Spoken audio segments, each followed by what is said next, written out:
2 man-at-arm scouting. Interesting to me. Surakuma is adding another man-at-arm. What do you think about that? I kind of like it. I think he's gonna go for like extended feudal here, putting pressure with men-at-arms, maybe get Arson eventually. Yeah, I like it. I mean, his other men-at-arm were low HP, so if he wants to do something on land, he probably needs to keep adding more. Yeah, is still saving those two. Could have maybe even thought about going back and healing them, but rather wants to go for the scouting there. They have man-at-arm, and he's showing it. Oh, I'm questioning this. Yeah. But it's only one, so Lewis might think like, oh, he made one more mistake or something, you know? It's not enough for him to think about much. But yeah, something I'm noticing right now, differences in economy setups.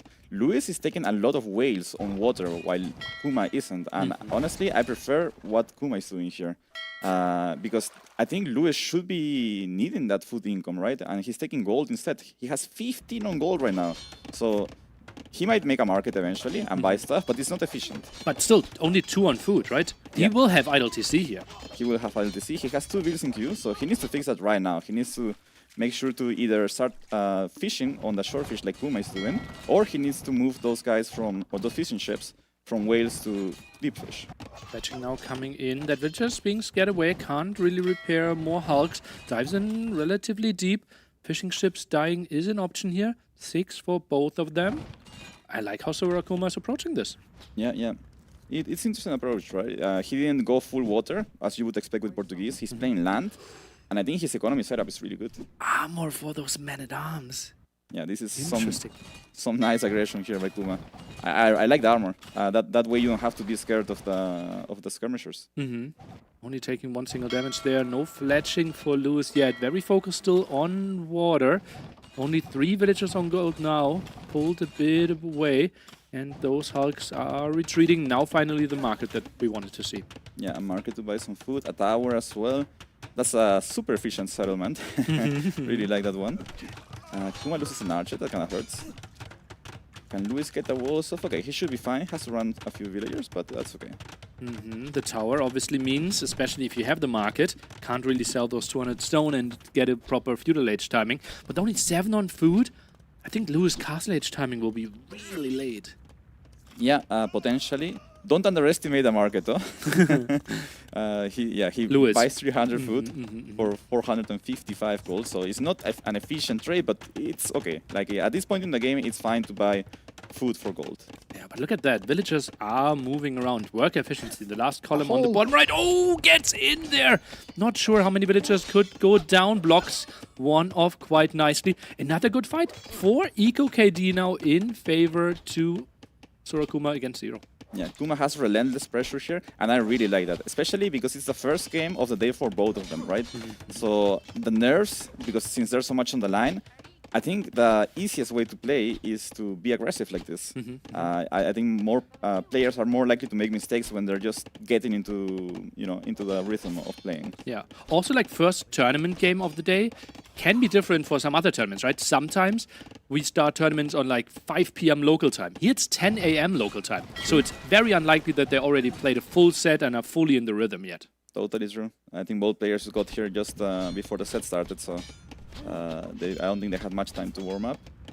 And yeah, I think that makes aggressions like this way harder to deal with. Yeah, fingers aren't really there yet, and you just feel the pressure, right?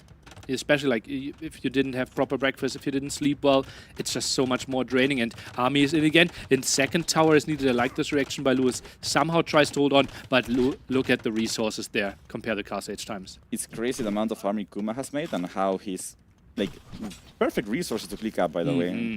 Really good macro there by Kuma. 1,200 resources collected ahead, so he has done a fantastic job of adding Lewis's economy everywhere. Now the big fight on water there happening, and it looks like 7 versus 7. How much is the HP difference going to be? Nice micro by Lewis! Pulls the 3 low HP ones back. That was perfect. How did he not lose a single ship there? Just imagine a demo there. Hard. No, don't imagine the demo. I don't like those. I mean, yeah, there's an argument to have a demo here. At least one, right? Let's see, he patrols back in. Yeah, so now he should win the fight and he should win water. 6 versus 9. But this is the main pressure now. Tries to take out the blacksmith. We have fletching through, but no armor for those skirmishes yet. They're trying to chase down the archers. Will find some kills. Man-at-Arms not really participating in the fight for quite some time. Yeah, that was a bit of a misstep by Kuma. Loses a few archers, which is pretty bad because he's trying to go expo, right? If he wants to take advantage of his faster uptime, he needs to make sure to keep those guys alive. Now on the way to Castle Age is Lewis as well. Roughly 1.5, 2 minutes behind. Likely that he will be able to hold this. What should be the next step for Sorakuma? He knows he's up to Castle Age earlier. He still has a reasonable army. Is there a chance for stable? Maybe a Siege Workshop? I think you have to go for a Siege Workshop here, yeah. 2 ranges, so I don't think we're gonna see a stable. It would be too expensive. To make sure you get advantage from the early Castle Age time, I think you have to go Workshop here. Maybe even a Ram early on, just to take down all the buildings in the front, right? And then a Mangonel. Okay. What about ballistics? What about extra town centers? I think I prefer focusing on aggression first. Just, you know, keep annoying Lewis. There's potential to do damage, so Gets do behind that. both wood lines. Yeah, that's such a nice spot for him. That's so sneaky. Yeah, I think Kuma should add a Siege Workshop here and just ram down the buildings. I think he's going for And that. that's the villagers. Indeed, he has so much wood. Will be an easy ram, right? And that's so much pressure. That's the only archer range that Lewis has right now. And those skirmishes are dying to the men-at-arms. They are really paying off. So much value from them. It's crazy to see that. Yeah, Love that. Love the one single crossbow left there. that's so smart. I also like the position that Kuma is gonna push from. I was thinking about pushing from the hill, but he's actually pushing the flat ground straight into the town center. Why not? This is way more exposed, and there's no towers here, so it's easier to do damage. Yeah, actually true. And those men-at-arms together with one crossbow, that's a lot of exposed villagers. Might find some kills. So many villagers running right now. More crossbows here. Oh, Lewis is in a rough place. Kuma is just everywhere, man. I think he's one of the slowest players in the tournament, but goddamn, you can't feel that when he's playing. He's everywhere. Yeah, but men-at-arms, right? That's the Doubt approach as well, right? Just use them to perfection and they will do the work for you. And look at all those villagers running. Oh, boy.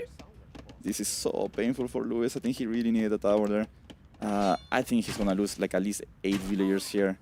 He has 6 fissures, so like I don't think that's enough to justify these losses, to be honest. Oh boy, and one tower, 20 villagers, can they fit in there, Hart? Let's do the math. They better be on a diet, because I don't think they will. It's going to be really tight in there. More villagers are dying, and Lewis, he knows how much this single game means already. He would need to win 2 in a row if he loses this one. That's why he stays in this one for a bit longer than some people might anticipate. Now 2 Rams knocking on the front door. I love that, starting off with Rams. Lewis has a Mangonel coming out though. Maybe the second Ram was a bit too much. I would have liked to see just Mangonel instead. But yeah, I think Lewis needs some hero shots here to get something going. And even then, Kuma is on 2 town centers at home, right? So he's going to be putting ahead in economy anyway. Yeah, another villager might go down left-hand side. Rams are being scared away from the Mangonel now. But Lewis, again, only 5 on food. Idle TC will climb here. That one single cross was so annoying. Sending a skirmisher to clear it up. Yeah, I think from Lewis's POV, he probably thinks, well, he knows he's in a bad position. Ram! No way. No way. If he loses that, that's demoralizing. That's what you call GG, by the way. Like, Okay, let's see. Finish him. Hard. Villagers on the other side. Wow! That's it. Oh man. Oh. If we were playing a practice game, I would call him a talentless dog right now. No. Okay. Felt like a Hollywood movie, and like just before the kill, it gets into slow motion. Yeah. That's crazy. Crossbows back in the woodline, right-hand side. Oh god, and Lewis didn't see it for quite some time, and more kills are coming in. Yeah, that's so much damage. I think it's looking really rough for Lewis here. I think he should keep playing on though. Like, first of all, make him work for it, you know, and also get warmed up for the next game. He needs to win 2 in a row here. He has no option. Yeah, but also I feel if I'm staying too long in this game, the opponent is getting the dream now, right? So Rakuma knows he's winning this game, he will be in a prime position, and he can enjoy this for multiple minutes, right? He can get warm as well, and his mental mindset will be so good after this game. Yeah. At the same time, imagine Lewis gets some nice shots. He might bring Kuma's confidence down or something, you know? He won't micro as much in the next few games, but yeah, I mean, that's a decent moment for Lewis. take the small wins where you can. Ooh, redemption with only one Monk. So Rakuma feels like that's the answer to the Mangonel defense there for Lewis. Water feels like kind of cleared up one fishing ship. Lewis still 8. Is that maybe his comeback mechanic? Why he thinks, okay, this is how he can still make things happen this game? Maybe. It's unrealistic for us, but I think in his mindset, Yeah, with yeah. 8 are still on fish and he's winning the water, and that's why he keeps on fighting. Yeah, he might think like, okay, I have water, he doesn't. Maybe like you never know, right? Like maybe the score is just exploration, or he can mess up. I don't know. Explored 170% of the map more. Yeah. Worst case scenario is like, okay, he's dead. He was dead anyway. He's just losing a few minutes of his life and hours. I think it's gonna come down to like how this Mangonel push goes for Kuma. If Kuma manages to micro well, and now he shows redemption as well. Perfect timing there as well with Sanctity, right? Yeah, he yeah, started the conversion there before. Lewis might have clicked. One kill, one shot will not be enough, and Lewis needs to delete. Yeah. Will Lewis go for another? Okay, he's going for another Mangonel, so he's gonna keep trying. Kuma showing redemption, obviously, is a bit demoralizing for Lewis. He's like, now what do I do against Mangonels? How needed was the third settlement there? They're ultra efficient, man. He's stuck in the map. He's almost at 200 pop, by the way, like population space for Lewis. That's just crazy. I don't think he has built more than a few houses this game. Now the Monks are locking in again against both of the Mangonels. Left-hand side is going back. Right-hand side gets the Monk kill, but it goes down. That's still very efficient here. And gets the conversion there at the top. Sorakuma with perfect trades. GG. Well played by Kuma, honestly. That was some impressive gameplay. All that aggression early on really paid off. Like I think we usually don't see games playing out like this. Men-at-arm, archers, just one dog for Kuma. Yeah, it felt like Lewis was trying to mind game Kuma initially, and it kind of worked. Like Kuma ended up committing to land a lot, but that was just better for him. Like he has a really good land save eventually, right? Maybe no bonuses early on, but if you start spamming army with Portuguese, it feels good.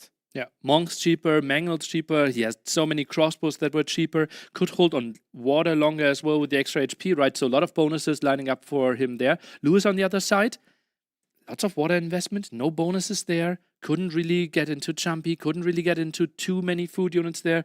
Skirmishers were the only ones, and yeah, that's what Dowd basically talked about 3 games yesterday within his cast. Play to the strengths of your civilizations.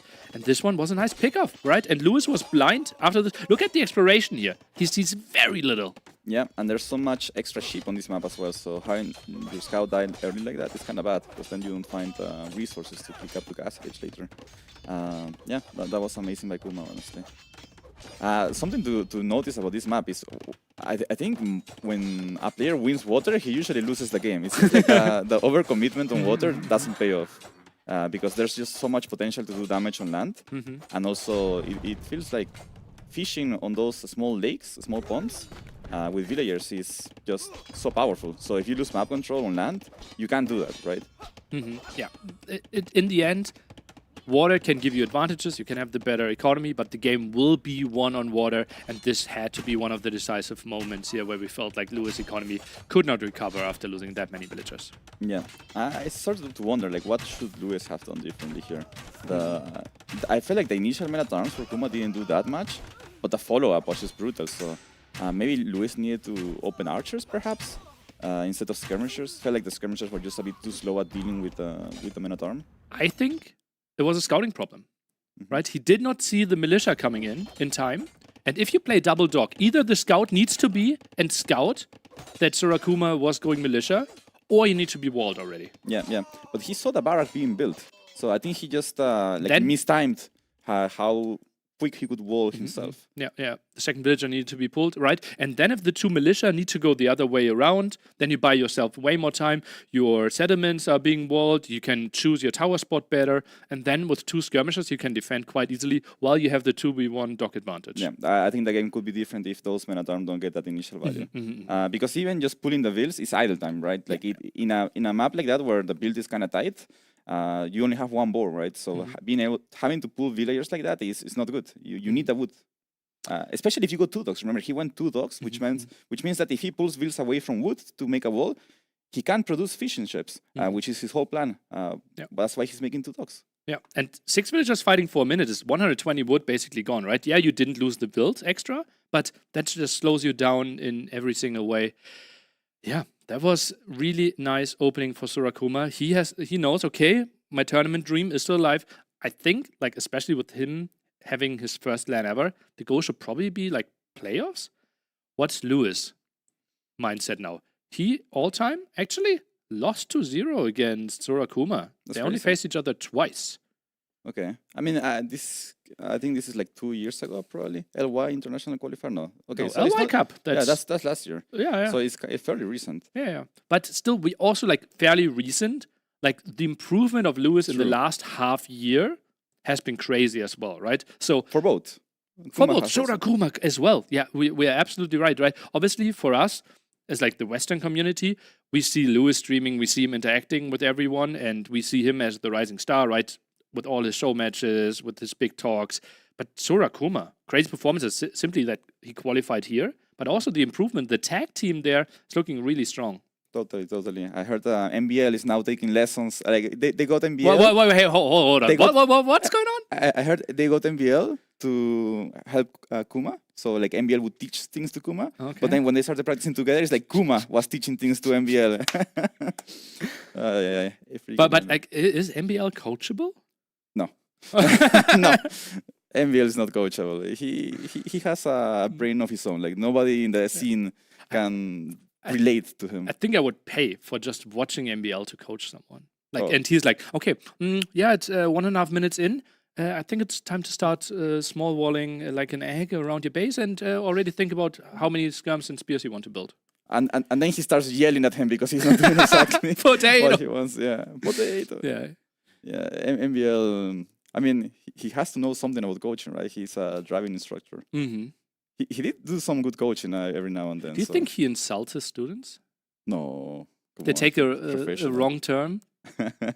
No way. Okay, we're in game 2. This is the POV of Surakuma. He is playing the Romans, and we have Lewis here with Khmer.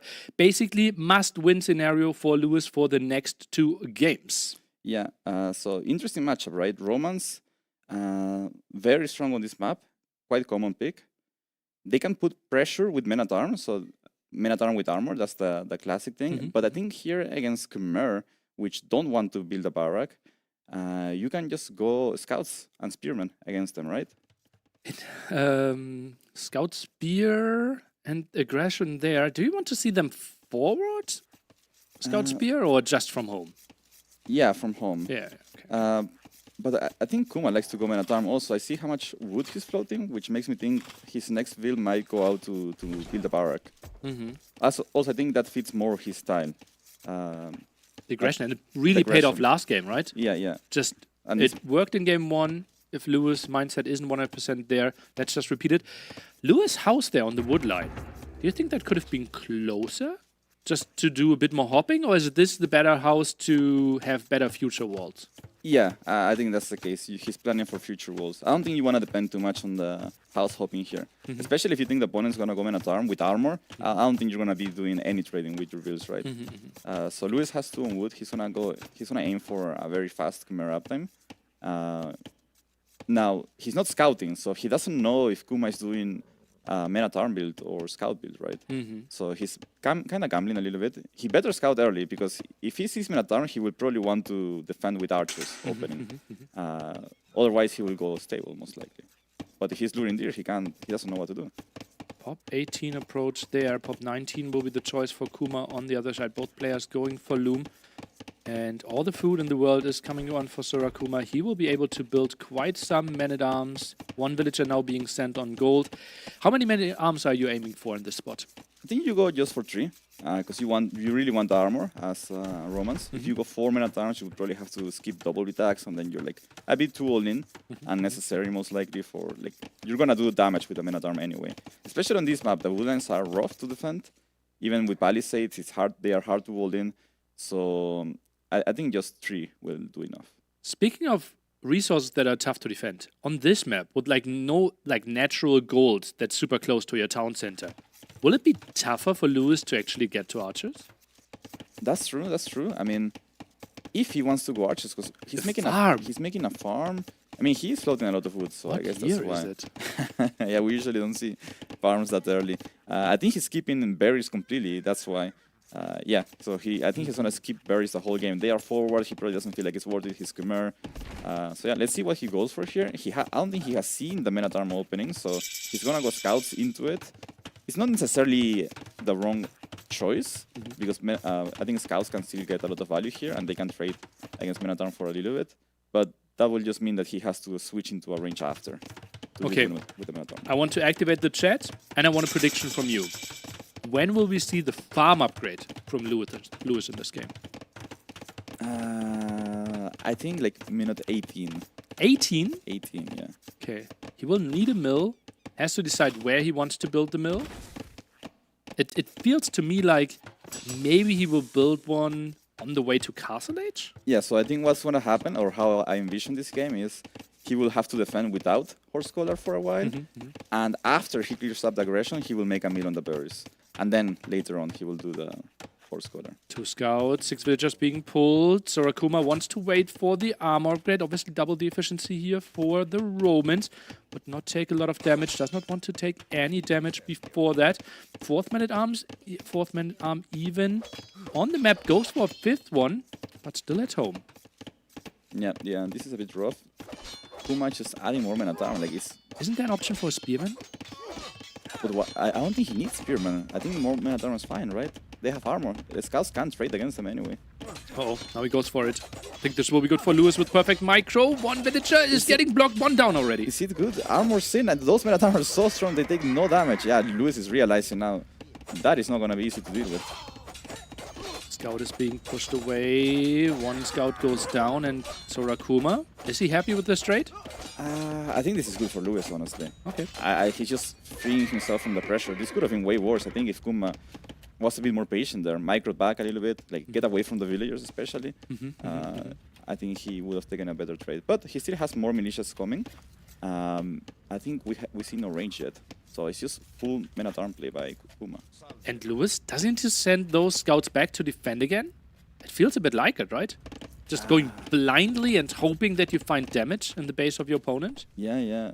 It's optimistic, but maybe he probably wants to get 1 will back, right? Men-at-arm defense, I mean, I haven't seen in quite some time. Yeah, it's very interesting. I mean, I don't know. Like, should Lewis add a range? Should Kuma add a range? I feel like somebody should add a range. Now 3 men-at-arms back at it. Low HP on that house. Build some more new houses. Does not want to get trapped here, Sorakuma. That's why he's taking the angle there at the side. Is there a spot for arson?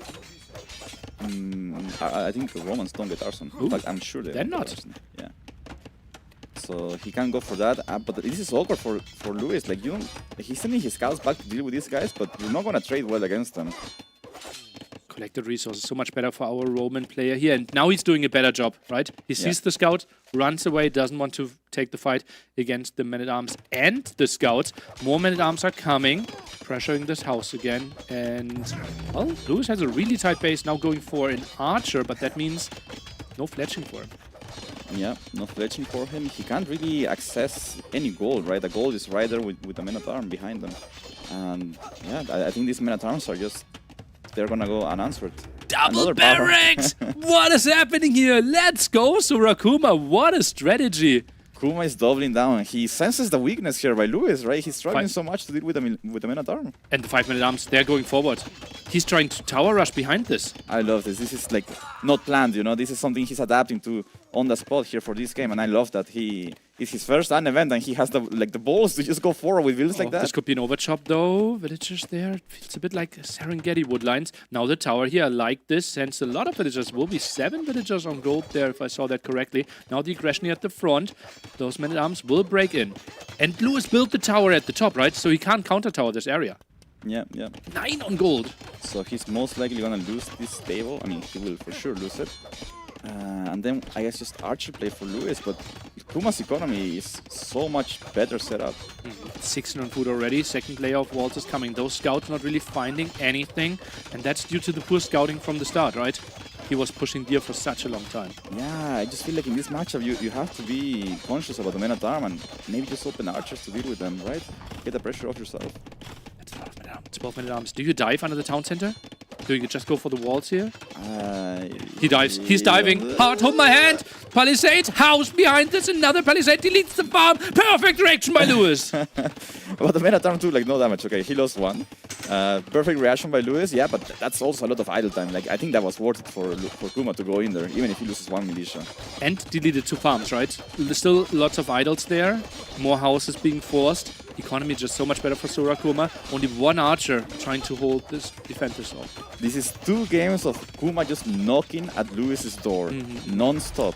He just militiaing him finding the stone there, picture in picture, perfect. And villagers actually 2 are being saved. That's a misplay by Lewis. All What? 3 might be saved. No, way. no. He's not allowing that. Kill that guy. Okay. One intense game here. Men-at-Arms now going for the archery range. We are seeing fletching coming in, and now finally the archer numbers are rising. But only 1 range. You can see 4, 5 archers in the queue with 9 on gold. Yeah. At least hitting that stone is delaying Kuma's next tower. I guess the next tower is gonna go here on the range. Can he get it up though? Lewis should have enough archers to defend against this. Okay, Kuma's gonna try to commit for that. Let's see. I think Lewis should pull back the archers from the back and try to deny this tower. But still like 3 armies, right? This one is knocking on the door. The one at the top of, here at the wood line is threatening as well. So he needs to have archers, and you do so little damage, they take so long to go. Yeah, that's true. I think, okay, now he just has to give up on that range. Then. More men-at-arms in the queue. Lewis is kind of doing fine trying to stabilize, but his economy, once again, is just like he's just reacting all the time, right? He has no initiative.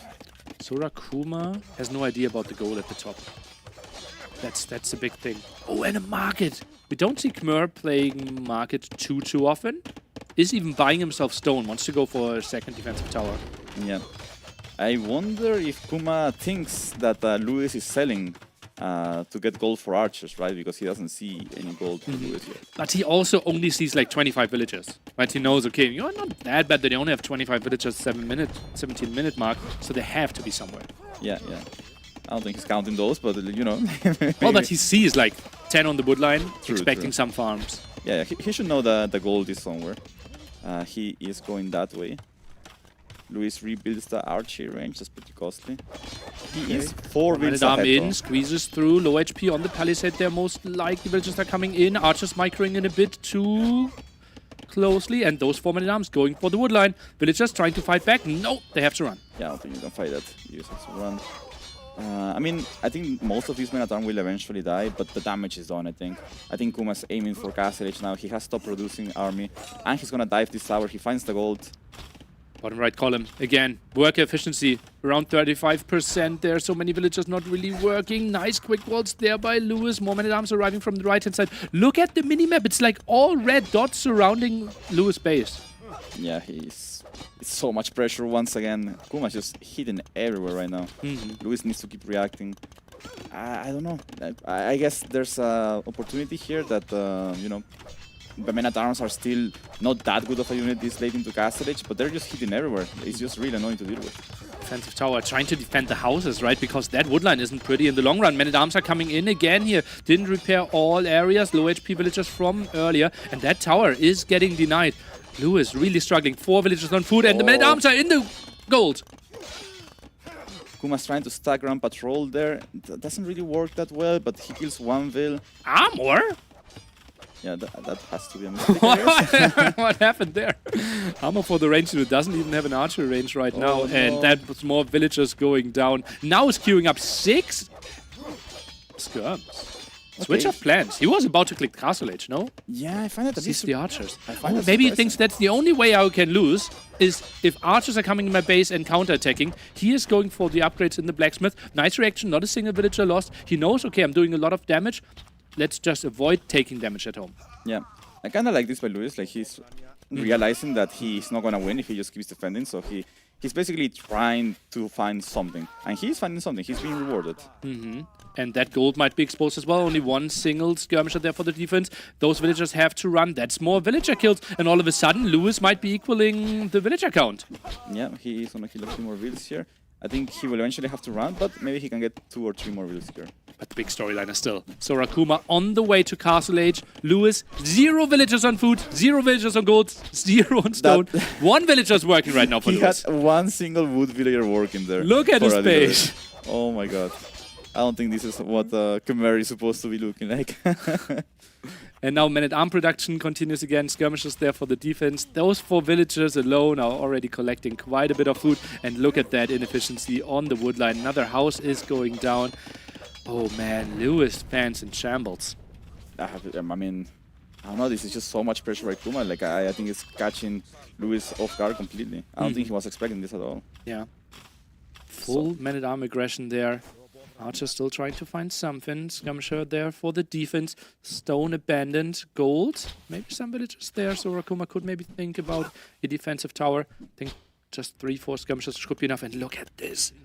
Oh, 27 villagers on gold. And like he's using the market, but like, what is he selling or buying? Well, he knows, okay, this is my exposed resource. I will need a defensive tower there.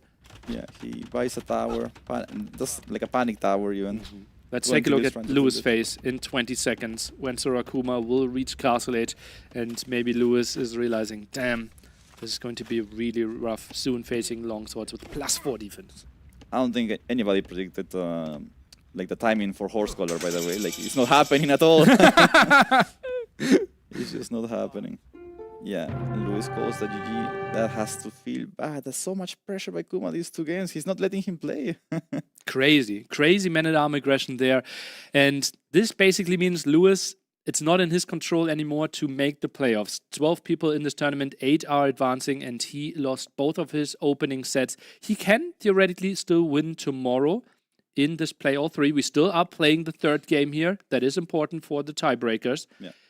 But he has to rely on winning tomorrow, and he has to rely on everything else going right, that the 2 opponents he faced are going to win most of their matches tomorrow. Yeah. That's Viper and Sorakuma. Yeah, he might need Viper and Sorakuma. So Viper will need to beat Leary today. Well, not necessarily, but at least tomorrow Viper will have to win, and Kuma has to win tomorrow as well. I think that's the only way Lewis could make it through. And that's implying that Lewis can manage to win tomorrow as well, right? Well, I mean, honestly, I don't think I've ever seen this map playing out. That was perfect, though. That was so incredibly good, and that shows you how high the level of Lewis was as well, right? Even though he lost this game, but that's mainly due to the crazy aggression of Sorakuma, not because Lewis wasn't in shape. Yeah, like this doesn't come down to Lewis playing bad. It comes down to just not scouting. Like, he didn't scout early enough. I think most players, if you see Romans with a barrack, you go archers, right? It's like perfect for you as Khmer. You go archers and then you do scouts after. Like, first you have to free up yourself from this pressure of the Man-at-Arm, and then if you think it's a good game for scouts, which usually is on this map, you switch into them, right? But like those initial Man-at-Arm just find so much value. They're idling economy once again. They're not actually killing that much, but they're idling, and that's good enough for Kuma. Also, let's remind ourselves, in the draft, we are drafting basically from the middle to the outside. So the first 3 picks of Lewis, unused, not used. While, now you have to point to the 2. Yeah, exactly. The first 2 picks of Sorakuma were used, right? Yeah. What do you make out of that? Is that important, or am I overhyping that? No, I think it's important. I think it's because Kuma has come into this set with like actual, I'm going to do this, and I'm picking a Sif for that, right? From the get-go. I want Portuguese for Len Hoitzman and Hanses, and I'm first picking them, and I'm using them no matter what. While Lewis is just thinking, okay, this is, well, at least I think he was thinking, like, I think this is good, I'm going to pick it. And then I'm going to try to position them where I think they will match better, right? But he's going into the games to adapt, while Kuma has a plan right away every game. Was Lewis too overconfident going in the set? Because I think if they face each other on the ladder, I think Lewis will be really confident, okay, I should be winning most of my games. I mean, Kuma is dangerous on the ladder as well. Like, he's a very good Aurelia player too. But yeah, I don't know. Maybe... I don't know. Like, honestly, like, having your first 3 picks going unused, I think is an issue, right? Because that just means you could have picked better Sifs for those games. not that Incas or Khmer are bad; they're both amazing civs. It's just that the way the game's played out, it feels like he's adapting to what he sees, but he's not doing that efficiently. At least not from the start of the game, right? This game he didn't scout the men at arm, didn't go into archers to them. Last game he saw the militias, but he didn't wall in time. So like, even if you have the information to make good decisions, you need to make that decision. And we are going into game number 3 here on Amazonia. We see Sorakuma playing Byzantine, so faster working fire galleys. A bonus that isn't that efficient anymore, simply because the Hulk and galley was a solid, or is a solid part of the triangle now. And on the other side, Lewis is playing Britons. We talked a bit about this earlier. You don't mind them? Yeah, I think Britons are quite good here. I don't know if I like them against Byzantines though, just like historically a fairly good counter to any archer civ. But I think Britons are really, really good here, yeah. We're going to see how many sheep or capybaras, and I have vodkas helping me, how many capybaras Lewis ends up finding. But yeah, I think that's quite important. There's potential for a lot of them on this map. They're spread everywhere in groups of 3. So some games you can end up with like 20 of them. And like obviously that's a massive boost. You can like make it to castle age without making a single farm. I think that's quite normal. And then even expand afterwards without farming up. So it's massive for Britons. Yeah, that's really sweet. Is Tatars ever an option here? Trying to use that? Or am I dreaming? I think Tatar will end up being too slow later in the game. While Britons, I think with Tatars, you can't just boom and go into late game as Britons can. Tatars requires way too much time, right? If you boom, Tatars are good at making arming castles, very good with their CA. But sometimes in this map, you don't really want to go CA because the opponent can be fully walled. And it's not that hilly at the sides as well, I assume, right? It's actually quite hilly. So for that reason, I would like Tatars. It's an interesting pick, but I think they're just a bit too slow. While Britons, they can boom into win, basically. I don't think Tatars can do that. Okay. And now the big question, and we have seen different approaches to that yesterday. What do you open with on water? We have seen a lot of fire galley play, and we were really surprised because typically short distance, rule of thumb would be opening hulks. Yeah, so the issue with opening hulks is that the moment, like, okay, let's say you open hulks and the opponent goes fire ships, right? You meet each other in the middle of the map. The guy with fire ships has to go back because he sees the hulks. Once the hulks get to the opponent's dock, you can't do anything because they can't take any arrow fire, right? They are too squishy to it. The dogs will shoot at you. So you can't really dive the dogs, let's say. So you have to go back or just, stay back. Away from the docks. And then the opponent can add galleys. Now he's going to have galleys and fire ships. You're going to be on hogs and what? More hogs? Or do you add galleys after that, right? So if you add galleys, the opponent has fire ships, which will be useful against the galleys. And your hogs won't be useful against his galleys. So you end up in a position where you have like the worst army composition. That's why I think most people end up going for 2 fire ship opening. Okay. Interesting insight there. We already have 4 fishing ships for the Byzantines. Only 2 now, the third one for Lewis. I'm a bit surprised by that. He really squeezed out a tight build order to be up to the feudal age earlier. Yeah, he's going up quite fast, which I'm a bit surprised. Sometimes, I think, I don't know if Kuma is FC, but I think that's the more common approach, to go up a bit later with more fish. But that was on the, that's what I learned from the old meta before. That's so many capybaras, 21. That's what I was saying. Like, imagine this was Britons with this many. Can we look at it? Okay, I mean, it's not that bad, but I mean, it's Cameroon. Like, I don't know, 13 only. It's good enough. Yeah. Are they called capybaras or copybaras? I don't know, man. You're the German, you should know. That should have been like, because it's so many, you copy them. That's capybaras. Lewis should try to capybara them. At least a few of them. Yeah, we see Kuma here with 6 fish. So he's going to have 3 more fishers. I think this is something... but he's opening hogs, so I don't really know anymore. I was thinking like maybe Lewis has prepared like a faster uptime to try to punish a slower uptime, but he's only opening hogs, and I don't think you can do much with that. Yeah. The dog's too good against that. Is getting some value from his scout, but nice moves there by Sorakuma. Maybe he just feels okay. If I'm opening Fire Galley, I'm basically mirroring you while you attack faster. That's true. That's true. Maybe that's why he's opting to go into Hulks. I guess that's reasonable against Byzantine. Let's see what Kuma does. Does he open fire ships? I mean, he should know that, right? That Lewis will try to counter the fire ships. But being up slower, it's really tricky to get onto galleys here. Yeah. If you're Sorokuma. What I'm noticing here, I think Kuma's positioning on the docks is bad. Exactly. Like that dock doesn't protect the fish. The dock should be on the side more so that it protects the fish. He wanted to get that one up, but the scout was blocking it, I believe. Yeah, maybe. And now the dock's getting a bit of damage there. I like to see this. Like, yeah, it's taking some damage, but it's finally some initiative for Lewis. This is the first time in the 3 games we have watched that he gets some initiative. So I like this. Let's see how he takes the game from here. Okay, it's blocking the dock off. Resources collected will be way better there for Lewis. Big walls there at the side, but main aggression is coming through the center. Now triple dock goes full fire galley. I'm not sure how easily it will be for Sorokuma to reclaim all this area. Yeah. I mean, he did make more fish, but he lost one. He's getting idled. And I think from this position, you might have to be a bit afraid of what happens. Even a Vil goes down. Yeah, this is a perfect start for Lewis. Honestly. Yeah. He's absolutely. mixing in fire ships as well, which I love. Because if he's stuck to only Hulks, he wouldn't be able to kill the docks. Okay, but now takes quite some damage here. I'm a bit surprised by that. Fast attack there for the Byzantines, really nice. Still has 4 fishing ships against the 5, not the biggest difference. 1 villager advantage there, so Lewis can't be unhappy with this, but Sorokuma still giving himself a fighting chance. Yeah, Lewis ended up adding 2 fishers. He was initially only on 3, now he's on 5.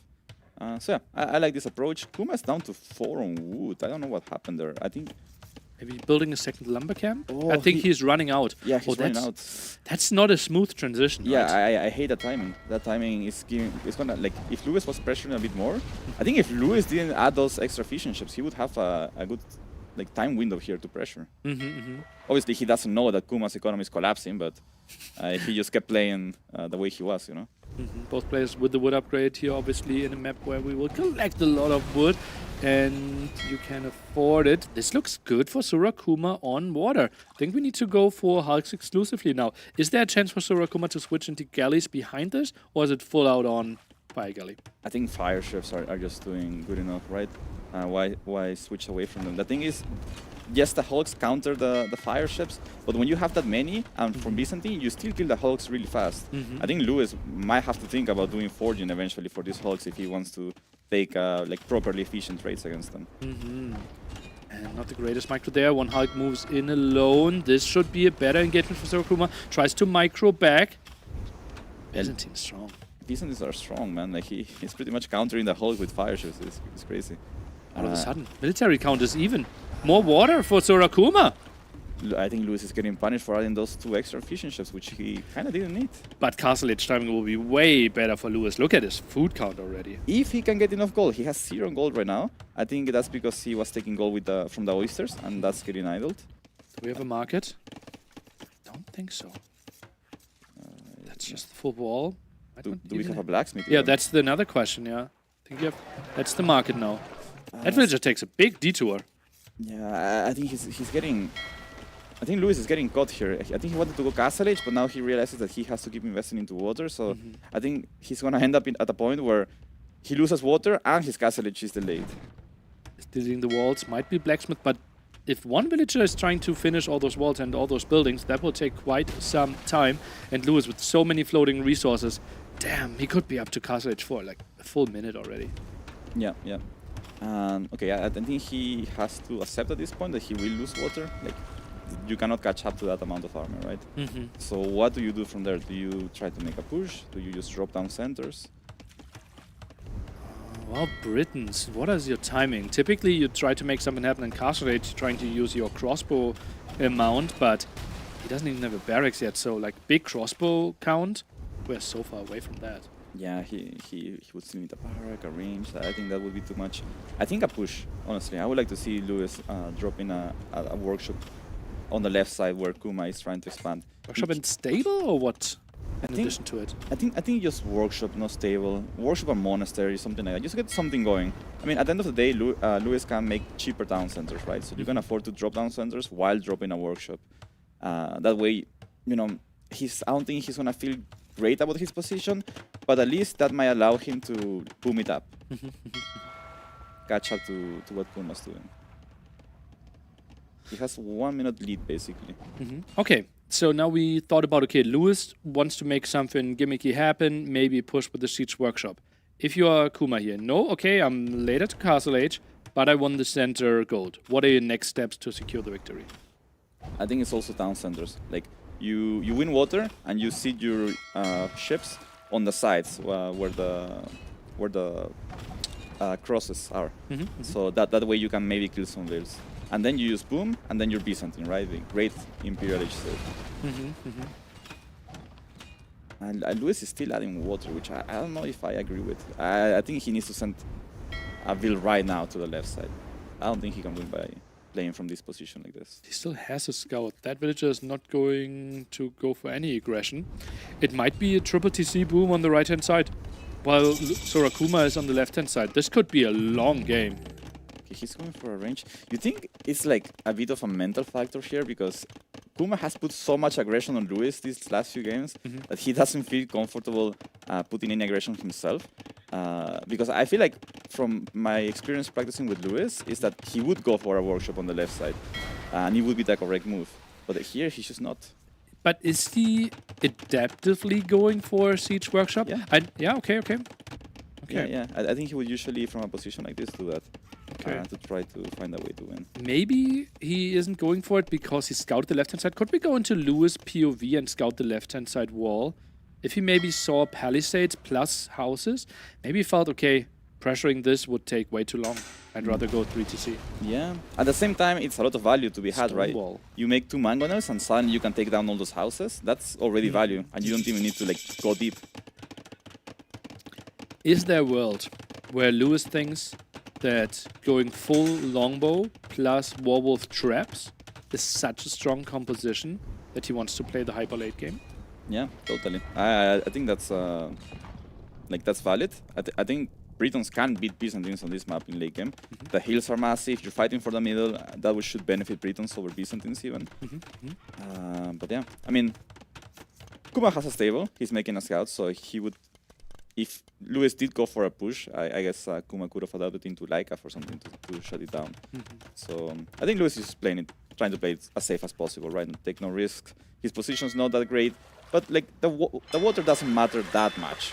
It's nice, but it's not that much of an eco bonus compared to other maps at least. But isn't there an option like going... Like, I don't think Britain can really reclaim water away from Byzantines. And then with cannon galleons, there's a lot of area that Sorakuma can control, no? Yeah. Lewis would definitely struggle for map control here against the water. Retaking water it's would actually be... Dromans. It's not cannon galleons, right? True, so Dromans. And Dromans are really good against low HP longbows. And you also don't need chemistry for them. That's a nice timing. You go up to him faster with Byzantine, so they can be quite deadly on this map. Lewis might need to keep that in mind even. Like, make sure he's not expanding with town centers near the water.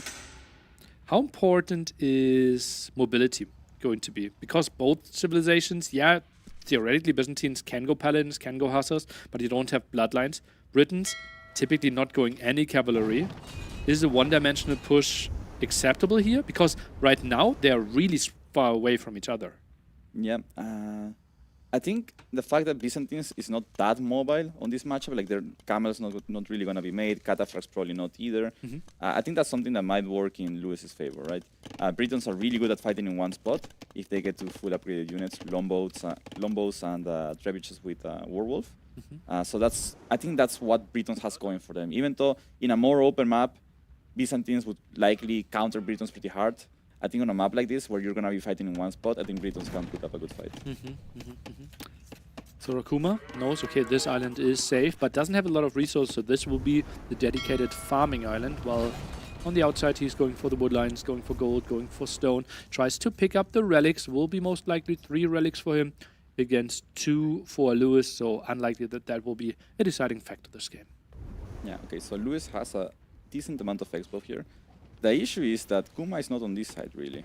So now Kuma's going to see the expos and he's going to be like, what? Like, what are those guys doing, right? 0 value.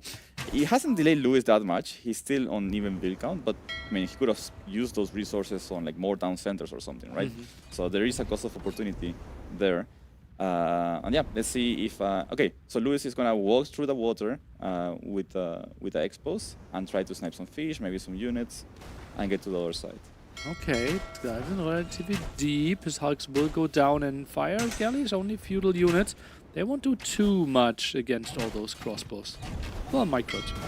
Yeah, I think this should be good for Lewis. I don't think Kuma can kill these units. Maybe with a warship upgrade he could, but I think he's aiming to go to Imperial Age. I think you need the university upgrades there as well for the armor, right? Otherwise the crossbows will just constantly do so much damage to you. So Rakuma, even thinking about imping pretty soon, will have the resources and yeah, a pretty stable game. Kuma went for a dock at the back of his lake or of his base. I think this is to counter a potential landing. Maybe to transport, like sneak around. I don't know. It's a bit weird. But he can just take all the bottom, right? I think this is more of a counterplay. Yeah.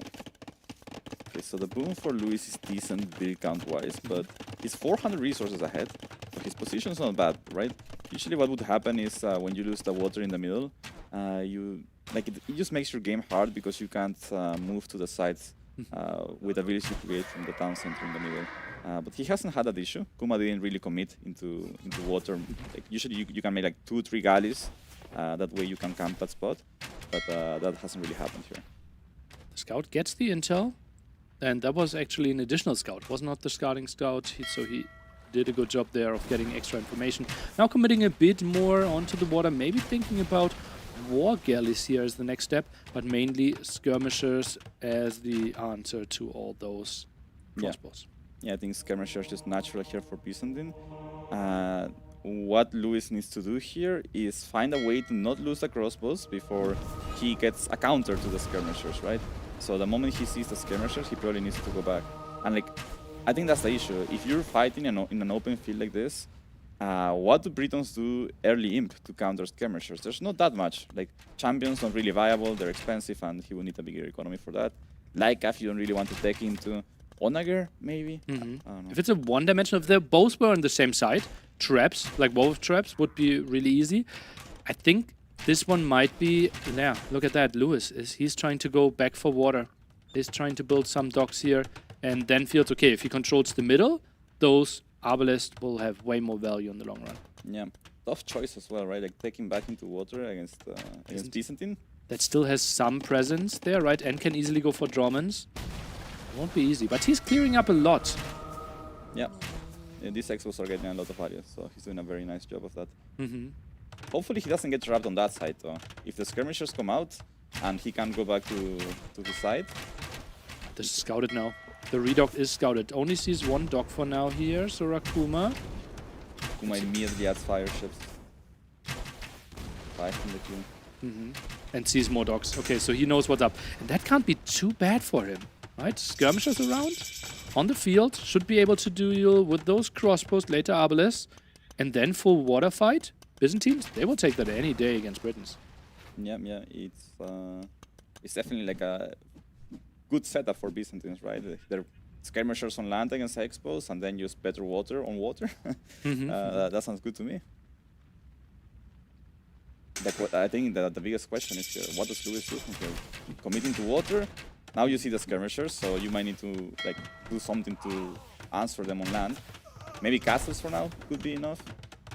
We'll defend on land there, and then probably the Carrack approach here against the fires, but it will be fast fires pretty soon. Skirmishers, they're happy to take the kills there against the skirmishers. So last armor upgrade is missing, but this is still really cheap for Sorakuma to find a lot of damage. Yeah, no, there's no last armor in, so Lewis is trying to get some raids against the skirmishers in time for the castle. But now his dogs are just gonna melt, right? So maybe showing the dogs wasn't like maybe producing out of 2-3 hidden dogs would have been good enough. And where do you hide them, right? Because he was moving with those crossbows in the middle. Yeah, it's just hard. Byzantines especially have so much vision over the game. Also, next big question will be, whoop. What are we doing in case Sorakuma gets to siege ram? because that will be really rough, right? Then you need onagers if you're the Britain player. Lewis is taking forging, so maybe he's Thinking about gonna Lightcap. add Lightcap, yeah, Lightcap. I think it's too early for champion. So We it have should the be last Lightcap. armor upgrade, so that is okay, but still. Only 60 HP instead of 80 there for the Lightcap. Really Or hurts. forging for the Hawks. Ah, yeah, that makes a lot of sense, yeah. Okay, now gets another dog down, and that basically is the end for Lewis when it comes to trying to reclaim this area. And the heavy warship upgrade might even be cancelled here. No, he's fighting this one back, and now some university upgrades here. And the Dromans arrive. Yeah, the Romans are going to change the game because that's going to put extra pressure on Lewis. Now he has to make decisions fast, otherwise his castles are going to start going down. Let's take a look. Skirmishers are moving in. Dromans, they could do so much damage there against all the crossbows. And it feels like heavy warship upgrade did finish. So can still go for all the answers there. But yeah, look at all those red dots swarming on the area of Lewis. Yeah, his dogs are just melting. He's being given no chance to get anything going here.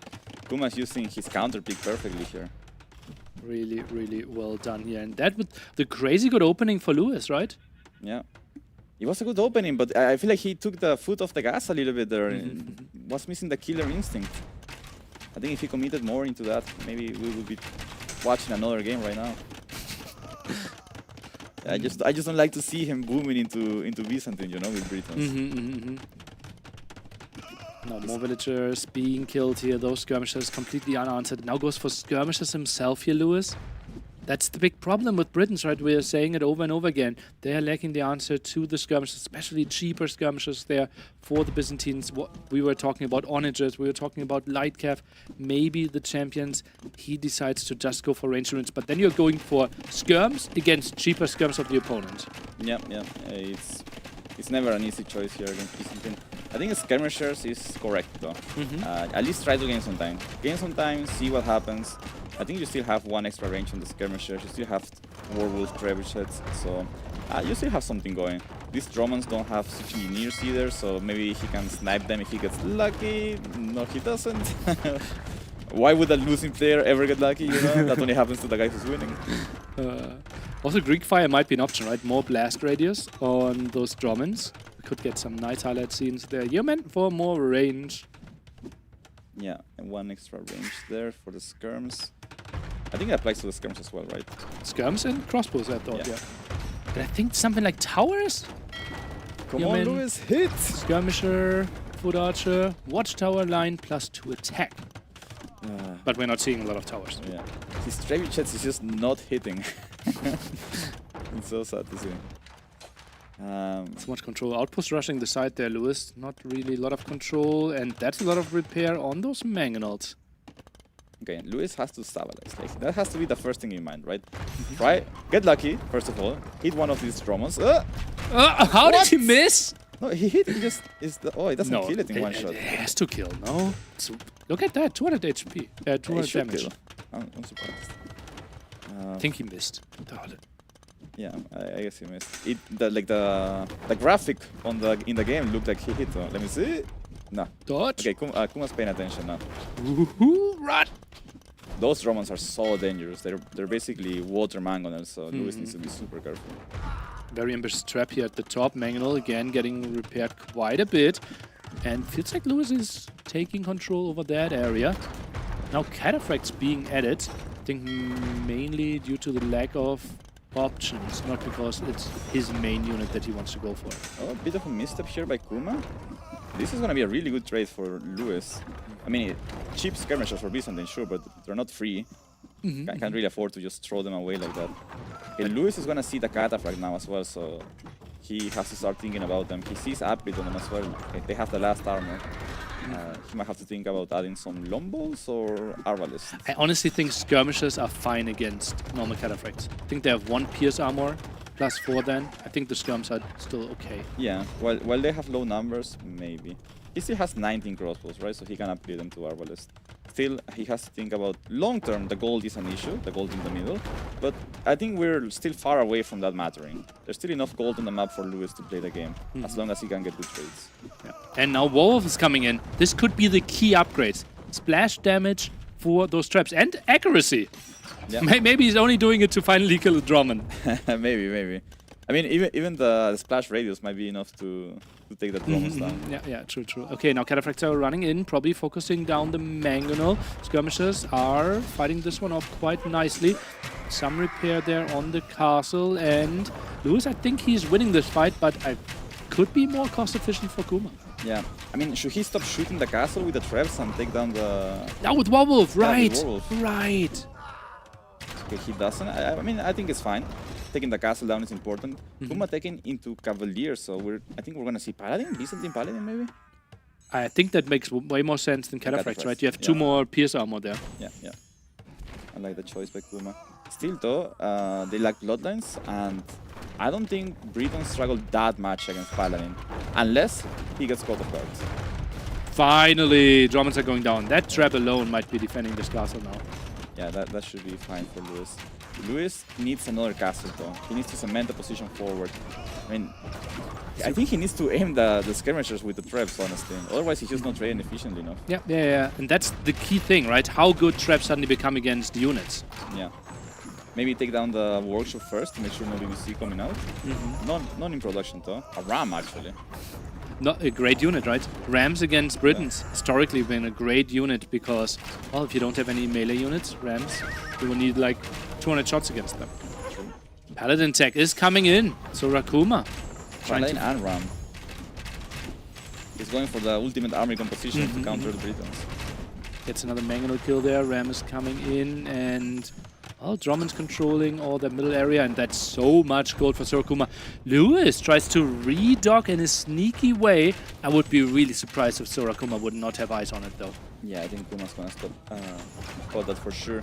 I think Lewis's biggest issue here is gonna be when the Paladin come in. What does he do against them? Arbalest? I don't think that's gonna be enough. Might need help. But help against Byzantine doesn't feel good either. But there's so many skirmishes on the map, and 20 more in the queue, more Drummonds in the queue now as well. How many Paladins are you saving before you send them in? I think 25 is good enough. Okay. 25, take the traps down, and then use your rams to push, right?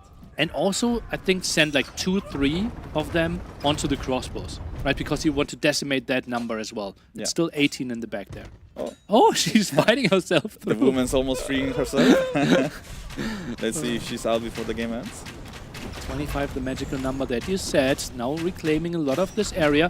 And Lewis, he can stop repairing the castle and therefore could afford this one. Now the Paladins are swarming in. This could be a big surprise here for Lewis. He's trying to micro this one back. Crossbow's going further back. He is cancelling the castle. Is trying to find a better spot. This could be it for Lewis if he doesn't make the right decisions here. Traps are going to go down, guaranteed. Where's the pike tech? Paladin charge coming in. Lewis responds with an Arbalest upgrade. I don't think that's enough. Paladin comes in at the worst time for Lewis as well, right? Because he was trying to build the castle forward. Now he has to make it at the back. Doesn't really have enough gold for proper Arbalest production either. Didn't lose too much of his army yet, except the traps, right? But those should be the key units for him. Paladins are now moving in. This will be really tricky for Lewis. There's still no tech there in the barracks. More damage here from the Drummonds onto the castle. And Paladins, they are going in. Skirmishers are going for the kill behind this. Resources are doing really good for Sorakuma. And Lewis struggling to keep himself above pop 170. Paladins are moving in. Could this be the final blow? Yeah, this is beautiful by Kuma. He has no siege, I think that's the only mistake. But he might not need siege. These Paladins are just gonna kill so many units. The siege of the water. True.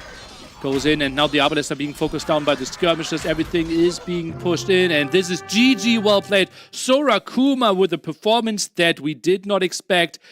Incredible. He showed so much promise against Mr. Yo yesterday, and what a performance. 3-0ing Lewis? The GOAT?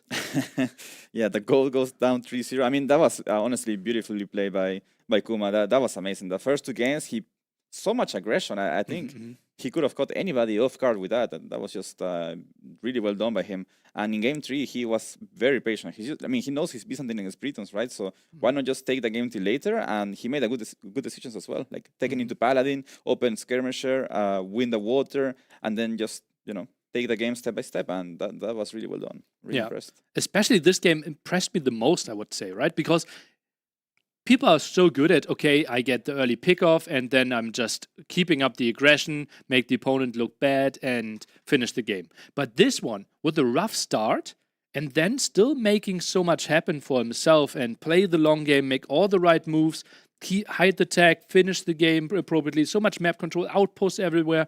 I love this game so much. Yeah. This was a bit more of a macro game, like just taking a step at a time, and I think Kuma did everything nice. I still wonder what would have happened if Lewis, took a bit more risk by making a push on the side.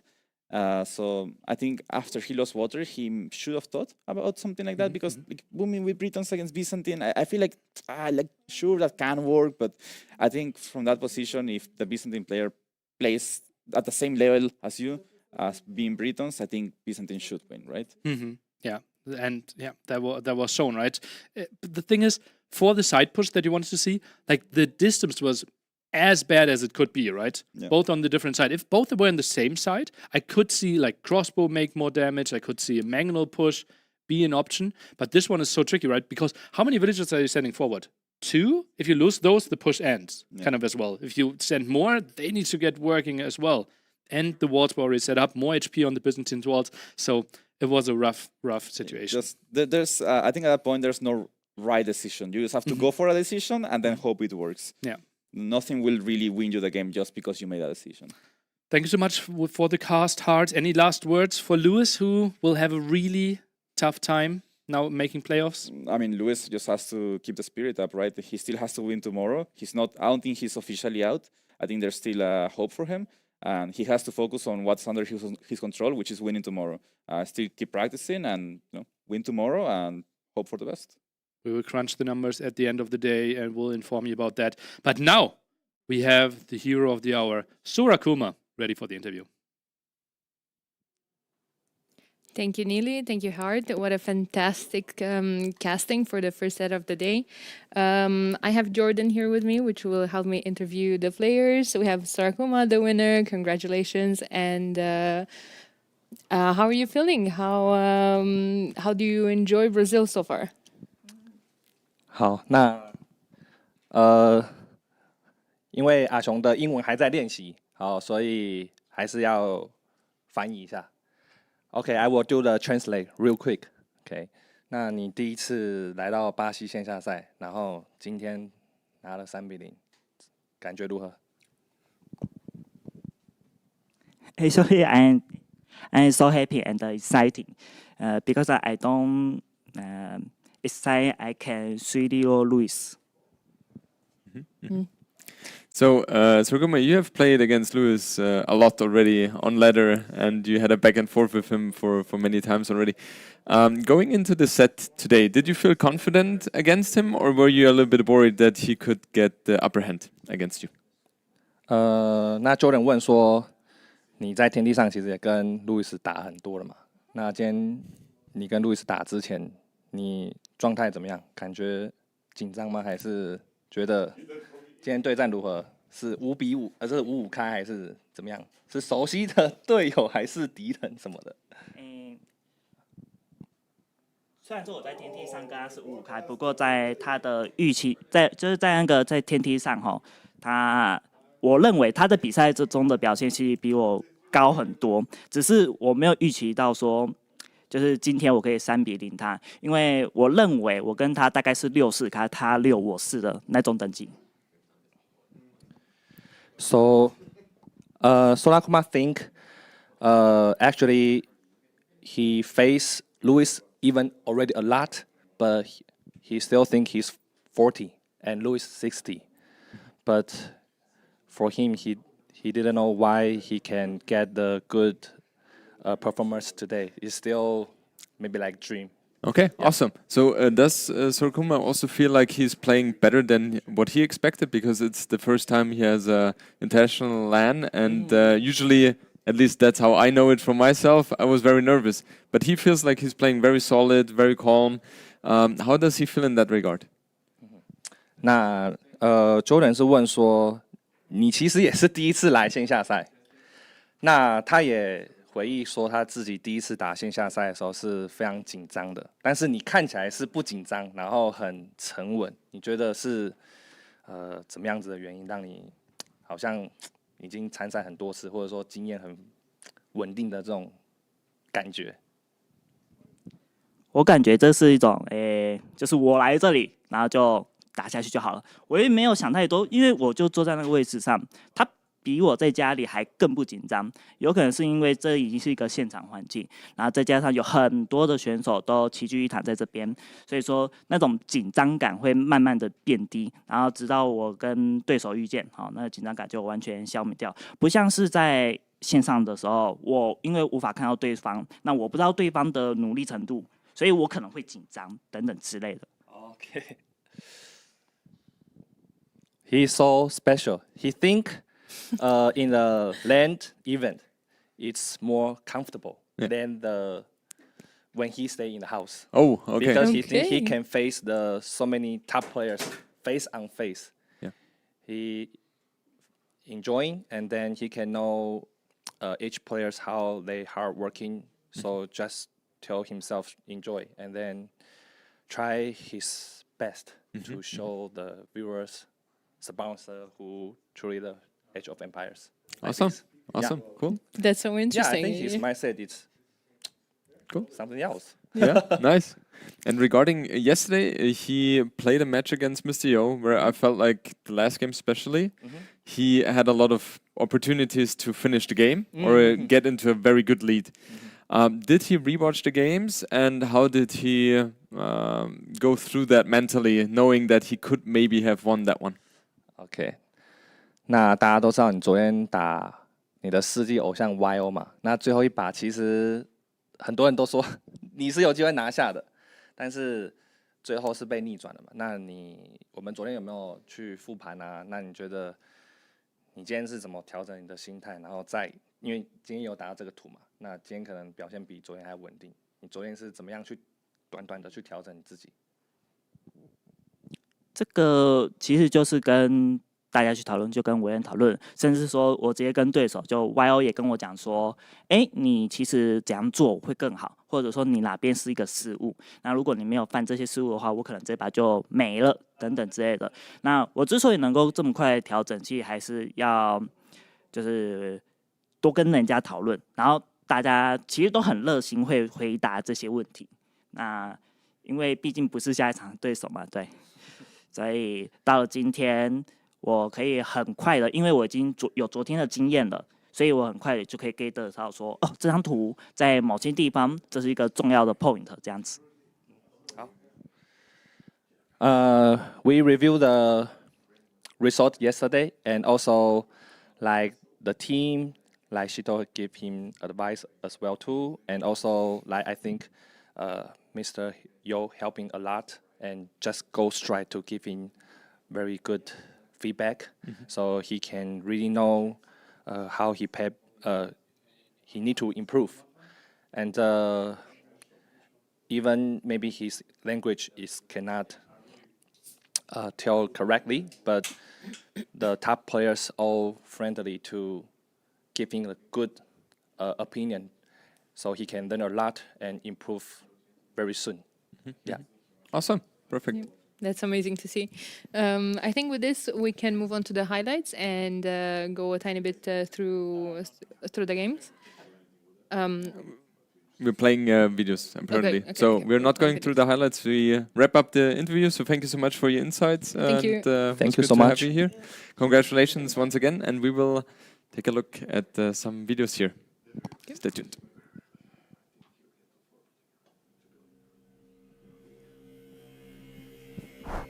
It varies depending on the tournament. I have had some tournaments where I practice with a lot of different people to the point that I sometimes get burnout after a while. So nowadays I'm mostly practicing with 2-3 people only and discussing strategies, maps, sieve picks and all of that, especially with my teammates, right? With Sebastian and SCCM. I usually practice with them and sometimes with another player from another team just to see something different, right? Or add more strategy to my arsenal to use in the tournament.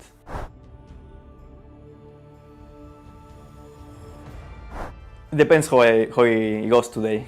I still have to play a lot of games today, then we'll see. I did practice though, especially last week before traveling. I feel in good shape.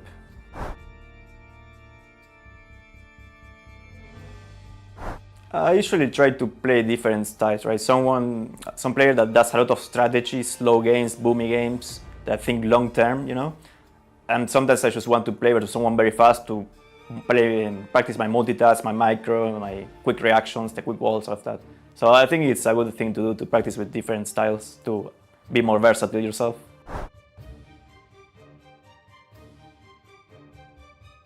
Nah, not anymore.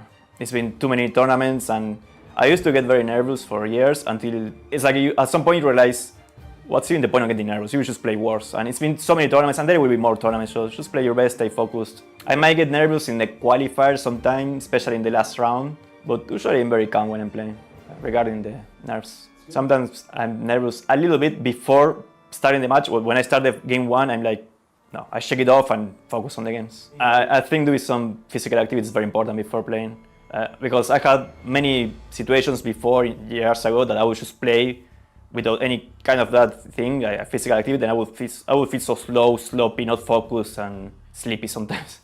So I think doing some workout before playing helps you a lot to stay more focused too and be more awake.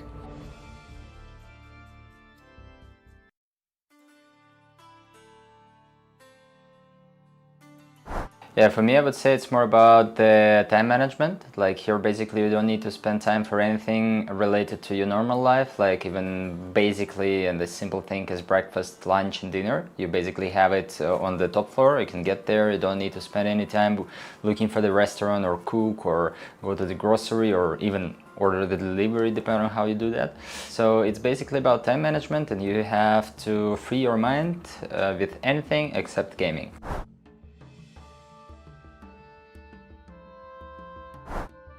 In general, I think, yeah, that's a good map pool for me. There are some maps which I like more, some maps which I like less. 2 new maps were not needed. They kinda, not one-dimensional, but they are kinda making map pool more heavy towards the land map, because they are both mostly the land maps. So I would prefer to play without them, and actually, as I think I'm not gonna be the one who will say that, but I think this tournament is one of the best map pools so far. So it's really fun to play every map, it's really fun to prepare, and yeah, amazing map pool. Every map is kinda new. Well, of course, there is some similarities to something what we had before, but I would say that this is a really good tournament about the map pool in general, even if it's not favors me. It's kind of hard to say yet, but yeah, I like the map pool. I think it's very good.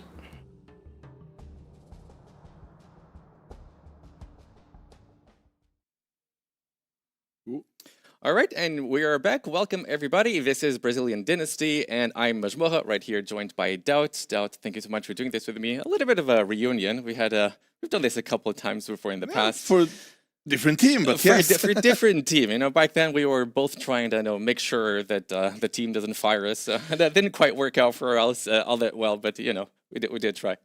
We found a way around. We found a way around. Here we are yet again. All right, so we're getting ready to cast the series between. Jordan?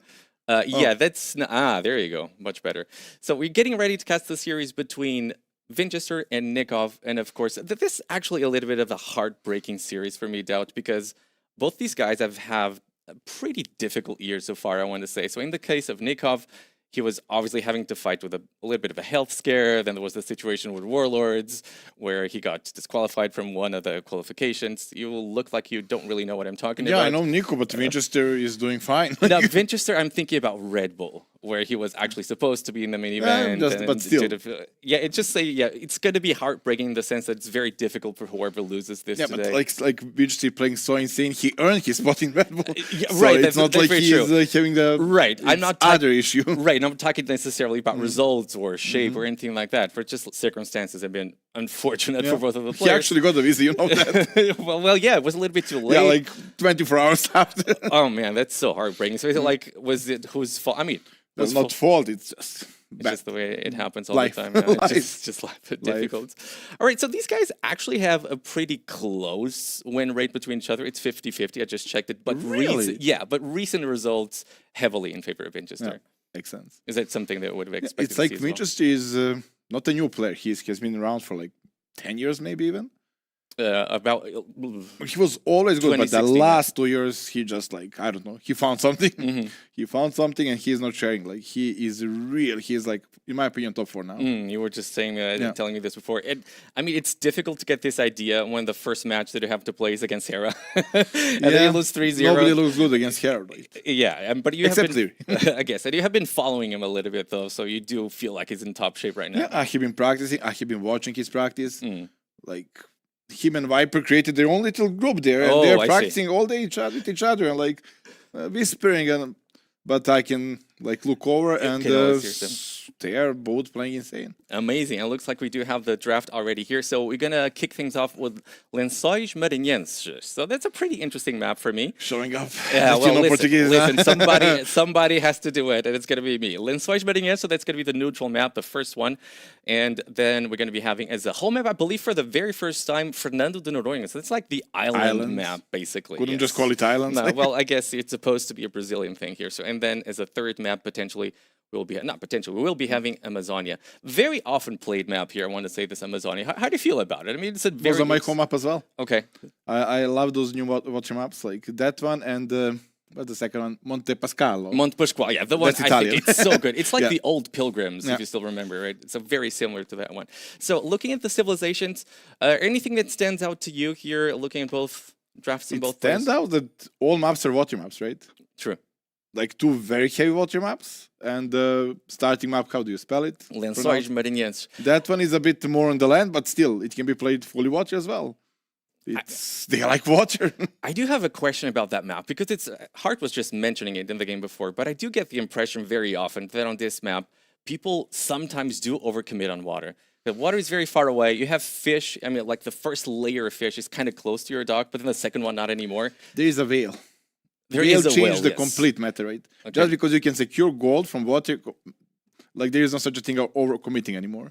And also with the now hiding into dock, and also Galley is not sniping fish ships so easily, you have to commit to water. It's not like I'm losing water, I will trade everything for the fish economy, and then let's play land. Now, no. If I commit to the water, I have to overcommit as well, because there is no trading for the fish and ships. Going for the little ponds that you have close to you, is that an option? If you lose water and you're still trying to, have a bit of That's economy vulnerable to the land unit. That's I haven't seen it so far.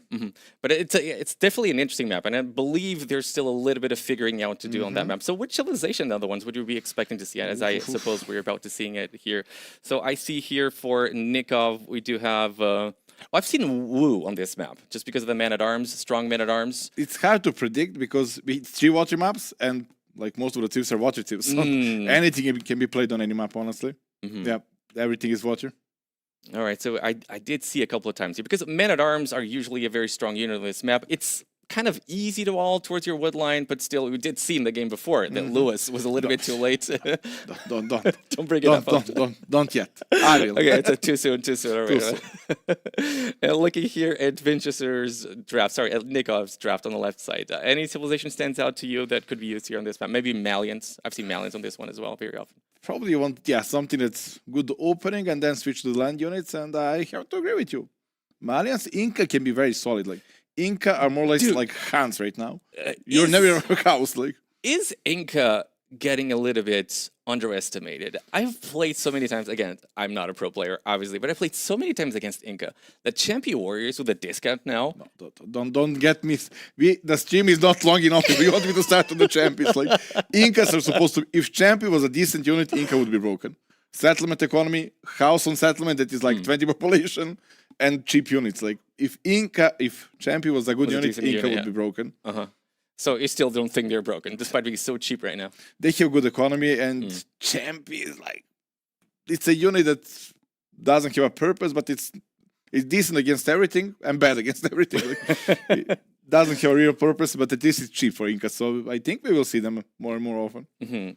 All right, so I don't actually hear protection, just in case you guys are hearing me here right now. Okay, so we're into the game. It's going to be Lençóis Maranhenses, as we just said before. We're watching here Nikov on the right side playing as the red color. It's going to be Malin, so it looks like it was right on that one. And Winchester is going to go here with the Georgians. So what do you make here of the Georgians out? The Georgians are obviously super good choice here. I remember Jordan playing them here in the qualifier. They are very good. You start with wood and you don't need you start with Mule, you don't need Armor Camp, so you can instantly make a dock, which gives a very, very good opening. And it's, in the end, actually a very strong line too. Perfect for the both world on this map. Looks like it's going to be a dock pretty much at the same time here for both players, as we do see Nikov already being there as well. Malians do get the cheaper dock, of course, as well. So I'm kind of expecting to see here Nikov potentially go for that approach of a dock and then man-at-arms. That's what I'm expecting to see here. Again, if you manage to break into the wood line of your opponent, that could be very, very dangerous indeed. Man-at-arms are still like a tricky unit. Like, it can be looking so damn good, like against Lewis, but sometimes they're so useless, you hit the walls, nothing happens, you get in, you get walled out, and then you're like, why did I make this unit? And then you're behind in archers or whatever it is, follow-up is. And what I'm thinking is that, as you just saw, Vinchester using the mule card for the very close wood line. So usually players do go for the further away wood line. But again, that's the beauty of having the Georgians here, that you get to actually start there and maybe later on move into the back. I don't know why we don't do that more often. Like at the beginning, everybody was taking the close struggle G and then move forward. We got lazy. Just go forward and just don't go think to the about last that. one anyway, and you're done. All right, so far I believe I'm not seeing any barrel clear from Nikov, as indeed now with 5 villagers here on wood. Nico made that dock on the middle of the map. That probably means that he wants to play very aggressive. Like he made it really close to the opponent. I assume he wants to go up fast. If he wants to open man-at-arm, dock would be more defensive, so he has more time to Interesting, interesting. So you would probably think it's just going to be fast feudal here for both players, as Vinchester is indeed going for the walls that we were expecting to see. Again, no man-at-arms seem to be here on the way for Nikov, so those walls can indeed take their time. It's going to be, for the time being, 4 fishing ships for both players. Pretty similar build order so far, I want to say, Doubt. What were you expecting to see here from the Georgians? From Georgians, I expect to see actually full water. I expect that from Alliance as well. Okay. It's the safest play. It's just the safest play. As we do see now, Vinchester is starting to go here towards the outer wood line. So do we consider going here for scouts as the Georgians? Of course, when I think about Georgians, I think about cavalry units. They do regenerate. They're very strong on land indeed, but you do feel like the water here is just too important. You just have to open. Like, it's either man-at-arm opening, which is risky, or just going for the water. Now, against certain players, like man-at-arms can work until certain limit. Against Winchester, Hera, you cannot make man-at-arms. They will not accomplish a lot. Against Lewis, you can. But Just quick walls. And, yeah, exactly. You're done, you do nothing. Quick walls and you're done. All right, it's going to be here Vinchester a little bit earlier here on the feudal age timing. Of course, we're expecting to see. What do you expect to open with? What's the rule? It feels like everybody has been discussing this throughout the whole tournament. Is it going to be Hulks, you reckon, here? It used to be the case. I have a good idea. I cannot really share. You cannot share it? Alrighty, already hiding. But it used to be the idea that when players are close to each other and you don't have much room to maneuver, you go for the Hulks. But then we have seen quite a few players going for the fire galleys as well. So where do you stand on that? Well, as a player who did not qualify, in my opinion, you open first fire galleys, you force the Hulks, and then you switch to galleys. Interesting. And did you feel like here there's enough room to actually maneuver with the galleys? Yeah, and actually Hulks are dying to fire galleys. They are cost efficient because they are cheaper. But at the beginning, I think fire galley is a better unit until certain ultra stack mass. And it is going to be Hulks here for Vinchester. That's what he opens with. And Nikov's going to be on the fires. So interesting approach is going to be different for both players. Basically, as predicted here. 2 docks for both players so far as I can see. And it's going to be micro. It's going to be micro here. So who do you prefer now that we see Hulks and you see fire galleys coming? I prefer fire galley. You do prefer the fire galleys? I honestly prefer fire galley. Ooh, no wood upgrade. Thank you, Vodka. No wood upgrade here That's for Nikov. Big mistake. If he forgets about that for the next minute, it piles up. Yeah, looks like we might be able to actually snipe a villager. That's very well found here by Vinchester. It's villager down. First kill here of the game goes in favor of Vinchester. And Vinchester already putting pressure on those fire galleys at the same time. Again, fire galleys are supposed to be countered by Hulks, but then again, Hulks do have the dogs close by, shotting at them, losing a lot of HP, and that's Nikov holding there. But very important that we'll snipe. Now, look at those fire galleys. They really desperately Low need HP, repair. need repairs, can't do it. Already forced to garrison the ships inside their dock. It's going to be idle economy here as well for Nikov. So And the beauty of Jordans, that Scout did not die. Soon, he will return with full health and do the job again. Indeed, here we have Hulks, just 1 fire galley here for Nikov. Unfortunately, getting behind here on the production, so difficult on the water maps. He was later here to the feudal age, got a lot of his units sniped early on, and it's going to be Vinchester here really squeezing Nikov right at the beginning of the first game. Numbers are just not there for Nikov just yet, and it's going to be Hulk v Hulk. We have more numbers here for Georgians. Yep. But Hulk against Hulk is such an underwhelming fighting, honestly. Like, they don't do anything to each Takes other. so long to Yeah. kill each other, right? It's like literally, I think, 2 damage per shot, and they have a lot of HP. I never see folks go for the melee upgrade. Do you ever It doesn't change consider it anything anymore. between both of them? I do hear some rumors that some people were pushing for a reduction on the armor, sorry, of the Hulks. I don't know if that's coming, and these are just rumors. Obviously, no official information. But it is indeed Winchester here, putting Nikov on the ropes. No action on land so far, as we do see a market going up. And I assume a lot of that gold is going to be potentially on the whales for Winchester as well, doubt, which is why he's got so much gold right Only now. question is, will Winchester now start adding fishy chips, or will he continue to like completely clean the water? That's the problem with Hulks. Once you hit the map control with Hulks, you cannot kill the dog. And that's, again, a little bit of the problem on this map, right? Because if you invest too much on the water, I feel like sometimes you delay your castle age too much, and then you're actually giving your opponent an opportunity to be up first and start a siege push or something like that. I've seen that very, very often, actually. We saw that from Hera, actually, against Winchester. Yes, exactly, exactly. And Hera even lost 2 villagers there. Interesting, though, we do see here the dock on one of the pawns. That's actually pretty good to put some pressure, potentially, with the I would galleon even add later on. one fishing ship, so you can put it in the Can dock shoot and like inside the make a dock, mini yeah, tower there. Yeah, yeah. Sounds like a very good plan indeed. Resources going up massively here for Winchester. Again, it's going to be on 4 fish here. Same for Nikov, but again, he had quite a bit of idle Oh, time. no wood upgrade still. Still no He wood will be upgrade. mad about that one. Hurts. Rest collected very close. More army for Winchester. And resources really looking really, really good here for Winchester. So if he makes it first to the castle age, which seems very likely, what do you follow up with? Do you go for the Forward Siege Workshop to It start has to be. booming? He sold the stone, right? When you sell the stone, you need to pressure. That's the rules. I didn't make the rules. Indeed. That's how it is. Indeed, as you do see stone being sold, and Winchester very, very close to clicking here to the castle age, and up he goes. Nikov is actually spending some time now making fletching. Looks like he's got some archers on the field. So far, nothing at home here for Winchester to defend. He does have an archery range going down, so that's probably going to be for some skirmishers. And he's getting vision on this, so should not be surprised about this one. He didn't even have town lodge. Like Nico could have done a better job hiding those. He Yes. still had a scout alive. Yes. See the weak angle. Like there is a lot of open area with the fusion ships. We have this picture in the picture. Nice. Oh, beautiful. I didn't actually see it. And it's Winchester still putting it away. He's forgetting. He's doing something. He's just forgetting. It's idling his TC. He's not clicking up he goes. Had quite a bit of time. This could be dangerous. Fletching is in, indeed. And it's going to be at least 1 villager kill here for Nikov. So finally getting something for his troubles. It's like those passed the market, but apparently Winchester didn't Acknowledge. notice. He Like, must have been looking yeah. at the water. I mean, it's so easy for us to see here. But we do have skirmishers being made. No fletching just yet for Winchester. Might be willing to do that one. And it looks like the archers are now moving towards the back wood line as well. And Long a 2 minutes. lot of potential damage there. Nikov, unfortunately, not quite tuned into this. And still no fletching here for Winchester. No armor, no nothing. And archers do well against skirmishers without any of the upgrades. As you see, both go down. Yeah, they literally counter skirmisher until that. And Winchester sold stone, so he cannot even make a tower. He needs to survive until he drops the church there. Trying to microwave with the villager, can't do it, and it's another villager kill. So Nikov finding some damage here. He does manage to click up at the same time. So what looked like a very tricky beginning here, and another good more find. raiding here at the back. Looks like we were trying to go for some stone here as Winchester being put on the ropes now. Winchester, a lot of damage that he was not expecting to get at this point in the game. And castle age time from Nico, not that far Not behind. too bad, not too bad. Like he lost the water, but only 4 fishing ships. Now Winchester is adding more. Only if he had a wood upgrade, this would be such a perfect Oh game man, by yeah, Nico. Nikov and economy upgrades. What do they say about that, huh? This is different. Wilbro is a one thing. I mean, Double Bedak's even worse though.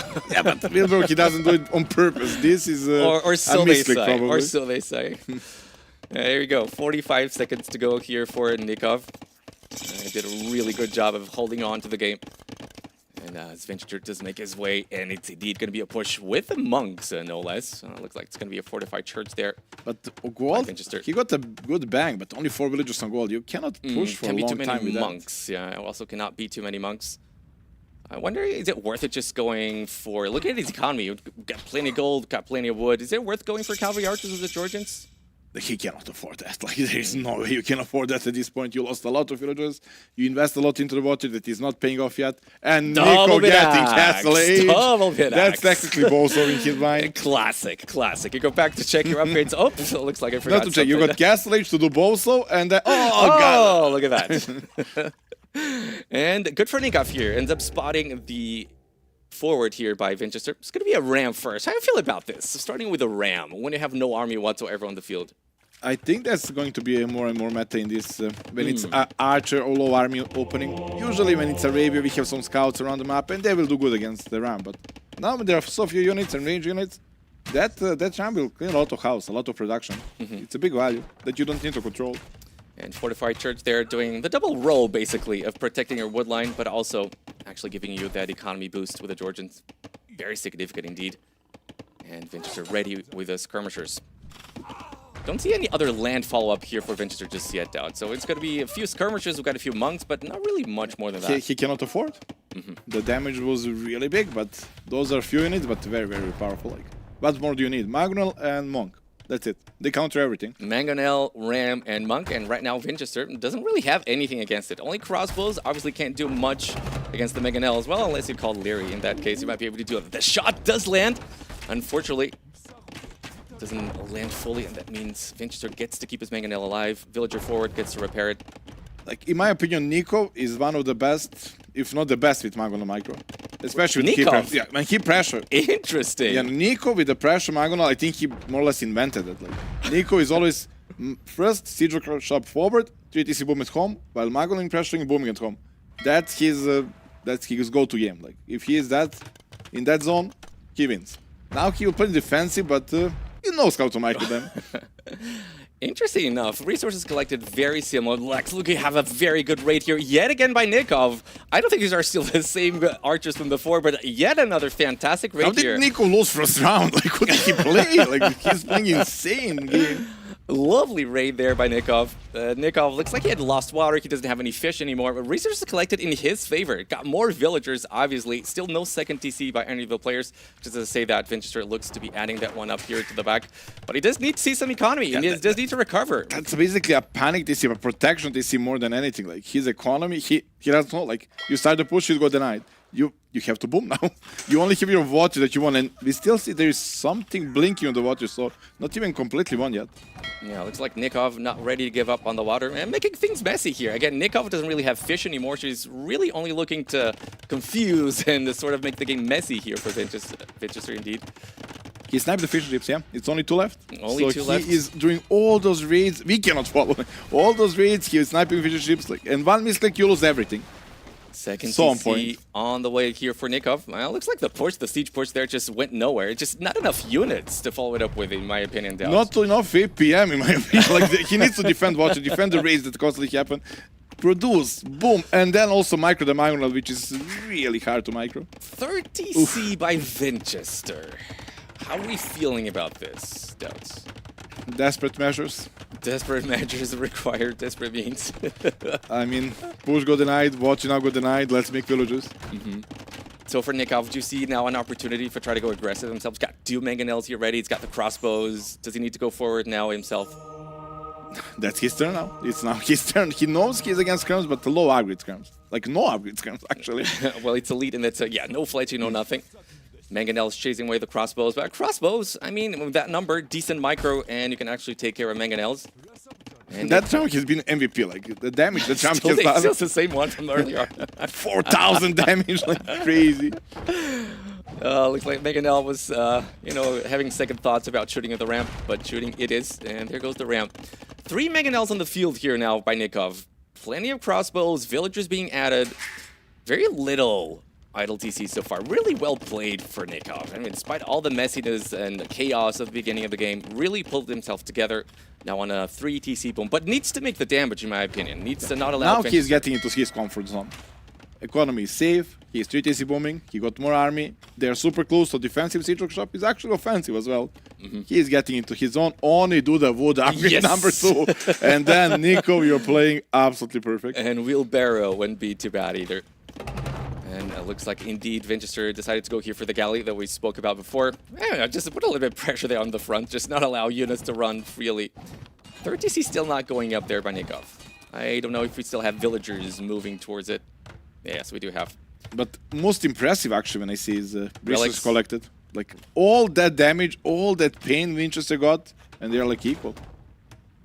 Still very, very close resources collected. And Winchester also, despite all the chaos, 3 relics as Nikov bringing his first one.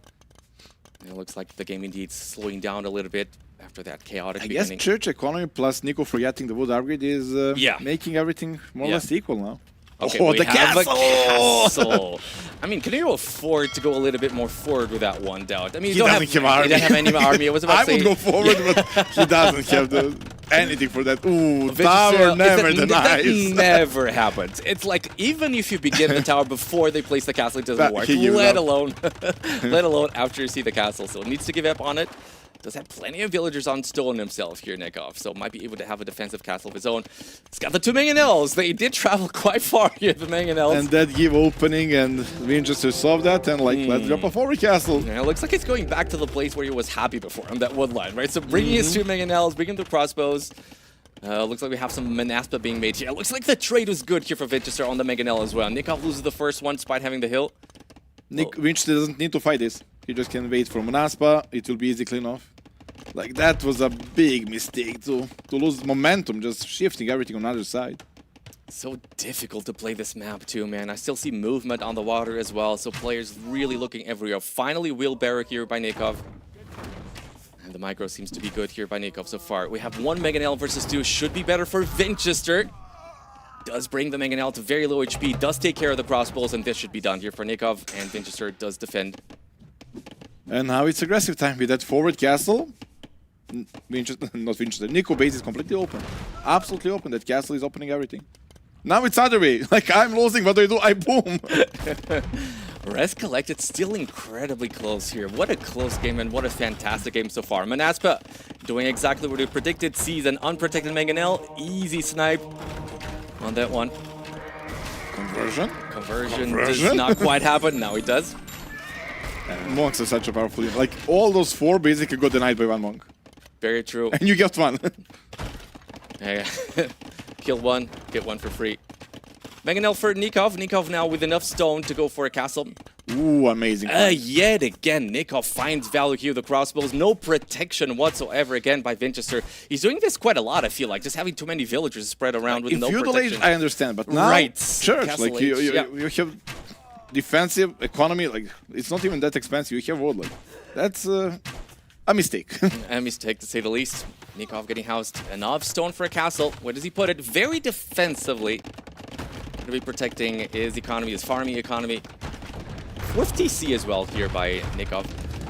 Piling up a little bit too much wood right now, Doubt. Not really making too much army. Well, when you make defensive castle like that, you believe you're faster. That's like also the rule. I didn't write it, but if you don't go for a really counter castle to even the damage, then you know you're faster imp and you will trap it down. And that's the case. It's up to him. I don't know where that would pop out, but didn't he have a moment ago? He had like 300 food. Yes, market work or something. And castle's going to be great here for Nikov. Again, it's going to be protecting his economy. Lovely. Be having here the fasting period of time is predicted. Manaspa get to clear all the crossbows here at the back of the base. And Winchester, score says, is very, very far ahead. I prefer Nico's spot. Yeah, well, I okay. prefer Nico's spot. I wanted to say, here. having now the early Imperial Age, slight resource collected advantage. What are we expecting to see here from Nikov? I do see a couple of Gabidos being made. That's just to snipe Mangonels, but his transition should be Knight. Marimba Knight, maybe some camels if needed. Of course, here Malian's missing Bracer, so going for... I do believe they get Arbalest, but no Bracer, so Yeah, you don't basically wanna go never that. see. Never see. I believe there were only 2. There was a question in one of my quizzes. What are the only 2 civilizations with Arbalest and no Bracer? And I think it was Franks and Malians, but then Franks lost Arbalest. They don't have Arbalest? Yeah, they had lost Arbalest? it. I believe they used to have Arbalest. I'm not entirely That's sure. before to my be time honest. even then. Before your time. I don't think that's possible.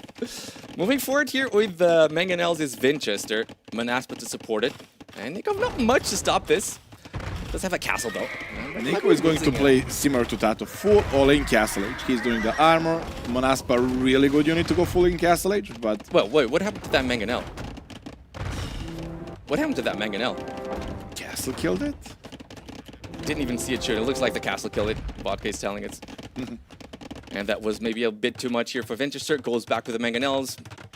Map control looking good here for Vinchester. It still didn't click up, of course. Going to be difficult for him to keep that map control as Nikov yet again comes forward with more and more crossbows. Do we have a transition into knights? Do we have stables Could being be made? hand cannoneers, like Malian's University yes. works fast, and you want Correct. to unlock bomber 80%. cannons too. Yeah, I was about to say with maybe a few Gabitas can go for the mangonels. Needs micro, and micro is something that Nikov does have. And Gabita so much damage against those mangonels. They're super, like, the Very funny unit fast. is like, less you have, it's easier to snipe the mangonel. If you have 10 of them, True, they you just get do so one shot many, and they yes. get clumsy. Like with two, it's easier. Very, very true indeed. We do have here bloodlines coming in. We have ballistics. Are we just gonna be going for arbalists? Well, he does have quite a big army left over, but yeah. So chemistry immediately, definitely probably thinking about going for hand cannoneers, as Dowd said before.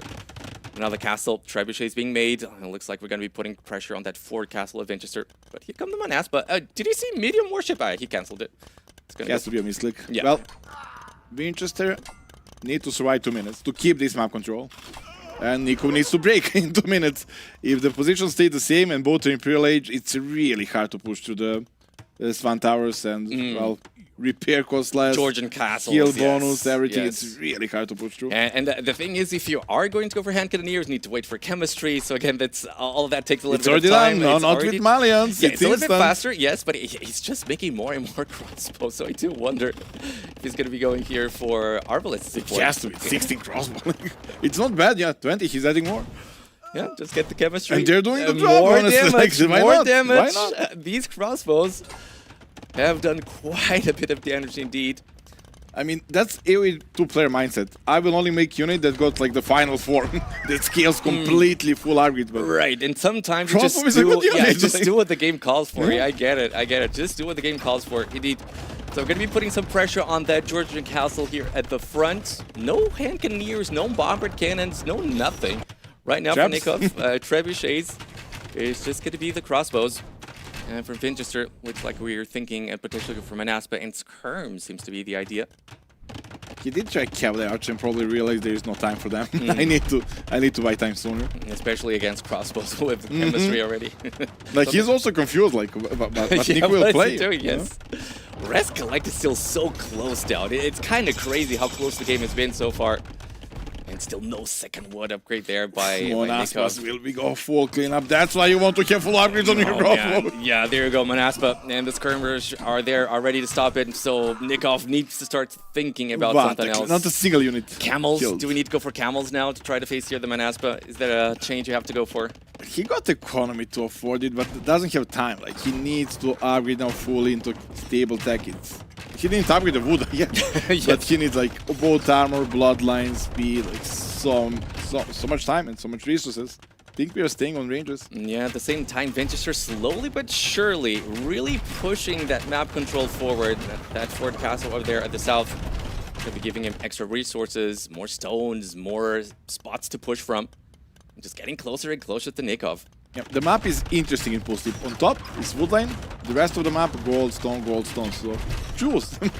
All right, so Nikov does well here with the quick balls. Unfortunately, the Trebuchet is going to be going down here to the Manaspa. Again, Manaspa, such a strong unit, winning numbers. Skirmishers are there. Bracer has been done. Chemistry coming. A couple of Gabitos there could be maybe useful against skirmishers, but the numbers is just not there for Nikov. And this does feel to me like Doubt. The army composition just wasn't it here for Nikov. I don't think Nico knows how to like. We have time to think. What do you make?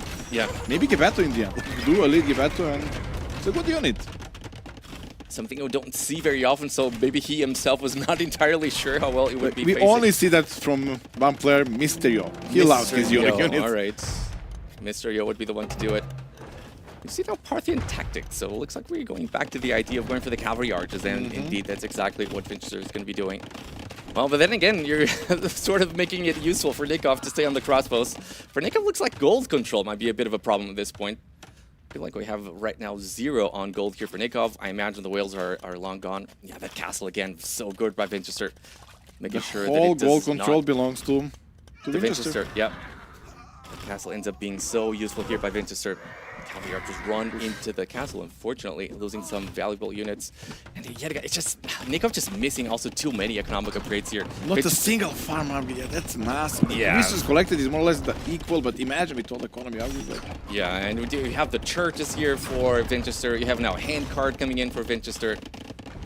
Still crossbows, still just crossbows here at the Malins as we finally see some light cavalry. Again, no gold, so for Imba, not a possibility. how many now. games did Nico lose just because of the missing economy army? It's Yep, like yep. fix it or don't. Better don't. Not yet. Especially if we play against you. Conscription coming in as well. Army numbers are just not there here for Nikov. Map control, much less. And it looks like it's going to be slowly but surely Winchester looking to close the game here. Could playing a water like on this map, on those little ponds, making docks be an option?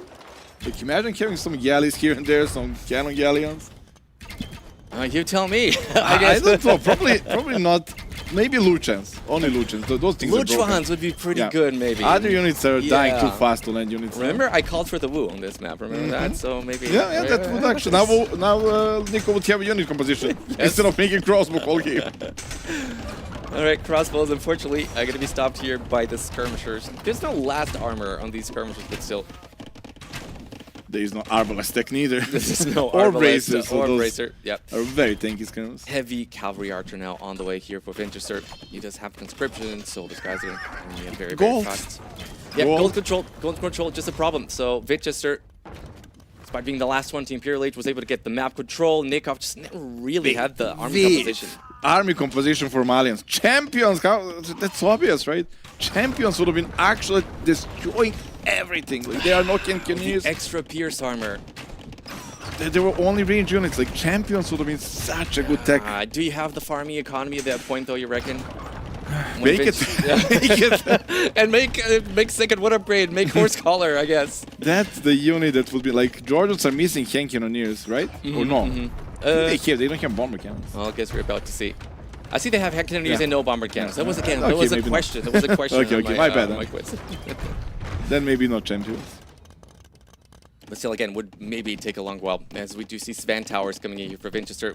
Wood, and it looked like a stone. Look at the stone bank here for Winchester. So Svan Towers, plenty of stone. They'll drop them everywhere. Feeling ever more hopeless here for Nikov, I want to say, Doubt. Yeah, Winchester is not playing like Black Forest Gym game. Like, he will control the whole map, make stun tower there, here, just enjoy. Enjoy the moment. Like, he knows the game is over. Light cavalry, potential Hussar with the Georgians, of course. Do reheal, do regenerate. And Imperial Age, significant, actually. Significantly fast, I want to say. Also less population tech, that's probably coming as well. Asnauri, He is in no cavalry, rush. Yeah, just can go for everything indeed. Relics seem to be in favor of Winchester as well. 2-1 apparently only. I don't know if they're missing some on the map. But 2-1 in favor here of... Oh, here they are. Yep, here they are, indeed. And Nikov really struggling to get those population numbers and army numbers up. Just losing everything to the castle again. He's now stuck with only charge units, and when he had more options with gold units, he couldn't break. And this is a castle of someone who knows he's won the game. That's the castle that you want to enjoy the game. Yeah, let's. That's so beautiful. I don't want you to resign yet. I played so well this game. Let me enjoy it while it I lasts. went through a lot. And I went GG. through a lot to get here. Let me enjoy. And GG is called, and indeed Winchester ends up taking the first game. Nikov showed some really signs of promise in that game, Doubt. You were even surprised by how quick he was. So where did it all go wrong for Nikov? Economy upgrade. Honestly, I think economy Okay. upgrade was, and the big chip with the 2 Mangonels and crossbow. Yeah. Those two things combined. Where he was really expected to do some damage, then really couldn't watch it very closely indeed. I mean, Winchester react perfectly with, he saw those 2 Mangonels, the whole army going around, make a forward castle. And that castle buys so much time, so much momentum. Also, Nico wasn't sure how to react tower, run away. It gave him momentum back, and such a good after point. that... That's such a good point. Because, you know, sometimes when you see you're being attacked, your first reaction is to actually do something about it. You know, let me make some units, send them back, and Winchester just goes, okay, so he's in the back, he's not in the front. So let me I make don't the have units, but his units are out of position. Yeah, this was so good here for Nikov, finding those villagers unprotected, then goes on to the wood line, finds more damage. At this point, actually even putting pressure on the water too, by the looks of it. But I absolutely loved how Nico played this game. Like, it was so aggressive. Eco upgrades. It's He not was on a- top of things. He was on it's top of things. Like, Not only a meme. I mean, every meme has you know, has a kernel of truth. That's what they say. not about my castles. So we're now probably going to be going into the home map of Nikov, and if I'm not mistaken, you get to choose between the two maps that are left. So what do you expect him to choose here, Dev? I forgot what was his map. So I know there there was was Island and Noronha Amazonia, right? And Amazonia, that's But I exactly forgot it. which one is Nico's map. So And Nikov's was Amazonia, I believe. Maybe it's other way around. Okay, so that was actually, as you said. yeah, then for sure he will put his like Island is straightforward map, and Nico mechanically played insane. There is no reason not to continue with his home map. Now I'm not remembering the tips exactly, but I assume he had tip prepared for a while. I'm just gonna say, I believe I saw Portuguese. I don't remember if it For was. who? Yeah, I wanted to see Portuguese, but not for I who. believe it was for Nico, but again, I might be proven wrong. Actually, very curious to hear your take on this, Doubt, because on islands, we've seen Vikings dominate mostly with the longboats, and I've always thought. I'm Portuguese, so yes, there might be a little bit of bias here, but I always thought the civilization that might be able to actually fight Vikings on a pure water map could be the Portuguese. Portuguese is a Viking counter, you know that. Yeah, the caravels are Yeah, supposed to carry they the longboats, but I destroy never them. see people do it. And I always wonder why not. Actually, we don't even know anymore. After so much water changes, how are the caravels? Portuguese Okay. for Nikov Well, is he got their available. minions is a very good water team. Like, so maybe even the best one. Yeah. I would prefer They the shoot twice. Portuguese, Germans as well. Germans too, indeed. But Portuguese got a new tech. The circumnavigation, You right? see the whole map, But I believe it does something for the ships too. Does it not? Is it faster protection? How much? 20% up 25, 30? No. 40%? Less. 35. I look so confident, but I'm not sure. I think it's 35, yeah. Kind of crazy though. That sounds actually pretty powerful. Well, So- instead of shipwright, right? but then you have like cheaper. Of course, you have cheaper On boats, lower on gold. Exactly, have more HP, have full map vision. All right, not necessarily the best Not thing. in the really world, but hey, important. no, let's not discount for the score. bonuses. For the score, indeed. All right, and we're on to game number 2. It's gonna be here the home map of Nikov, and he decides to go for Fernando de Noronha. I believe that's an archipelago outside of And he Brazil. took Portuguese. And he did peak Portuguese. He knows what's up. Bengalis on the other side, though, here for Vinchester. Now, Bengalis, what is the big thing about them here on the water? They do have the regenerating ships, if I'm not mistaken, which also make them a very viable option. And, of course, the economy great with them, too. Monk landing can always be a problem. But honestly, I say honestly a lot, but honestly, the healing is so powerful now. You mean it. You mean it. I really mean it. Before I was lying, now I mean it. The healing, like before we had galleys against galleys and it's one-shotting. You micro, you one-shot. Now everything is fighting each other. All the galleys are damaged. Fire galleys, hulks. And that healing is really playing a big role And now. usually they do make docks in the back, from what I've seen. I don't know if, well, I just say that I see a dock going up in the front, actually. That was to be the case, I believe it was Both of more. them are making wrong. But you know what the change Next is? time we eat. Just 1 second. and then- Both of them in front. But you know why? You know what I'm thinking? It might be a change that it has to do with the new docks not shooting arrows anymore. Because I do believe They back... yeah, but it's different, as you know. And I believe when docks were able to shoot in Dark Age and all the arrows, a lot of people were deciding to go for fast castles. And in that case, I think you're more likely to make the docks on the back of your base. In any case, my point was that since they were so far away, actually having ships that regenerate and have plenty of time and plenty of space to maneuver around might be a pretty good thing here for the Bengalis. But it's like you always think other guy will make a back dock, and then on front dock, to punish him. historically front dock is having more fish as well. Yes. Now, I'm not sure if that's the plan now. With the recent maps, there's fish everywhere, and it's kind of evenly disturbed. All right, so I don't see it being a factor very often, but you never know here. But you do have these 3 neutral islands in the middle. Those are not supposed to be for archery ranges, if you guys are wondering. We do have a couple of stone, and I believe there's relics. I believe there's gold on those middle islands. So if you do get control of the water and do win it, something that you're definitely looking to keep control Shouldn't we of. have like natural docks as well? Wasn't that the idea to trade and get like unlimited? Oof, I never... So like marketplace on water? Yeah, I think that was like idea. Like I do not remember maybe not, that obviously not on whatsoever. those maps, but I think that was like in the patch that you can even pick what you want to trade with now. Oh, yeah. True. Yeah, you can decide the percentages. Oh, dude, I completely forgot about that just because nobody plays team games anyway. So you don't see it very often. Well, yeah, well, it's about to change potentially now with the league actually coming out. All right, so it's going to be here fish and more fish for both players. So are you expecting to see them going to fast feudal? I mean, again, also making the docks front might be an indication that you're planning to be aggressive. Again, back in the day, that was always a giveaway. If you make your dogs front, you're trying to go for a fast feudal-ish thing. I think that's the same. Like both we go fast feudal. Only question is what army they choose. Armenians? No, I think Armenians.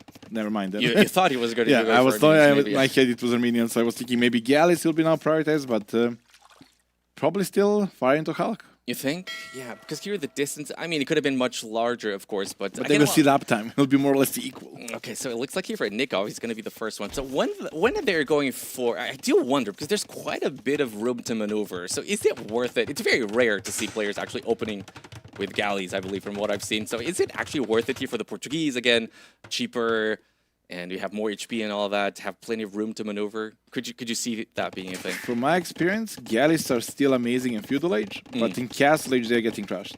Like By the everything fast is fires. by the fast fire. Even Hulk is doing a lot of damage to them. It's getting hard, right? And you need to always, baby. If you look away, they're they're under the sea. They're gone, yes. They are there with Sebastian.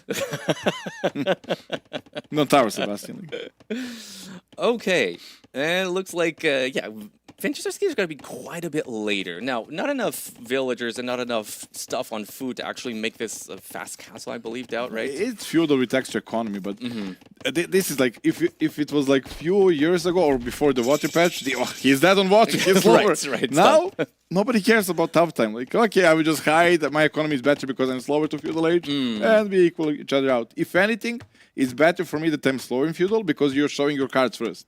I see Fire Galley, I make Hulk. Such an interesting point. Such an interesting point. Yeah, I love that. All right, this time around, we won't be forgetting about the double bed axe here for Nikov. And we are going to be opening with Hulks plus Fire Galley, so nothing changes. The distance between both players does not seem to be a factor here for Nikov. And it's going to be now looking to the dogs of his opponent, which I believe he should not still He's be aware going where back they are. Yeah, because he thinks uptime it's back he's going, because is this later. on purpose? Ooh, that's so sick. So he saw later uptime, suspects it could be a fast castle, but it's not. That means he's going to leave himself totally open in the front. If Vinchester does find out about it means the fish could be gone. Imagine if he went forward, that would be like 5D chess. Like right there, go forward because I know you fake it. That would be another level. I hope we get that, at that point in Age of Empires. All right, and Nikov, unfortunately, going to be having a very nasty surprise. Now, Vinchester, where is he headed with his Hulks? I guess the question. Is he going to be trying to go for the same? He knows it's a fast feudal for Nikov, obviously. Vinchester needs to defend. He's not going anywhere. Like he's waiting. Just going to be waiting. Just going to be waiting. It's going to be being greeted by Fire Galleys, which is actually the best surprise he could get. He will be ready here with the Hulks. And his fish is going to stay protected. It's going to be 7 fish here for Vinchester, and it's going to be 6 for Nikov only. And 1,000 more reaches collected with 2 extra villagers by civilization. Wait, 1,000? Counter unit. 1,000? No, 200. My bad then. I don't know. Close enough. Close enough. 1,000 would be a lot at this point. Ooh, we'll snipe. Villager snipe. Finally got something for his trouble here, Nikov. And it looks like the army numbers are still going to be in his favor, though. So more HP again here for the Portuguese ship. They're also cheaper against healing. I prefer Portuguese. Yeah, the healing should be pretty slow in Feudal Age, I reckon. Like, this is perfect for Bengalis. Like, those small fights, I go back, heal, then we fight again. Yes, yes, beautiful. Let me just see 4 dogs here for Vinchester. I'll be willing to see how many dogs would you have here for Nick. I believe it's only 3 for him. Could that actually come back and bite him in the ass, I wonder? We are not in that stage of water metal. Like, you cannot produce all the time, and it's not about the numbers as much as before. Nikov putting the pressure here at the front. Again, more HP. Vinchester seems to be a little bit split with his army, so can now really fight this. And I love the way that he's splitting his Hulks to fight the Hulks. Got the Fire Galleys here fighting the dog, and only Hulks coming from the back, though. It's going to be trouble here for Nikov, and I think this is a win for Vinchester. Very good move by Vinchester. Yeah. Oh, the pincer move, the good old pincer move. Nikov wasn't ready for it, tries to escape. Just lose some quite valuable units there. I love seeing micro like this. Not dodging, but like a cool move, cool surround. Just like mastermind. That's so really good to see. Plan carefully the movement. Beautiful to see indeed. Rest collected are getting better and better for Vinchester. He's market away from clicking up. He's 1 market away from clicking up. He's got 1 more fish. There is the market. What do you put it that? What do you put it down to? It's just the fact that you get the 2 extra villagers and then you have 1 more fish. That's the difference here between seeing Vinchester so close to clicking. Longer Dark Age. That too, yes. A bigger bank and I think he also had less units. It was just a very good move there. Those 5 galleys in the end were useless. Market is indeed going up there. I do believe I'm seeing for Winchester indeed.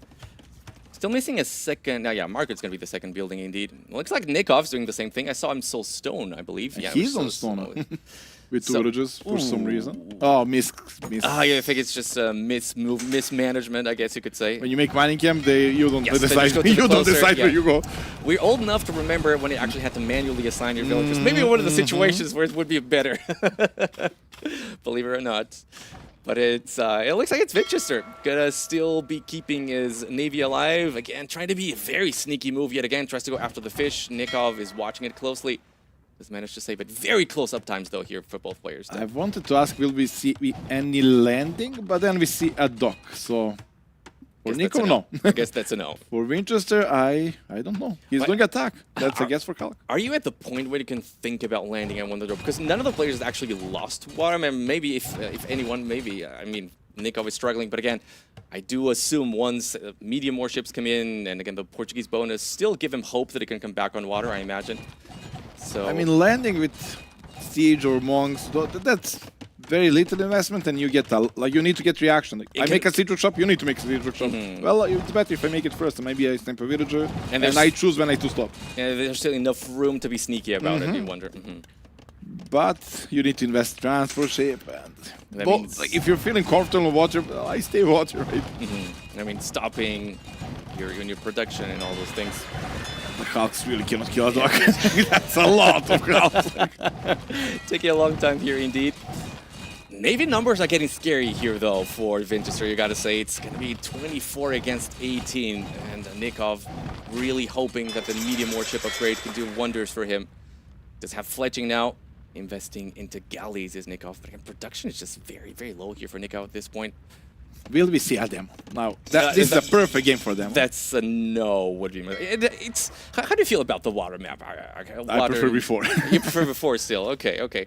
Because I do like the part where we're actually guessing what units people are going to be making. Yeah, that's the idea, but we are still not there. The balance is still not there. It's hard. It's really hard. Like, also the bonus damage on buildings. Like, you need to make fire galleys. They are basically rounds, and then in Castle Ridge everything burns. Nikov moving forward here. It's a lot more HP, I believe. The insert attack coming up again. Here.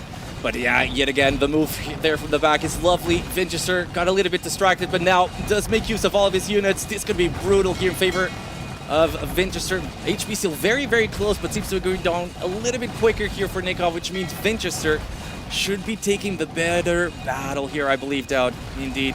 Nothing of galleys, and they're dying really fast if there is nothing in front of them. That's why the pincer attack was so brilliant. It's going to be a total cleanup here, as we do see as well. Clinker construction, I believe, coming up there by Winchester, and I think that's going to be the speed on his units being upgraded. Clinker construction that it is. You know the name. Yeah, look at me. Something. We need to, to be unique in some sort of way. Admit you try to learn that one, like you're repeating before the bat, like clinker construction. And unfortunately for Nikov, he can't do it anymore. Loses his army on an island very often. That ends up being a death sentence. Has to call it. It's going to be the 2-0 Winchester, despite having the Bengalis, which are obviously not better than the Portuguese, still makes it work. Was it all about just that little delay on the feudal age uptime that sort of gave him? I thought that was such a great point by you, that being the last one actually lets you see what your opponent opens with. He showed the cards first and then he reacts. That's such a good point. Like, fire galleys are usually good, but not on full water. When you just, Hulk in the end wins. It's cheaper and it's better. But in early game, because of that extra range with dog protection, fire galleys burn one Hulk very fast until he gets to the melee. And then it's kind of equal. But once you have like 10 Hulks against 10 fire galleys, there is no chance. And before anything big happens, like, I think Winchester was 8 kills to that, something like that. And it's a snowball map when it's only one-dimensional, only fighting on water. And then there was that move, right, that really made it so good here for Winchester. Here it is. He's got an attack in the front, he's got an attack in the back. Nikov was not ready for this and ends up getting debated into the trap. Beautiful move here by Winchester, indeed.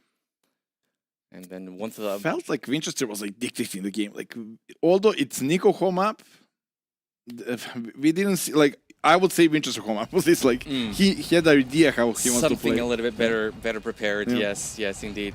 Nico went front dog, and I want to win with micro right away straightforward. Winchester a little bit slower, pincer attacks, full one unit because he thinks it's better. Like felt like a man with a plan. And what this means is that, unfortunately for Nikov, things might be looking pretty grim at this point. So he will be losing these series. And again, Winchester did lose his series against Harrow, which means his book holds is most likely to be better. And So tomorrow, Lewis against Nikov. Lewis Nikov. Wow. Look at that. Important match. For me, it's important. I'm cheering for Nico with all my heart. Like For Nikov. For Nico, you know, did you spend time with Lewis? I did spend time, but it's your teammate, at least in theory. That's why I spent time with him, and I know how he is, and I'm cheering for Nico. First, he lost to Sorakuma. That he was like, "How did you lose to Sorakuma?" I destroy him, and now we wait for tomorrow. But he put in his place, I guess. At least they took one game of Sorakuma. He lost 3-0, right? Yeah. Alright, so looks like the last map is indeed going to be the Amazonia map, and that's going to be the home map here for Winchester. What civilization are we expecting to see? We did see the Britons being played on that map in the series before. Again, Hart was explaining how good that can be because of all the extra capybaras. And of course, the Brits do collect it faster. And we did see Byzantines as well on the series before. I was very surprised by how quick and how well the fire galleys with the Byzantines were dealing versus the Hulks. So you reckon there that was might my be plan for the qualifier. Alright. Just make them on the Monte Pascal. They destroy everything.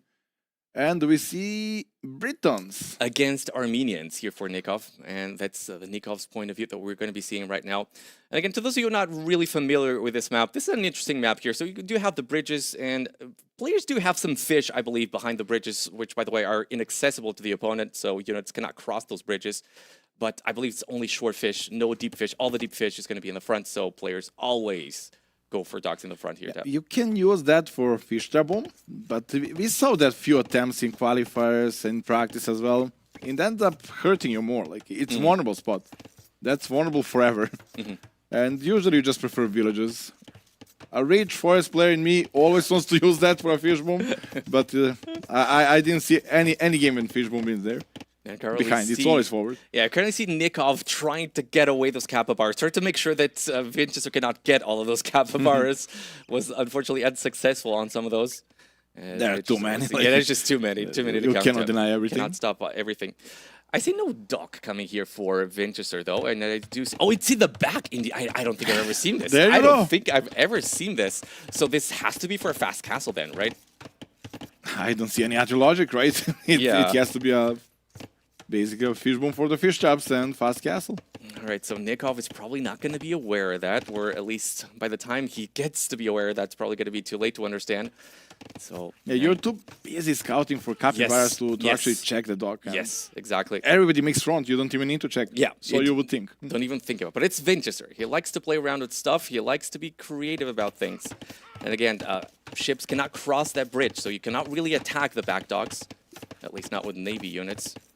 But like the shore fish is way slower than deep fish. Yes. And there is not a lot. That will run out. Also, in the middle there is gold to protect. That cannot be taken by the galleys, but you protect them with galleys and water control. So it's way more important to control that front. There's also the fact, though, I mean, of course, having the middle, very important as well, but a lot of your economy is still going to be on the sides, though, because your initial island is so small, you can't really make too much there, and you need to expand very early. So That's where the mule play is very important. Like the wood lines run out very fast, and then you just, use the mule and move out. just go out. Looks like Nikov, indeed, here thinking about going for the fast feudal, a bunch of capybara that he was able to snipe, indeed. Here they come. I'm so happy we are not only with sheep anymore. Like every DLC, a it's new nice. animal. Yeah, it's a nice It little feels a thing, bit yeah. weird to eat a capybara, but it's a cute detail. Yeah, there you go. So that's going to be a capybara that lasts you forever here for Winchester. That's the same thing seemed to be true there for Nikov. Nikov going for Loom. And probably thinking about clicking up very soon now. Again, I would assume he was not able to spot anything suspicious here for Winchester in terms of the back dock. For Nico now, he really needs to realize there is no front dock and stop galley production. Focus on Yeah, fish make bomb. more fish. Yeah, yeah. As soon as he realizes that, the better for him. Yeah, Ideally right now. so he does go for the dock very close to his deep fish. There's another one to the left. I believe that's where the other deep fish is going to be. And I do wonder sometimes whether it's worth putting the docks together to just like protect each other in case you're being attacked by your opponent, or It's whether a low yellow Oh, very well. legend There you play. go. There you go. Technically, yes, but you need to think about your economy as well. All right, Fatal Age going here for Nikov. Again, I suspect it looks like Finchers are very much looking to go for that fast castle.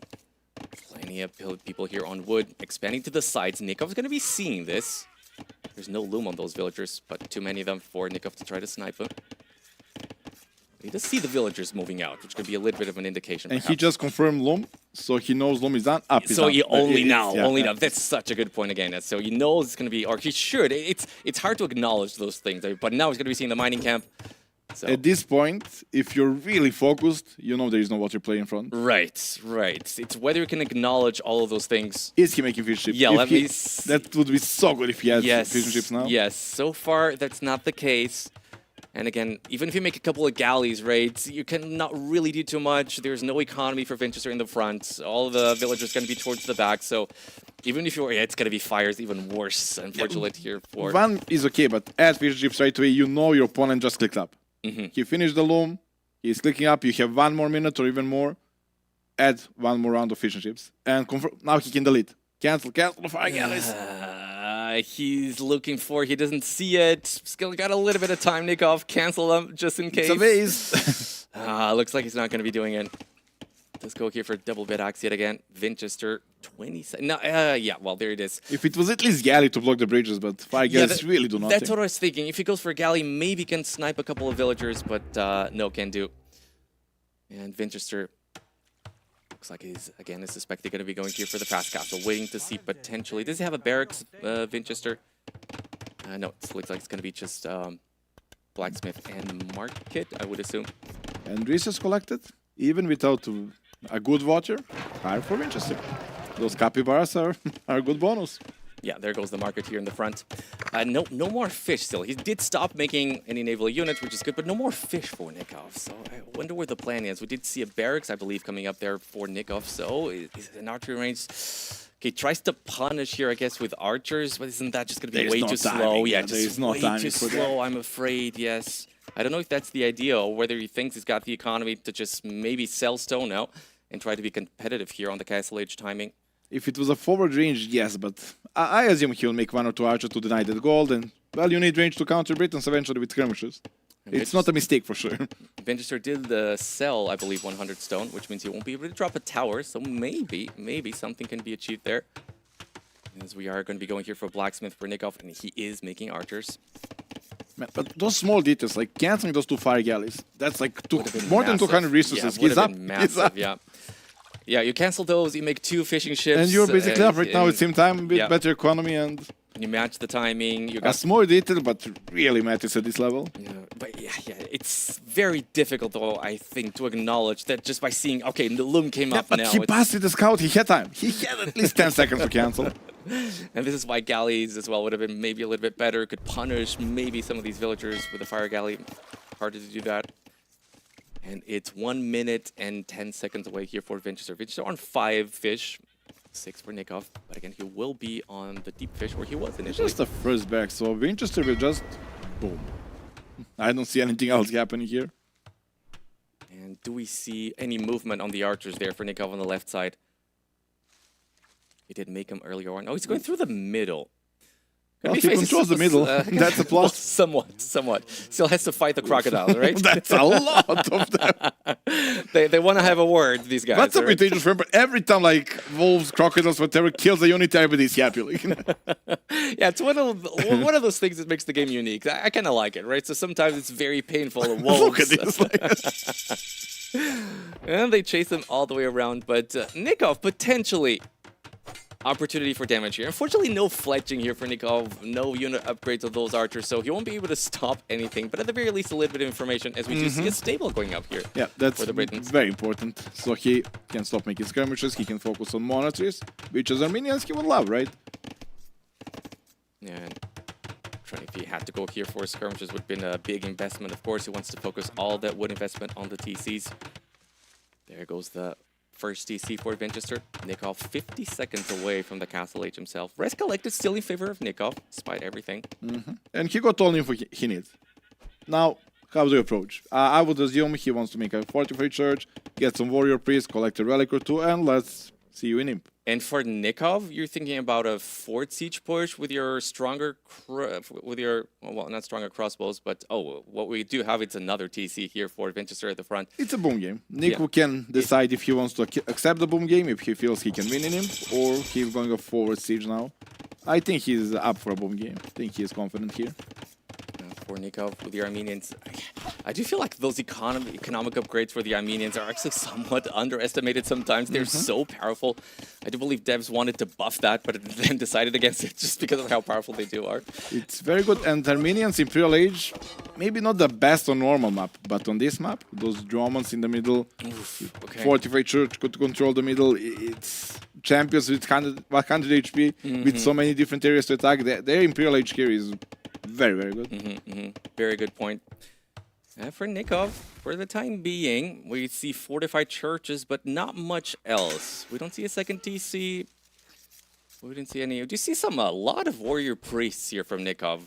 So maybe he just wants relics. Wants to go for the relics. Maybe be a little bit annoying here in Winchester economy. Again, Winchester not going to have much himself. It's 2 knights and nothing else.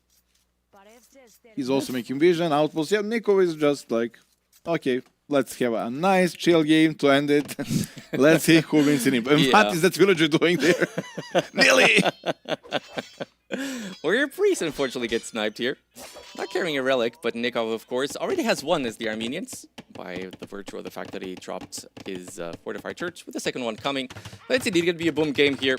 As you just said, Doubts, both players just want to enjoy their time here. I mean, at the Brazilian one fortified church on each side is very good for protection, and on each side there is 2 relics. So Armenians are very good team here. I like the choice. Unfortunate here, though, again by Nikov. Ends up getting his TC delayed, gets up getting his Warrior Priest sniped here. Light Cav do have attack bonus with the Warrior Priests, as you can tell. But 2 Warrior Priests should beat 2 Light Cav without target. He just start microing immediately, yeah. And Nico was aware of that. He didn't send 1 by 1. He sent 2 of them, but did not patrol it. Sometimes not looking good for him. Like everything, every little detail is going a bit wrong for him. Not his day. Not his day. Res Collected getting better and better here for Winchester. Again, Winchester has been on 3 TCs for a long time. Nikov, for the time, it's got to be a 4th one even here for Britons, of course. A little bit cheaper to do that with this civilization. And I wonder whether we still have capybaras left. Consider how many we did have before. Now it looks they're all gone. But again, I mean, the number is actually crazy. Dude, yeah, it's just because Nikov delayed his TCs a little bit too much. I think it was later to the Castle Age, delayed him a little bit too much. 4th TC now. I expected to be close enough, and I see that. That's a lot of catching up to do. Yeah, it was just 500 resources ahead just a couple of minutes before. Right now it's already 1,000. Economic upgrades looking good here for Winchester, bringing out the wheelbarrow. And still just a couple of light cav here trying to be annoying. Maybe snipe at Monk here or 2. Big play into this was the Winchester. I mean, Nico first went fortified churches to grab relics and then start booming. And those relics got denied as well. Should have been the other way around, right? Yeah. Well, if you grab relics, you're happy, but will he will probably grab them in the end, but the relics, you need to hold a long time for them to pay off. Yes, yes. Very slow gold trick, of course.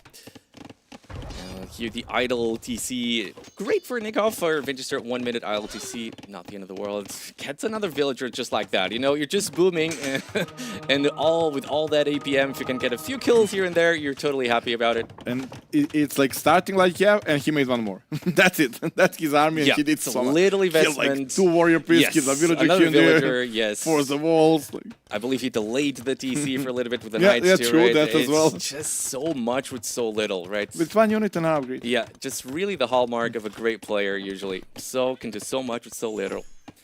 Oh, Nikov still a long ways away to catching up here in terms of... we do have now medium warships coming in for Winchester as he's now making a pivot for the middle of the map. Knows that the boom's probably going to be stronger for him. Get his spring off. They're still alive. It's actually a very big game for him. Yeah, but this is the thing, right? You can place them in a way that they actually don't get target here, I believe. Gonna go for a tower just in case, I believe. Well, maybe galleys will come up as a reaction, and the towers are more really fire good. galleys here for Nikov. The tower, yes, just to make sure that you really can drop your. I hate to block the damage. T90 moves. Yeah, the tower probably will not be stopped here. Of course, the range of those fire galleys is just not high enough. Yeah, just gonna be going for more and more dogs, and it's just gonna be going for the middle now. It looks again, Vinchester not in a hurry to finish this game here, Doubt. It goes for the boom. He's got the map control. Once Very clean play now. He will like idle TCs, go up to Imperial Age, and first take the water back. That's his first step. You don't want those Germans to control the whole game. Yeah, and don't want to make sure you give the middle to your opponent, right? If you're in There's goal there, middle like. That's basic Age of Empires. Middle is central of everything. If you control the middle, you choose the where to attack, you control the game. All right, with the Hulks here, we'll be making short work of those fire ships. Oh, and somehow we do have here Nikov fishing in the front. Unfortunately, Not for too long. No, not for long. So the Hulks were able to spot it.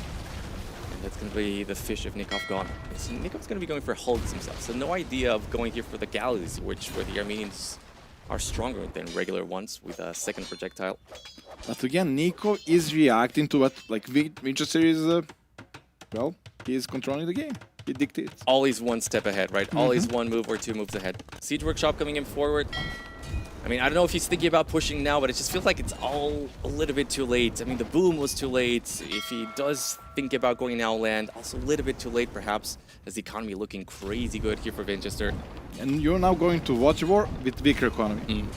I would love that Winchester, Nico Castle was like more forward, at least go full land, and then you take control of one area of the game. Yeah, and then maybe after you switch to Watcher. True. Now you're just playing the same game with weaker economy, and that's not a winning move. And you're going to know Winchester doesn't have anything on land, right? Because he's investing a lot now on the water, so you would be able to know that. But again, difficult to see these things in the moment sometimes. Winchester's still missing one building, but there's going to be the castle there just in time. Composite Bowmen. How well do you expect them to do? No, no, just no. Okay. Just no. Don't even finish. Well, little quiz question here. You know what's the cheapest elite unit upgrade Composite in the game? Bowman. Yes, there we go. Well, I might have been leading the witness here a little bit. and no villagers on gold for Nico. That's like he had to buy his way up. Where's the goal for him? Like, did he scout it? Okay, he sees it, but Plenty of gold available. Yeah, he now started. I guess it were the villagers that were making the castle there before. And he's doing something here on the sides. He's got a ram, and I believe those are going to be some warrior priests together inside. that's and what he needs. Composite Yeah. Bowman. I like this. No That's fletching, good. though. That's not the Imperial HTC, in case you guys weren't going to get scared. Are you sure? It should be flashing. Yeah, there should be like a flash if it's the Imperial HTC. Indeed, there it is. 5th TC, by the way, I believe now for Winchester, indeed. But composite bowmen are only to kill those TCs on top. That's not the unit you want to make against Britons, right? They get outranged so heavily. Only one castle here for Winchester, and Longbow to produce quite slow. But Longbow just seemed to be the unit that Winchester is thinking about. And again, just goes to show, he's just enjoying this game. That's styling. Like, you always want to go Arbalest. Longbows Castles are for chaps, and that's Briton travel shits are kind of special. just such a fun unit to use. Who, I mean, back in the old days, AOK, everybody picked the Britons just to play the Longbows. It's so fun. Such a fun unit, an iconic unit in Age of Empires 2 as well. All right, Nikov and Winchester both looking to reach Imperial Age in the next couple of seconds. The villager difference just absolutely brutal here. 40 villagers ahead. And Resource for Collective Winchester. will just show more and more of the difference of the will count. Nikov, again, a little bit behind in the economy, just as always, behind in the numbers, behind in the upgrades. Horse Collar coming only now. Wheelbarrow as well. And he seems to be investing here in the Composite Bowman, which unfortunately I don't think they will be doing all too well against the Longbows. Yeah, he has to be champions, but he doesn't have a really good economy for champions yet. They require a lot of expensive upgrades for Armenians. Trying to make push here, still the Ram alive. Longbows being annoying here on the left side. Winchester absolutely loving his position right now. That Ram does not seem to be any major threat here to STC. You see buildings being made. Oh, okay. okay. So you played 2 hours to die like this. Well, but yeah, the game was definitely over, and that's going to be Nikov. Unfortunately, losing 3-0 yet again, and Winchester now, after losing versus Hera, and not really being able to show in what great shape he is, as you already predicted before, now really showing what he's got. 3-0s, 3-0s Nikov, and he's going to be looking forward to that. It's easy to look bad against Hera. Yes, exactly. It's easy to look bad against Hera. It's just impossible to know how well you're playing if you're playing against Hera. And I believe same thing might be true for Leary, actually, because I'm thinking about the series yesterday between Leary and Tato, where Tato did have a fantastic game 3. Tato couldn't get to the Castle Age. Like, I was Yes, thinking, yes. last game is over, Tato will not see Castle Age against Leary. And then in the first game as well, there on Pantanal, Leary just does not lose a single cavalry archer. Like, how do you play against this, right? It's just so difficult. But unfortunately for Nikov, I believe things might be looking pretty grim at this point in terms of him continuing Yes, the him and tournament. Luis, they cannot have buckles anymore. I will not explain them, but they will not have buckles, while Winchester, in theory, already qualified by beating, well, not beating, by playing Hera. Playing Hera, right? We're expecting Hera to win today, potentially win tomorrow, so his Buchholz is going to be absolutely crazy. Like, it's just a reminder that 4 players, unfortunately, will be eliminated after tomorrow's series. There's a Swiss stage round. We already know the 2 of them. We know 2 of them. To say. Well, Lois and Nico, right? I don't think they can get any buckles from the last set. All right, and I do believe we have Winchester ready, and I do believe we have Neely ready as well for the interview. And so we're going to throw it over to Neely for an interview with Nikov. Neely, take it away. Winchester, I'm sorry. I keep confusing as well. It's close enough.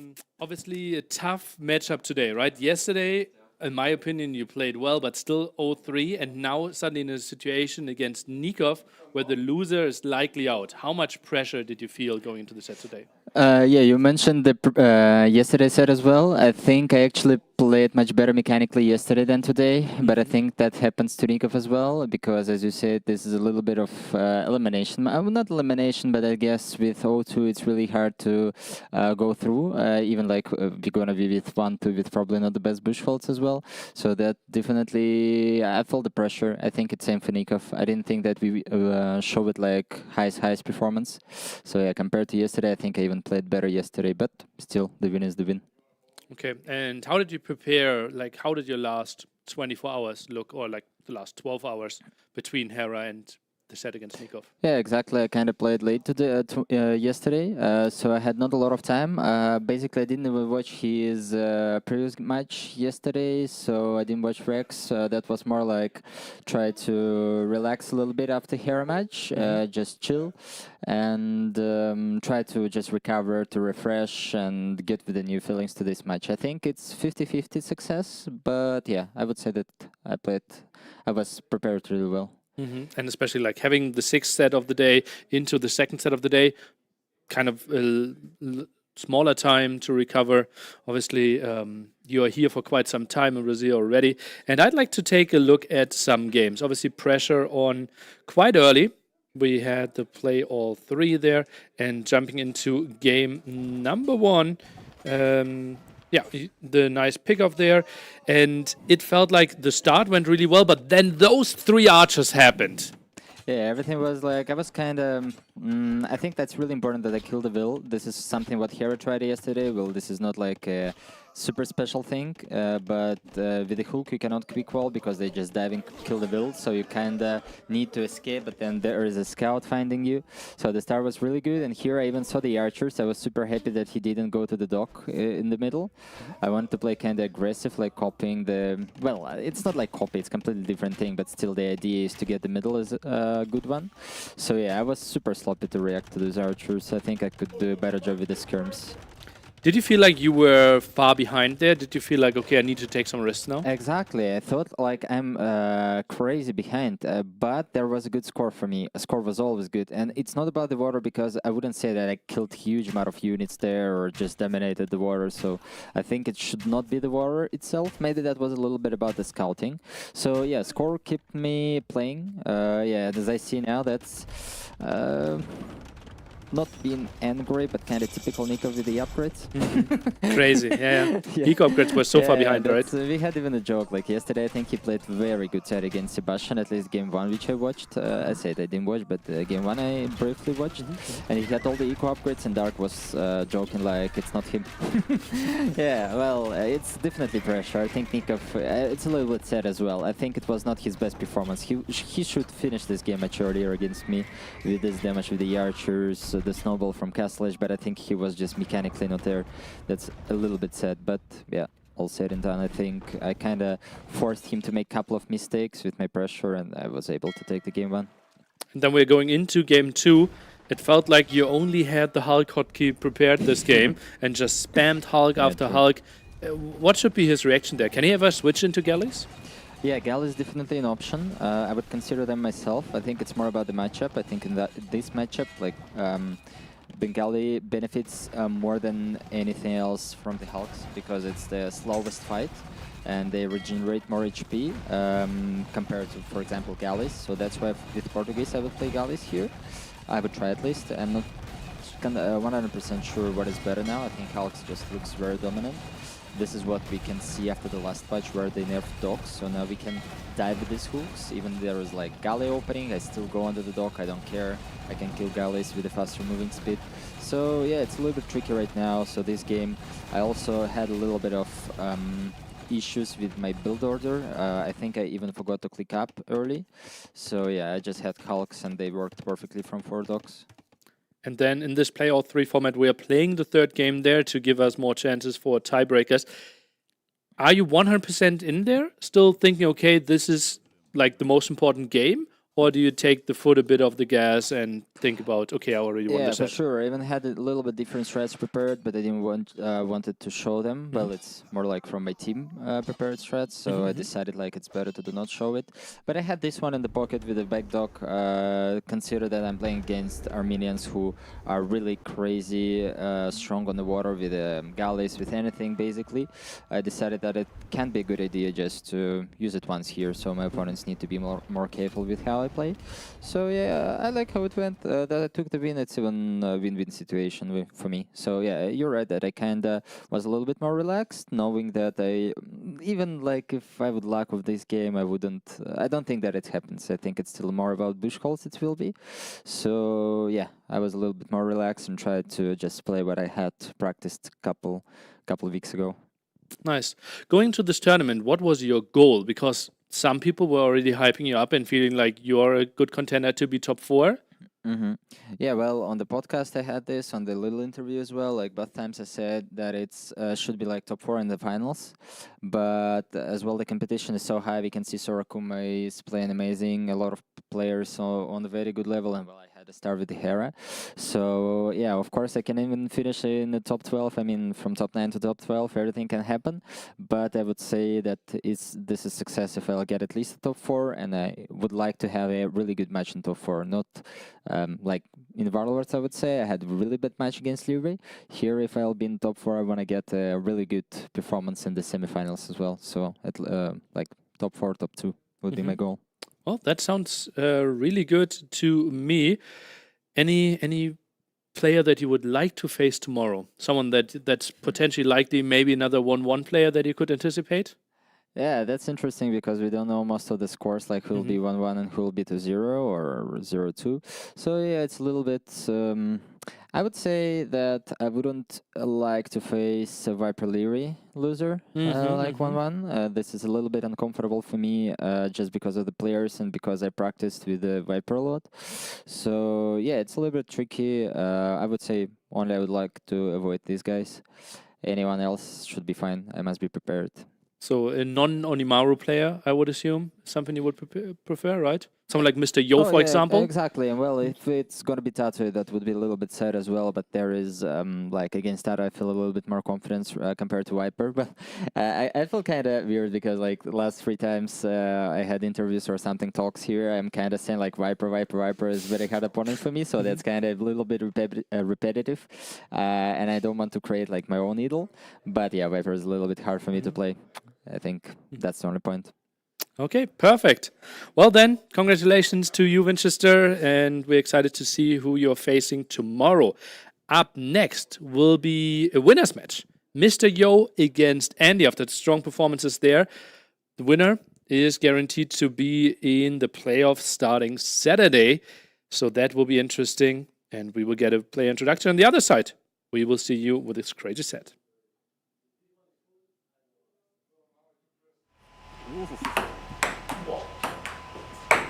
Yeah, good job, good job.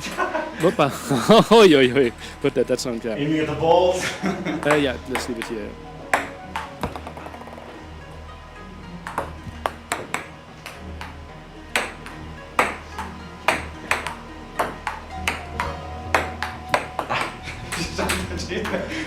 Make him run! Basically. Damn it, too much. You know what hurts actually? From the cramp I got the other day. That calf is fucking mounting like a motherfucker. That will get better. Better.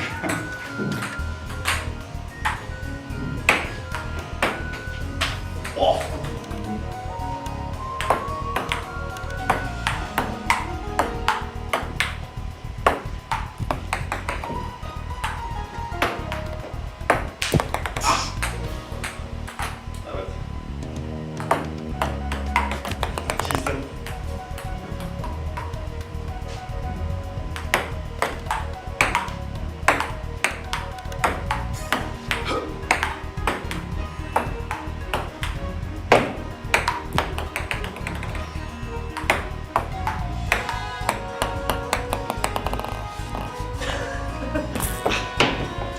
Had to be traded there.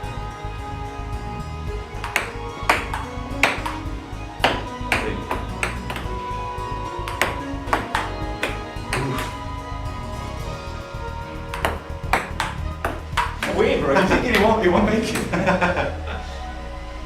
I'm hitting the angles, like, I'm hitting the corners here.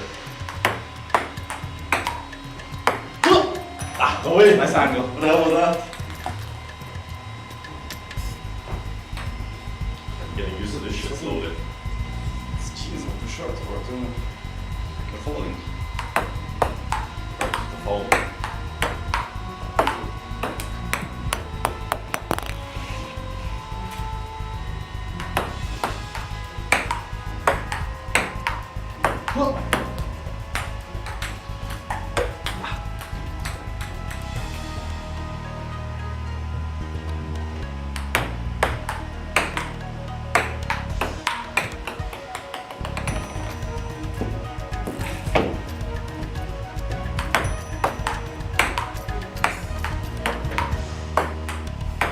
Ways! Trying that.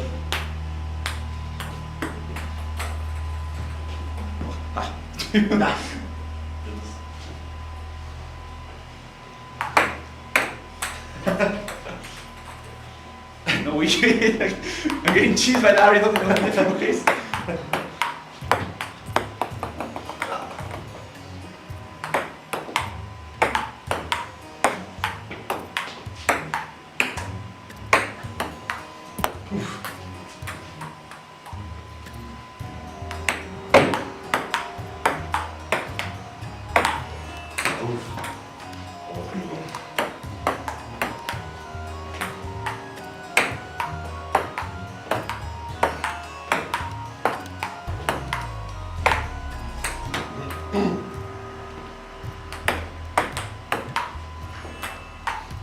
Nice one.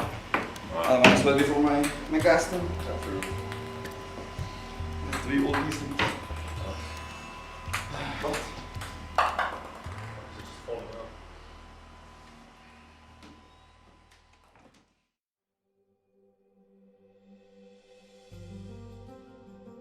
Yeah, I practice a lot, like 4 games. That's considered massive for me. But I'll do more today. I mean, we still have 1 more day to go, so I think that will be enough for me to get used to different metas and get used to maps.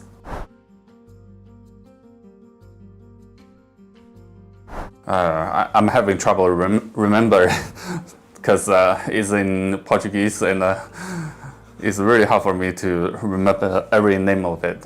But I'm trying. So and I think I like these maps. Some of them are really fun to play and really different than the standard ones we have in ladder, etc. I think it should be good for my playstyle. Otherwise, I wouldn't be here, right?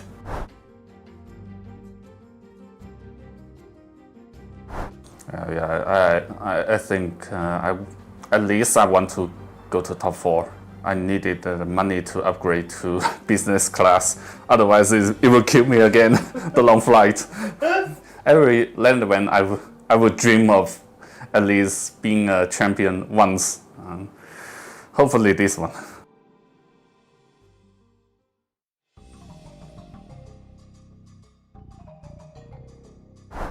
Yeah, bootcamp as always pretty good. I like to have different training partners, so that helped, and yeah, I practiced a lot obviously, and it was fun. But in general, I feel well prepared. I practiced a lot for the qualifier already, so yeah, that helped, and I hope I will perform well.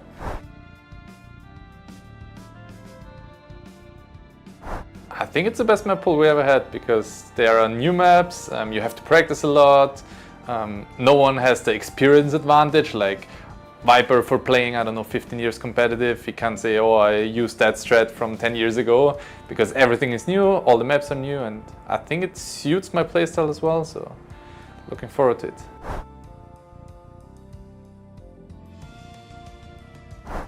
Probably Viper, because I practiced the most with him, I would say, and I think he knows exactly what I do, so it's hard to beat him, it's hard to break him in practice as well, so probably don't want to face Viper. Besides that, I don't mind.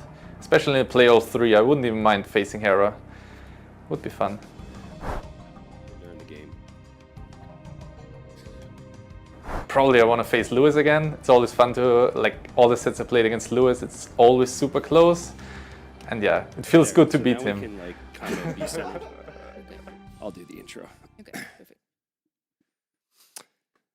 Hello, guys. Welcome back, everybody. We are here at Brazilian Dynasty. We've got yet another series here. And, of course, every series, very, very interesting. With me is Daniela. Hello, Daniela. How you doing? Hello, I'm doing pretty well. How are you doing? I'm doing good. I'm doing good. I was just telling Daniela how out of shape I am. I had to run up the stairs to get here on time. So apologies if I'm a little bit out of breath here at the start. Amazing series coming up here. We had Andy and Yo both win their first rounds. I felt as though players maybe could have gone either way in those sets. For Yo, he won down to Sorokuma yesterday, who's looked amazing, by the way. That's a whole nother side conversation. Yeah. But, like, you know, Mr. Yo thankfully got his win and probably wants to get another one here. For Andy, he was able to beat ACCM, who's a pretty tough player to take down. But now it's like they want to be one of the few players who will have 2 set wins in a row, put them in a better position to go in towards the playoffs this weekend. So, a fun one here, Daniela. Absolutely. I actually casted Andy's matchup yesterday, and I'm looking forward to it again. Like, I was probably, in my opinion, of course I might be biased because I had to cast that one. One of the best games of the tournament so far. I'm looking forward to today. Yo, however, I felt like Yo is the type of person that performs a tiny bit slower at the start of the tournament. The further the tournament goes, the more he prepares and the better he performs. Well, I'm kind of curious how that will go in a 5-day event as well, right? Like, if it was like a 2-week event, it's like, okay, Mr. Yo's got time to get to his final form. But now it's like, luckily he got the win against Sorokuma. But again, I woke up this morning just thinking about the day, and I was like, Mr. Yo is a little fortunate. He could have easily lost 2-1 or 3-0 yesterday. So I hope for Yo's sake, he is going to be able to follow what he has done against freaking Andy in the past. You could see some of the tournaments where they've run into each other here, and the series count and the game count. But I'll tell you, because I haven't spoken with Yo too much. Yo's been practicing, training. Andy's been around a bit more, and Andy's pretty confident here, I think. I think he likes his chances. I think he likes his form. And, of course, with this tournament being hosted by Onimaru, Andy is one of their many players. Andy's been here practicing and working on strats the whole time. So I think it gives Andy a really good shot here as the underdog. Right. There's also that type of pressure, right? Yeah. I feel like as a member of Onimaru, Yeah. they're hosting it, you're their player, you know, you kind of want to perform better than That's true. than usual, maybe. Yeah. And yeah, I do think that Andy has been preparing. I've seen him prepare a lot these last couple of days. They've also had a boot camp almost a week before, so they've been putting in the work. Part of it too is just getting used to any jet lag there might be, right, and acclimating. So I think that's always been a challenge for Yo because he has to travel such a long distance to get here. But there's freaking Andy. We could see our maps, or at least we could see the maps there for a second. We'll get them back up here and talk about the draft. Game 1 is going to be Valle de Silva, and then you've got the more closed map for Andy, which is no big surprise. He likes his more boomy maps. And then a very open map for in Tepui there for Mr. Yo, which is, for anyone who's new, that's kind of like Socotra style. So very much like aggression in the middle there. I'm looking forward to this because if you would have shown me this draft and you would not have told me, you know, this is Andy's map, this is Yo's map, I would have said Andy picked Tepui. Interesting, yeah.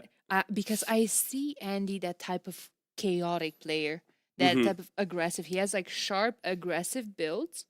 We've seen him yesterday just wanting to force reaction from everywhere from his opponent, just, you know, pushing with siege, with whatnot. And I would have bet that he picked Tepui. Yeah, it's pretty cool. I love, though, Mr. Yo is kind of leaning in towards a map that he was actually pretty comfortable with before. When he played against Sorokumi, he went Sicilians. So on one hand, maybe he's telegraphing what he's going for, but on the other hand, it was clearly very strong and a comfort pick for him. Curious on where Andy will potentially play Armenians. Since there's been a lot of men-at-arms on Tepui, Armenians the only civilization that can go for longsword and feudal. So I definitely can't discount that option there for Andy. There's just so many options. First map in qualifiers was also one of the maps that kind of played out like that, with heavy aggression, but with an FC, not in feudal age. Yeah. People would just wall from the wood line towards the TC and go for heavy aggression. And while we're talking about that, there we go. We have game number 1. We already see the civs. There's going to be Britons for freaking Andy and Dravidians for... Oh, this is cool. This is actually Yo. really cool. Sorry to jump in here. Yeah. Yo's trying to do a kind of a multi-push situation here. And he's trying to get as many deer as possible. This is something we've seen before, but it's not really this common. Yo actually pulling the villager. It's a little bit more difficult to do this with the vill because you can accidentally click the deer and shoot the deer. And then on the other side, we got Andy. And Andy already going for a barracks. And I believe this might be a pre-lumber camp, pre-mill barracks from Andy. So he is going to add militia very, very early here. And I think this is also maybe the first time we've seen this map, the entire LAN tournament here. So this is a good start. Right, and maybe he's just expecting that from Britons, right? Britons can get a couple of extra herdables. There's plenty of them on the map. Yeah, there's a lot. Yeah, exactly. And look, Andy's already scouting for them. He's sending them towards the TC, push the deer with the scout, another one with the vill, and he's just piling up on that food. But if militias are coming forward, I don't know. Mr. Yo might be in a bit of a pickle. Well, there's a couple things going on here. On one hand, you want to collect all the additional food, right? Yep. On the other hand, you got to scout your opponent. Now, what you can do is you can follow that little rock terrain that will take you close to the enemy TC, but of course, you don't want to run into the TC. So it almost looks like Andy is trying to... He's just blindly running into the dark here, hoping to eventually find his opponent, but also taking a slight roundabout way to maybe encounter a random sheep or capybara or two. It's interesting, but I'm wondering what Yo will be thinking because Yo didn't scout for the extra sheep. His score would naturally be very low compared to Andy. In a game where he was scouting a lot, he might look at the score at the bottom right now and say that's like an unnatural score boost for Andy, which could, in theory, tell him that there's a little bit of military. There's a lot here. I want to jump in here and say hello to the viewers. We have 4 seconds to say hello to you. Hello to you. Thanks so much. It's been great to see the energy out there and all the chats on YouTube, Twitch, wherever. And anyways, here we go. And the militia are here now, Daniela. militias here. You see the scout just hanging out there, going one tile forward, two in the back. Kind of is a lot of the times a tell that some militias are approaching, and Yo is just going to try to fight this with villagers. He doesn't have loom. Yeah. Well, no, he did. I think he did snag loom. It is snag. He Oh, does okay, have okay, my loom. bad, my bad. It was a downhill hit there, but Yeah. the cool thing about Andy's build is you get the sheep's the extra food income from underneath the TC so fast with the Britain bonus.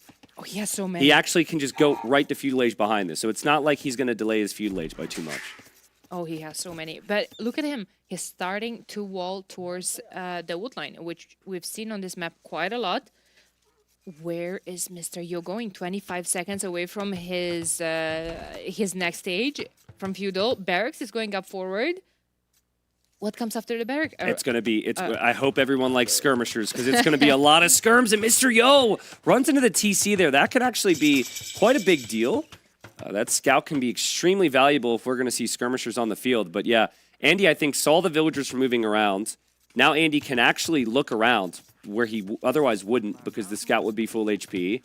But yeah, Dravidians, skirmishers fire fast. What do Britons do best? Archers. So this is actually part of the reason we might have seen Andy go so aggressive to try and delay Yo is because this can get really, really awkward if an enemy is a very good skirmisher civ. Very important to know that there's no stone around your starting TC whatsoever. So if you want to eventually defend maybe all the pressure and buy some time with a tower or with something, okay, you buy it with the tower, but then the access to the stone is going to be on the far sides. Yeah, that's true.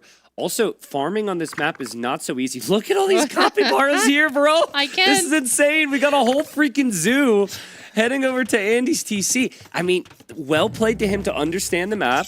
I think without that number of capybaras, we would not have seen this civ choice. And if you can't farm around the TC easily because the rock's always there, you want food in other ways, right? So that he's going to be able to delay all his farms, maybe be able to stay on 2 archery ranges, no farms for another 5 minutes here. Yeah, absolutely. Range is going up from Andy as well. It must be scrims for him I too. think Like so. you can't just like open archers, but it's 2 ranges from Dravidians, and like you mentioned earlier, they do fire 25% faster. And it's going to be surrounded here. They're just going to be so annoying. Not even killing the villagers, but just shooting that javelin and putting them idle on the gold mine, like harassing the wood lines, just forcing reaction. Well, I'm curious now. We can just do a compare and contrast on the food situations. There goes Yo. He's going to drop a tower. Andy's going to immediately counter tower this. So Andy should be okay. Keep in mind, he only needs enough gold for fletching, which is 50 gold. He already has the 50 gold, so being pushed off the gold is probably fine. I think Yo needs to cancel the tower right now. He's actually just, well, first off, he isn't canceled it, Yeah. but he's going to build an outpost instead. Now he's auto-building it, and now Andy's going to have to assess, see, is he continuing to build his tower? And if he is, which he is, Andy's going to have to deal with that, and Andy's going to finish his tower now. Yeah. Maybe a little late, but it's awkward. This is a lot of pressure coming in from Yo right now. So what do you do now? Do you create a couple of archers to put them in the tower? Just so you won't keep the vills idle? As unexciting as it is, I think you just create more skirmishers. Because I think that what you don't want to do is deviate until you have at least matched what Yo's doing. Because if you don't show enough army here, Mr. Yo is going to be able to transition into something to counter it, right? So, and Archer's, again, kind of a danger zone unit, at least for now, because of the amount of skirms. But this is what I wanted to see. See, Yo's gone, he's got to add farms. So this is great long term, but Andy not having to add the farms, as, he's taken the capybaras, has been pretty nice for him. Yeah, this is something else that I was just going to talk about. He does have all those capybaras. That's all nice. He can invest all that food into skirms, into keeping his TC running. But I do feel like there's going to be a slight issue from Andy right here when all those capybaras will run out. Look at all his building placement. His berries are out. His mill is outside his walls. And on this map, because of the rocky terrain, you cannot place buildings or farms or anything on that rocky terrain. He won't have a lot of space for farms. Yeah, and it's also it's weird. It's like, okay, you probably need some skirms, but then even if you match the number of skirms, aren't your skirms still worse? Yeah, It feels like the longer this cycle goes for Andy, the more awkward it'll be. So I think what he's going to try and do, and I think it's achievable, he's got enough resources to maybe hit a really good Castle Age time. There you can mix in Knights. There you can upgrade your skirms or add in Siege. So that's what he's thinking about right now. Yeah. If this matchup, however, will turn into a skirms plus siege war, Yep. if eventually Yo does get to Castle Age not too far behind, his siege is going to be cheaper. Yeah, absolutely. But I mean, there's no discount on these skirms. Yo's made a lot of them. They're not finding any value right now. And he's also getting armor. And maybe he thinks that Andy has genuinely nothing. Andy does have some skirms there. He also garrisons. Yeah, Yo definitely sensing, like, this is far too quiet. Is he going to run underneath the town center with the skirms? Extra pierce armor on those units, and yeah, he's just going to go, let me see where your root line is at. I mean, this is ridiculous. But I think it's the right call from Yo. I don't know exactly how it's going to pan out, but he has to punish the fact that Andy doesn't have the military.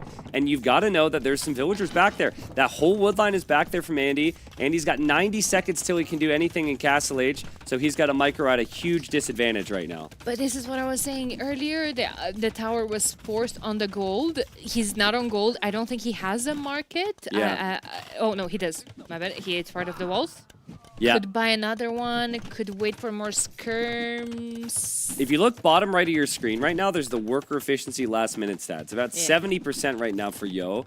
It dipped down to like 50% there for Andy for a second.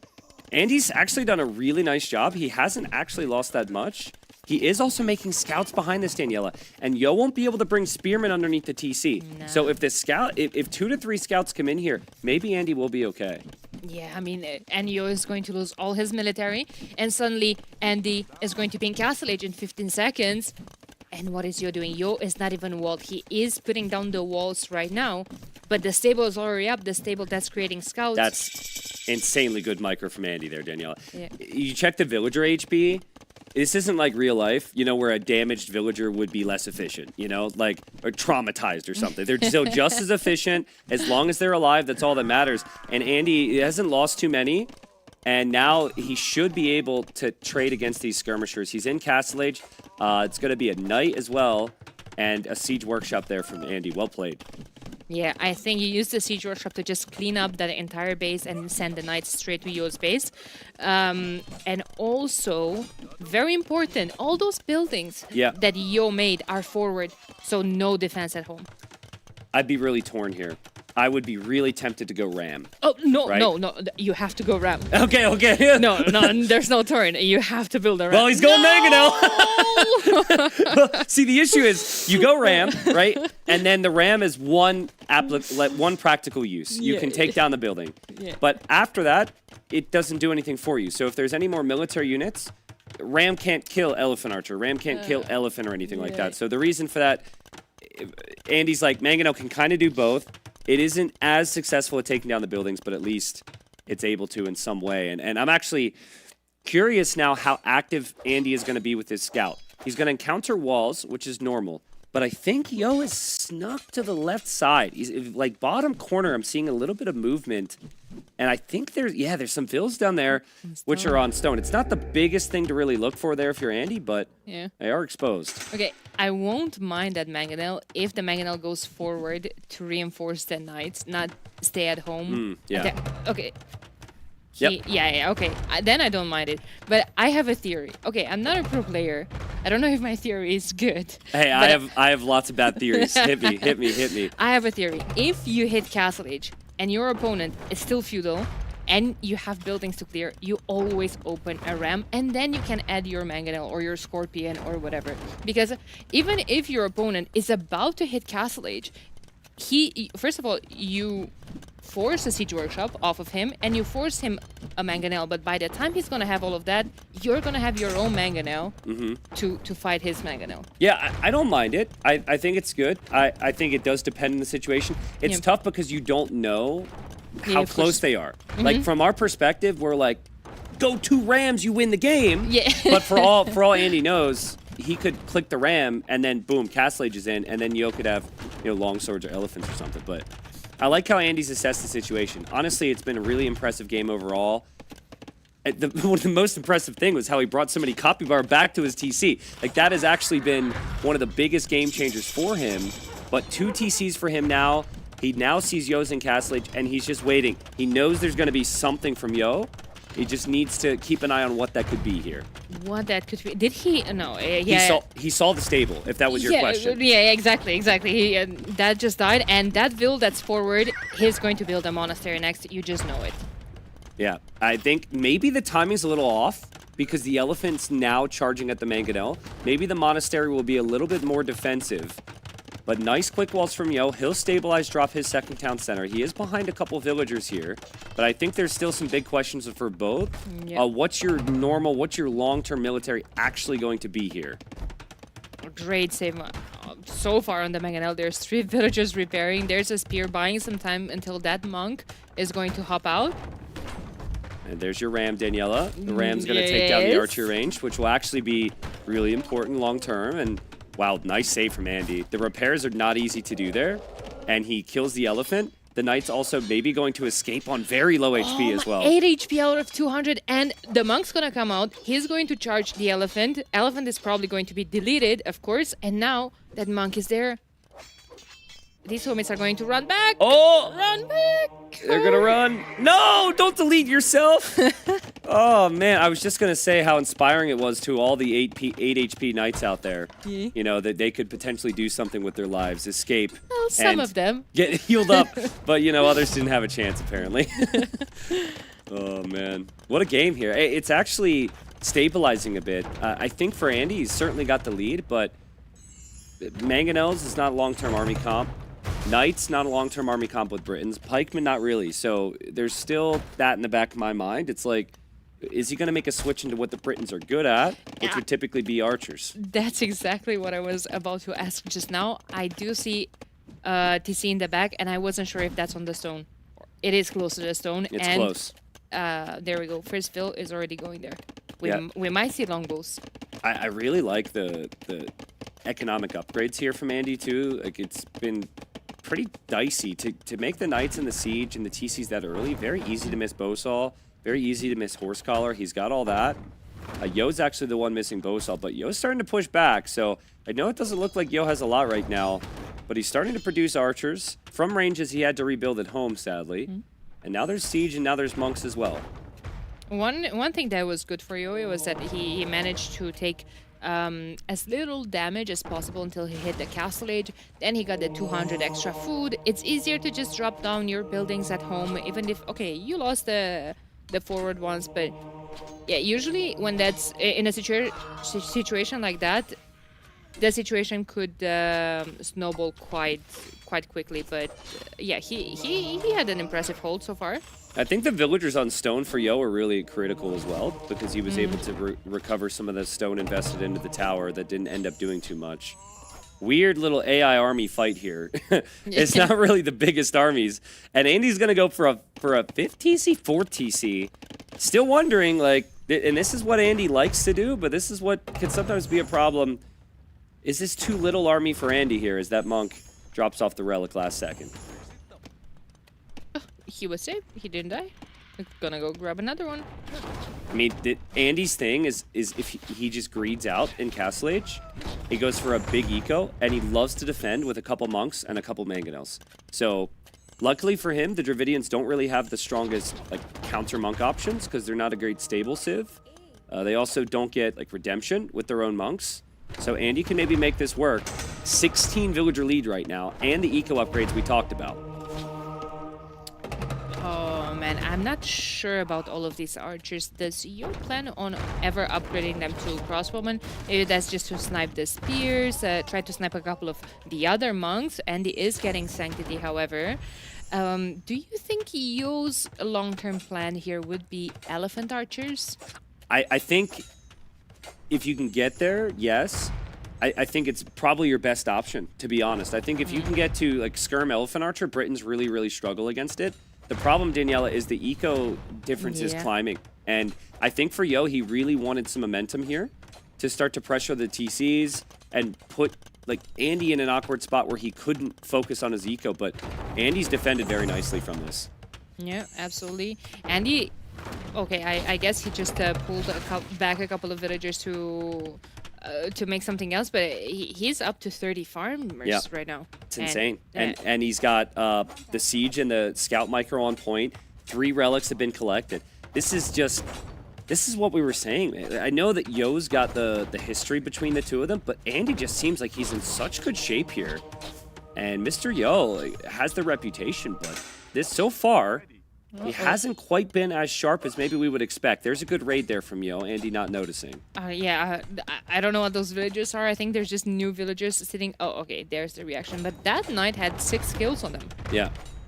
Yeah, I mean, that's maybe what Yo needs to try and do is use mobility. But again, Dravidians aren't really good at that. Yeah, exactly. I was They're just like about the least to say. mobile civ in the game, maybe. So, well, to be fair, I think he was using a converted knight. yeah, that's what you've got to do. Bait your opponent into making knights, and then you got mobility. It's so impressive that Andy's been able to hold and boom like this. And now he's dropping a castle behind all that healthy eco. And he's making some archers. So Britain's 8-range archers incoming. So that should be superior to Yo's crossbowmen if he gets the numbers. Yeah, I feel like it's going to be tough for you because he is stuck right now on making crossbowmen and mangonel. As I'm saying that, he just loses 2 mangonels. Like, that is a hero. And like you said earlier, he was missing Bosa.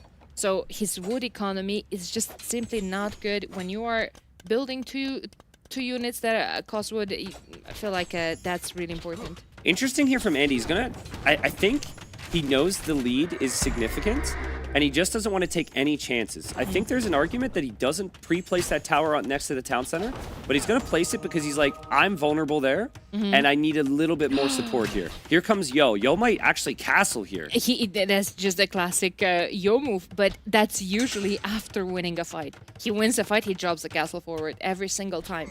But can he win a fight? There's 2 mangonels, there's half of Vatican City here, and a couple of scrims.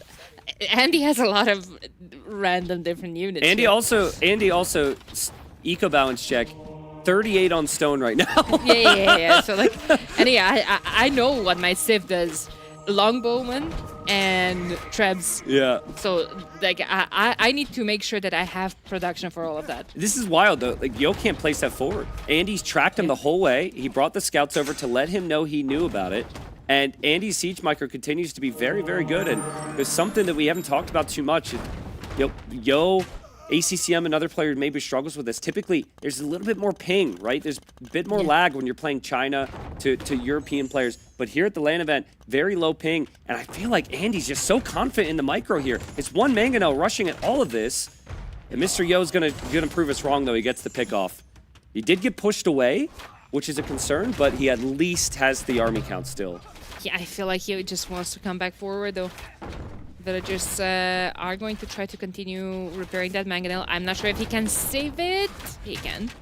I mean, Andy's got a ridiculous economy. 31 on stone, which is 10 less than he had before. Resources are also rising to the Imperial Age. Andy could have 5 castles soon. He's going to sell some of the stone so he can click up to Imp, and there he goes. I feel like the next castle from Andy is going to come a tiny bit more forward from that first one is. Gonna start creeping his reign, or defensive. He could just like throw it here defensive and like get rid of all of this random aggression that he just doesn't need. The micro from freaking Andy continues to just be a little bit better in my opinion. The mangonel micro is good. He takes a trade he'll be happy with. There's a castle from Yo. There's already longbowmen there. And there's another mangonel on the way. And Mr. Yo is not going to have anything to protect this. He can get this castle up. And in the meantime, Andy is sneaking a castle all the way. Which side? To the tide. Which side? We got the right and we got the left. Yeah, 2 castles, my bad. It's about, believe me, it's going to be 3. Still 21 on stone. And oh man, Andy has really found his groove here. And it feels like all chances for Mr. Yo just disappearing right now. You can't have Britons in this position. You can have Britons with 138 eco, so well set up to immediately grab all the upgrades that they need. The 10 longbowmen and counting guard tower also. If Britons picked their unique technology, if they picked yeomen, that doesn't only affect the archers, giving them extra range, but also the towers will have a +2 attack. So he can just like sneaking a couple of towers here and there just to harass. Yeah, Mr. Yo, I mean, he's trying to make skirms. Again, as we established, faster firing skirms should be good here. But I don't think he is going to be happy to see the Imperial Age hop in. He is denying the one castle on the left side. So I feel like that's a nice play, but that might just be temporary here, as Andy's got 2 mangonels rolling in towards the skirms. Yeah, I mean, that could be a delayed castle. I feel like Andy will still be able to get that castle up eventually. It's just a matter of time. So there could be, you know, a discussion that, okay, freaking Andy's kind of pushing from that side, killing the farming eco and Yo's main base, but Yo just didn't have where to expand further on. Like Andy was already starting to pushing from the other side too. Andy's eco was too good this game. Yeah. I think that the strategy from Yo, there can't be any questions on that. I think that was really good. I've seen that in practice games and in the qualifier, Dravidians going forward. But Andy collecting the amount of capybaras he did with the Britain herding bonus was really nice. And that allowed him to get the castle age time. And I think the castle age time is where he made all the difference. He went for the mangonel. He added in the knights, and is behind very low amount of army. He was on 4 TCs. And by the time Mr. Yo was able to really muster up some military, it was just too far behind there. So this is the highlight, right? No, the highlight guy in the highlight room, no one told him, put the capybaras on there, right? But like, they did. We got the capybaras. Okay, that genuinely, as silly as that looks, I think it was huge here because he went out initially in Dark Age and then he did another full pass in Feudal Age. That way he had the food to go castle. And look at this, walls towards the wood line, a couple of scrims only from one range. He can invest some of that food into skirmishers, but half of Mr. Yo's skirmishers, and defend, and then just eat your delicious capybaras and go up to the next stage. I actually think this was a good move from Yo. In the end, it was. it maybe looks like it isn't because he didn't win the game because of it. But the alternative is you just sit outside with military and you're not doing anything with it. Yeah. So I like this. I thought Andy's defense here was really underrated as well. Again, a lot of villagers got hit. It's very easy to lose those 4 skirms, for example, that Andy had. And he kind of kept them alive, added the stable at the proper time. Yeah, it was a good game from Andy. And I think Andy's dangerous. I don't think people feel very comfortable playing against him. ACCM's known as being like a big fighter and with lots of aggression. And Andy was able to take him down. And now he's up against Mr. Yo. And it just, you don't boom like that, Daniela, if you don't have crazy belief in yourself against your opponent, right? Exactly. But he was able to just defend from Mr. Yo's aggression as well. And while his eco was running so smoothly behind, I mean, there's not much else to say. Yeah, absolutely. So now you got to strategize a little bit here if you're Mr. Yo. Mr. Yo's home map is Tepui, and Tepui would expect more aggression. We're never going to see a 4 or 5 TC boom on that map because there's not space for it. What are you thinking here as far as Yo's concerned? Sicilians, he played before. I'm also seeing Mongols on there, and there's a lot of hunts on that map. He has so many good civs for that. Yeah. Honestly, all of the civs could be used there. Yep. I did see a lot of players going for Sicilians. A lot of them. That could be one of them. However, Mongols, first pick, like you said, players usually, a lot of the times, use the first pick on their first map. Yeah, exactly. I agree with you there. And like, Mr. Yo is a Mongols player, right? Like, he's the Mongols guy. When I think of Yo, I think of Cav archers, early hunt bonus. So I think that would probably be perfect here. But on the other side, Andy's got Persians, Andy's got Armenians, he's got Bengalis, he's got Japanese. All options that I think are really, really good here. So I guess you use process of elimination. Festa, how do you say that? Full map? Can you help me out there? Festa da Polvora. That's way better than I would have said. So Festa de Polvora, right? Yep. Bengalis is my expected pick there from Andy because you've got the unique unit. That actually should bring us back to, does Yo consider going Mangadai on that map. No, he's going to go Byzantines here. Byzantines, Wow. Armenians. Byzantines for Yo. I don't know if you noticed, it took me so long for yesterday to notice, but now you have here the little map, and then in the corners, they already put the civs. So I just You got real excited. You got real excited. When You I got saw real giddy. Armenians shenanigans with longswords in feudal age, maybe? Yeah, I think it's really good because, like, this map, you're super, super close, and it's so easy for you to defend yourself with your military, and then you move 20 tiles and boom, you're at your opponent's base. So I think Armenians is huge here. There is the slight chance that you could even see a fast castle, maybe getting into warrior priest and siege, which would suit Andy's skill set. But I think the safer play is get some food income here, go for the man at arms. And again, guys, the wood lines and the gold, just pay very close attention to the position of them. They're almost all positioned forward, right? And then the outside, the minimap actually doesn't do it justice. That outside just looks nice. You never go out there, right? You're never going to access that unless you are playing Halo 2 and can like super bounce to the outside or something like that. So that's not this. It's all about the middle here, Daniela. Absolutely. Now, normally on any other map, I would see Byzantines, Armenians. I'm just thinking, okay, Byzantines need to hold long enough to get to cataphracts. Armenians categorized as an infantry and naval civ. Obviously, there's no water here, so infantry is going to be their strong suit. Byzantines have the perfect counter to it, of course, but I don't think we're going to see, a smooth sailing to Castle Age. I think this is Barracks already going out for Andy. This is going to be a mess. Yeah, sorry to any Cataphract fans, but prepare to be disappointed. Yeah. Maybe we'll see one, but I kind of doubt it. Yo is actually going to change his whole strat here, Daniela. So initially, I think the thought process is just make lots of spears and skirms. And even against good infantry civs, you can go double range skirmishers. Yep. You get to like 10 to 15, and then you can just kill the man-at-arms. We saw that from Hera yesterday. We've seen it so many times from Yo. He just tried it, like with Dravidians, basically. So, thing is, against man-at-arms, it's fine.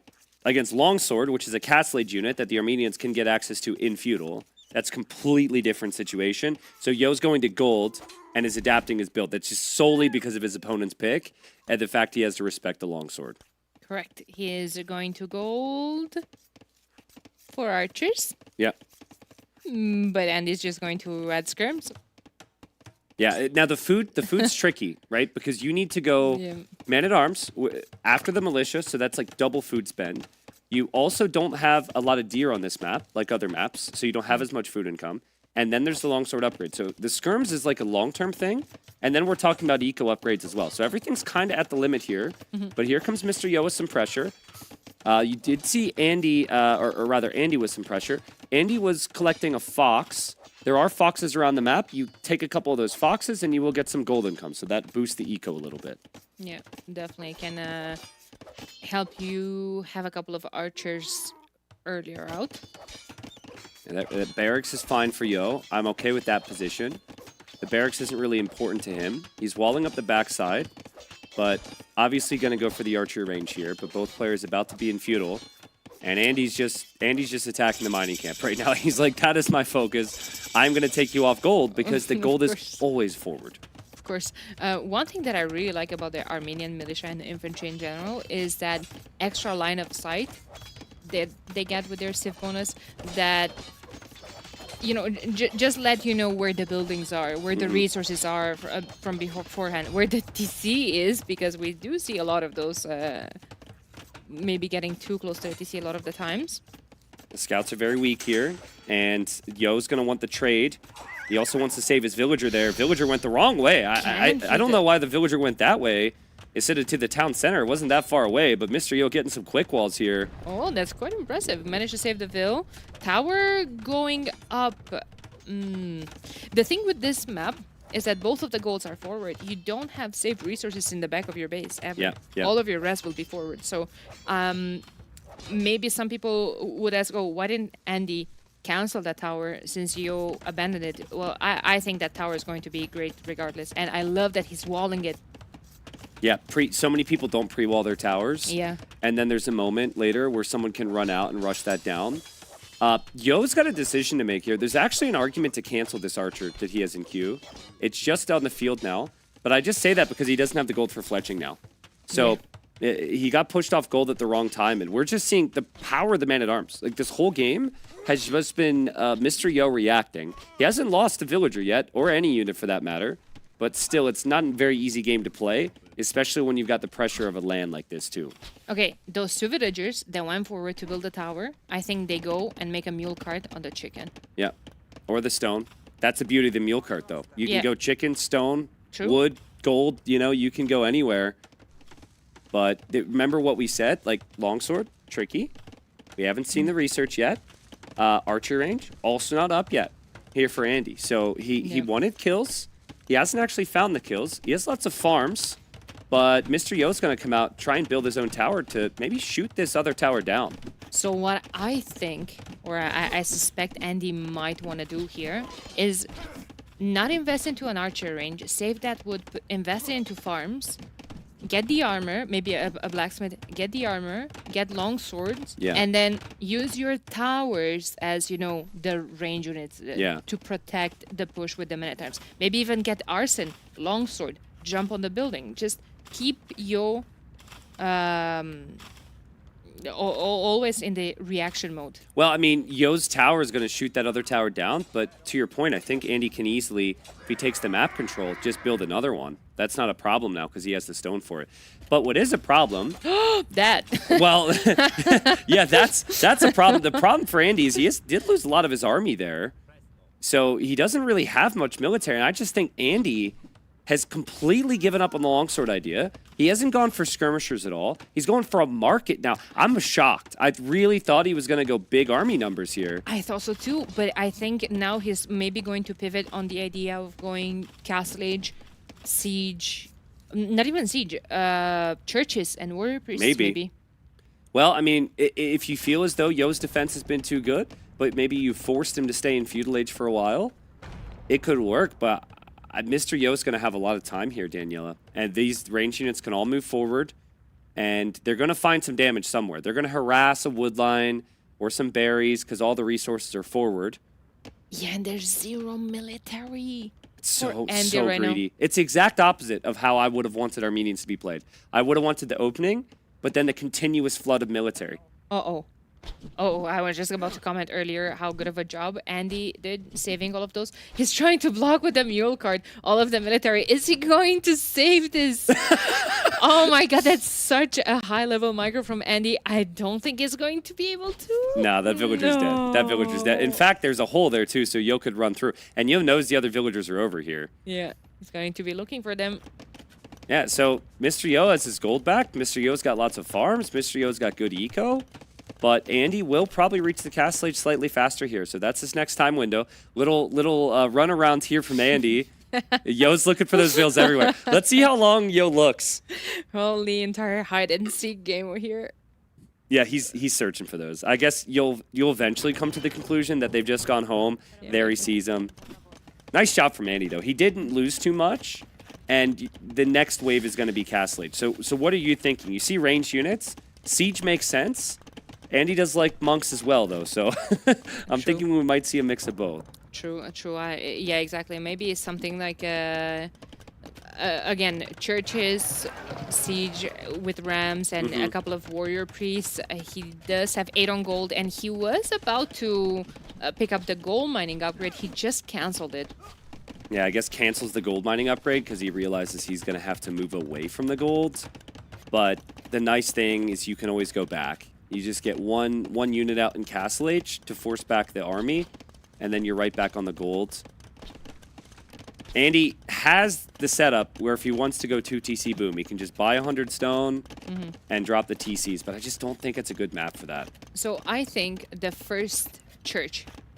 Oh my god, but not only is this the quick wall from Yo, but this is also the ridiculous mods that he plays with. What mod is that? It's like a Minecraft mod, I think. I don't know what it is, but those are the man-at-arms. And maybe Yo would say that that's why he's able to play so well. He plays with some hilarious mods. So maybe in the later stages, of a game, we can also get some Yo POV. Because it's just so funny, dude. So I think here in Andy's position, you have to go for the first church on the gold. Yeah, I don't mind that. Or well, okay. there is a gold over there, Yeah, okay. technically. So, I mean, that counts. The beauty of the mule carts, right? I didn't say which gold. Exactly. The Siege Workshop will go up. And I think Yo will spot this. And I think Andy, as he does go to the gold, now gets the free relic because he's Armenians. He has a free relic. And there's a relic right next to him. So that'll be the second relic. Yeah. And he'll have the gold. He does need the Siege, though. Like, the Siege is huge.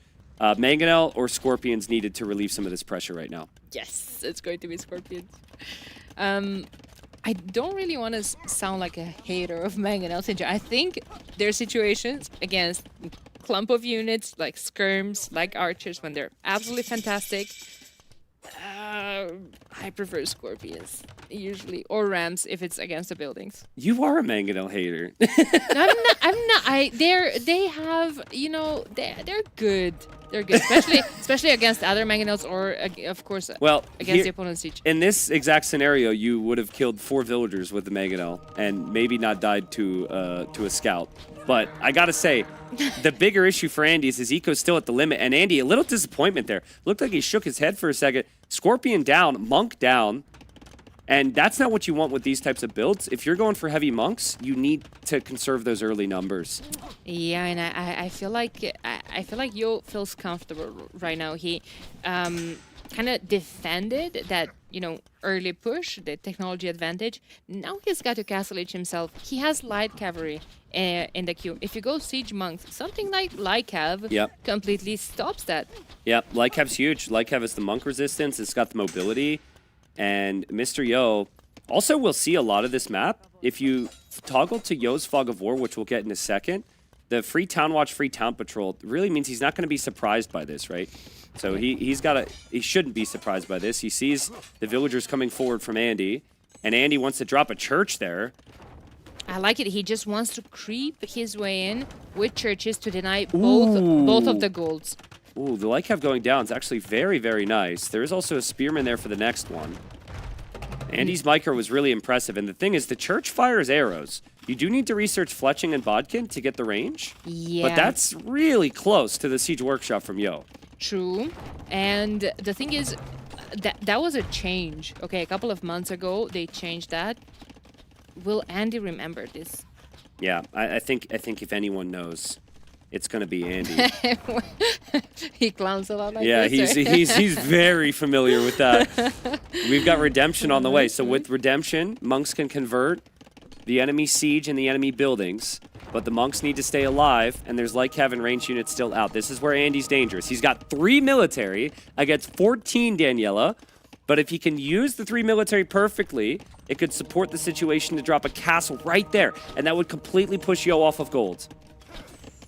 He has the 13 on stone. Yeah, I think he's a little torn right now because he needs to defend. Okay, there's the Mangonel hit. Now you can also garrison inside the church. Yo tries to hit the attack round on the monk. Does he get it? He doesn't, and he loses his Mangonel. And now the monk is out on the other side, so can start to convert. He hops back inside the church. Nice job from Yo. He did snipe the Mangonel, and he's able to get away. But, big shots from Andy. That's what he needed.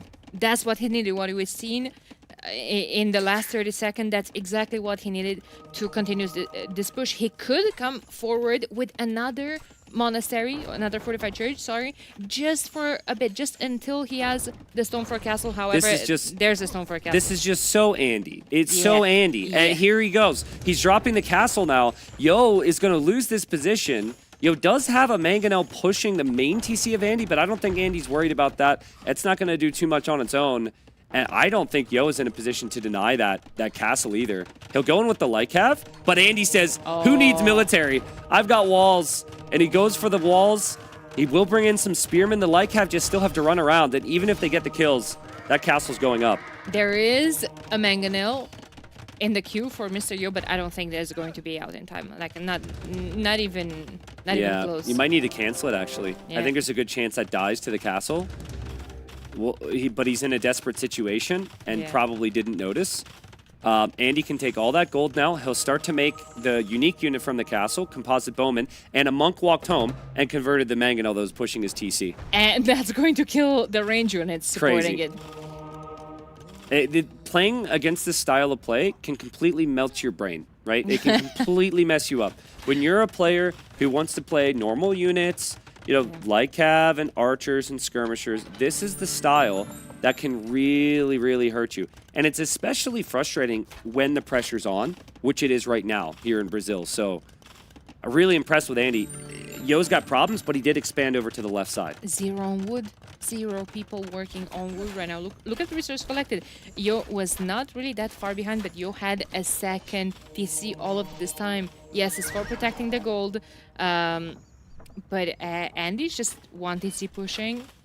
Just keeping him on his toes. He's about to be 1 TC pushing, 2 castle pushing, because he's bringing Vils over. He knows exactly where Yo is gone. Yo also has enough stone, soon anyways, to get to his own castle, so he could try and build a counter castle. But if Andy knows that there's a castle there and a castle of his own will go on this hill, that's going to be annoying to push back. Oh, there he goes. Will you see it? He has an outpost. The fox is on the foundation. Andy actually thought about blocking the foundation with a gate. Monks are there from Yo to convert some of the composite bowmen. The composite bowmen will kill the monks and back off. Will Andy's go up? Yo's committed basically his whole eco to this. Andy's castle will have to complete as well here. Otherwise, he could lose some vills. He is behind in villagers. I think it's just out of range there. I think he'll be able to complete it. He will, but now question is, I feel like in this situation, castle versus castle, forward, Yo desperately might want Imp, but he doesn't have the res. Yeah, he can't. He can't. Look where Yo's taking wood right now. Nope, not over there. We're looking for it. We're looking for it. Nope, not over there. Oh, there we go. Oh my god. right between the 2 castles. Like, his wood situation is bad. And Andy, I think, has more wood income, and thus he's able to go for the Siege Workshop and mix in the Rams here. I love what he's doing, by the way, because in Andy's position, you have 2 castles forward. I feel like, of course, you also would want Imp, but you have 2 on food. Imp is not something realistic. Yeah. But you have everything on wood and gold. Rams. Yes, there's a castle, Byzantine castle, extra HP, but nothing that enough Rams cannot stop. Yeah, and he could see everything too. Like, he's got outposts everywhere. So if Yo goes to anywhere for resources, he's going to see it just like that. So it's really amazing from Andy. I don't really know what Yo does here. If he wasn't Byzantines, I think he'd be dead. He did drop a tower behind here, which Andy maybe wasn't expecting. So that's a good move from Yo, but still, the units can sit underneath the tower, and Yo still has to run away. And more composite bowmen will be on the way for Andy. Mystery was struggling. I felt like it was looking so good for him early castle. Yeah, I agreed. Here comes Andy with another freaking church, of course. Of course. I mean, the market's there for Yo now. Like, he lost his other market to a conversion, so he's panicking up a market, which is just, like, amazing for Andy to see, because Andy knows exactly what he's desperate for. And more Rams can come out to push the castle as well. 0 on wood again. Can he go Imp? Can you buy Imp right now, maybe, if you're Yo? Imp into, he doesn't have the wood for a trap. He doesn't have the wood for a lumber We worry about that later. We got to get Imp. I don't think he can. I mean, it's Byzantines. He has cheaper Imp. Okay, so, how cheap is it though? We're super close. It's this. It's around this. Isn't it like 680 or something? Yeah, there we go. Okay, can he get to Imp? Okay. That's literally all he could do. That is his Imp TC underneath the castle there. So good luck. The castle is shooting the other castle. Of course, Andy has no clue. So that's going to be there for a while. Maybe this Ram is going to come back to take care of the tower and the TC. But no, let's go back to my initial issue. How is he building a trap? Well, as long as he has the market. So you can sell stone maybe, which feels kind of bad, but maybe sell stone. And then buy wood. Okay. You can get to 1 treb, at least. Okay. But the second treb is going to be a problem. I mean, Andy's got wood. He's got no food. He'll never make it to Imp. So Okay, but Andy has Rams. So let's suppose Yo makes at least one trap from this castle, gets rid of this castle. How is he moving out of this area? How is he moving to the next castle? Who's protecting the trap? yeah, I don't know. I've never really seen this situation before, so I don't have an answer for you. The composite bowmen are moving in. Villagers are getting sniped. Andy's thinking about church rushing this. The thing is, 2 castles Oh my God. means you can't push it with rams. Oh my God, true. But that ram is still annoying. Do you make a couple of petards? No, you have your own food. What petards? Yeah. What petards actually? I mean, still a big question. Will Yo be able to actually make a trebuchet? Will he actually be able to complete this other castle? True, we were talking about selling some stone. That stone now. Yeah, the stone is gone. It's gone. It's all in the foundation. I think you can get one. Okay, he just pre-sold or pre-purchased, I guess. He prepaid for a treb. No discounts. Oh my God. Wouldn't it be so funny if one of his like random farmers reseeded a farm right now? It would be funny for us. Can we check the food count in the farm here? Okay, that's actually it. Oh, they might reseed soon. They might reseed soon. Oh no! Oh no. Okay, he does have a trap in the queue though, so it can reseed. It doesn't have 60 wood. But that's his only castle. And there will be a lot of rams coming from Andy. Andy only had 1 for a while, but the capture age is telling us he's got 4.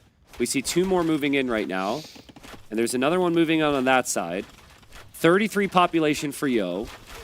And it's 64 pop for Andy, but Andy is forever castle age here. Yeah, like forcing those villagers to hop out and kill the ram is absolutely tragic. Yeah, Oh, he's making petards. I would love that because you kind of kite the castle fire with the rams and then send the petards. Yo has 23 villagers and a treb right now, and I think he's called the GG because he knows his castle will go down. There's a smile of satisfaction from Andy there. Exactly. Andy's very pleased with that. That's a masterpiece right there. That was sick. Yeah, I mean, with this game, he basically secured his win for today. He had another win. I think he's going into tomorrow's match is pretty confident. Yeah, I think I'm pretty sure you win yesterday, you then win today, then you're secured. You're probably playing on the weekend. We got 12 players here. There's going to be 8 starting on Saturday. So we still have that next game. That next game does determine a lot, particularly I think with what the matchups are going to be. But yeah, Mr. Yo, he's just got to be thinking like, what could I have done against that? I thought that Yo had the ingredients there. He went Lycav. He defended nicely in feudal. But like the amount of churches and monks and siege and the value that Andy's able to get from those units just completely changed the game. It was so overwhelming for him. Especially, I think it started with being pushed off the gold early on. Yeah, I think so too. But I also feel as though Andy just does such a good job at finding that next thing to pressure with, right? Yeah. Because if you just have the monks and you just have the siege, Yo is fine. But then he had the church. And if you just have the church and you just have the monks and you just have the siege, Yo is fine. But then he had the castle, right? And here's another highlight of Yo's quick walls and his Minecraft Man-at-Arm mods. I don't even know if that's Minecraft, to be honest. I think it is. Yeah, probably. Minecraft, we're being told Minecraft piglings or something. My nephew would be very disappointed that I didn't immediately recognize that. But I can't get over this. This is what I mean. Like, he's got 0 army right now. 0 army. And at a certain point, it was like 3 military versus 15. Even here, it's like 5 versus 13. But he's able to get good value in and out of the churches. Really good quality play. Mangonel eventually hits a splat here, I think, a second later. Yeah. And then he drops the castle. That 30 seconds, those 30 seconds were just so good for him. Castle going up here, denying both golds, forces Yo to kind of expand to the left-hand side, but then he's just like chasing him everywhere. Yeah, I mean, it was a really good adaptation from Andy. Yeah, it was amazing. He's playing amazing. I think he was just so confident against Yo today. And now we'll see Yo's final map, but it won't be his, actually. It's actually technically Andy's. I think he plays Mongols here. Mongols was his first pick. He's got it remaining. We tend to see a lot of unique units on Festa de Polvora, so I would assume it's going to be Mongols here from Yo. Yesterday, we've had Shu versus Bengalis in ACCM versus Andy, but it was the other way around, if I'm not. Oh, no, actually. Shu Bengalis was, I think, Nikov Sebastian? Yeah, correct. I think correct, Nikov correct. Sebastian. Because Andy played Wei. Yeah, he played Wei against Vietnamese. I remember that, yeah. So Shu Bengalis, I liked how that turned out for Bengalis. If we're going to see something Agreed. like that. I liked your idea of him going Mongols. I mean, it doesn't feel like you have a ton to lose. And there is a lot of hunt on the map to take advantage of. And here we are, Mr. Yo. Again, I'd love to see Yo's point of view in Imp, especially if we get to like bombard cannons. I guess his Civ doesn't get that. But, you know, he's got his little other pig mod, cute little pig icon over the boar there. And here's Andy, who always plays in orange. With his smooth terrain. With his smooth terrain. Yeah. Andy's like, I will remove any cool-looking terrain from the game for maximum efficiency. Yeah. And Yo is like, who cares how inefficient it is? I just want it to look pretty. Yeah, exactly. It's the exact opposite. Oh, okay. So we do have Andy playing as Bengalis. I was saying that, you know, from his opponent, from Mr. Yo, we could see Shu, we could see Mongols, but I was definitely convinced that Andy's going to go for Bengalis. It's just such a good Civ on this map. It's a really good fast castle map, and this Civ receives extra vills when they get up to the next stage. So just being able to go up 2 ages on a map means you have a guaranteed 4 villager lead. So there's that. Also, we've seen how good Andy is with the monks. Their monks have tons of armor, which only helps him in these risky scenarios he likes to encounter. So, yeah, no surprises there. But what do you do if you're Yo, right? We know the Bengalis have the better eco. We know Andy's got the monks. We know about the Mongol Mangadai, but typically the Mongol Mangadai can be a little expensive to get to, as we see the little monkey crew there just climbing around. Just hanging in there. Nothing's happening as Dark Age players are in their base, pushing some guanaco. As it speaks back to you. Yeah. So yeah, I mean, maybe feudal age aggression with archers, maybe forcing Bengalis to stay in the feudal age as well. But Bengalis don't want to go up to castle. Bengalis want to be the ones that do have a say in this and are the ones that are actually opening aggression. I see the barracks going up. I'm a little surprised to see it. I think Andy is expecting Yo to go fast feudal. And so Andy is thinking, I don't want to be vulnerable to that. So let me also prepare some military here, which I guess does make some sense because if you're already going to have a Vil lead, you want to secure it. But yes, unless I'm missing something, I think this is the first time we're going to see fast feudal v fast feudal. Unless they can pull it off. Maybe they can get up to Castle Age off this. Shu Bengalis. Was that also fast feudal? Yeah, and they went into a big skirm war. And skirms and feudal, interesting. Yeah, where did they pressure? Were they pressuring the food areas? They were just kind of bickering in the middle, but there were groups of archers going behind the base, trying to shoot the barrels and get into their base. Okay. I want to talk for 2 minutes here about the barrels because I did see a lot of the comments from the people not knowing what they do. So the barrels basically are some kegs that have explosive inside of them. So if you have a group of archers to shoot them, if they're next to a wall, they do a big blast damage to shoot down the wall and basically just get easily in your opponent's base.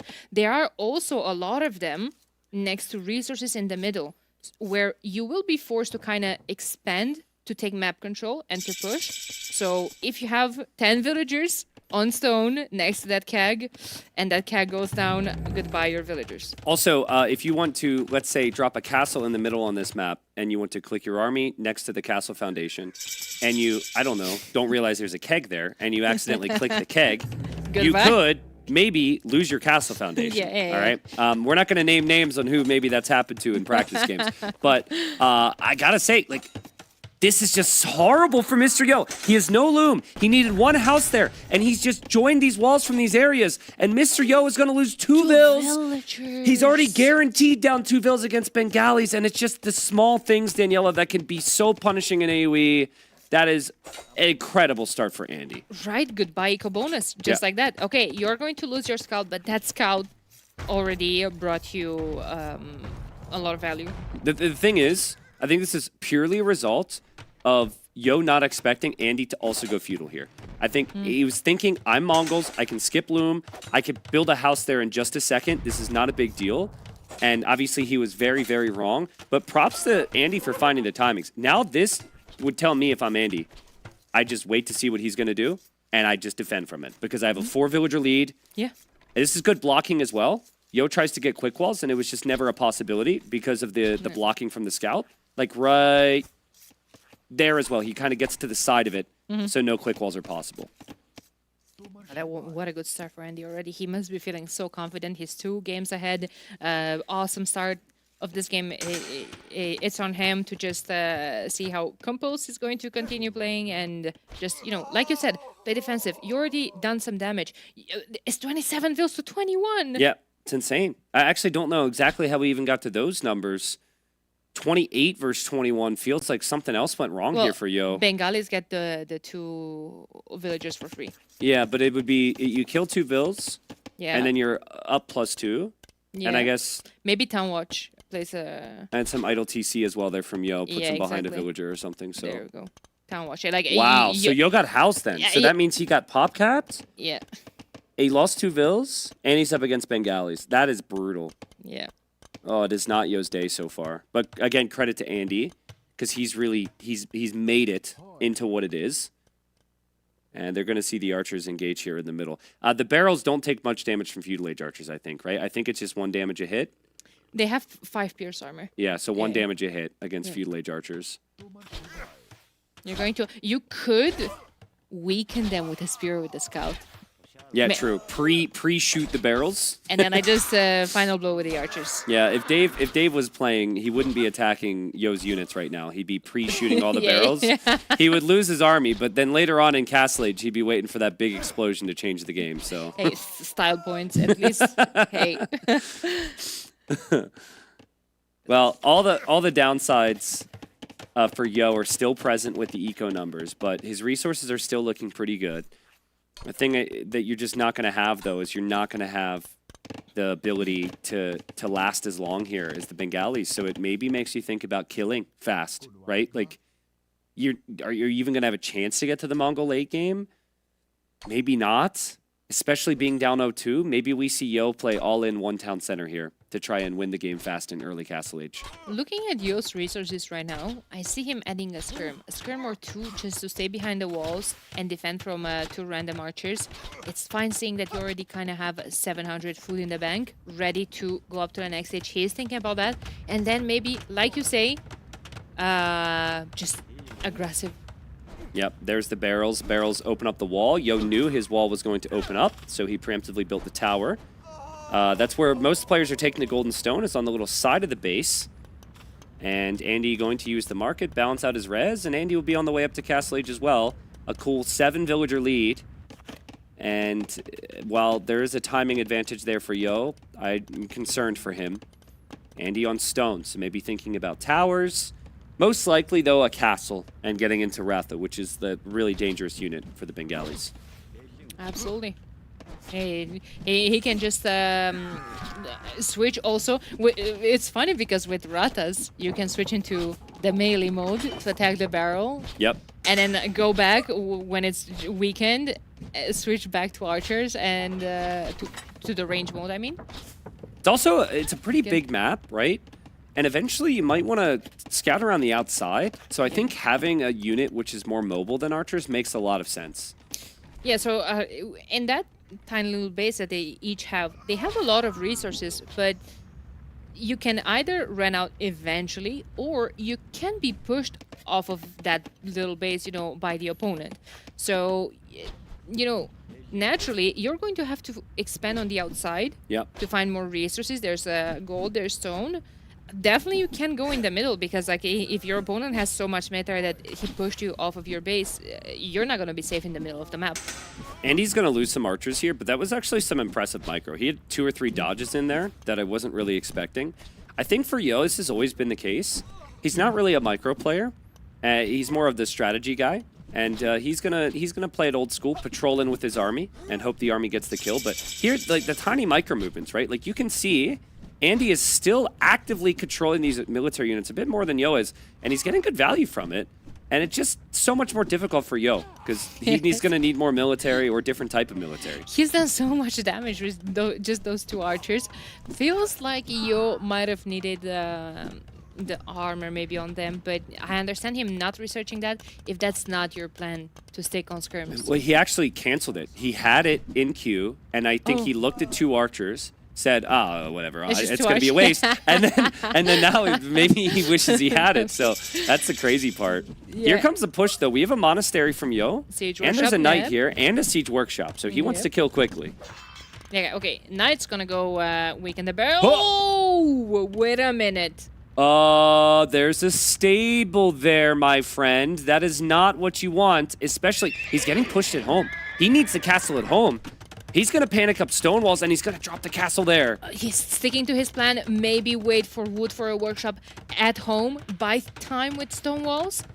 Maybe even a random tower because he still has a lot of people on stone. Yeah.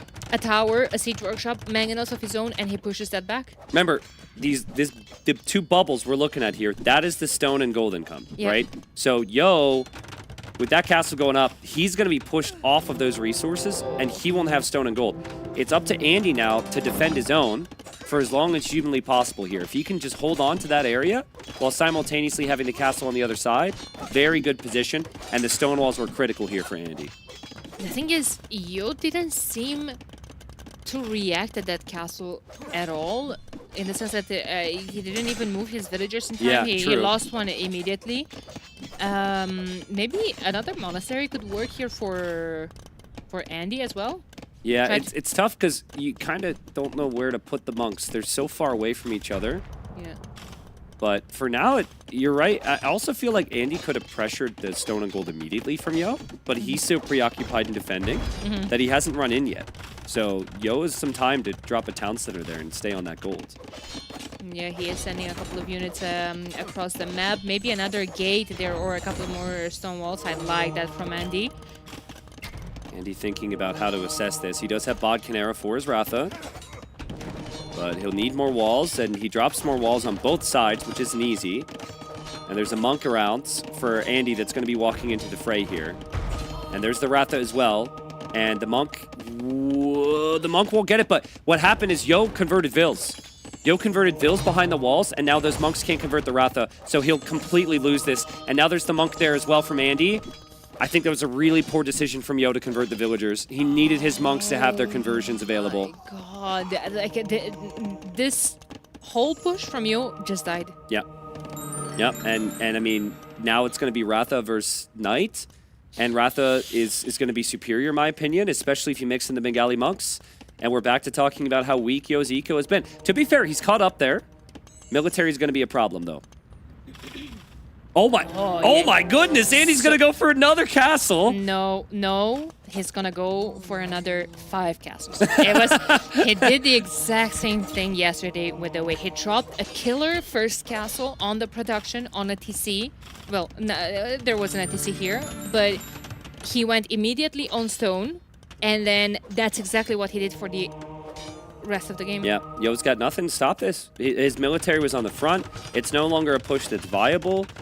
I'm not even sure if he's aware of this. Yo seemingly looking very dejected right now.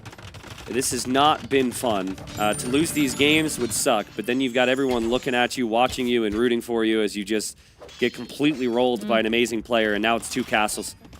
I don't know what you do. Like, where else are you supposed to go for gold? It'd be the middle of the map, which Andy already has full vision on. So maybe you just tap out here, and that's exactly what he does. Freaking Andy sweeps Mr. Yo. My God. An amazing performance from Freaking Andy. Absolutely. Absolutely. He came ready to play once again today. He was very aggressive, very prepared. He had his strats. He went for them and paid off. I think I'm not even know. I don't even know if Yo was expecting some of those strats. Or I don't know either. I think the impressive thing to me is how, not how Andy played that game, because that game is, I'd expect Andy to do very well with. Bengali is arguably one of the best saves, whatever. But it's the other maps, right? Like game 1's the neutral map, and there were some really fun aspects there. Mr. Yo is typically very good in the standard LAN map. Tepui as well. That's Yo's pick. Yo is won with Sicilians. Yo is won with Byzantines so many times. And like Andy just finds a way to make every map, every game, his type of game, right? If I go play like that, if Yo plays like that, we die, right? Like playing into the monks and the churches is so awkward. But Andy's just a really unique player. So I think he feels very secure in himself, you know, and what he brings to the table. Sometimes you second guess yourself and what your strats are. You change it because of your opponent, but nope, Andy stuck with it. And I would not want to play Andy tomorrow or any point in this event. I think if I'm a meta player, and there's many of them here, it's a very dangerous style to be up against. Yeah, his style often counters them. Yeah. Right? He's chaotic all over the map, forcing reaction. He's prepared. He's prepared and he's confident. And of course, going further away, you know, with 2 wins secured. Yeah, and also the opponents he's played, ACCM and Yo. Like these are players that are very difficult to kill, that have some big reputations that typically do not roll over very easily. So yeah, Andy's got a lot of reason to be confident. And we'll send it over to Andy now with T West for the interview. All right, thanks, Danny and T90. We're here with Andy, who has just won not just his first set against ACCM, but now his second set against Yo. So far, you've only lost 1 game. How are you feeling? Well, amazing. I didn't believe it, but, well, went smooth and yeah, I can't complain. What's so unbelievable about it? I mean, you've been here for a while. You've been practicing. Do you feel like you're where you want to be with your playstyle? I feel like I'm still doing some mistakes in practice as well. And yeah, I'm not 100% happy, but, well, it's the home tournament. I feel comfortable here. I'm not nervous. That helps me a lot, I guess. Okay, do you think all the practice you have being in this facility, just going upstairs to play the games, helps with the nerves a bit? Probably. And also there's no crowd, right? We are in our safe space more or less.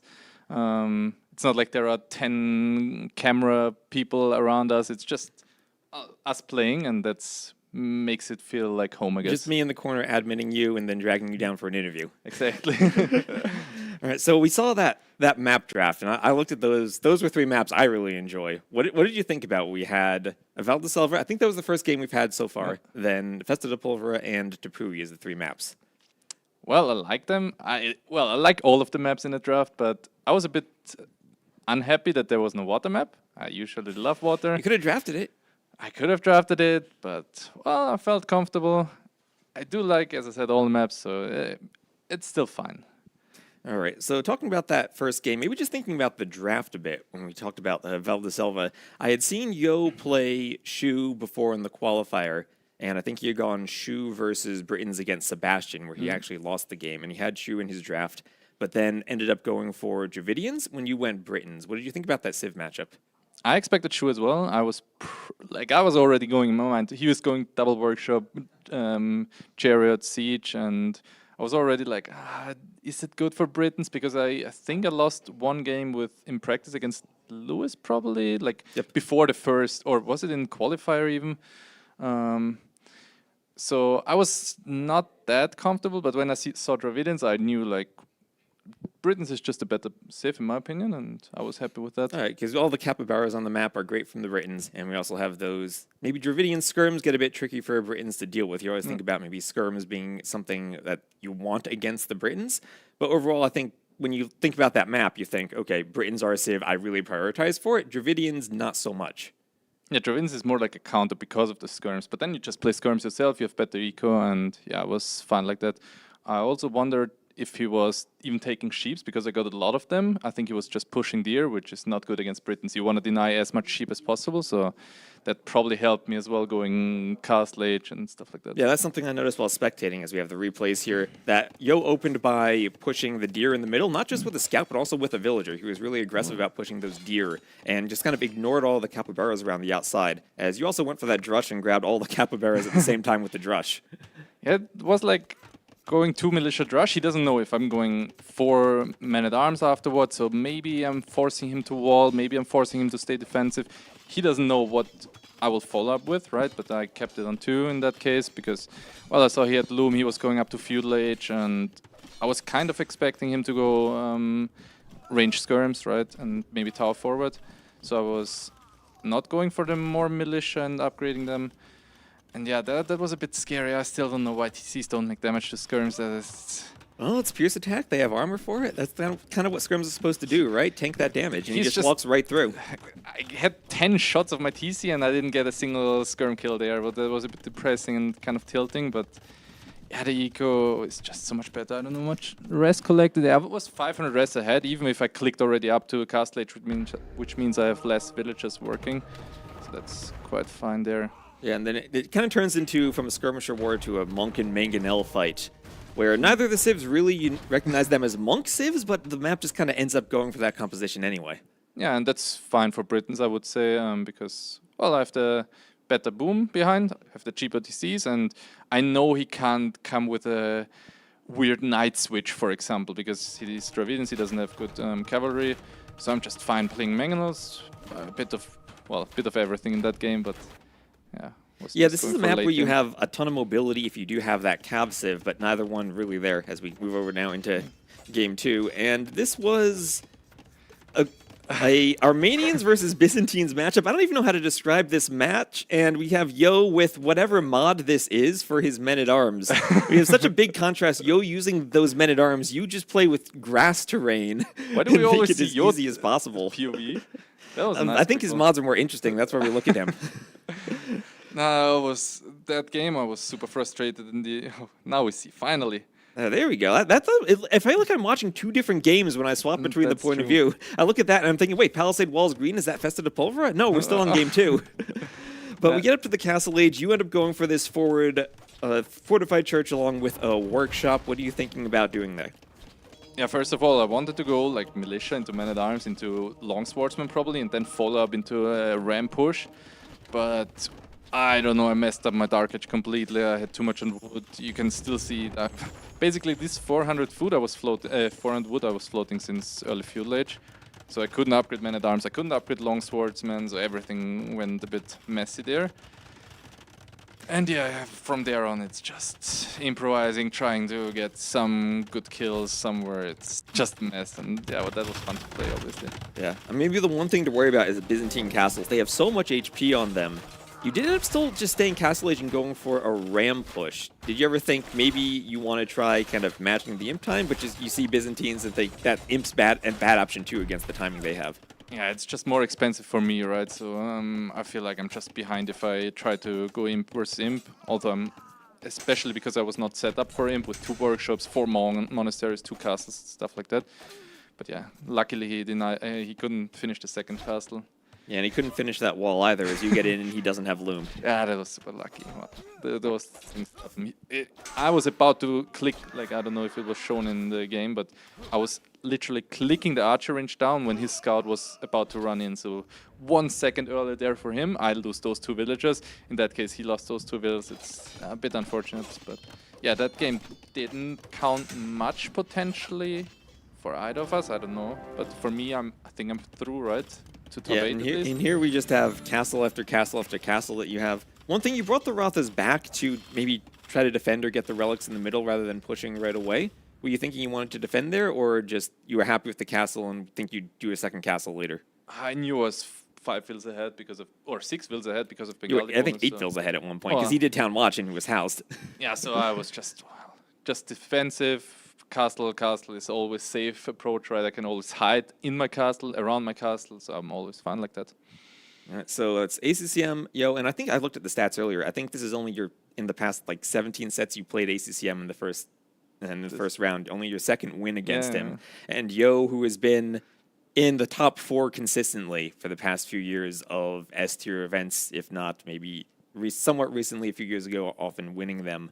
How are you feeling about yourself just moving forward now as you've had a lot of practice and are maybe hoping to get farther in tournaments at this level than you've been before? Well, I hope I can keep going, obviously, and yeah, this map pool suits me a bit. Strategic, new map balance, new water balance, all that stuff. Let's hope I can keep it up. Well, that's what I heard. I think Hera said halfway jokingly, but you know how Hera is, that he thinks you're maybe the favorite because of the map pool.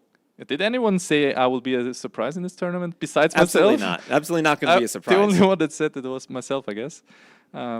I hope I can surprise you I think more. kind of everyone has that same opinion about you, that you're a player who plays all these different maps, and not just maps, but also a lot of B and A tier tournaments too, where you have experience at settings other than kind of the more, sometimes we have more generic settings in S tier events. Yeah. And you have experience at some of the crazier things. You did well in Sudden Disaster. You've done well on a variety of tournaments.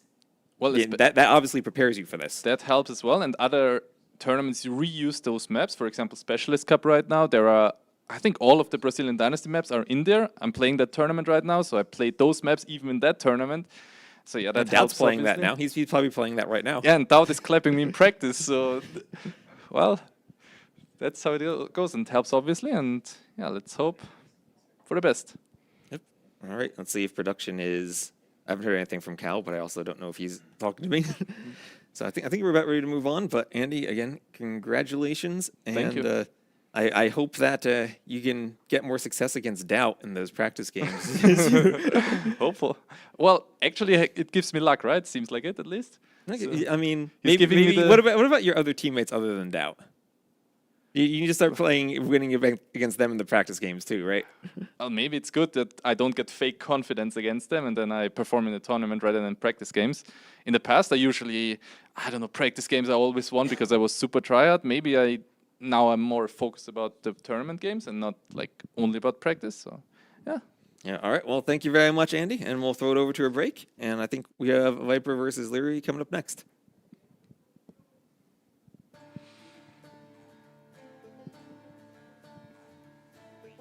Yeah, I've already been here once, like last year when I was still on Imaru, so I already knew what to expect more or less. I knew the building, I know the people, everything's great. So I kind of agreed to the boot camp, and I asked them if they don't mind, join a few days earlier to practice. It's always a good time, having people around you, similar views, similar perspective, AoE. So I have a few days before to practice. Didn't practice too much beforehand, but for that I have the boot camp, so far so good.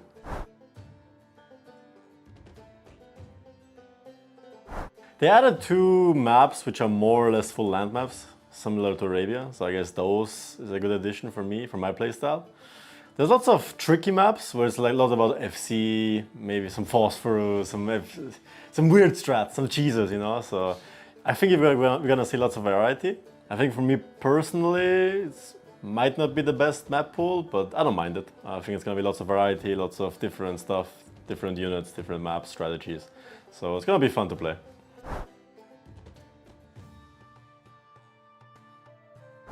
It kind of surprised me that I won Warlords in some way, as weird as it sounds. Because after Red Bull, usually how it goes is you have like this huge tournament you prepare for, the Red Bull in our case. And then obviously the final didn't go my way, so it's like after a huge tournament you slow down things a little bit, because you just put weeks and boot camps ahead of time. Still prepare and practice for the next tournament, Warlords, but it's not like the same as Red Bull, right? So I thought it was gonna be like top 4, top 2, something like that in Warlords.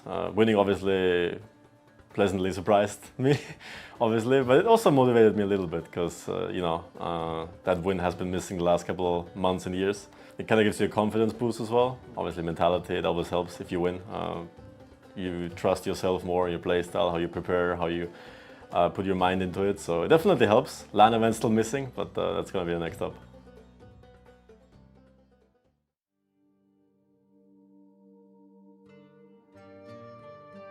Selfishly speaking, I think it's very beneficial for me from a competitive point of view, and also socially, right? It's more fun with more people. So yeah, I mean, I'm really happy though that Tattooed Out and Jordan are part of my team again. So yeah, it's great. The first day arriving here was just playing Rage Forest. We were all tired after the long travel, so we just played Rage Forest and ranked team games and had fun. After that, obviously sneaking in a couple of training sets, probably like 4 or 5 sets a day, and a little bit Rage Forest and team games fun in between. And yeah, just socializing, having fun. Went to play football the other day as well. Those are always fun little getaways. So no, it's been a good experience and nothing I didn't expect.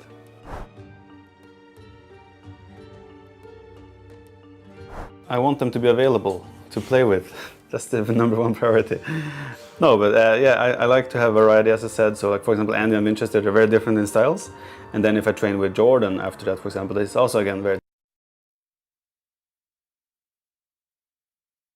So we're in round of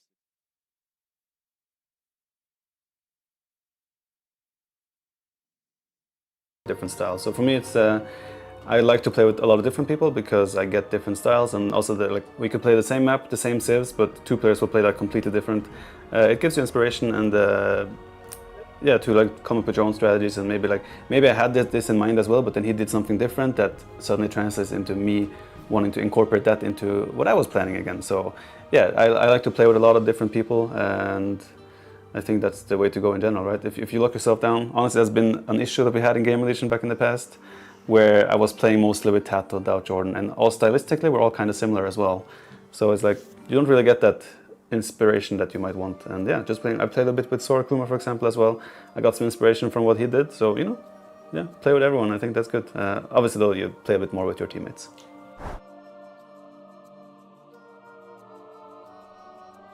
I mean, I still haven't written down my plans exactly what I want, because even now when I play a map, I get a new idea, I get a new thing that I want to do or try, and half of the time it works, half of the time it doesn't. So I'm still kind of confused on what's the best approach and civs on each maps, making the best out of what we can here at the bootcamp.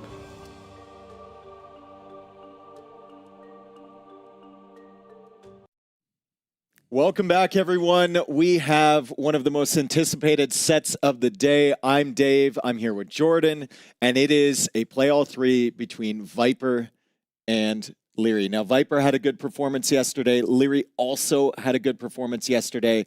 2 of the favorites coming into this tournament. What do you think we're going to see here? I think we will see a very high level of gameplay between the both of them. They're kind of known to be the best of the best the last, let's say, 10-15 years.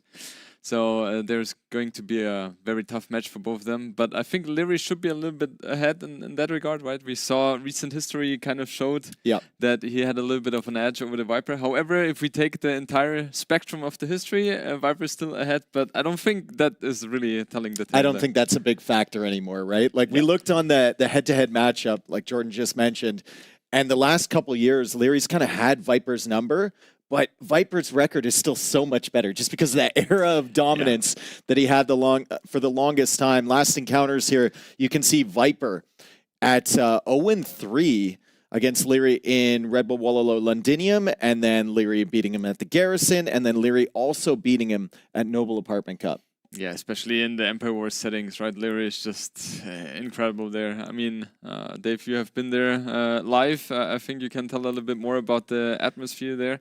But also Leary then advancing into the finals, being up 3-0 there against Hera, where you could think that is he about to sweep Hera there, but Hera managed to make a crazy comeback. But yeah, Leary's just phenomenal, right? I feel like also he has been improving quite good recently as well, kind of fixing his weaknesses if he had any, and now he has become a very, very strong contender for the #1 spot. Yeah, it's like when you have the 2 best players in any sport, but one player has that run of dominance, which is Hera, right? You always kind of feel bad for that second guy, right? Totally. Because it's just Leary. He's been there for the last 3 years. Yeah. He finally got another S-tier victory at Warlords. Now the only thing he's looking for is a LAN victory. And I believe he's like 0-8 or something in LAN finals. In LAN finals, right? He has always been in the finals, but he was always one game short or something like that. It's very nerve-wracking for him as well, right? At one point, you get a mental barrier at one point because it just feels like you cannot break through it. Yeah. But I think with the win for Warlords 5, I think he's very confident that he can maybe change that pattern. What's your record at LAN finals? Let's not talk about that. I don't even think Wikipedia has that. It's not 0-8, it's just O. It's O. A big O. Nothing else. Oh, God. I feel like I'm casting with down here. I've got the same number as you. I think you have a little bit more positive. Don't have as many losses as I do. All right, so we're into game #1. Welcome in, folks. Leary versus Viper, and they're playing an orange and gray. Why would they do that? Oh, no. They're trying to grief each other a little bit. Leary going for orange, trying to hide his units, and Viper is going for the gray in protest to that. Now, the first map is going to be Arcarius, I believe it is. It's the one with the 3 javelinas on each of these little corridors here, and they will be contesting those heavily at the beginning. Now, look at the civs here, Jordan. We have Wave for the Viper and we have Goths for Leary. So Goth is a Civ we have seen a couple of times already on this map because especially at the beginning it is very important to get as many boars in as possible, and Goth kind of are good in that because you get loom instantly. Yeah. So you're kind of saving one villager time in that sense. So they have a little bit of an advantage there. And it's just safer to be with loom, right? I've had a couple of games already where I went without loom and I kind of regretted that. So going for that is definitely the safer play. And on the other side, Wei is just economically a very safe choice, right? Look at the amount of work Leary has to do just to get these back, and Viper's like right on him too. Yeah. He's also trying to bring back the Javelinas on the other side though. Leary is one hit away from death. He should be fine. And yes, he's not only going to have loom, but he's going to have a little bit of extra food. That was so close. Yeah, that was a close one. But Larry, the good player he has no problem whatsoever, not taking any losses. Has no hopefully. problem whatsoever. He's He fine. managed. Okay, that was exciting to see. Then Viper on the other side, he's also able to, without any big issues whatsoever as well, to get all 3 boars in. And yeah, the Rage Forest experience definitely helps in these kind of situations, right? That's also one of my home maps in the qualifier because I just felt like, yeah, just the experience on Rage Forest helps a lot to get the boars in comfortably. Contesting now the Scout War in the middle. Neither player wants to lose their Scout. Leary wants to know, because he's probably going to be on the attack, he wants to know what Viper's up to at home, how greedy Viper's getting, and contrarily, like Viper also wants to see where that barrack placement is going to be from Leary. It could be forward. I saw that in the qualifiers, right? It feels like, and I want to get your perspective on this, but to me, it feels like on this map, the position matters so much at the front of the base. Yeah, absolutely. You definitely want to take control of the center, right? Because the center is the place on the map where it is very close distance to your opponent, so you can attack him, you can defend easily as well, and you get also notification if something happens earlier compared to if you're on the side. So having the center position is very important. Larry going for a faster fuel age timing here, so he will go for the man-at-arm build. And then I suppose we will see skirms from him. Maybe archers as well, but I think skirms makes more sense, especially against Wei. Well, it also depends on how greedy Viper's going to be, right? We already see the dock. He's got the 3rd fishing ship on the way. He's probably already thinking about fishing lines. I mean, Viper dreams about fishing lines. The guy, every single night, the guy yeah. just needs it, right? And every single eco upgrade that he gets is going to get him an extra villager. So he's probably planning on being very greedy here and probably already planning on losing a couple villagers in defense, but he's going to make up that difference with those eco upgrades that are flying in for the Wei. Yeah, that's so helpful for Wei. He already preemptively walled his map kind of safely, right? Because he was already anticipating play like that from Leary with the man-at-arms. And I think he is walled in a way so he shouldn't take any crucial damage whatsoever. Everything is walled toward the TC. And yeah, also the dock is safe with the possibility to garrison into the dock, right, with the fishing boats. Is that a forward dock from Leary, or is that a forward archer? Okay. I think it's an archer range. I'm right. I think a lot of other players might have thought about a dock to contest the fish over there, but Leary always wants the range units on the land, right? Yep. He's got a couple extra on gold as well, so he might be just mixing in the archers behind here, a little bit more effective against the villagers if they're repairing. Meanwhile, Viper, still 30 seconds away from the feudal age. So, I mean, he was planning to play defensive. He was planning to play greedy. He's going to have, theoretically, a better economy than Leary. But the timing here is just so far behind. It's going to take him forever to get military on the field. Absolutely. Also, resource collected is very interesting as well, even though Viper ups a little bit later compared to Leary, where you usually have more resource collected. And additionally to that, he had a dock with 3 fishing boats collecting resources. Of course, fishing lines right away. Of course, you knew it, Dave. How did you know that? He has a little bit of a tendency to be greedy, doesn't he? I mean, it does get him a villager with Wei, right? Yeah. Sometimes we've seen him with 3 fishing ships prioritizing fishing lines, and it's a little bit of a question. But on this one, that's an extra vill. You can see he's at 26 villagers right now. Leary's sitting at 25, so he's 1 villager behind at the moment. Viper now getting that archer range up, and he will have enough food to make some skirms to push this back. But Leary's got 4 men-at-arms working away on this archer range, and he's already forced Viper into a tower behind this. I really like that Viper is not underestimating that at all. Oh, there were he 4 deleted the men-at-arms. tower. Ah, okay. Viper's playing very patient. Very patient, very calculated as well. Blacksmith coming up for Leary with the flashing timing soon. Yeah, here we have it. And I like what Viper is doing. He's just securing his base even more with houses, which are very important behind the palisade walls.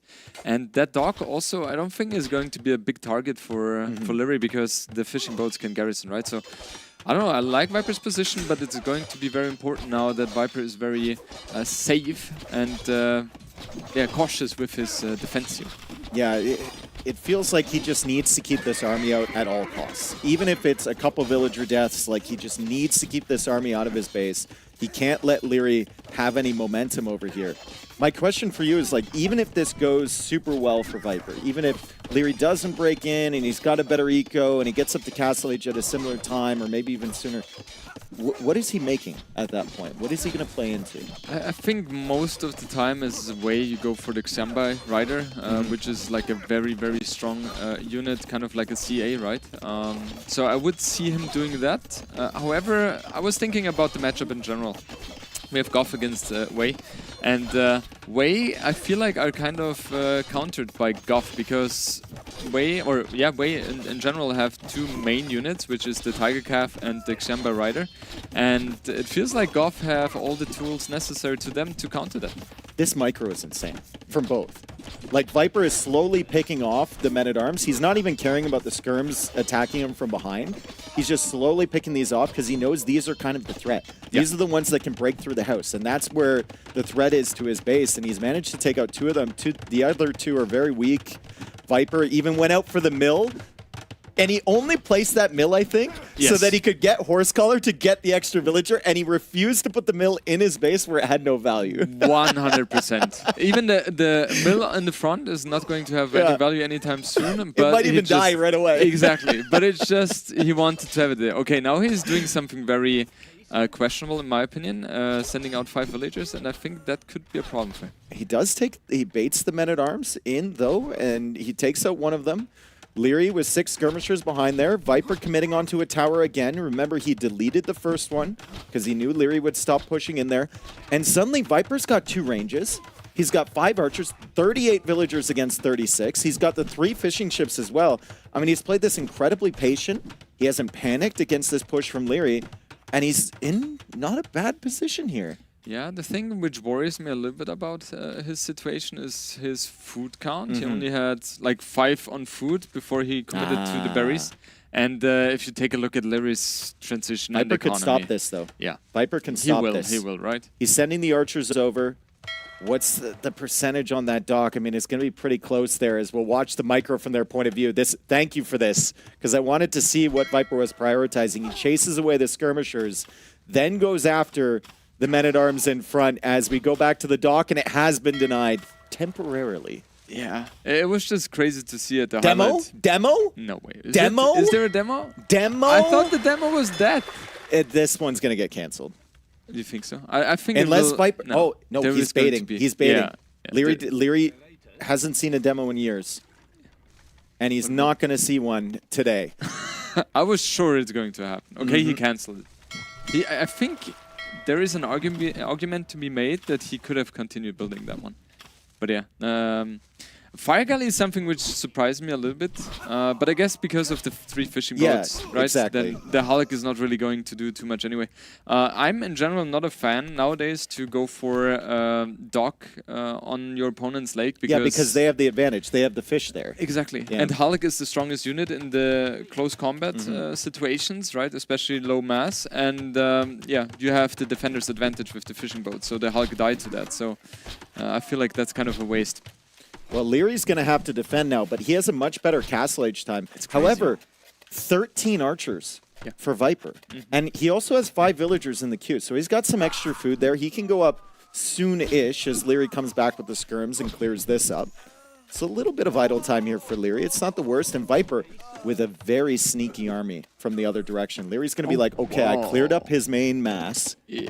He didn't know about this, and that is an extremely exposed wound line at the back. Great play from Viper. Yeah, you don't expect something like that. So what I would do now in Viper's situation, I would wait until the skirms hit my base, right? Because that means his defense is completely gone. Yep. And I can take as much, or I can deal as much damage as possible. Oh, man. Now, This is not that is 6 archers with fletching at the back. Let's see if we see an expression on Larry's face. I mean, he's got to be frustrated with that. He thought he cleared up the main army. That's 3, 4, 5 dead villagers, maybe? This is going to be 4 right here. Oh, so much idle time, too. Yeah, that's crazy. Larry has to pull back now with his skirms as well. This is just so painful. And that's something Larry didn't expect. I didn't expect it as well. Dave, you pointed it out before I even saw it. So very good play here by Viper. And he's at home getting gold upgrade, which gives him another villager and the bloodline. So we will most likely see the Xamba Rider. Fascinating decision as well from Leary. Maybe he just had a lot of confidence in his skirmishers against the archers and against the Shanbays, but he made like 6 extra men-at-arms. He got the infantry armor upgrade, and now he's getting longswords. So that's kind of like his frontline unit to break through these walls, and then he'll have the skirmishers behind. But it feels like that counterattack from Viper has kind of ruined the timing for this from Leary, right? He wanted to be right at Viper's walls when he got longsword with the skirmishers behind. And now, I mean, Viper's going to be feeling pretty comfortable making Shanbei and then Haeguang as well. That's the unit composition, and it in theory should be good against what Leary has, right? With the skirms and the longswords. Monastery being added as well for Leary, so he will be able to add monks to help his army as well, converting the potential Haeguangs and also collecting the relics. And overall, I feel like Viper is in a good state, but I have to emphasize the transitions and the economy by Leary. It was crazy how well he has done that. It's just consistent. Yeah. Right? Every single game. And I think Viper has played fantastic here to not panic under the pressure from Leary, because Leary's micro can overwhelm so many people even if they're behind walls. Viper was very, very patient there. He made sure Leary couldn't get in. He got all of his eco upgrades. He's at 49 villagers against 43, and he's already adding that second town center.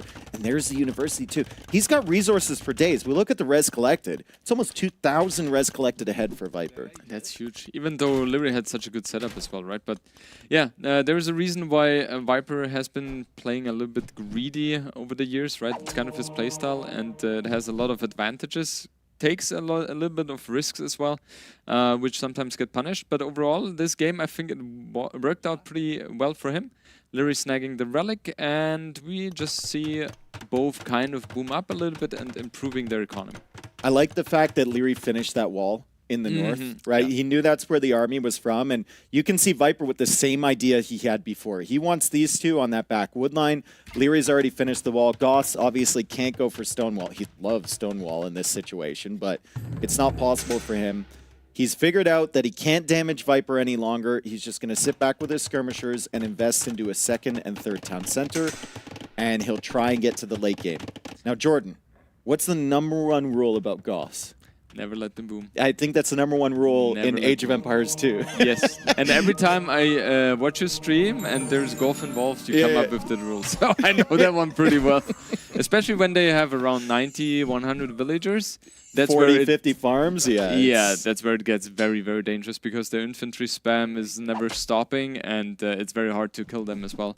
Surprisingly to me as well, Leary is not known to be the kind of waller, right? And the way he walled this game, I think this is the craziest and weirdest wall I've ever seen him do. It's very interesting to see. I think it's a good sign, though, for Leary fans to see something like that, right? A little bit of adaptation to the map. He prevents the raids. He did lose the villager in the north, but he was busy with the army in the south, and he did clear that up. Viper now wants to apply a little bit of extra pressure. Unfortunately, he did get that one Haeguang converted. And now there's siege on the field. So what a surround from Viper. Never mind. That guy doesn't exist anymore. Yeah. He had 4 Shanbei on each side of that Haeguang, and he takes it out. Wheelbarrow now on the way for Viper. 65 villagers against 55 from Leary. And he's taking out some more Vills at the front side. Nice job from Viper. He snagged Ballistics. I didn't even notice that. I know he went for the University, but the fact that he could even afford that, in addition to the Siege and the Eco expansion, is crazy. Absolutely. And I think it's very good by Lyri to rush up the Siege Workshop, because that one is going to be so crucial for defense, especially on the hill, right? So Viper will have to shift his focus more toward the north side and try to break in there and make something happen, because I think Viper knows exactly the rule we were talking about a few seconds ago, that you should never let the Goth boom, otherwise you will be in a little bit of a pickle here. I love that Siege Workshop placement from Lyri as well, because it's not even about just making the Siege. It's about stopping Viper's Siege from sitting right there in that position, right? So that's fantastic for him. He pops out, and there we go. He gets the Mangonel right away, but an excellent attack ground from Viper, too. He waited till Lyri... He was counting on Lyri falling off that hill with the Mangonel, and he got it in one shot. It's crazy to see how well these guys are with the Mango fights as well, right? Both of them I would put into my top 3. Lyri and Viper are just so good with that. And yeah, 3 monks there trying to make something happen, but they kind of have to escape. And I feel like the skirms are not really able to do as much as they were hoping. Excellent dodge there from Viper. He does tank a little bit of damage, but he baits the long swordsman in towards the Scorpion, still has it alive. The Sean Bays with the extra arrow are actually quite decent against skirmishers, but once that charge attack fades, then they need to back up a little bit. The skirmishers also only with the first armor so far from Lyri. That's a big thing as well, and I really enjoy to see how Viper is microing his units right now. That is a very ballsy castle, but he should be capable of doing that because he has kind of the army advantage, and especially if that Mango is dead, which looks like that. What a dodge from Viper. That thing just popped out of the Siege Workshop. Lyri tried to keep this alive. He dodges around another shot. Viper's still making that castle, and now he's going to retreat because he knows the castle's going to go up regardless. He also has his Mangonel making its way into Lyri's base, which could cause some damage as Lyri hunts for villager kills here. He's going to get 1. And the castle now goes up. Viper now has the potential of making Tiger Cav, which in the long term aren't fantastic against Goss, but could be really, really good here. The farm count for Lyri is very, very good though. 27 on food, and then Wilbar incoming as well. So Lyri's economy is definitely in a good position. The tower is very crucial as well, securing the gold area there. However, Viper is looking very solid as well in terms of economy. Viper's played this so well. He played so defensive, and then as soon as he found an opportunity, he came forward against Lyri at that sneak attack. And now when Lyri shifts towards the boom, Viper's all-out aggression again. And then once he got that castle up and he figured out that maybe Lyri is going to stop these raids coming in, what does he do? I think he added like 20 farms behind. He's getting ready for the transition into Imperial Age. Exactly. That's what you usually should do, right? When the action is slowing down a little bit in the front, then you can take a few seconds to go back and replace your farms. What I would like to see Viper doing are one of two things. Where his Mangonel is right now, he should either put a Siege Workshop just to guarantee the reinforcements coming in earlier from the siege, or he has to place a castle there. One of those 2 things will definitely have a very good impact for him in this game. And yeah, Lyri desperately trying to defend here. He doesn't have ballistics yet, which he's kind of known to be very late on, and I think that's going to be a little bit of an issue for him. Yeah, Lyri did get the conversions on the Tiger Cav, though. That will clear up the siege, and Viper's going to need to retreat. Viper went in a little bit too deep with this fight. He was feeling himself. He was feeling confident. He actually sold 300 stone in the middle of that, which is a crazy decision. He sold 300 stone, and then I think he bought like 200 food to queue up more villagers. It was a very strange moment, as we'll watch the micro here from Viper. He's just on top of it, right? This is what you can do when you have no lag on your game. If you're both on the same server, very, very close, as Viper dodges out of there. Great job from him. Yeah, and that was a very, very clean micro in general from Viper. Yeah. I also told him, right, he feels a little bit uncomfortable doing that, but I told him you have to, right? Even though as a player it's so bad to pause during a game because the action is high and you want to be in the be smooth, you want to be in the flow, but what can you do? Like it is bothering, right? And that's just the way it is. But okay, game continues, and Viper was able to take out the TC here with his siege. And is it all 4 relics in that monastery? It feels like that. Yeah, even a monk. Ooh, okay. That's a lot of value here. Speaking of value, Viper's coming forward. He's going to snipe some villagers on this side. You mentioned Leary's food eco. It's really good. The resources were really good, but he's being cut off a lot of these farms. Losing villagers. Castle Foundation is being rammed right now. How much HP on that Castle Foundation? It's so close. The Tiger Calf took it out right on time. That was a close one, right? If the converted Tiger Calf didn't kill the ram, then most likely Leary could have forgotten about it and the castle goes down. And the skirms are just doing such a good job here, shrinking the number of the Xamba riders. And Leary should be able to get that castle up. He already has handcard in, and I feel like it doesn't take too much time for him anymore to maybe even go up to Imprilage and get Trebuchets out to get him a little bit more ground on the map again. I think Viper might be thinking about another castle shortly. He's at 800 stone. He's still got the villagers forward. If he finds an opportunity for one, there it is. There's the castle up on the hill. It provides a nice attack point for him. The resources for Viper are looking really solid now. He's got enough gold to buy the food to go up. You can see he's just bought 200 food. He's on the way to Imperial Age. And if he gets this castle up, it's kind of denying that gold at the front and a little bit the gold to the right side because it's an entry point over there. Yeah. The question is, will he get that castle up? I think Because so. I think so. Will he get the conversion in time? That's the most important thing. Okay, then he will get the castle up, right? If the Mangonel survives, then he could have done way more damage, Leary is, onto those villagers. The castle would have still gone up, but yeah, it's a different state of the game now. And yeah, Viper, as you say, up to Imperial Age. Leary not too far away, however, his economy, resources collected, looks so much better for Viper here. Like, the transition for Leary is going to be so tough as well. He's got one of the upgrades for infantry, and that's it, right? Another barracks coming up right there. At least he's got the castle for the unique tech, but he has to spend resources on imp, then he has to spend resources on the armor upgrades, the attack upgrades, the unique tech for the Goths, and then get the barracks complete as well. It's just so much to do for Leary here. Yeah, exactly. You kind of want to have a little bit of peace as the Goth player in order to really go ham, so to say, with your units, but Viper just doesn't allow him the time. And it feels like with the siege workshops coming up, hitting Imperial Age, 2 traction trebuchets are going to be produced simultaneously, being ready to siege the castle from Leary. And Leary is kind of dependent on the castle as well, right? You have very important unique techs with Goth, and you need the castle for that. I'd love to see another castle on the right side there from Viper. Just shut off the right side of Leary's base. Okay, never mind. Viper says, nope, we're going for another castle in the north. That will range the gold if he gets Bracer. And I believe, oh my goodness, and he's going for a castle in the south as well. He does both. Viper is like a boa constrictor. Instead of a Viper, he is just going to shut Leary down. Leary's going to try and snag that gold. Very sneaky in the southern area of the map. We'll see if Viper actually notices him coming out there. Just passing. How many villages did Viper have on stone? I didn't even catch that, but having the possibility to place 4 castles is just crazy. And now he's got the resources to drop a castle here if he deletes that one on the right.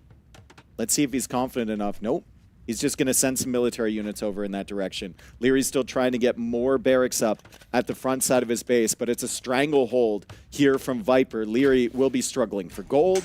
He's going to be struggling for farm space soon. It's going to be a really, really difficult position for him. And does this TC even complete? Viper trying to deny this? I think it does. Barely.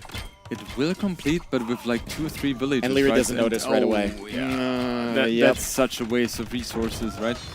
There's just so many things happening right now for Leary. Viper just doesn't allow him any moment of breath. And the traction trebuchets are out as well, sieging against that castle.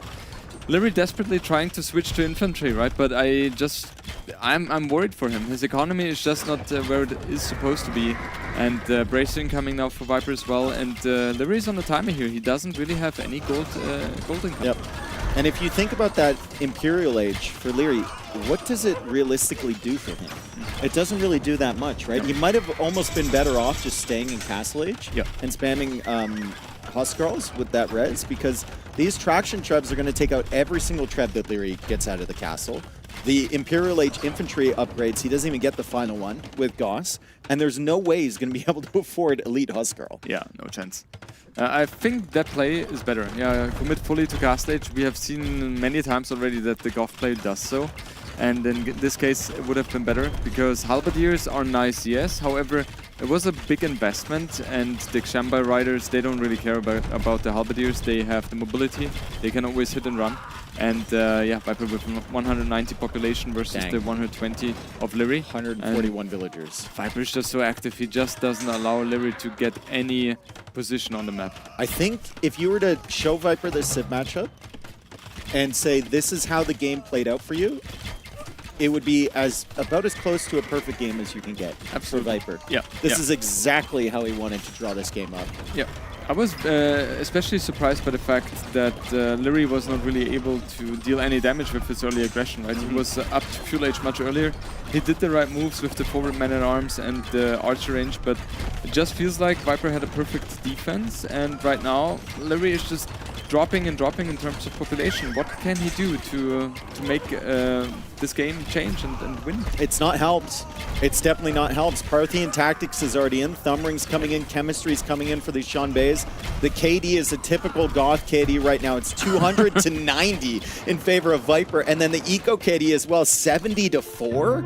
Liry calls the GG, and he's smiling, and he's like, man, like, that was a tough game for me. Viper played that absolutely perfectly. Did not let Liry get that early damage. Then he got early damage of his own in Castle Age.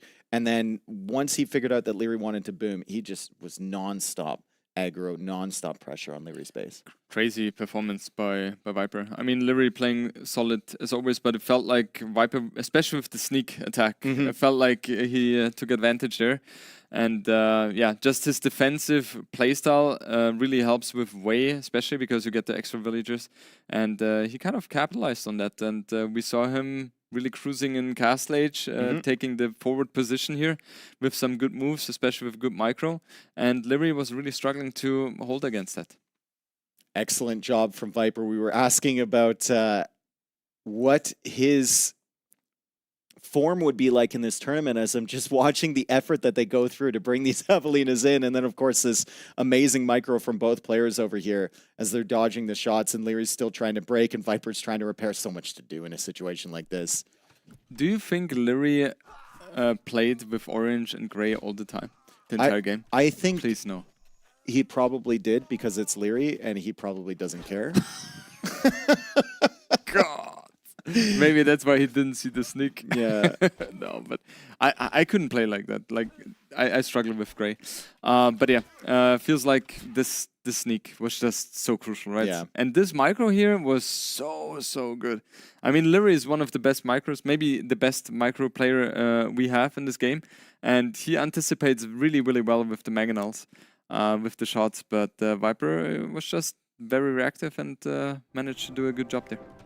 And then, of course, this is the third castle on the line. There was that little ridge line on the edge of Liry's base, and at the same time, Viper was building this one. And then, of course, Liry has the Hail Mary gold out here, and unfortunately, Viper spots that with his villagers coming forward. Liry loses all of those villas, couldn't get the gold in. Viper had a huge advantage that game on gold collected, and you could really see it in some of the lack of units there for Liry. Yeah. He was really struggling indeed. All right, second map most likely will be Sertao, which is kind of like Arabia. They have 3 javelinas. Javelinas? I think that's how it's said. Okay, yeah. Well, in terms of pronunciation, I always trust you. And yeah, so I think we will see that. Liry feels very comfortable on that one. And civs which pop into my mind here would be Georgians or Magyars. Georgians or Magyars? Yeah. I think Magyars are probably better there. And then Incas or maybe even Dravidians for Viper? Wait. Is that the... No, okay, never mind. No, Dravidians on Mont Hashkal, I think. And then maybe... I mean, you could play Burgundians here and just play Flemish. I guess so, right? Yeah. We saw yesterday how well Sorakuma did with the Flemish militia against Mr. Yo on the previous map, Aracurias. or whatever it's called. Araucarius. Araucarius. Apparently, you have to emphasize wherever the accent is. That's what I learned Okay. about Portuguese. I've been trying, guys. I've been trying.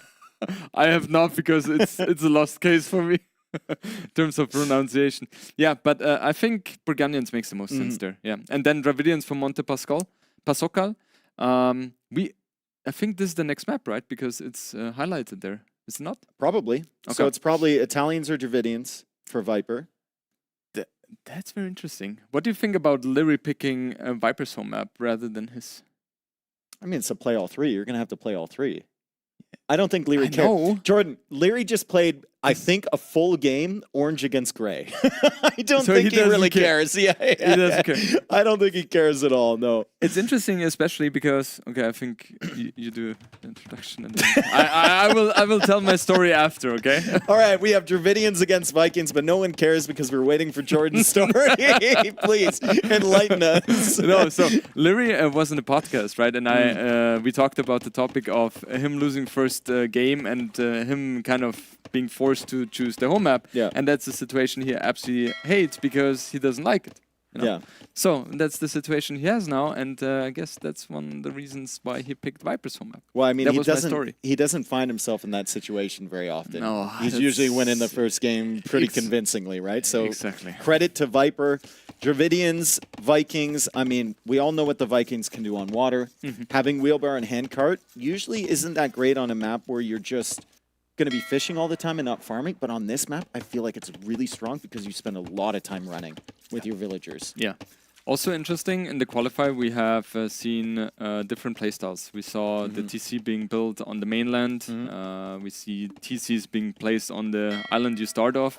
And it feels like the meta right now, in this tournament specifically, after the recent water challenge changes, is that the TC should be placed on the island. Yeah. Even the later rounds of the qualifier, nobody was putting the TC on the mainland. That was like an early rounds thing, yeah. No. Yeah. Really? I'm sure Sitar did some shenanigans there maybe. with Chinese. Maybe. Yeah, I'm not sure. Anyway, Dravidians against Vikings. Okay, I think we're watching a boat. No way. Oh, did he loot? No way! No! No, we didn't. We were so wrapped up in our own conversation, we didn't see that. That is an absolute disaster. That is the worst possible thing that can happen to you. You wouldn't expect something like that. No. Wow. That oh my goodness. I think Dowd knows pretty well how Leary feels right now. Yeah. This is a complete disaster. I I've think that's- never seen that. Oh my goodness. I think if I was casting with Lewis right now, he'd be like, that's GG. Game over. Yeah, that's Next game. over. Yeah, next game. Go. Yeah. That kind of reminds me, it's not the same level, but it reminds me of Mr. Yo running his king into my castle. Yes. That had the similar vibes How here. often have you reminded him of that? Never. Never? Never. I don't like to trash talk. I try to be a nice guy. Unless it's Vilesa. Oh, Vilesa always trash talks me. I don't know what I've done to him. Seriously, he always trash talks me. He never trash talks. It's the funniest thing in the world too, because he has such a straight face, and 100%. Jordan's just smiling at him. Yes. And he says he's so mean to you. Yeah, he's so mean. Yeah, and I have to smile at him, even though he's mean, because you deserve it. Yeah, I know. So Well- when does Leary make another transport ship? It costs a lot. It's 120 wood. Yeah, It's yeah. time spent not making fishing ships, right? Exactly. I'm not sure. Maybe he's trying to go for an all-in here and work with the wood he has on the island, but that would not be the best strategy because, especially with the water balance right now, you can hide the fishing boats into the dock. Also, another thing that the transport ship helps with is relocating your dock spots to more efficient places, right? If you're in Viper's position, we talked about Leary, he's in a terrible spot. If you're in Viper's position, you know you killed the transport. Is there some way that you can abuse that fact? That's a good question. Can you go for a super forward dock here because you know he's not going to be on the island?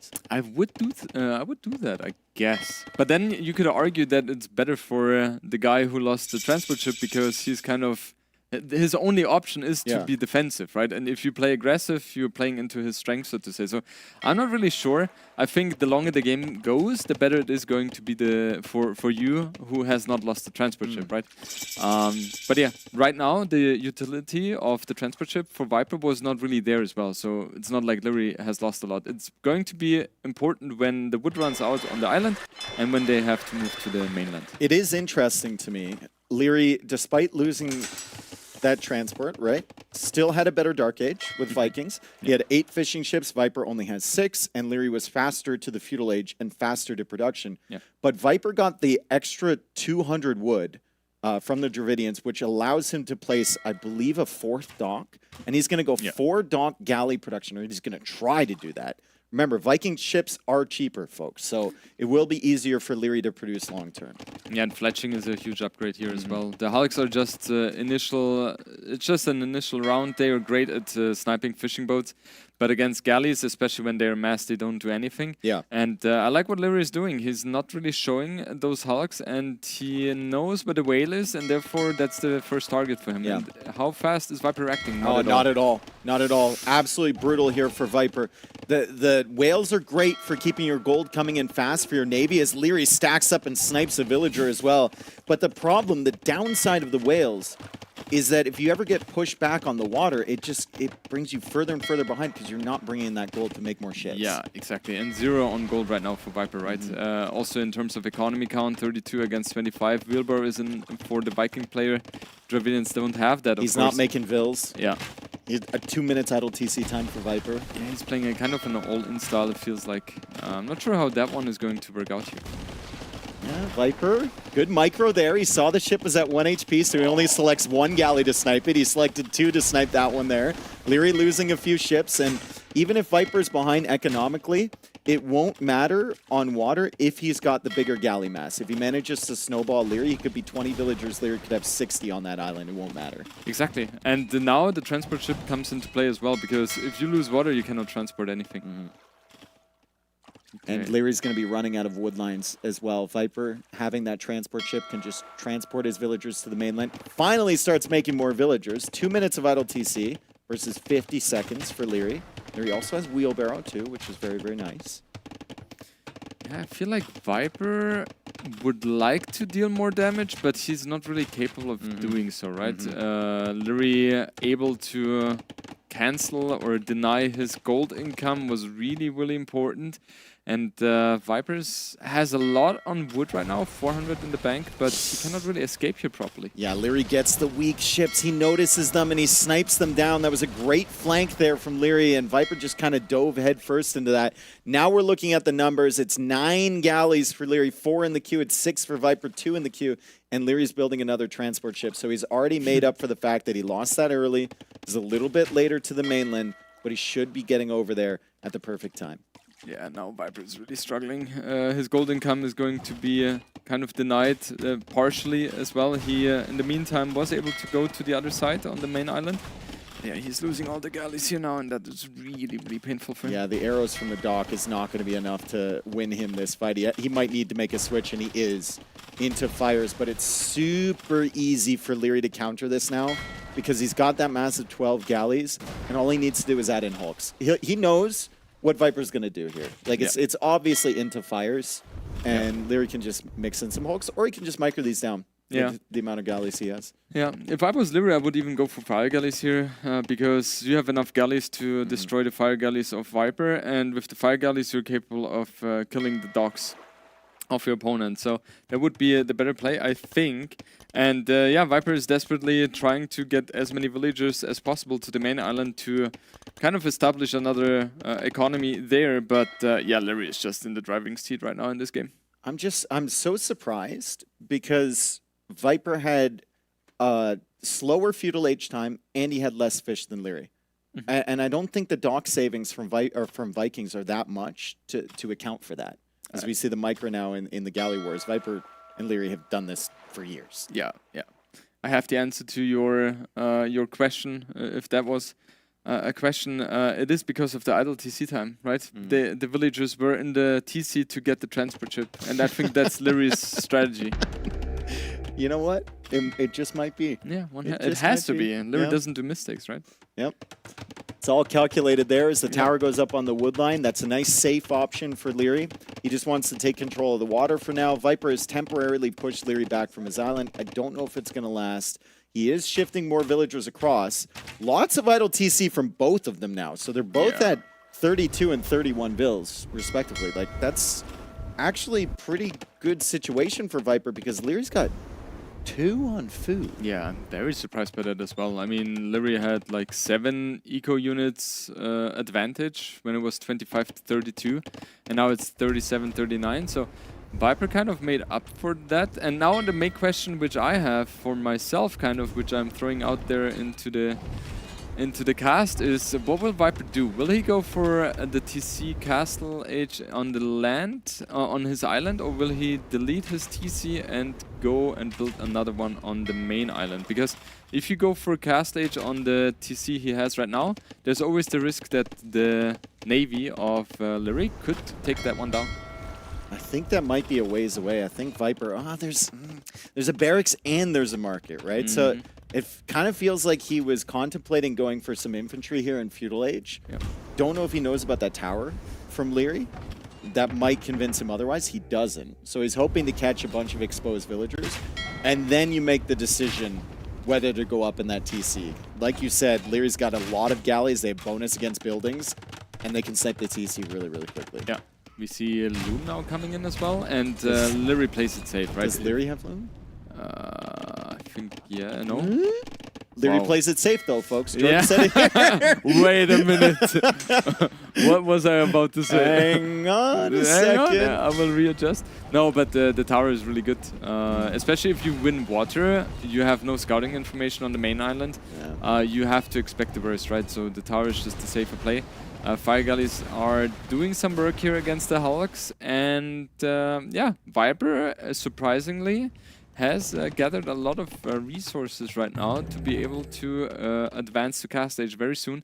And Dave, if you look at the resources of Leary, he ain't looking like that. Like 0 on gold, 6 on wood. I guess this comes down to the fact that maybe he didn't. Maybe it's all back to the transport ship again. Maybe he didn't move over fast enough. Yeah. Right? So his eco is all out of whack now.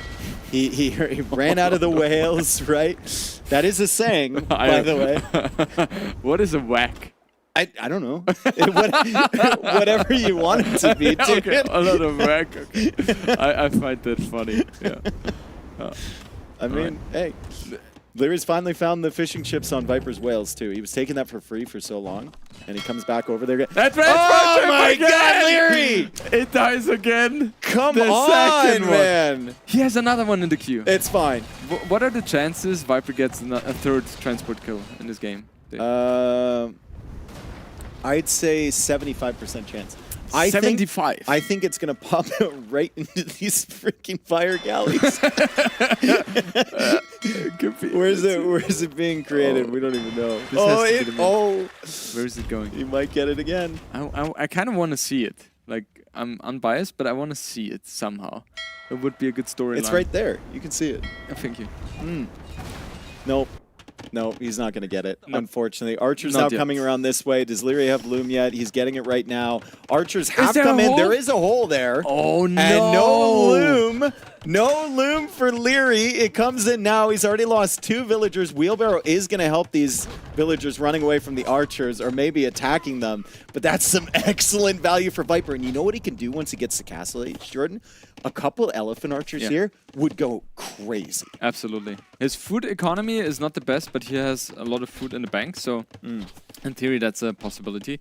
But what I would like to see from him is a Siege Workshop forward. Yes. Just to get things going. Battle Elephant. Battle Elephant is a very good choice as well. And against a Feudal Age opponent, they really don't have anything against that. Yeah, and he still has not clicked up to cast stage.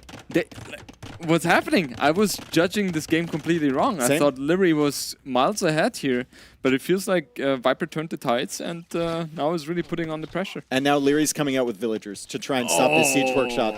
Quick one. The elephant says hello. Pleasure to meet you.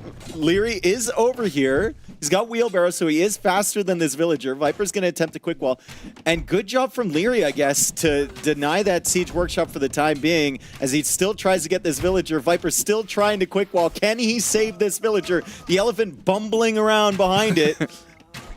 As Viper does manage to save the Vil. The crossbows are here, and he will get the Siege Workshop up. And there are so many villagers which just went down. What is the Javelina doing? It's Javelina. It's going after the Vil? I think it's going after the Vil. We can see Viper's perspective on the quick walls here. Very, very good stuff from him. He snipes a skirm because that was the threat to the Vil. And that elephant has been putting in work for Viper. Excellent control from him.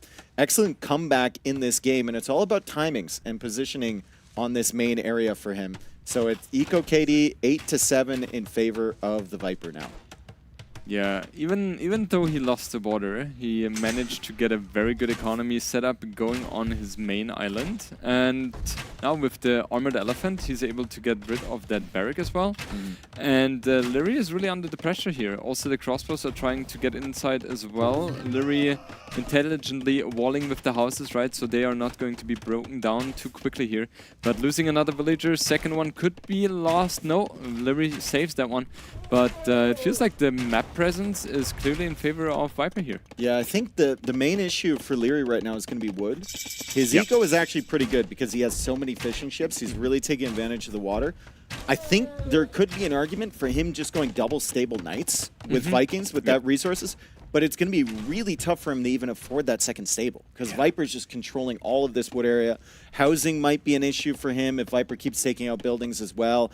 And Leary will need those knights out now to try and deal with this. Yeah, I'm very surprised by him going for the botkin era. I think going for the second armor upgrade on the knights would have been a little bit better because he barely has any range units right now with 4 skirms, right? It might be bodkin arrow to try and range the villagers still on Viper's Island. I know Viper was still creating villagers there. Okay, maybe not. They're really not. There's not a lot going on over there anymore. Yeah, some villagers are kind of stranded and hoping for a rescue, but that's not happening. Stable going down is brutal. Yeah, because he doesn't have wood. He doesn't have wood. No, and he doesn't have a market either. Now going for the second armor upgrade on the knights, so that's the right move. However, I feel like the knights are not going to be in time here, right? How many does he have right now? They pop 3, out okay, right that's now. enough. That's 3 enough. is enough, unfortunately for him, before the second armor upgrade comes in. Great attack round from Viper. The elephant, once again, just kind of slowly meandering behind this army, but Leary has enough to take out the crossbows, and he has saved this stable as well. Viper accidentally clicked that armored elephant away from the stable, and that's really bad for Viper. If he could have taken out that stable, that would have been huge. Yeah, absolutely. I think he should refocus on that, which he's doing. He should be able to get that one, right? 370 HP. He needs 4 more hits, which he should be able to get, I think. 2 HP! Dead. Okay, got it. Huge moment there for Viper. He has added 2 extra town centers on the mainland. I think he deleted his first one as well to stop himself making villagers there. Another stable forced up from Leary. Resources collected still significantly higher for Leary because he has 12 fishing ships. But Viking Knights is not something you want to consistently play into. No, absolutely not. Especially if Viper now just adds a monastery as well to pick up relics and to... Okay, he has already added it, right? That's perfect for him. Look at the cross. They killed an elephant. The crossbow also got nuked at the top there. There's just so much wildlife on that side. It feels like a safari documentary, which I've seen recently. Like, this is brutal for sure. Wheelbarrow incoming, and those 4 crossbows are trying to make something happen as well. Both are incoming for Leary. And what I'm kind of missing for Leary here is the TC on the main island, right? But he doesn't have any stone to build that, so he's kind of struggling in that sense. And I'm not sure if he's capable of dealing too much damage here with his knights raids as well. He keeps making villagers, like he's constantly producing, but it's from that island. Yeah. So he needs to transport all of those across again. Viper will lose another army of crossbows on this side. He did get a knight converted, but the monk is all out of juice now, and Leary should be able to stop the raids coming in from Viper, although I see a few extra units in Leary's base at the moment. It's more crossbows. More villagers exposed. Oh, transport ship! Please. What did I say? Please. Oh my God, Leary! Leary, don't get in there! Get in! Oh, how many villagers? No how many villagers just got in there? 9 or 8. What did I say? 75%? Oh God. 75%. You're Jordan? right. Yeah. You're right. Oh, what Lord. a disaster for Leary! What a disaster! Oh man. At one point I was hoping that it would happen, but man, that's crucial. Oh, that's brutal. Oi, oi, oi. Yeah. Well, what can we say, Dave? That was a big blunder by Leary. Huge blunder by Leary, and he's gonna be clicking the idle military key, looking for that transport, and he won't find it, and then it'll trigger for him that he sent the villagers to the transport at some point, and that they're at the bottom of the ocean now. I mean, that's going to be a whole roller coaster of emotions there for Leary when he can't find that. Oh God, Dave, do you think we will see a 4th transport ship? Oh my! How many villas? 1, 2, 3, 4, 5, 6, 7, 8. 8 villagers. Oh no. Dave, do you think we will see a 4th transport ship from Leary this game? What are the chances? Or has he given up on that thought? I mean, he still has the town center over there. He's still making villagers over there. I think he will make another transport. He has to, kind of, right? Such a brutal situation for him. That's the 3rd transport he's lost this game. That's so brutal. And the last one was the crazy or the most painful one, so to say, because there were so many villagers. Now also going for devotion, there he is. And Viper is making a huge step to secure the most important part of this map, which is the center or the corner. And Dave, you have a long history with corners, don't you? Yeah, well, that's a good corner up at the top. That's a great corner. I rate it highly. Another transport ship coming in from Leary. He's brave. One thing about this, oh no, Viper's done such a good job sneaking in here with crossbows consistently. Leary just keeps assuming that these armies are going to leave, right? Or that he's cleared them up and there's not going to be another one, and Viper finds more value. Handcart and Wheelbarrow definitely helping Leary out, but he will lose the monks as well as the villagers that he lost before. Brutal. Viper's doing such a good job being active here. Leary on the other side, though, taking or dealing damage as well to Viper, and the ballistics is such an important tech for Viper to get, because the knights, they can always hit and run, right? So they don't take too much damage. Mangonel goes down as well for and now just go after the vills. Yeah, just go after the vills. Get as many villager kills as you can. One good thing about taking out that transport ship for Viper is that he was aware of how many villagers went in that. Yeah. So he knows of how much of a villager lead he has at the moment, and he's also got great scouting. So he didn't see that second town center from Leary at any point either. Yeah. So if you were to ask him, I think he'd give you a pretty accurate count of the villager numbers. At the moment. Yeah. And the villager count, now that we talk about it, 41 versus 65, right? Of course, there are 12 fishing boats, but over time they lose efficiency. You want to have, the longer the game goes, the more villagers you want to have on those kind of maps. And it's just a big advantage for Viper here. I think at one point you could argue to invest a little bit more maybe into pikemen, but I'm not sure if Viper really feels the necessity to do that. I don't think you need pikemen against Vikings, right? You just keep making crossbows. You get a solid mass of crossbows. The raids, aren't really necessary anymore because you have that lead. And another thing with this map, I mean, usually whoever controls that middle area is the one who wins the game, right? That top area. Viper's firmly controlling it right now. Don't think Leary can really push into the TCs. And also, Viper Civ, I would say, is better than the Viking. It matches up so well with Bombard Cannons late game against the Vikings. I think Vikings will really, really struggle in this position. Will that Mangonel come out on time? Boom!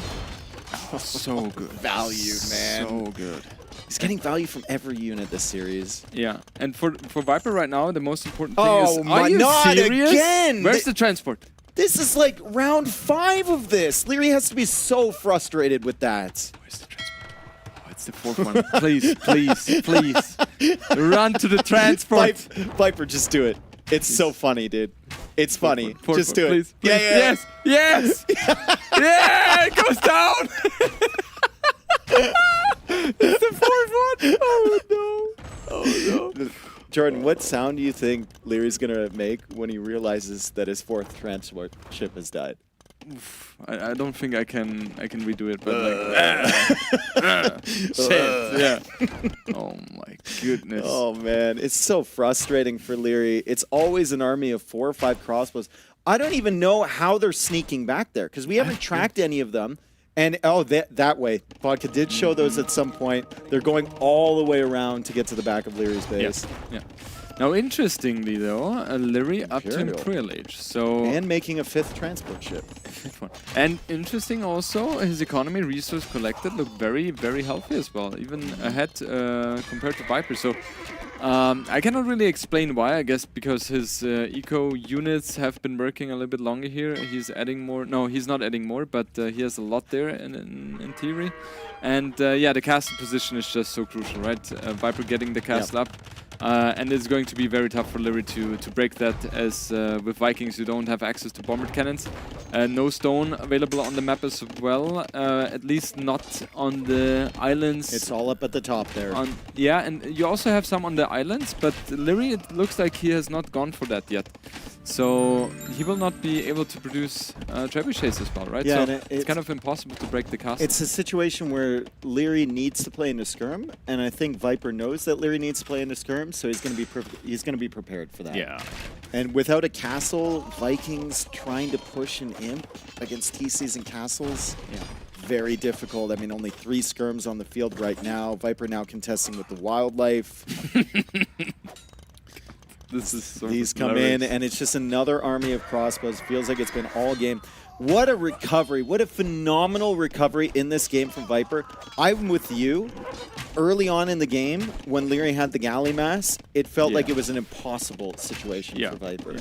I was even thinking that Viper would resign right now, but or at that point, right? But it was good for him that he continued playing, and now Leary has reached Imperial Age. Viper clicks now as well, so Leary has a 3-minute time advantage in that sense. Economy looks a little bit better for. Oh god! Pull it back to the castle. No! Oh no! She's dead.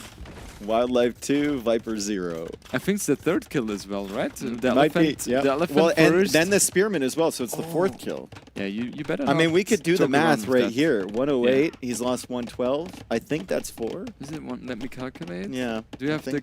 How's it called? The device calculator? Yeah. It's called my brain, brother. I mean, it's the same, right? Mm-hmm. Yeah. Okay. Imperial Age incoming for Viper. 2 more minutes. The thing, though, is that his economy on the land is kind of exposed, It's a right? little exposed, yeah. And He needed another castle like down here somewhere, but he didn't go back to stone. He went to gold to try and get up to imp. So it kind of did not prioritize securing this area. Leary's going to find some value because of it. But I mean, another elephant coming back for Viper. Leary's going to have to deal with this, and that'll buy him a couple more seconds. He can maybe shift some more villagers onto stone. He's killing more with crossbows. How good and active is Viper with those crossbows? So, That's I would have crazy. had a headache if I was Leary at this point. So I think what Leary could do is go for skirms and cap rams and just to try to demolish all the land which is on Viper space, right? Like the economy there, which is not on the hill, but it doesn't look like he is opting for cap rams as of now. And skirms now for Dravidian's player, right? Which are better than the Vikings. Skirms. Exactly. So the longer the game goes, the better it should be for Viper here. Can you just play like more consistent Scorpion production here if you're Viper? I mean, it buys you so much time. You already have ballistics, right? Yeah, but they don't kill the skirms, right? It takes ages for them to kill skirms as they have such a high pierce But from armor. Leary's perspective, pushing up the hill against Scorpions is just oh, here comes Viper again. Arumi's now.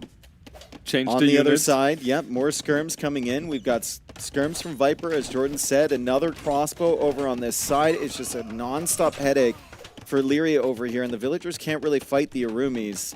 Viper's still microing with that crossbow too. It's 99 villagers for Viper, 63 villagers for Leary. Such a big advantage here in terms of economy and resources collected. Leary is still ahead. How is that even possible? Fish. It's fish and then handcart wheelbarrow. Yeah, yeah. Right. But still 30 villager difference, right? That's huge. Leary definitely fighting.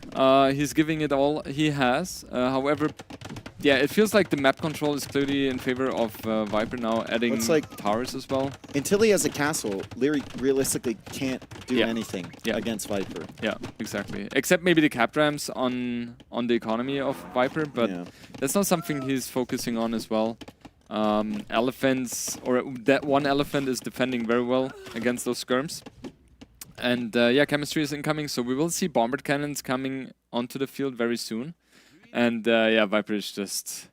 Look at his eyes are running dry here. Do you see Leary's reaction when that happened? He's like, "Oh my god, like, Not do I again. really have to keep playing this game?" He's not frustrated at Viper. He's frustrated at the fact those crossbows probably kept showing up. The fact he's lost 4 transport ships this game. The fact he doesn't have any access to stone to get a castle to even start trebbing this back. Yeah, it's a brutal situation for him. He's doing the best he can. I think this is what he should be doing with the skirms. Just be very, very active. Right? And get as many villager kills as you can. Stop the elephants coming out. Try and secure your wood access. But as soon as Viper gets access to bombard cannons, this is going to get really messy for Leary. Yeah, Leary is doing the thing he has to. Try to raid as much as possible onto the economy of Viper. I mean, the score is insane, right? Leary is so ahead in that sense. But it feels like, I don't know, Viper just needs a little bit more time to really push back with a good army, but it feels like Leary just doesn't allow him to do so. I mean, they both know who's in the better position. Yep. They both 100% know that Viper has the better tech tree late. Viper's got access to the gold and the stones, as Viper is now buying more stone, maybe for more towers. He's got 85 villagers, so he's lost a few to the skirmishers from Leary. The tower's shutting down the right side there, skirm shutting down the TC in the center, and more skirmishers and potentially bombard cannons coming out soon from Viper. He probably needs to shift some of these vills over to that top area. I think so. And like, he needs another castle. The fact he doesn't have a second castle yet, it's kind of bad. Yeah. And if you take a look at the skirm number, 11 for Viper, 43 for Capped Ram for Leary. I don't know, but I really prefer Leary's position here because he just has mass weight more army than Viper. It's really turned around in just even the last minute. I mean, Viper refusing to get that castle. He's going for towers instead of the castle in his farm eco, and the farms not being there means that the skirms can't come out. 1 bombard cannon in the queue for Viper. There's the guard tower tech for him. You know what I think he should go for? Onagers. If he goes for onagers, of course, right now he cannot afford that, but instead of going for so many skirms, going for onager tech might have been a very good play here. Siege ram for Leary. Because Leary cannot really do anything else. He doesn't really have the best gold income, right? So champion switch is not going to be a big threat here. And with the onagers, you just push the siege ram and the skirms back. Viper lost 30 villagers in the last couple minutes. Yeah. And it's all because he didn't have anything to lock down that left side of his base. And he was just running away from the skirms, and they were sniping the villagers as they ran away.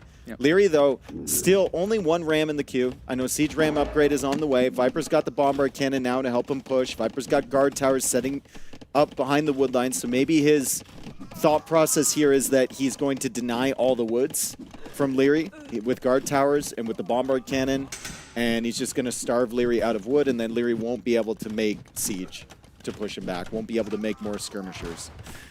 Yeah, that's his game plan, I think, especially with the towers trying to secure as much wood as possible, but the siege rams is just a perfect tool against what Viper is doing. The Mangonel is kind of the last resort for Viper. Perfect unit to counter the skirms and the rams. However, right now, Leary has 2 in total, the third one being produced. And this is kind of a game for the woodlines here, it feels like, Dave. Yeah, that's kind of how the late game on this always plays out, right? There's one player that's got the hill, there's another player trying to push up the hill. In this case, it's Leary. And then eventually the player trying to push up the hill, even though they have the water control and they have the superior eco and more res collected, they run out of woodlines. Yeah. So for Viper, it's just a case of holding. The Mangonel and the bombard cannons are going to help him with that. However, siege ram is very, very dangerous. It is dangerous. It's interesting because all the games I've seen, Viper's position always wins. Yeah, same. But in this case, I'm not sure. There is a world where Leary could win this game, as he has more army, better economy. But as you mentioned earlier, the Viridians have better units, and now with the Bombard Cannon as well in the mix, is very good for Viper, and also with the towers. I'm really not sure who actually has the winning position here. I think it's still Viper, but he's got to get more than one Bombard Cannon on the field. He's got the resources for it. He needs to get either Onager or like 4 Bombard Cannons, and then he can stop. Yeah, it will be Onager. Yeah, 2 right? more Bombard Cannons in the queue. Yeah. Okay. And now he had a lot of resources. I think Onager is going to be teched in a moment. No, never mind, Bombard Cannons. I'm so confused right now. But okay, 3 Mangonels will have to do a lot of work here. Ooh. And that Street Ram is going to be greeted by a few villagers. Does Dravidians have sappers? Do you know that? I think they don't have sappers. Oh, okay. They have good knowledge there. So you can't get the extra bonus damage against the Rams. Yeah. We have 7 Rams from Leary. Mangonel behind from Viper. He's got to be really careful with the Bombard Cannon control, though. He should be able to clear up these Rams. Even though they're not Onagers, the Mangonels are still providing value. The Bombard Cannons are still getting good shots against the Skirmishers. Once Viper gets more siege on the field, he can push this back. A second Bombard Cannon has now hit the battlefield over here, and that's really going to help. 17 scrims for Viper, down to 31 now for Leary. They're really struggling to make the final push here. He is going to be able to kill those 2 towers most likely, though, so that's positive for him. Yeah, you will see, Dave. You will see. Okay. You have to believe. Villagers coming in. There's more villagers behind that as well. Viper has basically cleared the left side, and now he's chasing the skirmisher army away. 21 skirms now for him. Still floating a ton of gold as Leary now goes for his first castle of the game to secure this area. I think he did transport out to one of those islands that had the stone on it. He delayed that for a very long time, but oh man, that is a lot of villagers over here that Viper can take out. Double tower and the skirmishers. Yeah, this is going to be a bloodbath. On the other side. On every Viper, side. on every side. Viper is kind of fighting the entire game against the wildlife, while Leary is fighting against keeping his transport ships alive in this game. And yeah, there's so many villagers going down. He does not from notice both yet. players. From both players. Yeah. Like Viper is down now to 68 villagers at the moment as Leary continues to push up here. Onager is on the way for Viper. No more skirms in the queue for him. Only 1 on wood right now for Viper. He's killing a lot of villagers from Leary, but Leary is pushing up on the right side and the middle of the map. He is researching Onager attack, so Oh, that's what very bloodbath. nice. However, he doesn't have any village on wood.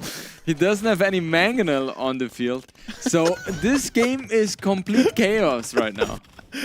Oh man, look at Leary's resources at the moment. No wood for him either. No wood for either player. Oh god. As we see him teching into the armor and he's going berserks. He wants some way to clear the bomber cannons and maybe the onagers from Viper.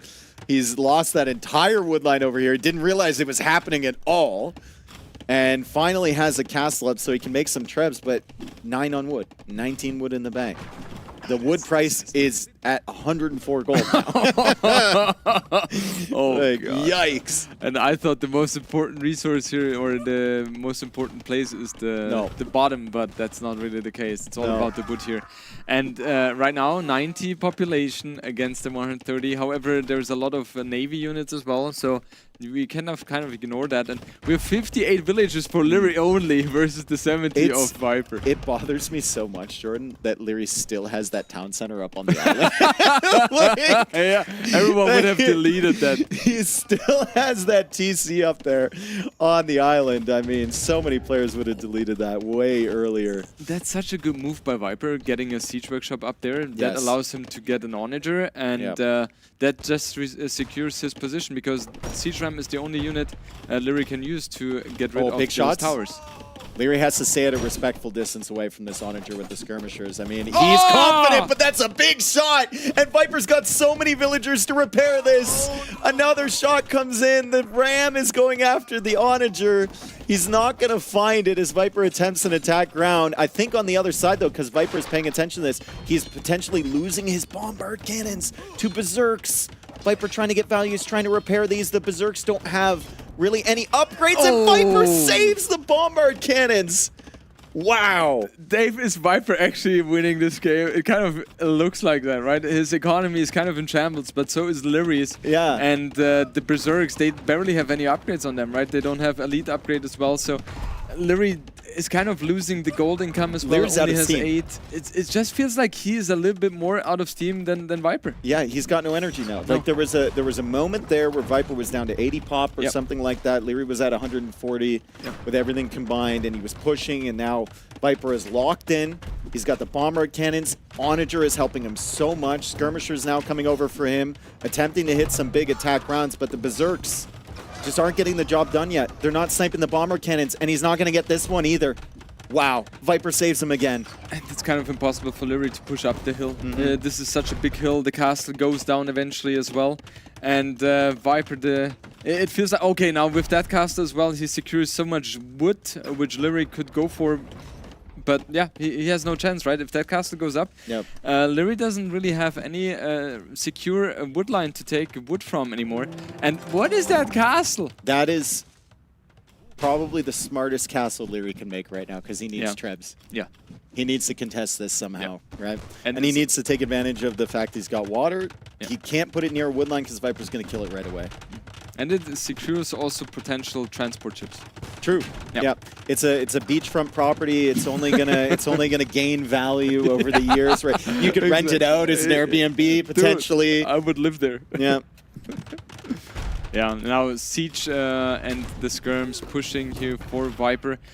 Lyri doesn't really have too many tools to fight against that. He has phenomenal micro, trying to make things happen with the 30 skirms he has here, but it feels like he can't really engage into that. I mean, it's not like Viper is going to close his eyes and hope for the best. He's going to actively micro as well his units, and range unit armor upgrade, second one, is coming in now for Viper as well. So he was in all the time fighting without that, right? Does that make a difference in Elite Skirm versus Elite Skirm Wars? I think it does might in Imp, right? take away one extra damage. I think, but I'm not entirely sure. In cast stage it does not.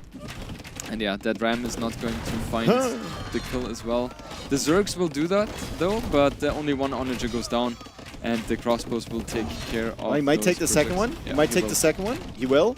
Now the bomber cannons being microed down. Lyri snags both of those in the middle of the skirmishers. That's why box formation doesn't work as intended, folks, because Lyri will just snipe your bomber cannons anyway. Don't do it against And Viper, I mean, Viper's still, if I was in Viper's position here, I'd be super comfortable. Yeah, super comfortable. Yeah. You're controlling every valuable resource on the map right now. Yeah, and I think he is, right? Now we have Blast Furnace incoming for Lyri. Both of them actively microing here as well. And I think we will soon see the first time that Viper in this game will reach the population advantage over Lyri now with that castle as well. What can you do in Lyri's position? You're running out of wood. He has 0 wood, 22 in the bank. He has a good food economy, barely any gold income. He has only 3 relics in that sense, a little bit of gold income from villagers. And his only option is to go fully Zergs right now because he cannot produce any skirms anymore. I think you're just hoping. You still have a healthy population at 138, right? You're looking at that, you're thinking, I can't quit at this stage. Yeah. He's hoping Viper's going to make some mistakes. And honestly, I think that castle was kind of a mistake.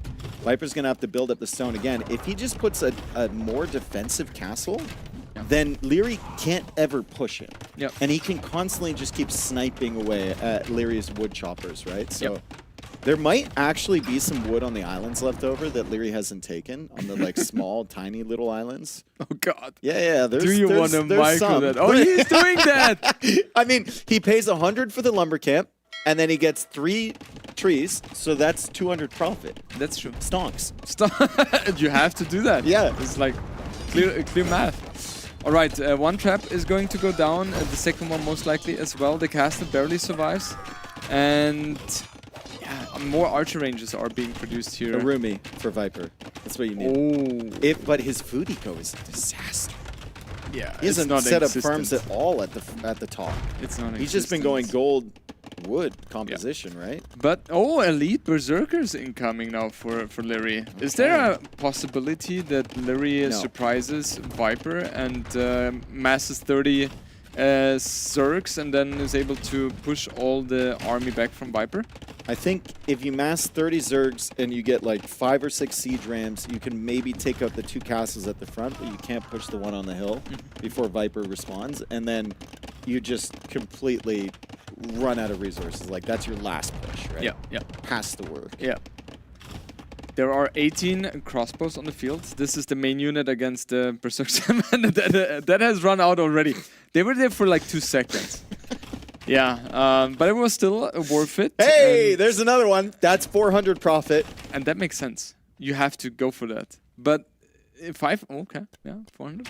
I mean, honestly, I think if we were on Lyria's point of view most of this game, a good 30 to 40% of it would have been spent micromanaging his transport ships. Yep. And he wasn't focused enough on the mainland, right? Yep. At some point, you just need to delete your main TC, stop looking at the transport ship, and just full focus on this main area. Yeah. Like, at one point, you just completely ignore the TC, the first or the starting TC, right? Because it requires too much attention. GG. But GG. yeah, Larry actually is calling the GG. And for me personally, that was the best game so far we have had in this tournament. Yeah. Because I felt like initially it was a clear advantage for Larry. I felt like Viper is almost GG. Then he manages to, with a very good cast stage timing, put up so much aggression onto Lyri's main island and or mainland, and then Lyri with the faster imprelage timing, with the skirm rates, kind of denied the entire economy of Viper. And yeah, felt like Lyri was winning, but then Viper pulled back again. It was just crazy. It was probably 4 or 5 swings in that game. Yeah, and it's such an incredible comeback for Viper because of who he's playing against. Yeah, when Lyri gets a lead like that, he does not give it up normally. No, and it was so confusing how it happened too, because Lyri's castle age timing is usually so much faster than other people, regardless of what style of map it's on. Yep. In that instance, he just seemed like he had no food whatsoever, right? Yeah. Like his eco was all out of whack. You can see him losing the transport ship there. Probably pretty frustrated about that. But then he took water control. Yeah. He had a fantastic position. Look at the numbers at this instance, right? Like Lyri's sitting at 28 villagers, Viper's at 25. We've got 12 galleys against 5 galleys. It doesn't matter that he lost the transport ship. And now we look over and Viper's on the way to Castle Age. Lyri has 167 food. Yeah. What happened? I don't know. Like it felt like that Viper was so much better in terms of the transition to food economy. So he managed to get up to cast stage way faster there. And also we see a very nice highlight here. Viper capable of securing the life of that villager and therefore able to get this the was workshop up. Oh, that was so brutal. How does Lyri see an army coming in of crossbows and elephant, pull the villagers to the transport ship, and then not look back to it again? It's interesting. It's interesting, and I don't know. At this moment, I felt like okay, Viper is kind of dead because look at his economy. Everything is idle. He barely has anything in the bank. Yeah.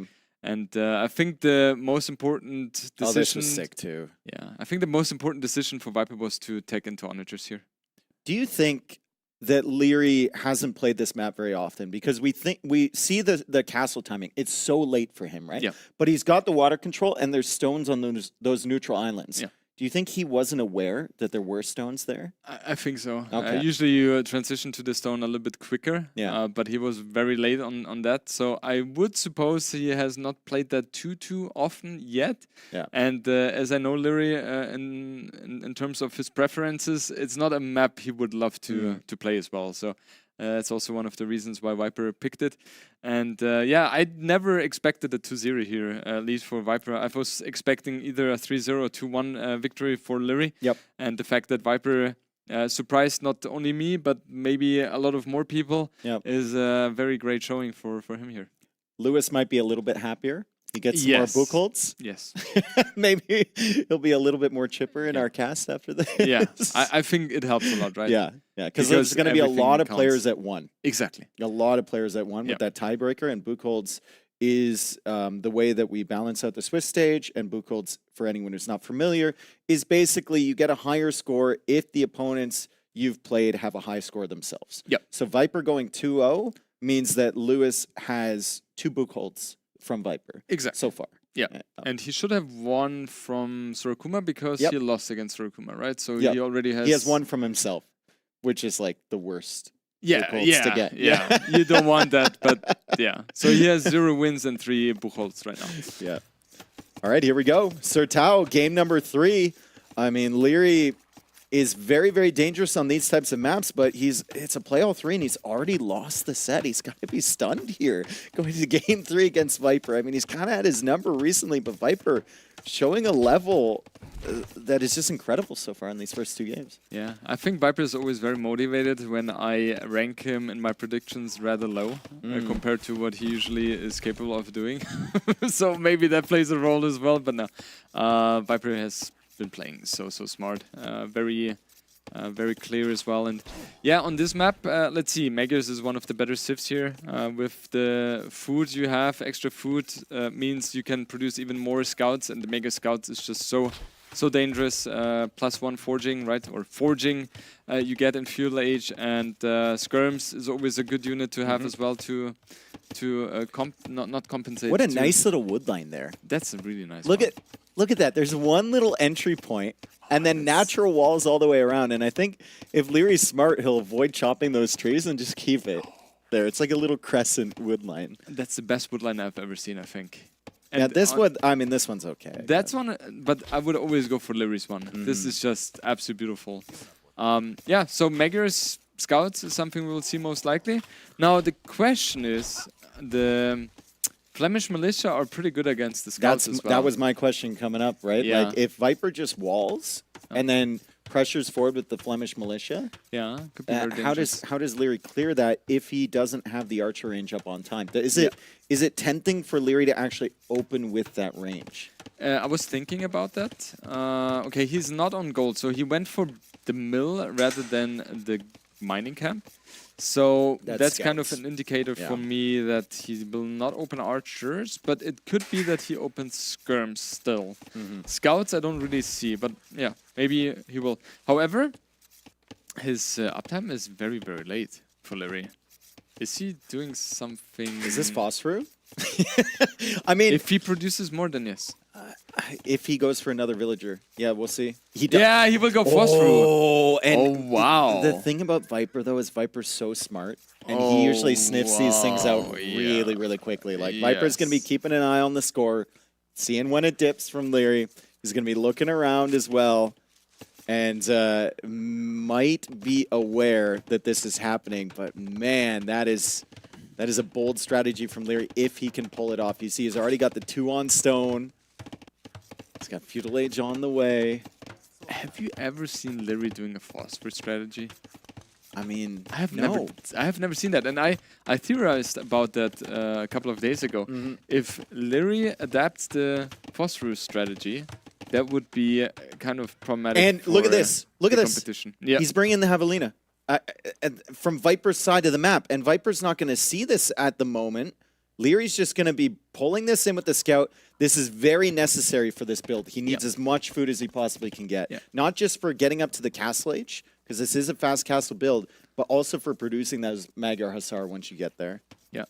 And Viper, interestingly, for me, he has not spotted that. Like, he was kind of on the way, and he could have seen it, but he kind of slipped I don't through think it's something you're looking for, though. Yeah, you're not. Yeah, Like, especially if you're not used to it. You might right? be looking for that early, but at that timing, it's a little bit weird, right? He'll know from Leary's timing, and now the stone Viper's like, okay, this is exactly what's happening. Yep. Yeah.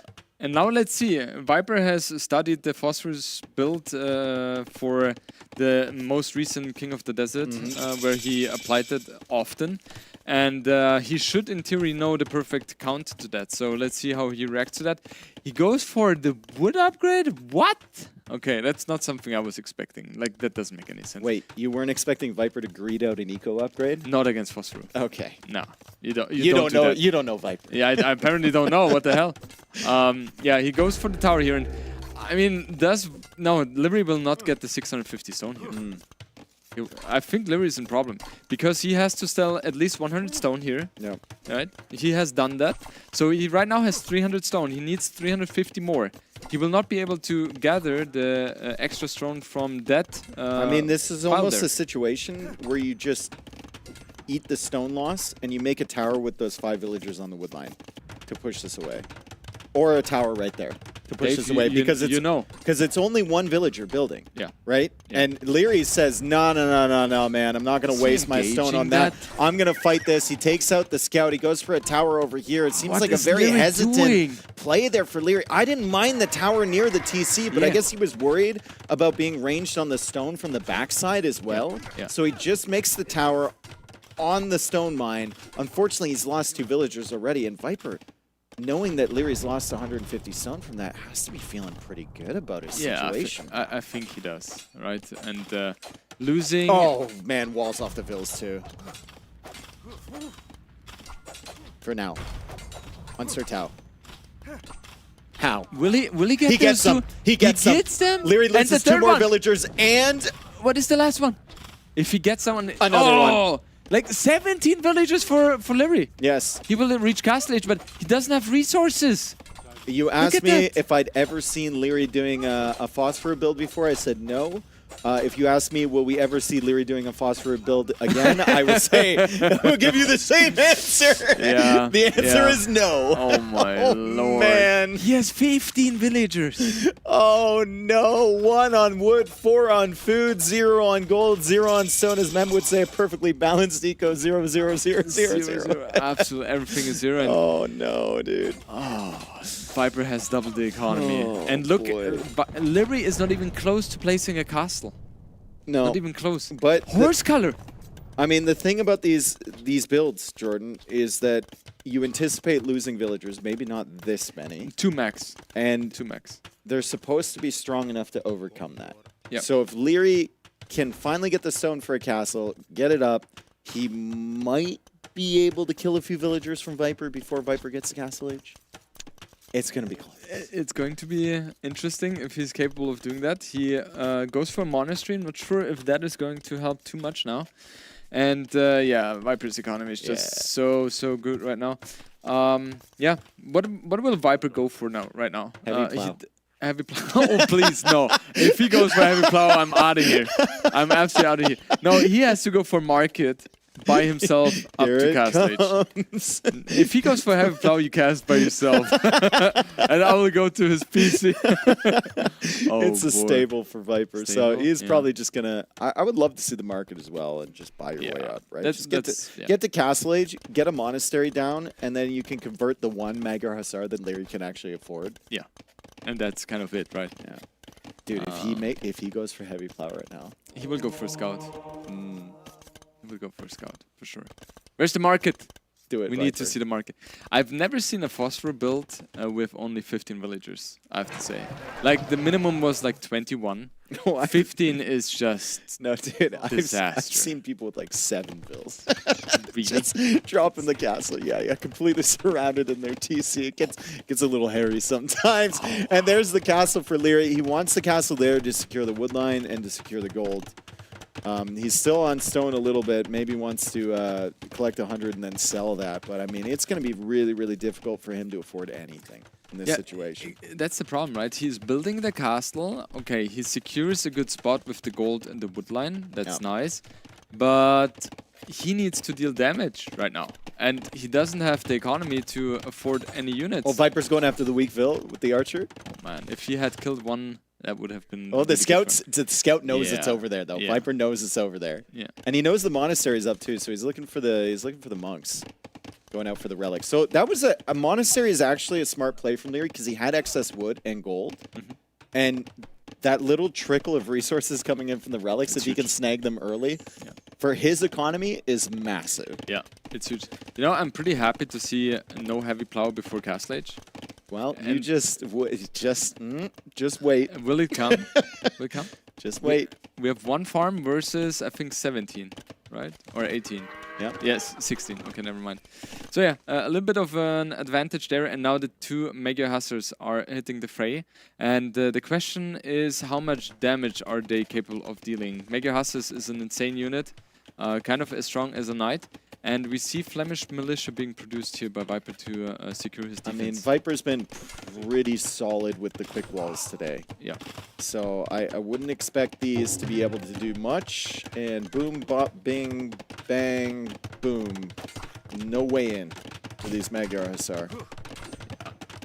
And the micro of Leary is obviously on point here, but he's taking damage, right? And Viper is fine losing a few units here because he has the economy to sustain the production here. Viper should be able to get a second TC up momentarily as well, reaching Castle Age. And then Leary is going to struggle a lot. Monastery should come up as well. And we will see night production, I think, from Viper here. Yeah, and these Flemish militia do get more powerful when they hit Castle Age. So I think he's got 8 attack, a little bit extra bonus damage against the cavalry units. It's only 5 Magyar Hussar for Leary. 4.5 minutes final TC time. 22 villagers for him. And the monks have so far only been able to collect 1 relic. I think Viper has done a really good job with the scouts kind of protecting those. I saw the scout up here the entire time looking after that relic. Magyar Hussar are a dangerous unit. They are extremely cheap. And they're very, very fast as well. But just not enough for Leary. He needs like 20 of these on the field to do anything. Yeah. And Viper's defense is just on point. And he is even fine losing 3 Flemish militia in order to trade for 1 Magyar Hussar, right? Because his economy is just so much superior. If you take a look at the resource collected, he has 3,000 of an advantage there. And Leary is being active, right? Even though his situation is very rough. And literally 22 villagers against 42. Like, he is definitely on a timer here, Dave. I mean, the thing with this build, and all of these builds in general, is you're trying to get value out of some very, very powerful units in low numbers. Yep. With a timing advantage. And if there's anyone that can probably do that, it's Leary. Yep. Right? That's why I assume that's why you think he would be so dangerous with these types of builds, because he doesn't lose units. Yeah. He just wins every single fight. Yeah. The problem with Leary's setup was that he took way more damage in Fuel Age than he should have. And now the Monk, is he getting the conversion? No, Leary is backing off right now. Second TC is up, securing a lot of Viper's economy. And yeah, let's see how Viper is going to play that one. Leary continues building villages as well. So he is just a little bit behind in terms of the economy there. And yeah, the Monks is kind of the unit which holds defense here. Sanctity come in as well in the second barrack. I mean, he's like 4,000 res collected behind, almost. But yeah, and this stage, at the moment, Viper doesn't have an army that can beat this force from Leary. So maybe Leary can snowball. Maybe.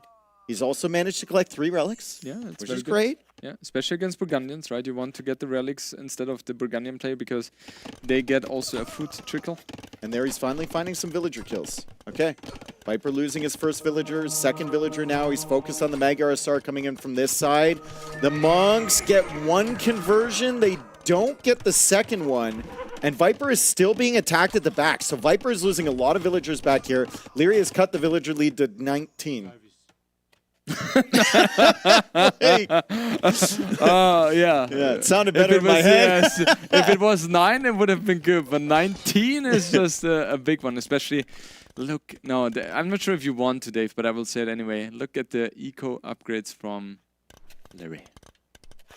What eco upgrades am I looking at? Exactly, those ones. That ain't looking pretty. And the KD is also not looking too good for Leary. Of course, he's ahead, but with the more powerful unit, you would like to have a little bit of a different stat there. And yeah, it's rough right now. Yeah. Viper selling 100 wood for buying gold. So he wants to increase his TC number, and he will go for third one. Here, securing the stone, just to be able to place castles to secure his map even further.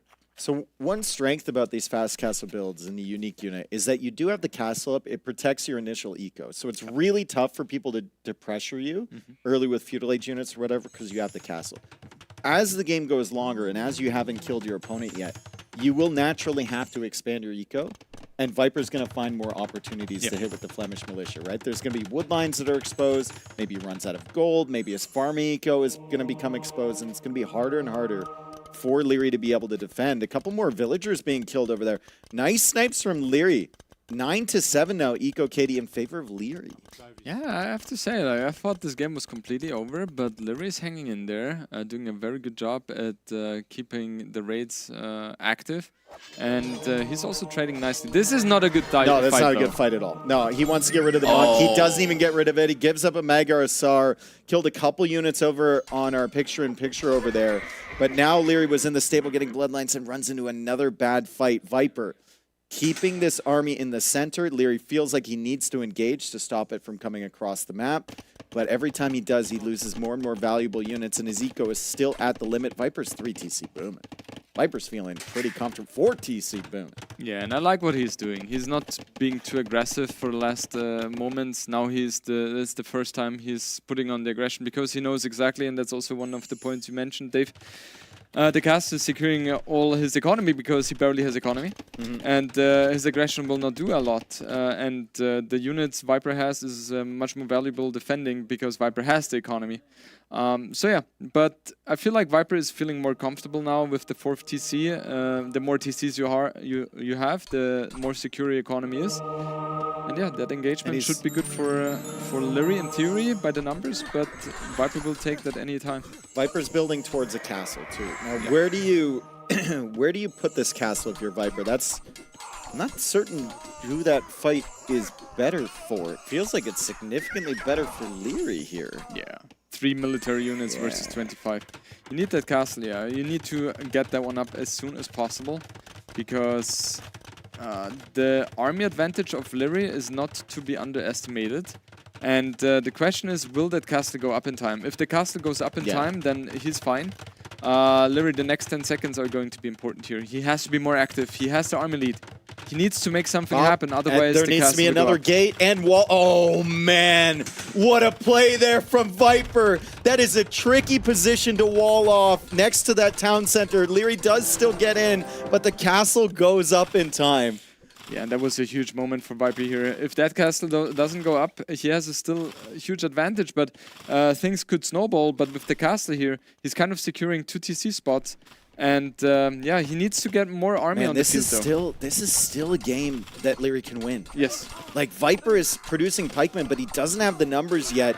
He had a 40 villager lead. Now it's down to like 30 villagers. It's going to be less as Leary just completely nukes the economy from Viper back here. And the pikeman number is simply not there. The resource is also not there. There's no wood coming in for Viper. This game might have just shifted in favor of Leary. What's happening?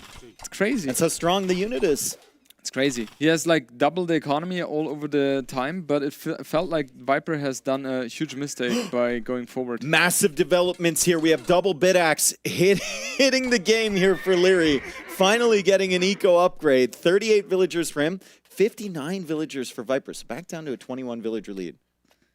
Yeah, just if Viper had stayed back, right, with the military, it would have been so much better for him. Now he took way more losses, and now he needs to think about how does he get a secure wood income. Otherwise, he will not be able to compete against the Magyar Hussars because he is tacking into the pikemen, right? He needs to get as many pikemans up as possible. And the Costelier play is very nice. Like, he's going to be able to raid a little bit. And yeah, Leary is not capable of sustaining those losses. No, Leary's hoping his castle would defend his base. But like I said before, as the game gets later and later and later, that castle's defending less and less because you're taking the resources. And when Leary's getting counter-raided, opens up the possibility of Viper coming along and just sniping those Magyar Hussar on that side. Yeah, and this is a huge problem. Like, if Viper continues with those kind of raids, the Costelier are so deadly to your economy. They kind of 2 or 3 shot a villager if they're charged up. And yeah, Leary doesn't want to spend any time on his economy at all because he's kind of all in with his units. Is he all in anymore though? He knows he's killed a lot of villagers. Yeah, but he knows that there are so many TCs up for Viper, right? And the pikemen are actually doing a very good job against the Magyar Hussars. So Viper has to avoid going into that section though. If there are so many Mangonels, Monks and Magyar Hussars from Leary, that's very lethal. And Leary is very good with the micro. So Viper, I like what he's doing. He's trying to expand as much as he can to the sides just to drag the game out as much as possible. Or the Castilier, because if Leary leaves with the Magyar Asar, he might find some villagers, maybe some pikemen up here. But those units for Viper can come in and snipe the Mangonels or the Monks behind this. No, the thing or they is- can snipe the wood line. Leary needs to expand to a different wood line at his base. Yeah. And there's maybe potential around here. One conversion should be coming in, if I'm not mistaken. Yeah, one got in here. And yeah, Viper's not really taking advantage of the fact that... Oh, that could have been so good. The idea was there. Right. Castilier coming back from the north side of the map. They're coming in behind this fight. He's going in for the Monks from behind this. Nice little backline unit there for Leary as Viper uses the charge attack. He takes out the Monks. He lost a lot of pikemen there, though. Lot of pikemen going down from Viper. Leary is doing such a good job with his army, I have to say. He has been behind heavily in terms of eco, but he is very aggressive with his units. That's exactly what he's supposed to do. And yeah, those Mangonels are so key for his push, and he lost them, so that's very bad. And this engagement is not one Viper would like to take.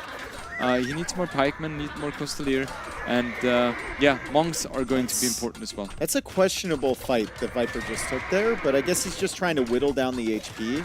He's trying to lower the numbers, and he's willing to take unit losses himself. Without the charge attack, Castilier are very underwhelming. Yeah.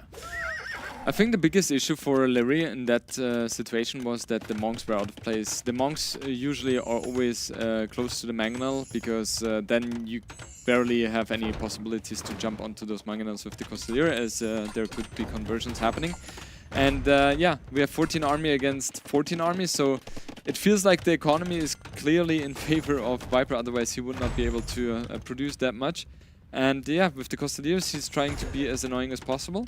And yeah, we need more pikemen and more Costelier from Viper, and Leary is doing the right thing, right? Mangonels, Monks, and Mega Husser. The stone positions on this map, I feel like, are very unfortunate for Leary right now. He doesn't want to stretch out from his base as Viper snipes that Mangonel, loses 2 Castilier to the conversions, getting devotion now. But like, imagine a second castle for Leary behind all this pressure. It would have been so good. Unfortunately, he already took all of his stone at his base, and the next best one is in like a crater a mile away. Yeah. Right? Yeah. So it's very, very unfortunate for him that he couldn't get that that castle backing him up. The siege is great, but the castle might have been the death blow to Viper. Yeah, absolutely. But that's also the tricky thing about this map. Yeah. The resources are kind of scattered around all over the place, and very hard to get as well. They're not noticing. This is a very nice raid as well, and this is not what Leary wants to play. He wants to fully force the aggression onto Viper and force Viper to defend all the time. But this is also kind of a sign of a high-level player to be capable of being aggressive, even though there is a lot of pressure on you at home. Yeah, the great job taking advantage of such an open map from Viper. Leary also kind of realizing, I know he doesn't want to play into it, like you said, but he's realizing that he's not going to win this game in the next few minutes. Yeah. Like, he needs to transition into his late game. Magyars on an open map, actually very, very solid in Imperial Age. If he can get into Cav Archers and Magyar Asar and everything. He also has 5 relics. So if we're going later on in this game, if he can just stay alive, he actually has a solid chance of making it work. Unfortunately for him, he's still 30-something villagers behind Viper. And the interesting thing as well, if you take a look at the resource collected, 8,000 at this stage is just astronomical. It's so huge. Handcard incoming as well, and yeah, economy of Viper is really good, and it feels like he's at a stage right now where he's soon able to produce so many units. We have 26 army against 24. But yeah, economy is just so much better. And in terms of army composition, I prefer the situation of Viper for sure. Viper? Okay. She's going on an adventure over there. Jordan, I'm going to ask you the question. Okay, I'm ready for the question.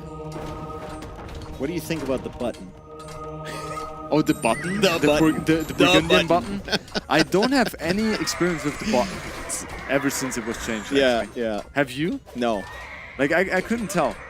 Buttonless. Buttonless? Yeah, I'm buttonless as well.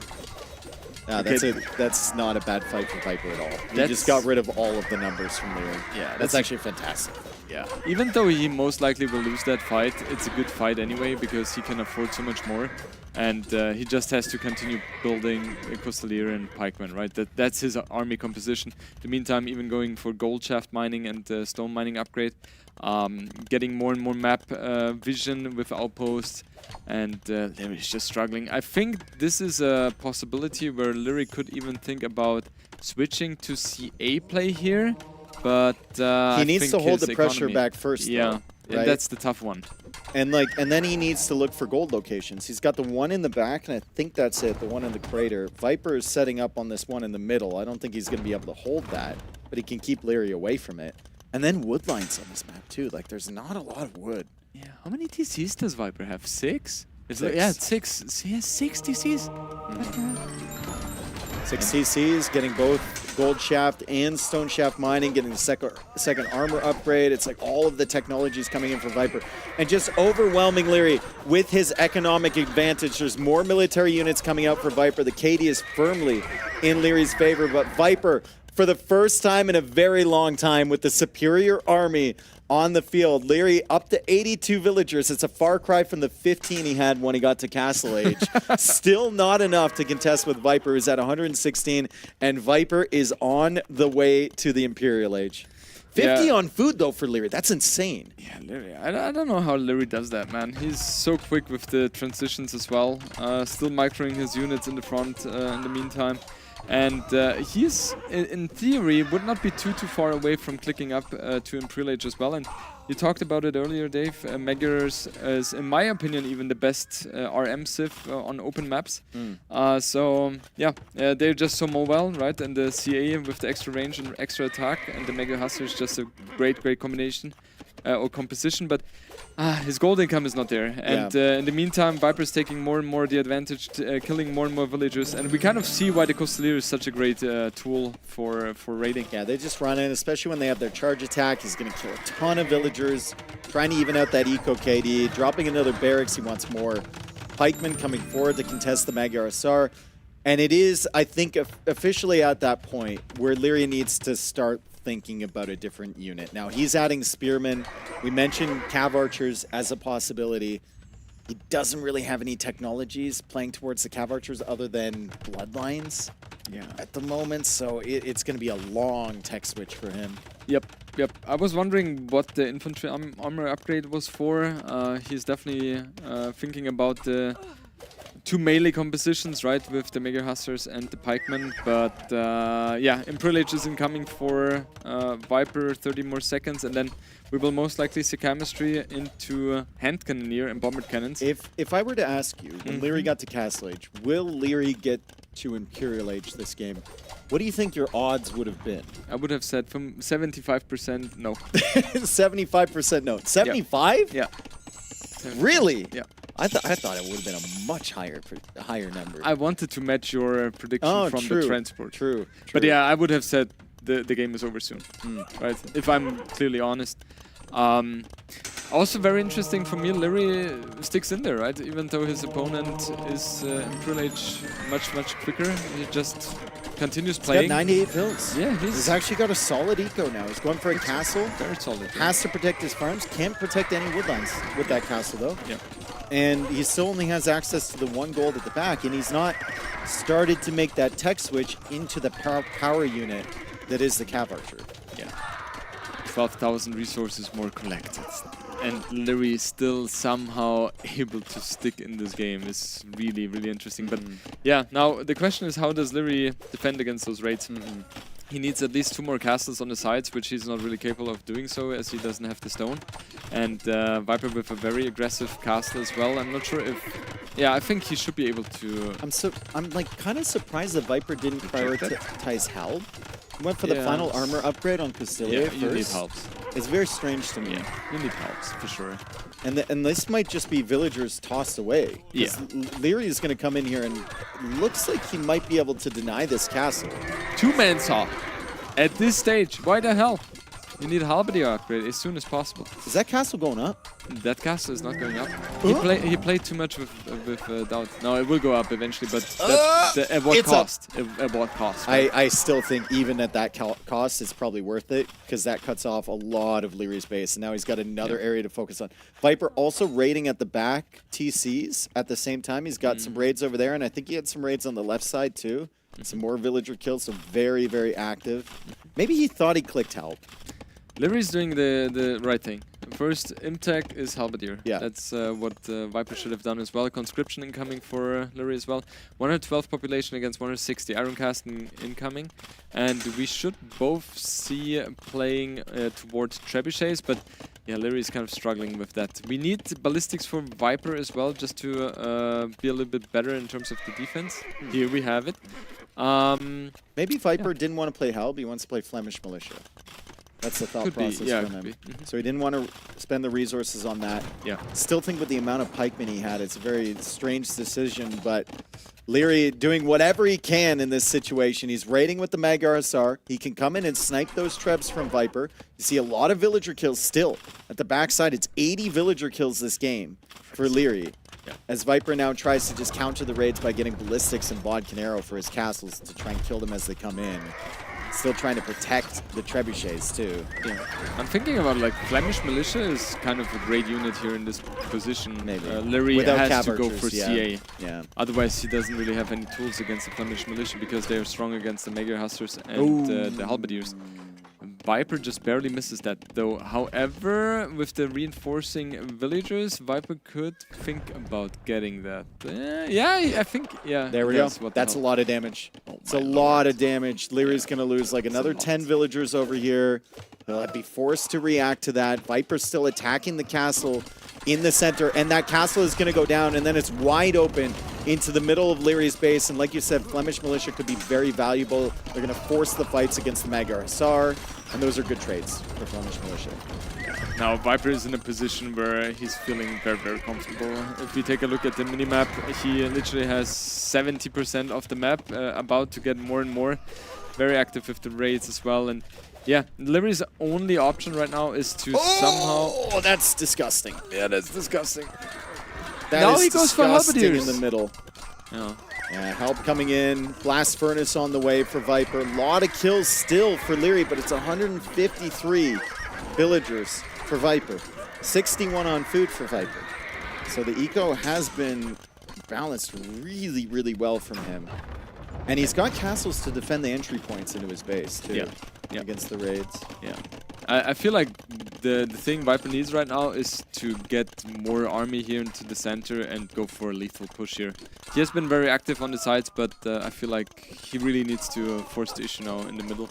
Going for vineyards as well. Town patrol? Town patrol.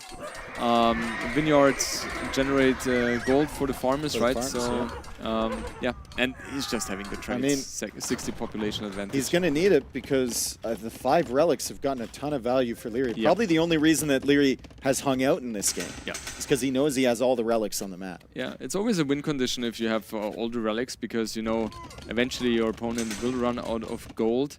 And you just have to stick in there and somehow survive. Quick wall. No, okay, Viper's not paying attention Even to that. Viper's not paying attention to that. He's going for a castle in the north. He's trying to save his trebs in the middle. Leary's going to take those out. Fortunately for Viper, he did get that first castle. And Leary's going to deny the castle at the top. I think Viper's trying to quick wall that. He does. He does quick wall that. Leary doesn't have any range units to bring over here and stop this, and Viper continues to kill villagers on the side. So it's 84 villagers for Leary, 146 for Viper. Eco Kitty is 110 to 89. Can we just appreciate everybody watching, Jordan, that these guys are 55 minutes into this game. We thought it would be over at like 15 minutes. I never expected that, and yeah, after that kind of start, Leary managed to make such a good game out of that. He had 15 villagers in Castle Age. 15, that's nothing. I mean, you have seen worse, as I got to know, but 15 is just incredibly low, and Leary just did a phenomenal job against Viper in terms of the raids, being active with his units, and Yeah, good job to Lyri. However, Viper with a 3-0 sweep over Lyri is something I personally did not expect. I think if you were to ask everybody here, all of the Age of Empires 2 personalities here, they would have given you a different answer for this set than a 3-0 Viper. 100%. Like, I think there would have been a lot of 3-0 Lyris, maybe 2-1 Lyri, maybe 2-1 Viper, but 3-0 Viper? No. It just doesn't happen nowadays. Excellent gameplay from Viper. Really, really set himself up for success in all of these games, except maybe the second one, but then he came back really nicely on Mount Peshkal. So fantastic job from him. Lyri did get a win yesterday. Shouldn't be feeling too bad. His Buchholz is going to be good because Viper's got 2 wins now. So Lyri still has decent odds to go through, but obviously he's going to have to keep working on practicing some of these maps because Viper looks amazing. Yeah, I'm curious. I will talk to Viper after he's done with his interview, of course, to see how he felt about it. But I think it's going to be very positive, that answer. And I'm pretty sure Lyri is, he will be a little bit upset with the result today. But I'm confident that he is going to bounce back very strongly tomorrow, and we will see more from him. Well, Viper just got into the room. He's sitting with Hart and Masmora, and I'm sure he's got a lot to say about that set. A very entertaining set, especially those final 2 games. They were amazing. Guys, if you're ready, you can take it away. Lyri since 2024, believe it or not, in a series that saw everything from endless transport ship snipes to phosphorus to lemmings. Orient, congratulations, my friend. Great series, really entertaining series. And I do have a question for you right from the get-go. So when we talk about you, consistency is a big topic of debate, and often it feels like it's connected to how much time you had to prepare for a particular tournament. And I was just talking to Dowd earlier, and he was like, Viper is really well prepared. I mean, he's always joking around, but for this one, he gets really serious. He's really well prepared. So would you say it's the boot camp showing its results?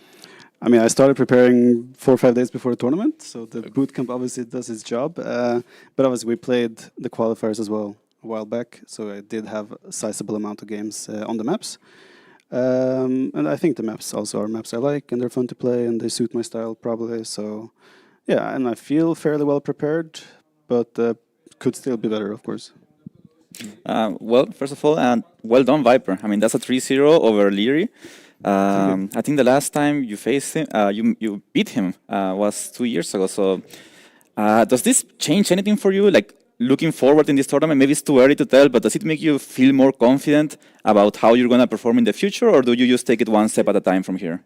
One step at a time. For all I know, this was a okay day for me, and Lyri maybe have a bad day. You never know, right? But I don't know how often. I feel like I haven't played him in forever. But I think I played him in like King of the Desert. No, I don't even know when I played him. I don't know either. Last time I beat him was probably Red Bull. He was El Deplenado, so 2024. I believe semifinals 4-3. I want to say, not totally sure. Yeah. I don't know how often we face into each other, right? I mean, overall, historically speaking, I have good results against Lyri, but obviously the last 2-3 years, he has taken another step. I feel like in level. So no, I'm very happy with the result. Yeah, I believe the head-to-head stats were showing that the last 3 series you actually lost them all. So I don't have it on the top of the mind what they were. Yeah, so I mean, I think you showed very good level, honestly.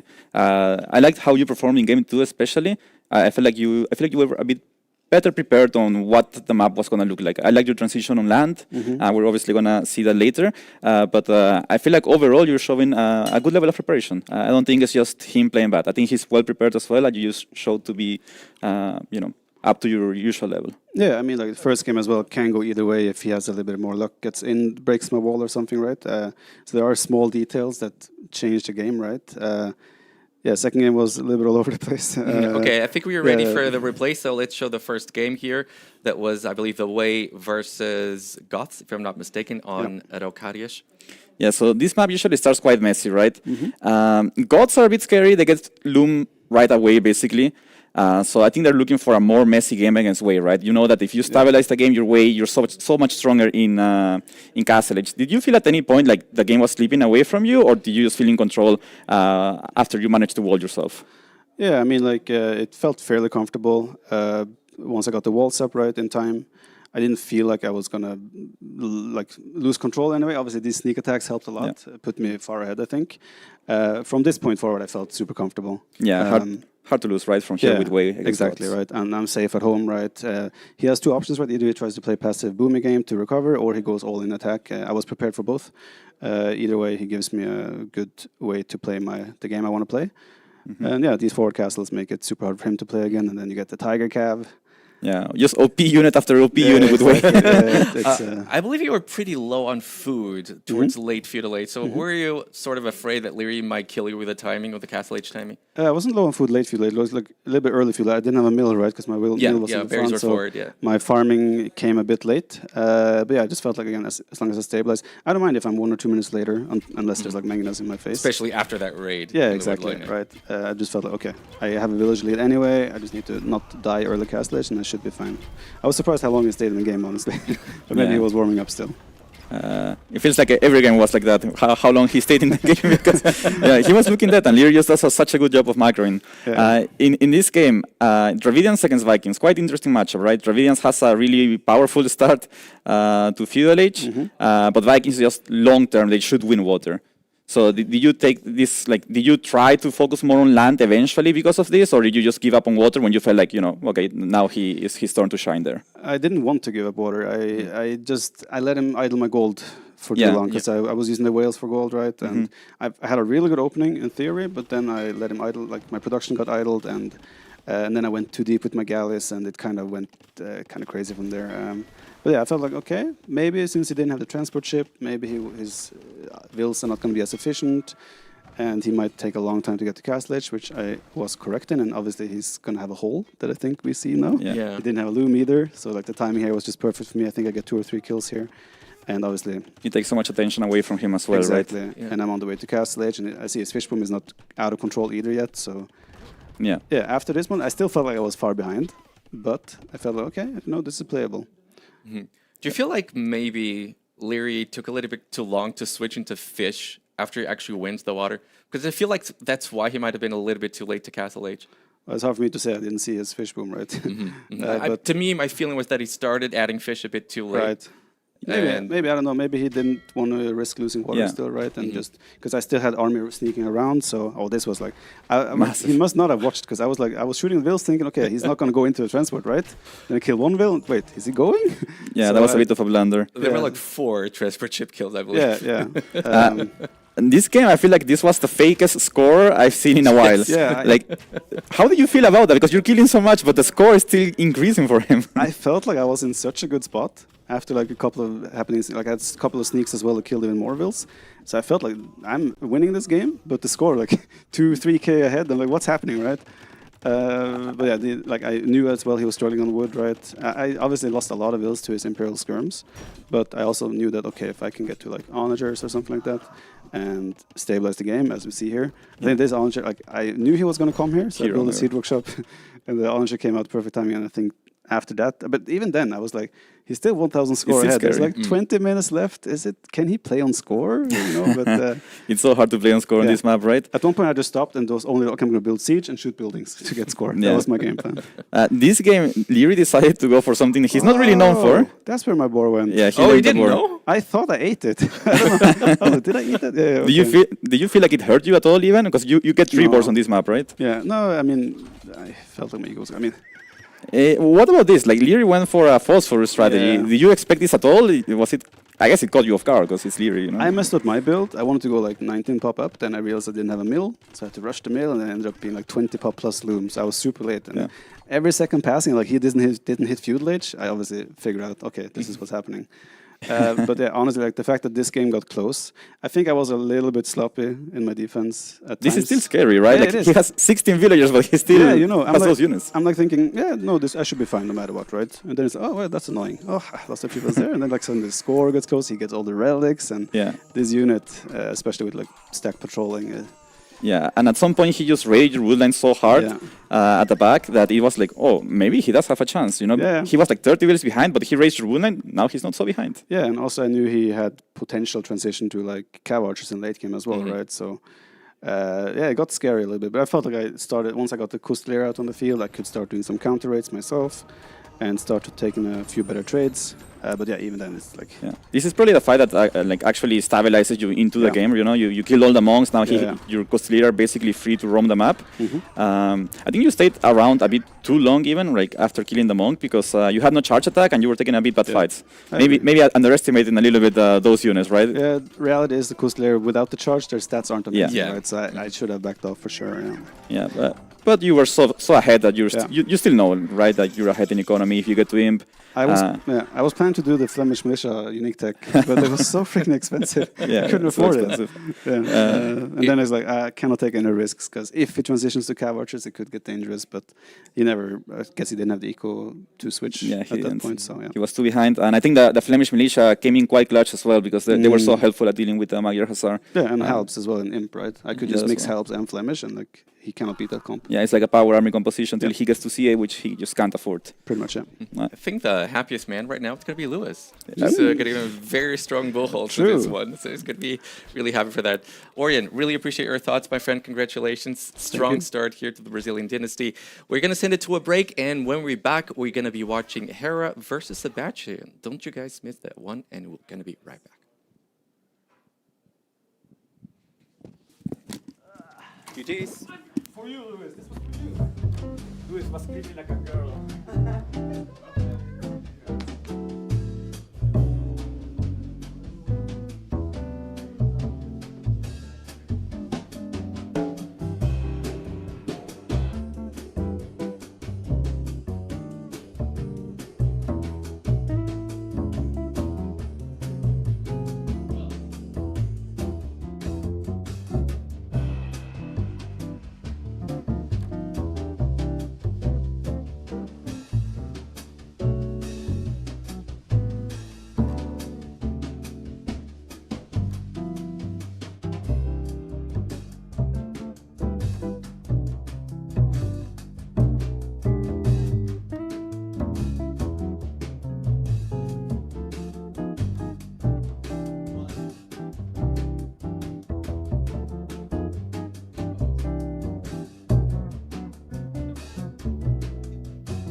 minutes before it was over.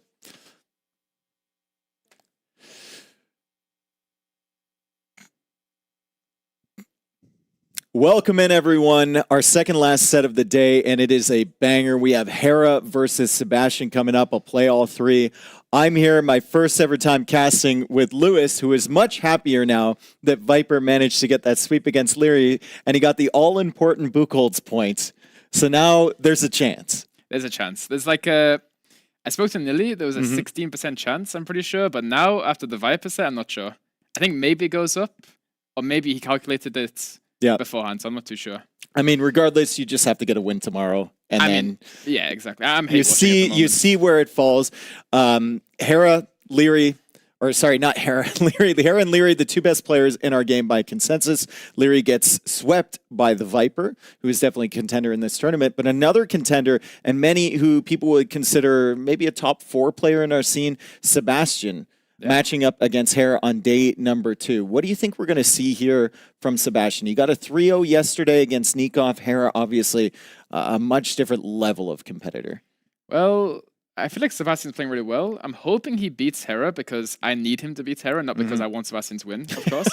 But yeah, honestly, Sebastian's playing amazing. You know, the 3-0 versus Nikov, you know, over time, he's just getting better and better. So should be a very close set. But then again, we saw Hera yesterday versus Winchester, who's also a really good player, just 3-0'd him, so... And Vinch kind of feels like a similar player, similar stylistically to Sebastian as well. Like, very good macro, pretty decent on the micro. Maybe Sebastian has advantages here or there, but also very, very well prepared. And these are the type of maps that Sebastian also might feel a little bit more comfortable on, right? The hybrid style maps where the macro can really pay off. We see the final...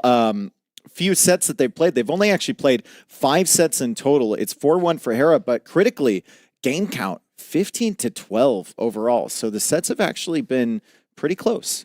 Yeah, I mean, also looking at the last encounter, Sebastian beat Hera, so who knows? Is that correct? Yeah, that was in Warlords. You know the tournament that Hera lost to, I think the guy was Lewis?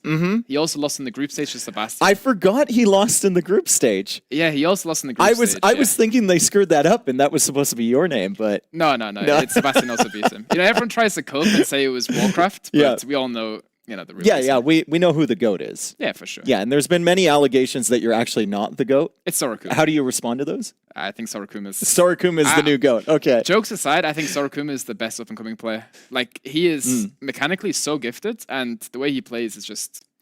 It's honestly, like, I feel like it's harder to play versus Sorakuma than do versus Hera.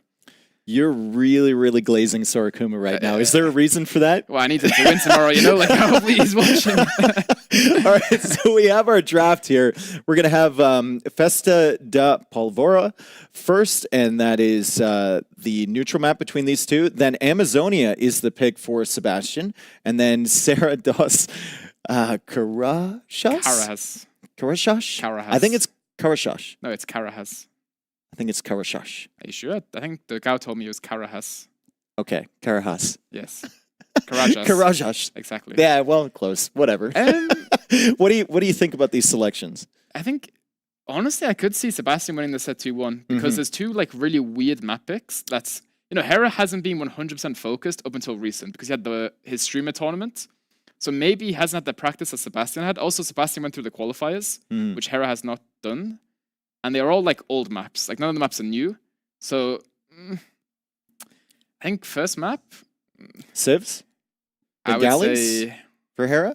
Probably Bengalis, Portuguese, maybe. But then again, you can play Portuguese on Amazonia as well. So Bengalis, Portuguese, potentially. Let's see. We're loading into game number 1. Bengalis, Portuguese. See, this is why we need a color commentator here. This is why we need our expert analysis here from Lewis as we get started in this set. Two of the favorites for this tournament. Hera, convincing 3-0 victory yesterday against Winchester. Sebastian as well with a convincing victory against Nikov as the players get stuck in here and... Looks like they're going to get the Javelinas back perfectly fine. I mean, I imagine as a player, this can be a little bit annoying to have to start out like this every single game, dealing with them bumping up against the wall in the wood line and all that. Yeah, it's actually like quite a hard start, believe it or not, because the second the game starts, you have like 3 different quadrants to look at. You have the gold and stone, the main TC, and also the berries. And you also have to like set each Vil to work on each resource whilst taking the balls. There's a lot to do right as the game starts, so it is quite easy to mess up, but both players are not messing it up. Now, initially, when I looked at this map, I just kind of assumed, and I think a lot of people in the qualifiers did, that it was going to be a type of fast castle map as Hera comes in here looking for initial damage, but that's just HP lost from his scout. So good job from Sebastian to take an advantage here and not lose the villager. Anyway, what I was talking about, I assumed it would be a fast castle type of map, right? You're behind the walls. Obviously, there's the barrels. There's an opportunity to get in.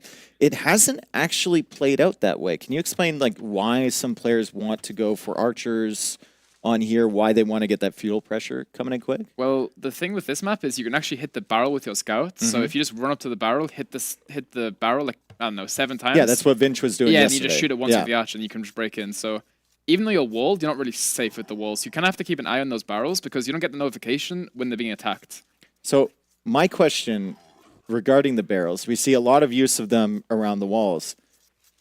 Have you thought about maybe weakening the ones in the middle and then baiting your opponent into the barrel if you're playing archers or something like that? Honestly, I've thought of like anything you can do, but it's kind of like, it's one of those things that happens like once so in 100 situational. games. And Yeah, it's yeah. like, But when it does happen, it's amazing, and you still probably lose the game because you're, you know, the reasons. But well, fast feudal as well for both of them here. Sebastian, I believe going up no loom. Is Hera also going up? No. Hera goes up no loom as well. He's just up a little bit faster. He's going to get 2 extra villagers when he gets to the feudal age.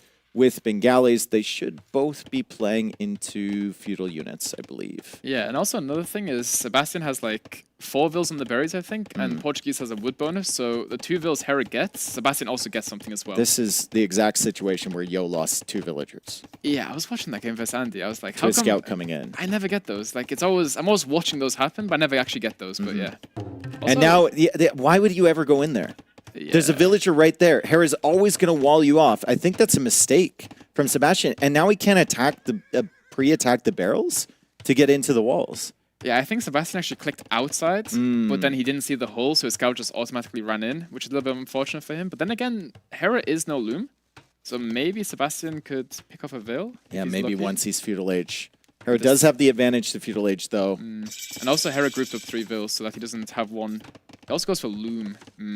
Thought about a horse collar there, too, but canceled it. He'd rather have the archer range up a little bit faster. So I think from Hera, this looks like an adaptation, right? He thinks he has the better civ. He has the 2 extra Vils in feudal age, 2 extra Vils in castle age. In his mind, he just wants to not die to anything weird. So he just goes fast feudal, gets loom, bid axe, maybe even horse collar soon.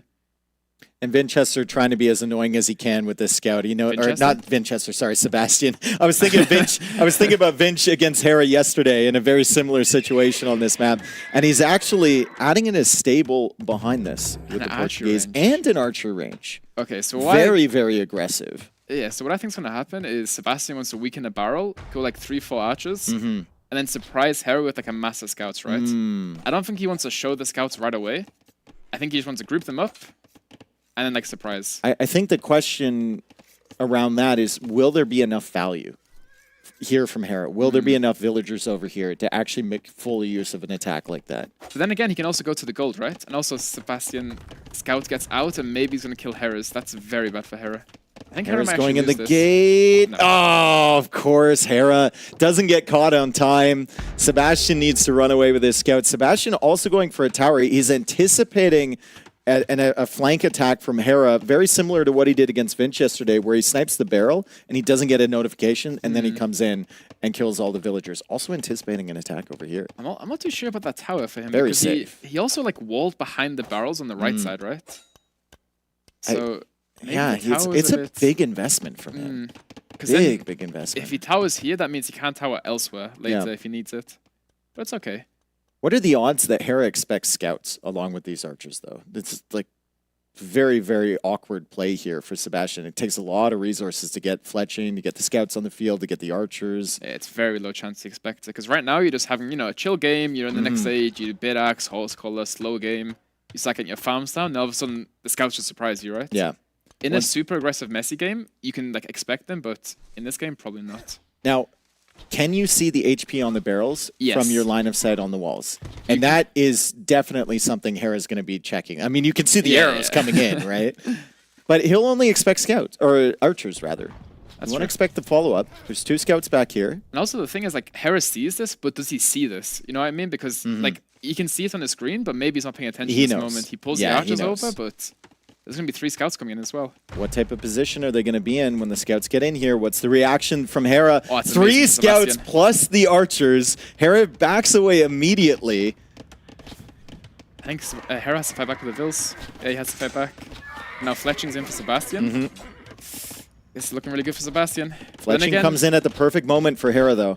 This is really good for Hera, though. He's also fighting back with the Vils very nicely. I don't think Hera's going to lose a single villager here. Yeah, it's just a question of like how much value you can find with an investment like this from Sebastian. Wow. If anything, though, he has kicked him off the food temporarily, right? So like Hera's not going up to Castle Age anytime soon. He's forced to invest into skirmishers. Sebastian's in his base, which means Hera's not in his, not pushing forward. This could still be a good situation for Sebastian. Yeah, exactly. It's very hard to defend with Spear Skirm combo as well. Like, Spear Skirm is usually an attacking combo. Defending with it is really awkward, because if you have someone running at you with the archers, Sebastian can tank 1 or 2 shots, lose 1 or 2 archers to kill the 3 spears, and then the scouts can clear her. No armor on the skirms. Armor just comes in for Hera. Perfect timing as Sebastian was thinking about microing against those. He's going to take out the spearmen, or try to, and then send more scouts in. But as we saw yesterday, I mean, Hera's perfectly content to defend with skirmishers a lot of the time. And without those archers there, 1 more spearman, and he'll gain access to that food area again. Yeah, I think Hera will be happy with that trade. Like, okay, you lose a few skirms, but you sniped the archers. You didn't lose too many skirms, and we all know skirms are OP, so you can just make more of them. Still, a lot of idle time off the food from Hera, right? And Sebastian, in the meantime, perfectly safe over in his food area, is getting double value from the berries. The resources collected, despite the extra 2 vills for Hera, actually pretty close right now. Very, very competitive for Sebastian, and the resources in the bank for him looking solid as well, despite the fact that he's made 6 scouts this game. Now he goes for the market, can sell the wood potentially, and try and click up to the next stage. What do you do with Portuguese in the next stage? You go crossbow mangonel, you think? Crossbow mangonel, maybe. I mean, you could also think about a forward castle placement at some point. You could play monks behind as well. True, actually. You can play monks versus Bengalis, because the Portuguese actually have cheaper monks, right? Yeah, yeah. And the Bengalis' extra armor doesn't really matter in a monk battle. That's true. So maybe monks is the play for Sebastian. And you, I mean, just taking control of the middle area would feel so solid against Hera, right? Yeah, for sure. You grab those relics early.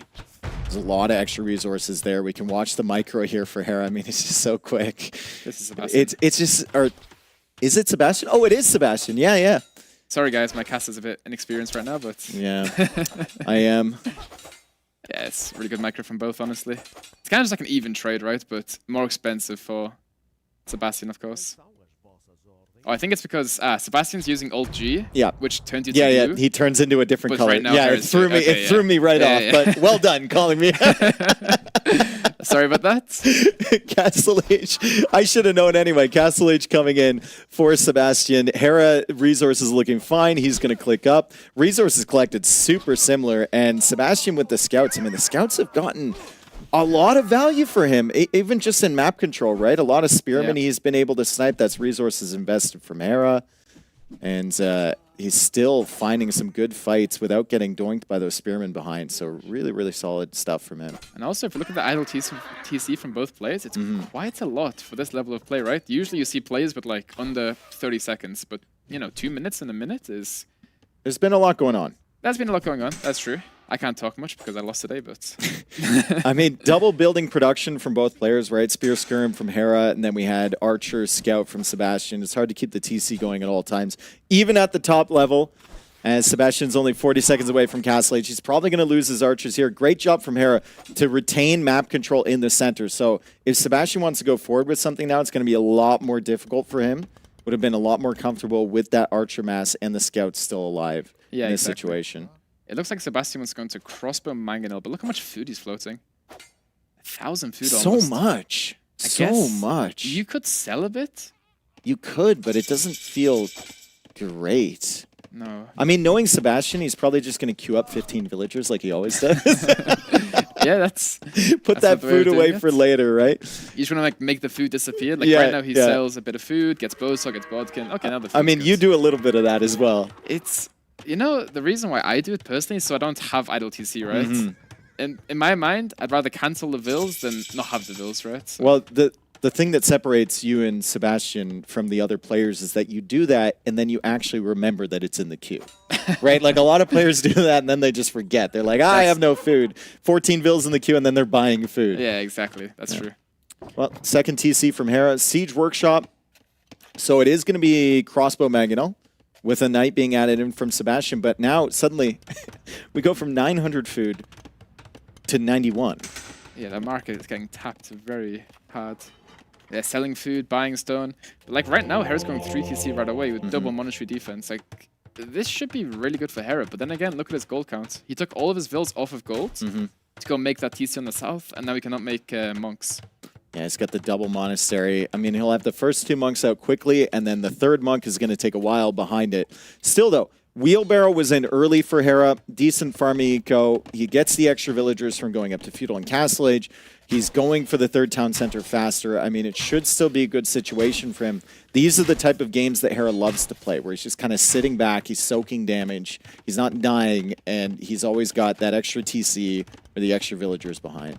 And another thing is, like, most players right now would do 2 TC, Elite Skirm, Monastery. But Hera actually greeded on Elite Skirm and decided to go for the 3rd TC first. Also, I like how Hera placed the Palisade on the chopped tree and then deletes it so that it doesn't, like, mess up his pathing later. Yeah. It's the little things, right? They all add up for Hera. All the little efficiencies throughout the game, and that's why he can, you know, kind of just sit here with regular skirms. He knows the timing of that gate coming down. Still 20 seconds away, but it's fine. Yeah, It'll take 20 seconds for Sebastian to roll forward with that Mangonel, and then by the time he's there, boom, Elite Skirm is in. Yep. The monks are behind it, and Hera should be perfectly fine. I mean, it's still good pressure, though, from Sebastian. At least he's got a little bit of momentum. He's finding some value against the farms, and still holding the map control in the center. I think the one issue for Hera is that he hasn't got much gold for Redemption. Like, ideally, you'd want to go for Redemption to convert the Mangonel. But now maybe Sebastian sees the 2 monasteries and decides, okay, he's on double monks. I'm just not going to make any more siege. Yep. Just what I've got now is That's a good all push I'm from making. Sebastian. That's a great angle from him. Hera ejects the skirmishers from the other side of the TC. Excellent play from Hera, right? The skirms were wildly out of position. Pops him in the TC, pops him out, defends the wood line. The majority of players would run that wood line to the other side of the map, right? The second you see those crossbows coming towards you. But Hera just, you know, I think he does it to kind of like bait his opponent, right? Yeah. Like, you want to kill those vills? Okay, I'll kill your army. Yeah. And he edited that 30C faster so that he maintains the vill count even if he loses those vills, and then he has the army count. It also feels like, I've seen Hera defending in positions like this so often, where it's like skirms against Mangonels. Feels like he gets so much more respect than other players, right? Like, if it was Doubt in this position, I feel like those crossbows would be in that wood line right now. If it's Doubts, any player is just running in, like, just Doubts, I'm coming in, you know? Like, but with Hera, it's like, you kind of know what he's capable of. Yep. But then again, maybe It's players still give him too much I mean, respect. that's Yeah. exactly, and it was the same thing with Viper for many years, right? And you just kind of notice these extra little things that players aren't attempting to do against the top players. They assume it's not going to work, but sometimes if you push in, you force mistakes like this, right? A couple stray skirmishers, he loses 4. The crossbow's coming in. Hera's still got to be worried about getting nuked by a Mangonel shot, and Redemption is still not in for Hera. So he can't convert the Mangonels No, yet. no, Redemption came in, I'm pretty sure. Did it actually come in? I think Redemption came in, unless Okay. he cancelled it. Yeah, Redemption. Redemption is in. Okay. Cool. Yeah, so now, like, the mistake for Hera now is his skirms and his monks are separated, right? So normally you want the monks behind the skirms. The skirms just shoot the crossbow, they hit the Mangonel one or two times, and then the monks kind of like keep them back. Did Sebastian see that with the knight? He sees it with the crossbow. So many villagers coming across. That's that entire wood line running away. Sebastian will notice that because he's moving away with the crossbow. Now he's got a target in the center of the map. Behind this as well, 61 villagers. Handcart coming in for Sebastian. Decent economic setup for him too. Yeah. And now I think Sebastian should lose his army in theory. Is there a barrel on that gold? There is. It's still full HP though.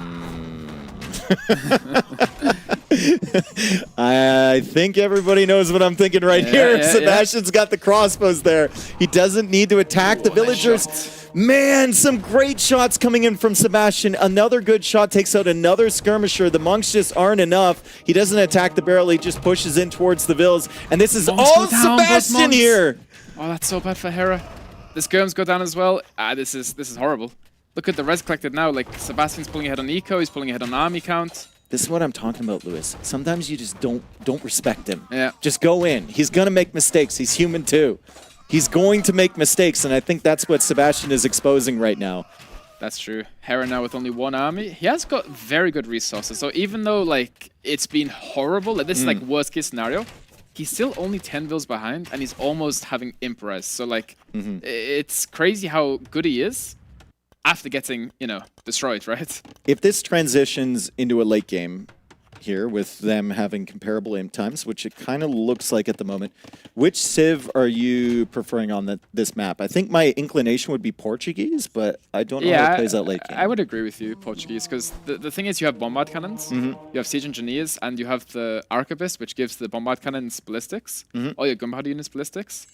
So I don't think Hera can deal with that with his current eco situation. Like, if his eco was on par with Sebastian, he can go monks and skirms and hold it, but when you have such a big lead, the bombard cannons are, you know, the best unit in the game. Castle going up from Sebastian. By 2 barrels, it's fine. There's nothing there. They only do, I think they do like 95 damage, and then they have a little bit of bonus. Damage! Sebastian saw the barrel! Takes out the skirmishers. Hera needs to run away. That's a good one. You know, normally I hate gimmicks on maps, but I think these barrels, like, it's just something else, right? Yeah. It's just fun to watch. We should add this to Arena. Yeah, I mean, we don't have demos anymore, really, That's so true, that's true. we need something else to explode. Oh, of course, we get the replay. Sebastian saw it. He saw it. Was the barrel 1 HP? I think he weakened it before. Yeah, it was He weak. did weaken it before. Very interesting. Pretty sure those barrels have a 3.5 tile radius. Yes. Yeah, so it's pretty good. 3.5 tiles. Yeah, and then they Oh, have a little bit of 3.3. a little bit of extra bonus damage against buildings. Okay. So in addition to the 95 attack, I believe anyway, more stables coming up from Sebastian. Yeah, he this sees the is- skirms, sees the monks, and Goes Lycav. Yeah, this is a perfect transition for Sebastian. He's going to go full Lycav, and then Hera has to make another transition onto Pikes or onto Elephant Archers, which he could also make. also great exploration. Something he's so good at, right? He just slowly starts creeping across the map with the outpost. He's already got 3 relics. There's another relic on the side he can take. 2 more relics actually on the side he can take, and he's grabbing one there. He's probably going to grab this too. And then a forward castle from Sebastian on the gold and the stone area from Hera. Yeah, and like you said, you know, there's so much focus in the center of the map, we kind of forget about the outside of the map. And the outside of the map is like, what, 40% of the map? It's huge outside, so... A lot of resources there too. Like if you find the golds, you don't necessarily need to hold on to your stone area. Again, Sebastian weakening the barrel. Those barrels.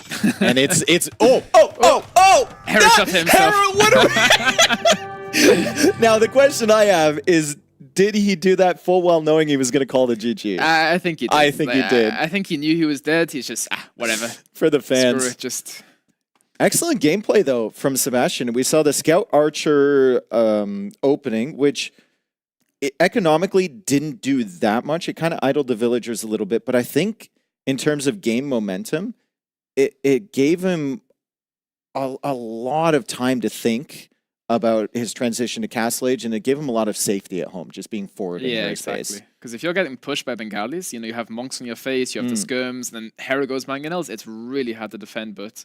You know, sacrificing a bit of res to have the map is a good thing in this specific matchup. I think specifically against Hera. Specifically against Hera, yeah. Because Hera with aggression, like, Hera plays very defensively from time to time, but I think he's actually the best aggressive player. Maybe like on par with Leary, but he's normally just kind of, his natural inclination is just to be defensive. But, I mean, if he ever has a forward position, it's pretty rare that you're going to win that game. Yeah, exactly. He's all over you. I think we saw a perfect example of that on Tepui yesterday as well. As soon as he was done with the tower rush, he got a forward position on Vinch and just absolutely destroyed him. Look at this. Hera knew exactly what was going to happen here. There is no secrets on that one. It's nice to see that, because you know he's not tilted by the loss, right? Like, he's just having a bit of fun. Kill this barrel, whatever, just go next. So He's a full content creator now. he's a full... He's not a player anymore. That's why you're the GOAT. No, Sorakuma's the GOAT. Never mind. True, thank you. We need to check his YouTube shorts. Yeah. After this game, maybe like tomorrow, that'll be uploaded. 100%. I did this in a pro tournament. Yeah. You wouldn't believe it. So play all three. I mean, Sebastian already with one win here. It's just 2 more games, and all he needs is 1 more to win the set. A big upset there. Imagine Leary getting swept, and then Hera also losing his set. You know, like, I was kind of like joking around with them both. Like, I wanted Viper to win, and I want Sebastian to win for my own sake. But it's actually kind of happening, and I kind of feel bad for, like, procrastinating it, you know? Like, I'm saying, oh, Viper's going to cook you all day, and he actually does, so... Yeah.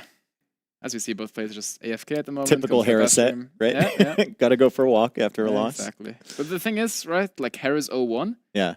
But the set is still, like, 60-40 to him, right? Yeah, like, you're still betting favorite for Hera, so... Exactly. Well, fantastic fight here. Yeah, amazing replay. You got to slow it down 25 so everyone can FPS. understand. Nice. And then this is Sebastian microing. Yeah. Not Hero, different color. Fantastic micro regardless. He prioritizes Spearman. Couldn't quite get the villagers. And then the armor kicked right here when he wanted to go fight those scrims. So it was kind of unfortunate timing for him. And it's really hard because he lost his archer mass. And normally when you're fighting spear skirm as the archer scout play, you want like a big mass of archers. So that it finally comes that moment when you can just run in, archer snipe the spears. He hasn't got enough skirm. He's got too many skirms, so he one-shots you. Yeah. Like overkills you, and then you just collapse on top of him with the scouts. Speaking of running in, that turned out to be a great decision from him. Hera wasn't counting on Sebastian pushing in like that. And then these villagers went all the way around the wood line to the center of the map and then all the way back to the center of Hera's base, back to that town center. You know, when I saw those vills coming forward, I was like, wait, Sebastian going for a forward castle? And I realized, oh, no, wait. No, they're Hera's vills, yeah. Yeah. Excellent Mangonel micro this game from Sebastian, and then he weakened this one. He pre-weakened this one. Boom! 4 skirmishers dead. Amazing. Like we see. So he's got that in his playbook. He went to resign. His mouse went to the top right corner to like resign. Yeah. But he like pulled it back out and he went back. He's like, I gotta shoot this first. Yeah, exactly. Shout out to Hera. Content machine. Okay, all right. So map number 2. What do you think Hera will go to? Because it's not, you don't go to your map, right? You go to whichever map you want. Like the loser gets to pick the map. So do you go to Sebastian's home map? Or do you go to your home map? I guess it depends on Civ matchups here. That's true. As we see our little training room. And then we see Doubt just eating and walking around like always, not really playing. Hey, not really listen. It's hard to maintain that body, okay? That is true. You know, Doubt for the entire week was like, yo, Lewis, let's go gym. Lewis, let's go gym. You know? Doubt went to the gym. You can't tell if he's trolling or not. Like, Doubt is like the most... How do I explain him? He's very rage bait, you know? He's always like saying something. He's always like provoking people. And there's Tato. This is his warm-up for his set after this. He's watching the Spain game. Ah, okay. I see. Don't have an update on the score. I didn't check that. But Tato is going to be there's locked Goku in. No, waving? that's Goku. That's Goku. Yeah. Tato preparing for his set over on the side. You know, everybody always says Goku and Tato look exactly the same. No, from the back? From the but back? Not from the Wait, front. wait. From the back. From the back a little bit. All right, game number 2. We have Sebastian playing as the Mayans here. That's amazing. And then we have Hera playing as the Romans. Sarados Karajash. Yes. Yeah, close. This could be really bad for Hera because the Eagle can... If the Eagle is fighting against 2 Vills at the same time, the Eagle can kill a Vill. And right now... Okay, Sebastian has let the Vill live, and now Hera Scout can kill the Eagle. Yeah. Very... Thing is, I wouldn't say it's like a mistake to go forward with the Eagle because sometimes you can find a Vill and the game can just be so good for you, right? Because you have the 1 Vill lead with Mayans. Because in a 9 Vill start, you don't need to do Loom, as you have the 2 houses you start with. And then if you can kill a Vill as well, it's just really good. But now Sebastian losing his Scout means he cannot push Dia. Now it's, you know, looking quite bad for him. Yeah, and he also doesn't know what Hera's going to be going for in this situation, right? Playing as Romans. I mean, you would assume it's going to be some sort of infantry play, but that's not really Hera's style. Hera's style is more like play into scouts and adapt. Yeah, also specifically in this matchup, Romans are doing a lot better than Mayans because Mayans kind of struggle with the Scorpions from Romans. They don't really have a hard counter to that. And also, if we're looking at the players' maps, Sebastian's map is perfect. You have 3 back wood lines and back gold. Your berries, you can wall 2 of the berries and then 2 of the wood line. Yeah, like Sebastian's already full walling. Like, this map is amazing. And look at Hera's map. Like, his 2 woodlands in the back are really far away. Especially with Mayans, your walls being a little bit cheaper as well. It's really, really nice for them to have a map like this. I mean, sometimes this map generates, and it's just a disaster, right? Yeah, it's... this is one of the reasons why I don't pick this map, because it can be very RNG, right? I kind of want a map that's consistent, right? Yeah. So if Sebastian is full walling, then what is the uptime looking like for him, and what is the strategy in this situation? Well, like, if you're full walled, you cannot up as fast as if you're not walled. Yeah, because obviously. You have vills, you know, making the walls. So you kind of want to go up a little bit later, maybe like 21 vills, 22 vills. Yeah. You don't have to rush it, because if you're fully open and you go up late, you can die to like mana times, and then the skirmishers come in, and then you're kind of dead, right? But if you're fully walled, you can, you know, kind of afford to go up a bit later. I think the benefit here going full walls for Sebastian is that Hera's probably not going to play into Men-at-Arms. Like I said, it's not really his style. You don't see it that often from him. Yeah, that's true. And now, like, Sebastian can just open range, and since Hera's map is, like, a bit harder to wall, although he has, like, a decent wall on the top, he can wall from the top wood line to the right side fairly comfortably, and then maybe to the bottom. But, like, now Sebastian can just counterattack wherever he wants. He doesn't have to be at home with his army to defend. Yeah. He can just defend with reinforcements and then send the first 3 archers forwards. What has Hera seen with his scouting? Because I think he took that fight and then he didn't go forward at all, right? He just took the fight against the Eagles, started pushing in the deer. He's going to come forward now, and he's going to be greeted by palisade walls on every single side. So this is the thing when you get a little bit greedy with scouting your opponent. Like, sometimes if your opponent's, like, not walled, yeah, and you're getting greedy pushing, like, you know, the extra deer or the 2 extra deers, you can open scouts, it's fine, right? Because Hera might go stable, not knowing Sebastian's walled, right? So he pushed in 2 more deer, but now now it's scouts like, are just useless. Yeah, exactly. So yeah, if he explores left, he's going to find more palisade walls. He can't go through there. He knows the TC is there because of the house situation.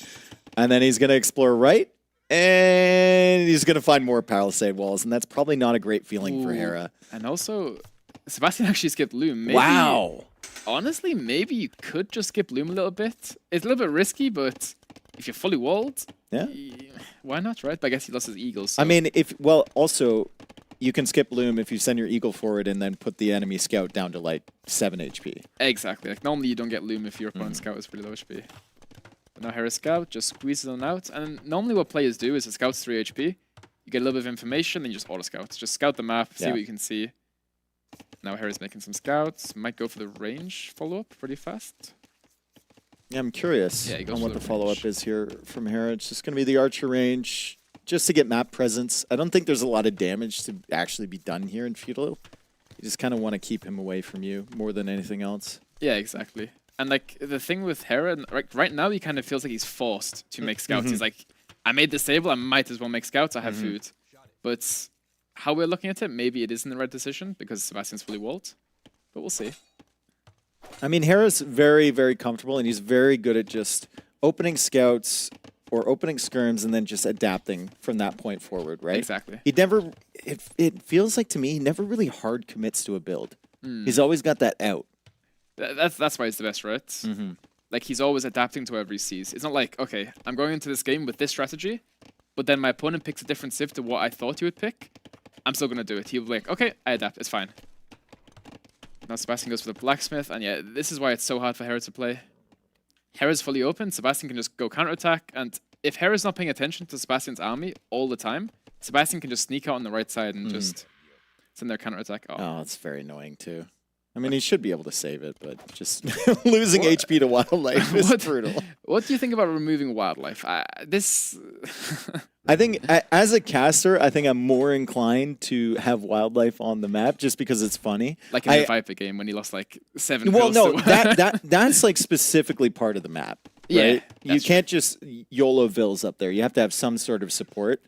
And that's, I think, the idea when TOS scripted that. But, I mean, I'm in favor of removing wildlife when you need to go for something like a dog. Yeah. That's a nightmare. Personally, what I think, if you have wildlife in the middle of the map, it's just like, if you attack, you're going to get hit by a wolf and then your opponent's army, right? So now, right now, Hera's skirm is 1 HP. Yeah. If you kept it at home, Sebastian's getting hit by the wolf, you know? So it's It's such a small thing, but it does matter. Blacksmith coming in for Hera. Infantry armor. Do you prioritize, fletching first, and then are you thinking about even like scout armor in this situation? I think so. Like, if Sebastian's committing, you should also commit, because right now, if Hera cleans his army, he can then just sit on the walls with the skirms, harass the wood lines. But the thing about Sebastian doesn't have to fight this. Hera has to fight this. Because if Sebastian keeps adding units, Hera's fully open, right? Sebastian's not. And if you're in Hera's situation, are you even checking for infantry armor? Because that's a really, really early infantry armor check. I think Hera will. Okay. I think Hera will. Hera's the type of guy who's always just clicking the opponent's units. And right now, this should be a really good fight for Sebastian. The skirmishes are quite far away. The Eagles are fighting the scouts. Is it actually? I mean, Hera comes in.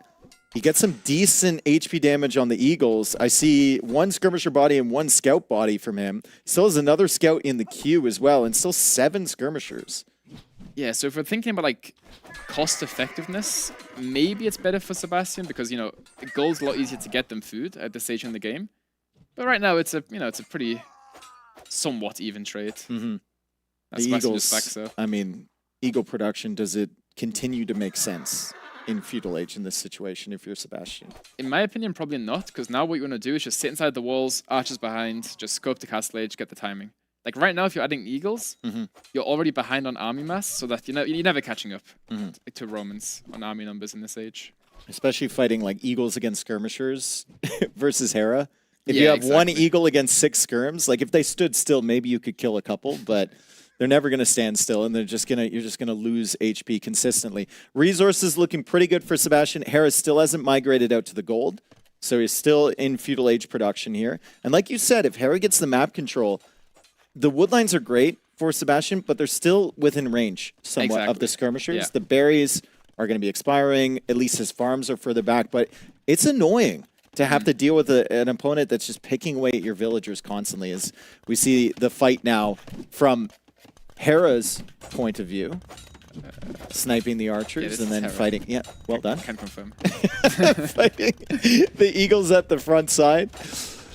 And basically just a nice little reset there, but Hera's got map control at the moment. So, like, one of the reasons why skirms, like, everyone says skirms are OP, right? The reason why skirms are OP is because it's like the chip damage, right? It's like death by 1,000 cuts. You're always hitting something, right? Like, right now, you're running in, you hit a Vil, you run back out, you run back in, you hit an Eagle.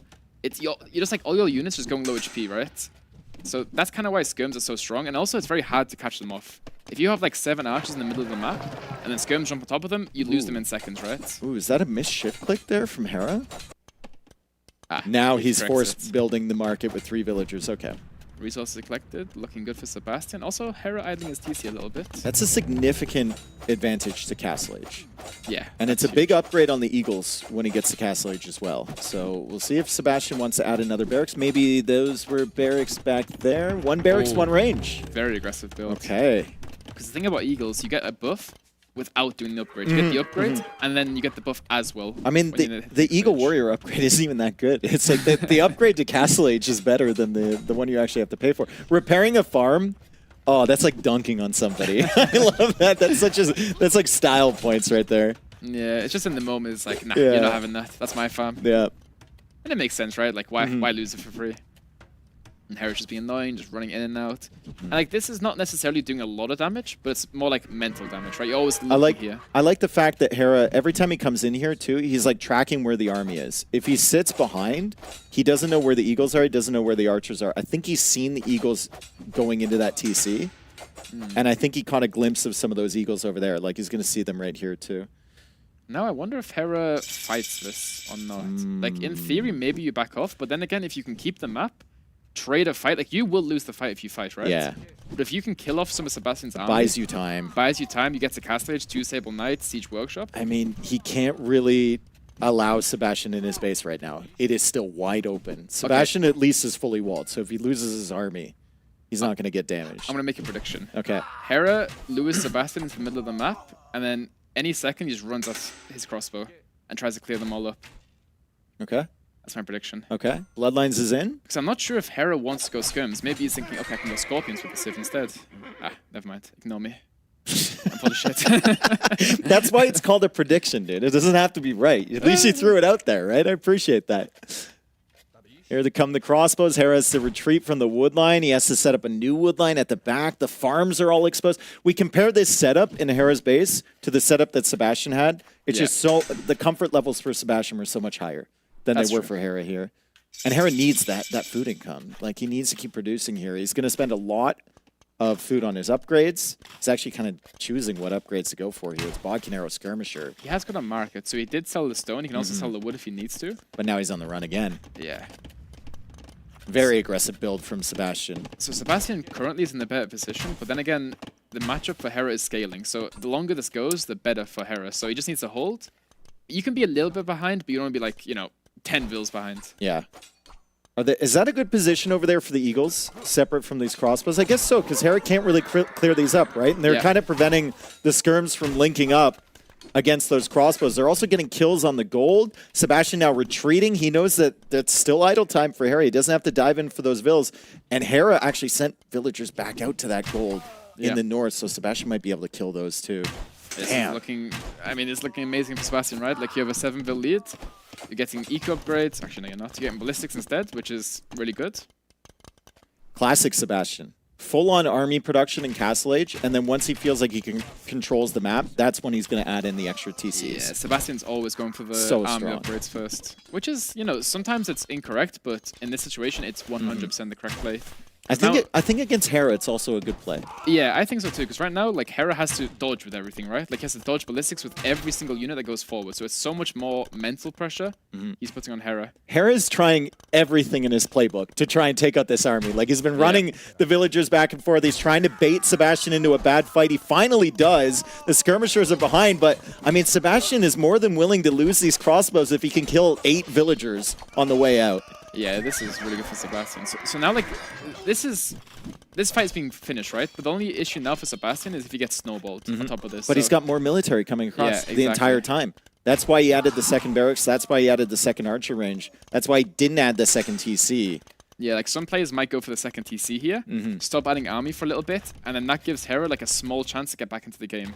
Like, right now, Hera's chance of coming back in the game is very slim. Yeah, and now Hera knows that he needs to push because he needs to equalize somehow. Sebastian knows exactly the same thing. Like, he knows that Hera is coming in. So he's going to have to hold down the fort, not throw away his military, and just slowly mass up an army behind. You see all the text coming in right now? Yeah. Like, he just goes through every single building, like, clicks them all one at a time. Like, I want that, I want this. Well, that's the benefit of not adding the second town center. You actually have the resources for it, right? That's true. If you had the second TC, you're not getting these eco upgrades. Really, really solid stuff from Sebastian. What a set so far for him. It's just been all Sebastian these first 2 games. I mean, I'm not going to say that Hera can't come back from this game because I've seen him come back from worse. But with the way Sebastian is playing right now, with the focus on military and not expanding his eco, I think it's going to be very, very difficult for Hera to find that one good fight that he needs. I completely agree. And now if we're looking at the score, it's very close, but within the next 5 minutes in game time, the score will just completely explode for Sebastian. Kind of seems like you can, I was just about to say, it feels like a situation where you can add in monks. The skirms are there to snipe them, but the monks almost bait the skirms into a really bad position so you can kill them with the eagles. Exactly. There's also an argument to just stop completely making crossbows and just go full eagle monk. Yeah. Since you are so much ahead on vills, you can just kind of just spam one unit and it kills everything that Hera has currently. Husbandry coming in for Hera. He's already got forging. He's got the +2 armor. Nice little stack from both players. The skirmisher army number is going down, though. The Eagles are still there. Great job from Sebastian to save some of those units, but Hera's sensing his moment now. He knows the Eagle number is low. He's going to try and take out these crossbows. Skirmishers coming forward. The Eagles are all going to die. How many knights is Hera going to have left over? Quite a few. This is the moment for Hera. Wow, what a great fight from Hera. And now Sebastian goes for the TC, like a panic TC, trying to protect this area. I think Hera needs to follow this up with the Siege Workshop forwards. Good walls from Sebastian. He needs them. Good walls from Sebastian. Can the monk pop out in this area and get a knight conversion? That could be huge. I think the skirms will kill the monk if they do pop out. Skirms are still weak, though. Skirms are still weak. Does it pop out in time? Look when he vills building that TC. My goodness, that's like 30 vills right there. Sebastian lives another day. Still 11-0 on the Eco Kitty. Still no second TC for Hera. But now he's really struggling to produce, too. Look at his queue. It is non-existent. I think Hera's position's better. Like, Hera has the hill. He has the forward siege workshop, the better scaling civ. His vills are working faster because of his, eco his Roman bonus. I think Hera's in such a good position right now compared to where he was in before, of course. In this game, though, it should still be Sebastian in the winning position, no?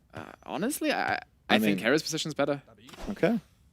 Like, you have the map, you have the +2 armor on the skirms. Like, right now, Hera can go, like, what, 3 mangonels? You're always pushing from a hill on this map. So even if you have a hill, it's quite a weird design. You always Siege have Workshop a hill. delayed. He's a dodge with the villager. Villager goes down. Sebastian waited. Hera No tried to conversion. trap him. Couple knights going down. But the main army of crossbows will also die, and the skirmishers can't quite snipe that monk. So Hera is going to have to pull away from that. More value from Sebastian. Going to get another knight, maybe. Snipes the monk with the skirms. Amazing from Hera. Wow, dude.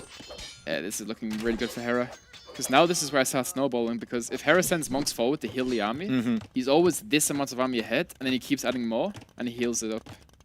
It just felt like that one fight that Sebastian took when he was retreating. Instead of massing his army, he decided to try and stack patrol against the knights, and it just snowballed from there. I mean, he still has a significantly better eco. Yeah. 62 villagers against 47. He's got the second wood upgrade advantage as well, but he hasn't really been able to expand into safe areas. That gold is still extremely vulnerable on the front side, even though there's a TC there. Hera just diving the TC with the skirms, just trying to... Look how much reaction that caused for Sebastian. That's like 20 vills just idling for a few seconds. He needs to get like 10 of these vills out of there. There's just too much bumping on that side, but where do you send them? I think you have to send them to the top wood line. Yeah. That's inside your But walls. you'd need another, TC, I think, somewhere. But the thing is, right now, if you're Sebastian, what do you do versus, like, say, 3 mangonels on this hill? It's so hard to fight for him. Like, right now, even though Hera's, like, quite far behind in vills, this game is, in theory, very easy for him to play. Can you go for a counter? Oh, he is going for a counter raid. Yes, you can go for a counter raid. You can go for a counter raid with your Eagles. Sebastian going to try and get in there. He has fully walled the other side. Counter raid will potentially, even against Hera, it will open the opportunity for him to maybe snipe a Mangonel when Hera's distracted. Exactly. Or maybe Hera's paying so much attention over there, he doesn't immediately notice this, and Sebastian will get some more value on the eco at the back. This will also force some knights to come back here as well. Another thing is, like, Hera can send 2-3 knights to clear those eagles up, so it's not too much of an issue, but yeah, Sebastian gets some vill kills here, which is really good for him. Yeah, and a lot of idle time too.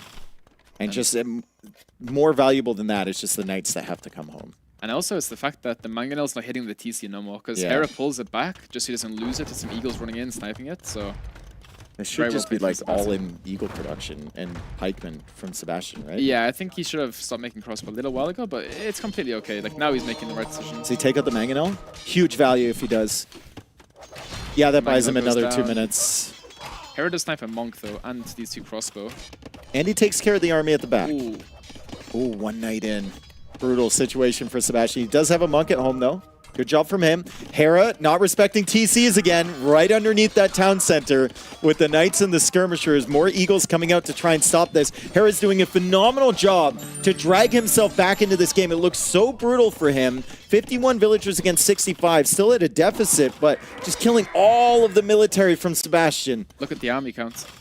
5. Like, this isn't just like 5. This is 24 like knights, 18 knights versus like 5 pikes. It's... Yeah, this game is... Villager count is super close now. Villager count is only 8 away. Hera has killed more villagers this game than Sebastian has, even after that devastating raid early. 15 knights on the field for Hera. And we've got more pikemen coming out for Sebastian. 7 on the field. We've got 10 in the queue. That dies against the skirmishers, which Hera is constantly producing. Another Mangonel coming out as well. And Sebastian still hasn't expanded to that north area, right? He hasn't expanded out to the sides. He's trying to sneakily take a gold here, which is nice. Yeah, so like now from this position, Hera knows exactly what just happened. He knows how many vills he killed, he knows what he did. Now he just starts rocking the TCs in the back. Very well played from him. And also, it's nice how he didn't drop the TCs too early, because if he dropped the TCs too early, he doesn't have this knight mass to like balance out the economy, so... Damn, dude. Hera was in such a disaster position. Well, Sebastian he just took the fight. Yeah, we did say Hera's position was better, right? So. Well, you did. Yeah. It was a good call. That's why we have an expert analyst here in the caster's booth. I think it goes well when I'm with an expert caster, though, right? Yeah, so there you go. You're welcome. All right, Iron Casting coming in. Still not the prettiest eco. Did for Hera forget about those knights? I think he did. I think he did sometimes forget like about those just knights. chasing eagles and then he just sit in the corner And this for the rest is of the game. this is actually the first moment that Sebastian has had here to just like breathe. Yeah. Just kind of take a break. He's forward with all the infantry. He's actually got a lot of monks with Sanctity now. And Hera is finally reacting again. Imagine how this would look if he had actually remembered the knights in the back there. I think he could have stopped this entire push from Sebastian. Great value, taking out another Mangonel. Like, the thing is, right now, Hera has 20 knights, but it's kind of fake. He has, like, 10 active knights, but those 5 in the corner, or 8 in the corner, however many it is, Has this huge. swapped around again? Which position do you like better here? I have no clue at this point. Like, the thing is, right, like, Sebastian is spamming cheap units, right? Like, the units cost nothing. And Mayans have, you know, what's the bonus for Mayans? The res? Lasting longer, yeah. So you can just make so many units without, like, reseeding farms, without, you know, going out in the map to get extra golds. Little dodgeball here with the monks. And the Mangonel gets sniped, and now 3 knights targeted for conversion. He doesn't get the first one. He's going to get 3. I think he's going to get 3 knights. Plus 2 armor already in on those. That's big conversions, but at the end of the day, Hera still with a dominant army. Sebastian's army is in the middle of Hera's base. Yeah. I think one mistake Hera made was he didn't make Scorpions. I think if he had like 5 Scorpions with his Night Mass, they can run in, snipe the monks, they snipe the pikes. It's such a good unit. I mean, it sounds easy for us to say, but his eco was still really bad. Maybe he just couldn't afford to make Scorpions, right? And also, there's so much going on at the same time, it's hard to pay attention to that. Skirmishers have been an excellent backline unit, though, for Hera. I mean, the Knights have been taking the primary fights. The Skirmishers have been clearing the pikemen. It's been very rare here for Sebastian to just find a straight-up engagement against the Skirms with the Eagles, but that Relic kind of griefed him a little bit. Yeah, and Hera losing mass on that, and then the pikemen will just push the Knights away. Yeah. Those skirmishes for Hera got so much value. Yeah. So many kills in those skirms. Now he's just backing off, making a few Scorpions. Maybe too little, too late, though. The Eagle will just come in and snipe that. Don't think the Scorpion can kill the Monk on time. He gets another Knight. Skirmisher is still alive somehow from Hera. Knight still on vacation over there in the right corner. That's so, like, that's not typical Hera, right? He would usually notice something like that, but maybe it's just a testament to how much pressure Sebastian has put on him. Exactly, yeah. And it's funny because whoever's score is lower, I actually prefer that position currently. It's a really weird game to like cast. And now look at the stone for both players. Hera with 1,000 stone. And Sebastian did end up securing that sneaky gold with a town center. The Relic is coming in. Sebastian running in with the +2 Knights. Don't bring Hera over to the corner because then he's going to notice that he still has units alive. But then again, I guess Sebastian doesn't know this. All those Knights in the corner. Yeah. 80 villagers for Sebastian. 75 for Hera somehow. Oh no, he's bringing him right to the Knights, bro. That's really bad. Hera's going to look over. Knights. Yeah. Maybe you can't see it. Gift. Yep. Castle in the center for Sebastian. Whose position do you prefer here? I like the fact that Sebastian with that castle will actually have some secure wood lines in the center. I think that's going to matter a lot, and I like that hill position Look at Hera's castle. It's not going up. The thing is, though, couldn't Hera just delete the castle and place it on top of the hill? Where he's moving the Knights. Oh. Deletes that. What were you going to say? Reposition it in the middle of Sebastian's eco? No, I was going to say maybe he should reposition on the hill above, and then maybe there's a play where you go all in Castle Age and just go Rams. Because if you have the high ground, you have Bodkins, you can actually range the units hitting the Rams. I think a good option. Rams might be a little difficult there because the pathing is really rough in that situation against the castle of Sebastian. Oh, it's a bit awkward. Yeah, it's but both castles kind can of a range each nightmare. other. Yeah. I mean, Hera's resources. Hera's going to go up soon. Unbelievable game from him. Sebastian still just producing pikemen, right? He spent a lot of gold this game. I know it has longer lasting resources, but he's been producing eagles constantly. He's producing monks. He was producing crossbows. I actually wonder how much gold is left for Sebastian. He's got this one over here. It's like 1,300. I think that one's gone, right? The one in his main base is gone. It's just got to stretch out to this side now. Herbal medicine now for Hera. And one thing we haven't talked about is the KD. That is a crazy it's brutal. KD. Yeah. Like, I was sat there thinking, wait, why is Sebastian 4,000 resources ahead, but the position looks better for Hera? And it's just the KD, right? Yeah, it was just the Knights. They got insane value. And they're going to get more, too, because Hera just got Herbal Medicine. So he's got them all garrisoned in the castle, and they're just healing up over time. Both are coming in now for Hera, very good upgrades. You tend to want to get that early castage as soon as you can, but I'm guessing, you know, there's so much going on, you forget about it. Hey, he was fine. It's good that you realize it now, right? Yeah, he had double bit axe, he had early wheelbarrow. We've seen way worse than that. Today. Yeah, Nico for the last 20 years. Oh, yeah, true as well. Sorry, Nico. But now, like, village account for Sebastian looking really healthy, but then again, he's fighting uphill, and he's nowhere near him. I guess the question is, like, can he find a way to snipe the Trebs, or can he find some absolutely massive raids on Hera? Because he's got 25 Eagles with full Castle Age upgrades. Yeah, another thing is the score as well, right? Like, maybe Sebastian sees him, the score goes from like 7.3k to 8k, and he's like, I'm not even up yet, it's over. Yeah. And actually, his position, it's bad, but it's not as bad as it looks, because Sebastian actually, he can like reposition to the right side of the map where his TC is on the hill. I think he'll have a pretty good sense. He sees the army over there attacking the TC, he saw the castle, and then he has outposts everywhere. So he knows that Hera doesn't have like some sort of ridiculous expansion. No, wrong player. Wrong player, don't worry about it. The Eagles are going to come in, and the Knights, the main counter army to the Eagles are over on this side. That's 14 Knights. There's still a few left over, but these Eagles will be a threat. Hera's just, like, maybe he hasn't had the opportunity, or maybe it's deliberate, but he has just refused to wall this game. That's excellent from Sebastian. That's one of those little things you love to see, and Hera can't even see it at all. So is that classed as laming? Oh, of course. That's good laming, though. That's true. That's strategic laming. That's actually very, we don't see many players doing that. No, but like no. thinking about it, that's so smart. Like, why wouldn't you do that? It's like, what, 30 stone to wall in It feels like 3,000? It happens way more in team games, right? Where someone's like in the back of the base. That's true. But in 1v1s, it's just so intense. There's so much going on. It's Yeah, really you don't hard have an to- opportunity. So now we're in a position That where... Treb is exposed, unless there's a bunch of knights in the castle. That's true. Okay, never mind. What do you think Sebastian goes for now? Just Halb Eagle? Just keeps Halb going? Eagle. Yeah. Yeah. But they changed the name of El Dorado. It's now Hulkins, right? Hulkins. Sounds like a Star Trek race. Like, give me my El Dorado back. A lot of people are complaining about that, aren't they? Yeah. They also changed the name from Mayans to Maya, so... Not sure why. Yeah, don't take the NS away. It's not Roma, it's not Brito. It was also like Incas to Inca, right? Yep. I mean, technically it's the correct thing, but it's been that way for so many years. Anyway, we have the skirmishers still getting value for Hera. Great surround there for Sebastian, and he saves the monks, and then the monks can push away the cavaliers. Amazing monk dodge. Also, like, is it just me, but Hera's Vilcom kind of stayed the same for the last, like, 5 to 10 minutes. Like, it was on 85, and it's just staying the same, where Sebastian just, look at the population.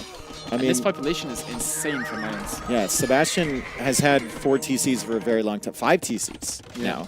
For a very long time, right? That's a nice little stack there from Hera, but there's a lot of pikemen there from Sebastian, plus the castle fire. I don't think it's going to be enough from him. Hera has belief in the Knights and then the Cavalier this game to just steamroll through the counter units. And also, like, I don't think Hera's in a position to actually go Legionaries. Look at Hera's gold. Hera has 0 on gold, so when these 3 Cavalier come out, that's it. Yeah, he doesn't have any gold in that pile, really. There's only 1 tile left there. The gold at the back has been fully lamed by Sebastian. Unfortunately, it's a stand ground situation there for Sebastian, but he'll get whatever value he can from the Eagles. Still trying to kill these Cavalier, and if he kills the Cavalier, he can snipe the villagers under the TC. It is an absolute mess this game for Hera. He's trying to make it messy as well for Sebastian. He's going to come in here, but excellent walling there from Sebastian to prevent that university trap for him. Well played. To get the conversions. And the palisade Oh wall. my goodness. Hera just got dunked on. That was pretty well played from Sebastian. Yeah, he just got dunked on. And he's taking villager losses over here. What a game. This game is so back and It's forth. so weird, isn't it? I keep trying to say, Hera's won this fight, sure. Like, but it just, Sebastian keeps going back. It's, like, it's so hard to call. It's so hard to predict what's going to happen. I think that the key here is that it's just been very awkward for both players, right? And I agree. They've stuck on the same basic units. It's been Skirm Knight for Hera for a very long time. For Sebastian, it's been, Eagle Pikeman for the longest time since the crossbow mass was gone. And they're just constantly tossing armies away against each other, especially Sebastian. 294 kills for Hera, 146 deaths for Sebastian. We have a little replay here. Oh, hell yeah, from his POV too. Who thinks about a university wall, by the way? It's so random. Like, why not a market? Or Why not a something? Like, market? yeah, Exactly. Siege Workshop sometimes, but like university?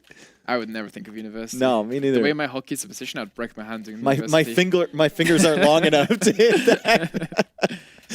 Yeah, so right now, like, the question I have is, what is Hera gonna make versus Sebastian's Eagles? Because he's run out of gold, right? There's no trash unit for Hera that kills Eagles. Yeah. Maybe Lycav, but then again, Sebastian's on Helm. And so. it's so tough for Hera because he's got the counter to the Halbs in such a slow-moving unit in the skirms. But if Sebastian has Halbs home in defense, the skirms aren't there. Exactly. Right? Well, this is random. The Halbs should be there, and the they shouldn't be here, but they're getting value. Oh, that's a huge trade from Hera. Wow. But the thing is, like, another thing is, like, Romans don't have Bracer, so the skirms are not as good versus the Halbs as they could be. Oh, wow. Gold on the side. Excellent job from Sebastian. The outpost paying off early, comes out, finds another gold, finds another stone. 0 on gold for a while now from Hera. There's actually not that much gold on this map. Is this one of those games where Hera will force Sebastian to exhaust all the gold supplies on the map and then just play into Lightcav and raid his way to victory? That could be the play. That could be the play for him. The thing is, so, like, I don't see either player just instantly ending the game, right? No. It's so hard to do so. Sebastian going for Blast Furnace now. I think in this position, I'm not sure about Blast Furnace. It feels like you kind of want to get the TCs working, get the build count back, and then go for it, but he's opting for the aggressive approach. Raiding with the Halberdiers at the back. Still doesn't have access to that gold. Great job from Hera to just snipe that TC. And this could be really big for him as well. If he gets that castle up over there, I mean, there's 2 TCs from Sebastian. Sebastian kind of feels like his focus is all over the place. And Hera's got like a more defined area that he wants to push. Hera knows what he wants to do. Sebastian's kind of just adapting to what Hera wants to do. And also, like, just thinking back to early Castle Age when Sebastian was in Hera's base, and now the game is in this state, it's ridiculous. I mean, just even 10 minutes ago, it was looking quite good for Sebastian, but now we look at the population. 155 for Hera, 128 for Sebastian. Hera has a very similar villager number to Sebastian as well, and has an eco upgrade advantage as well with Handcart already in, so things are feeling pretty smooth for Hera, even without any gold available to him. Looking at the relics, 2 relics for Sebastian, none for Hera. Normally Hera likes to pick up the relics pretty early, but this game actually hasn't got any. Goes for Lycav upgrades. Now going for a TC up there to secure the wood. What is in these? It's just going to be Halms, some Eagles coming out. Thought that would be a big army there. It's not. Sebastian still no castles, so he still has no trebs to try and push back the castles from Hera. He's really, really struggling here, trying to find any extra stone. His gold TC was taken out, right? Hera castles the other gold on the left side. It's a nightmare for Sebastian. It's just the mobility from Hera has been insane. Is Sebastian trying to go for Hulkins, but he doesn't have a castle? Or maybe Elite Eagle? Elite Eagle would be huge. I didn't realize he didn't have that already. He's still sitting there with Eagle Warrior. Elite Eagle coming in. Population is very similar. Like, the thing with Mayans is you drop population, but you can get it back so quickly because your units are so cheap compared to the Romans. Now he's just dancing backwards and forwards, just being annoying. And this is why skirms are like really strong in this situation. I don't think he should be taking that fight with the Halbs against the skirms. Like, you need the mass army right now. Yeah, like, the thing is, you kind of need like 10 Eagles in this mix. Yeah. So then the skirms accidentally hit the Eagles, and then the Eagles are taking 1 damage a hit. So Elite Eagle is now in, and this should be decent fight for Sebastian. It should be an okay one, but Hera's just pulling this back. He's going to whittle away at the Halberdier number. Elite Eagle is in. You can see that now based on the skin. And Sebastian, can he find any value? This is going to be like all of his gold supply into this next wave of Eagles. It feels like he needs to do a ton of damage. And also, one thing this does for Sebastian being in Hera's base means that Hera's not in your base, right? So if you're attacking him, those skirms are not on your base, you know, hitting your vills. So I guess going forward is the right call. There goes for Handcart. Well, I don't think he can fight a defensive battle. I agree. Like Hera is just has so much mobility. He's just wandering around with his Cavalier non-stop. Now he goes for another castle on this side. Sebastian kind of feels like he needs to shut this one down. Is his army even close? It's moving in the wrong direction. Hera's going to get this castle up, and then he can freely pressure that gold. Yeah, this is a very good castle from Hera. Takes out 2 barracks and secures you a gold and a woodland. And also some berries if, you know, why not? Will the Elite Eagles get value in the back of Hera's base? I mean, we should. find some villagers kind of feels like you need to separate them from the Halbs, but actually, I mean, the thing is, like, when you raid with Eagles and Halbs, like, Hera cannot send one unit back to deal with that, true, right? he's got to send a combination. Yeah, exactly. So it's really hard to deal with, like, the Eagle Halb raids in your base, unless you're playing Legionaries, Yeah. for example. But, like, whenever Hera's raiding Sebastian, Sebastian can send Halberdiers, or, like, an Eagle, right? Which kills Hera's units. Hera's got gold. Militia coming in. Hera's got gold for the first time in a long time. Over on this side, that was a great castle from him on the left, a great castle on the right. He's got the one in the middle still as Sebastian tries to find value.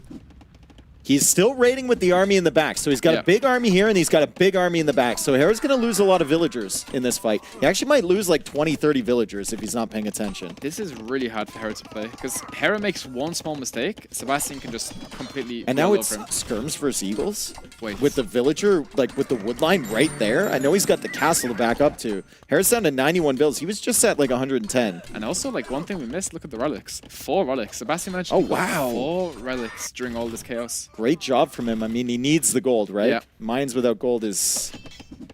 It's doable, but it can be a little bit rough if you don't have that Eagle option. Is this game of the tournament so far? Like, this is such a crazy game to watch. I think the one I just watched between Viper and Leary with the Mount Pascal or whatever, with the transmet ships going down, I think that's a contender as well. Also, the third game of that is a contender, but this one has just been back and forth and back and forth. And look at the minimap. Look at all those flashing dots just everywhere. Everywhere's flashing. It's like... you can't even cast this, right? There's just so much going on. I mean, so many kills as well on these Cavalier. 69 kills on the Cavalier, and now the Skirmishers come to join those. Sebastian, out of gold, other than those 4 relics that he has. He's got a lot of wood in the bank, but 90 villagers for him, 93 villagers for Hera. Still no way for Sebastian to take out these castles, because he has just now found a stone. Yeah. He lost his initial castle, and I think that's one of the big struggles for him, right? Once Hera gets a castle down, it basically locks down the whole side of the map. Yeah, and right now, like, Sebastian is just spamming Halb, and then the second the relics give him enough gold for a few eagles, he just mixes those in. And those few Are eagles all mixed of in is huge. The relics in that monastery at the front of his base? 2. I mean, still 2, right? hurts. But Yeah, still hurts a lot. Sebastian needs those relics. I think if Sebastian loses those 2 relics, that can be the game. It's okay to drop them, but you need to... This is the area you need to fight in. Like, it's Lycav and Skirms. Ideally, you want all your eagles in this position. Look at this army. Production is being killed by the castle, too, as it comes out of those barracks. Wow. How many kills has this army got? 40. Wow. That's a lot of damage. It's a lot of damage from that army, but Hera still hasn't pulled this military back to deal with it. He just doesn't feel like it's that important, right? He can make more builds to replace it. He wants full focus on this front side. That was a stack. That is not a good trade for Hera, not at all. This just shows how good both players are. Like, both players are playing crazy good right now. Like, there's so much going on. And it's also the little things, like picking up the relics, expanding on the sides, making the outpost, the castle. Like, look at Hera's castle in the south. Is it going to be Rams from Sebastian? I mean, he feels like he's never close to a castle. Honestly, I'm not a big fan of Rams just because of his gold situation. Like, he hasn't got the gold to make them. Yeah.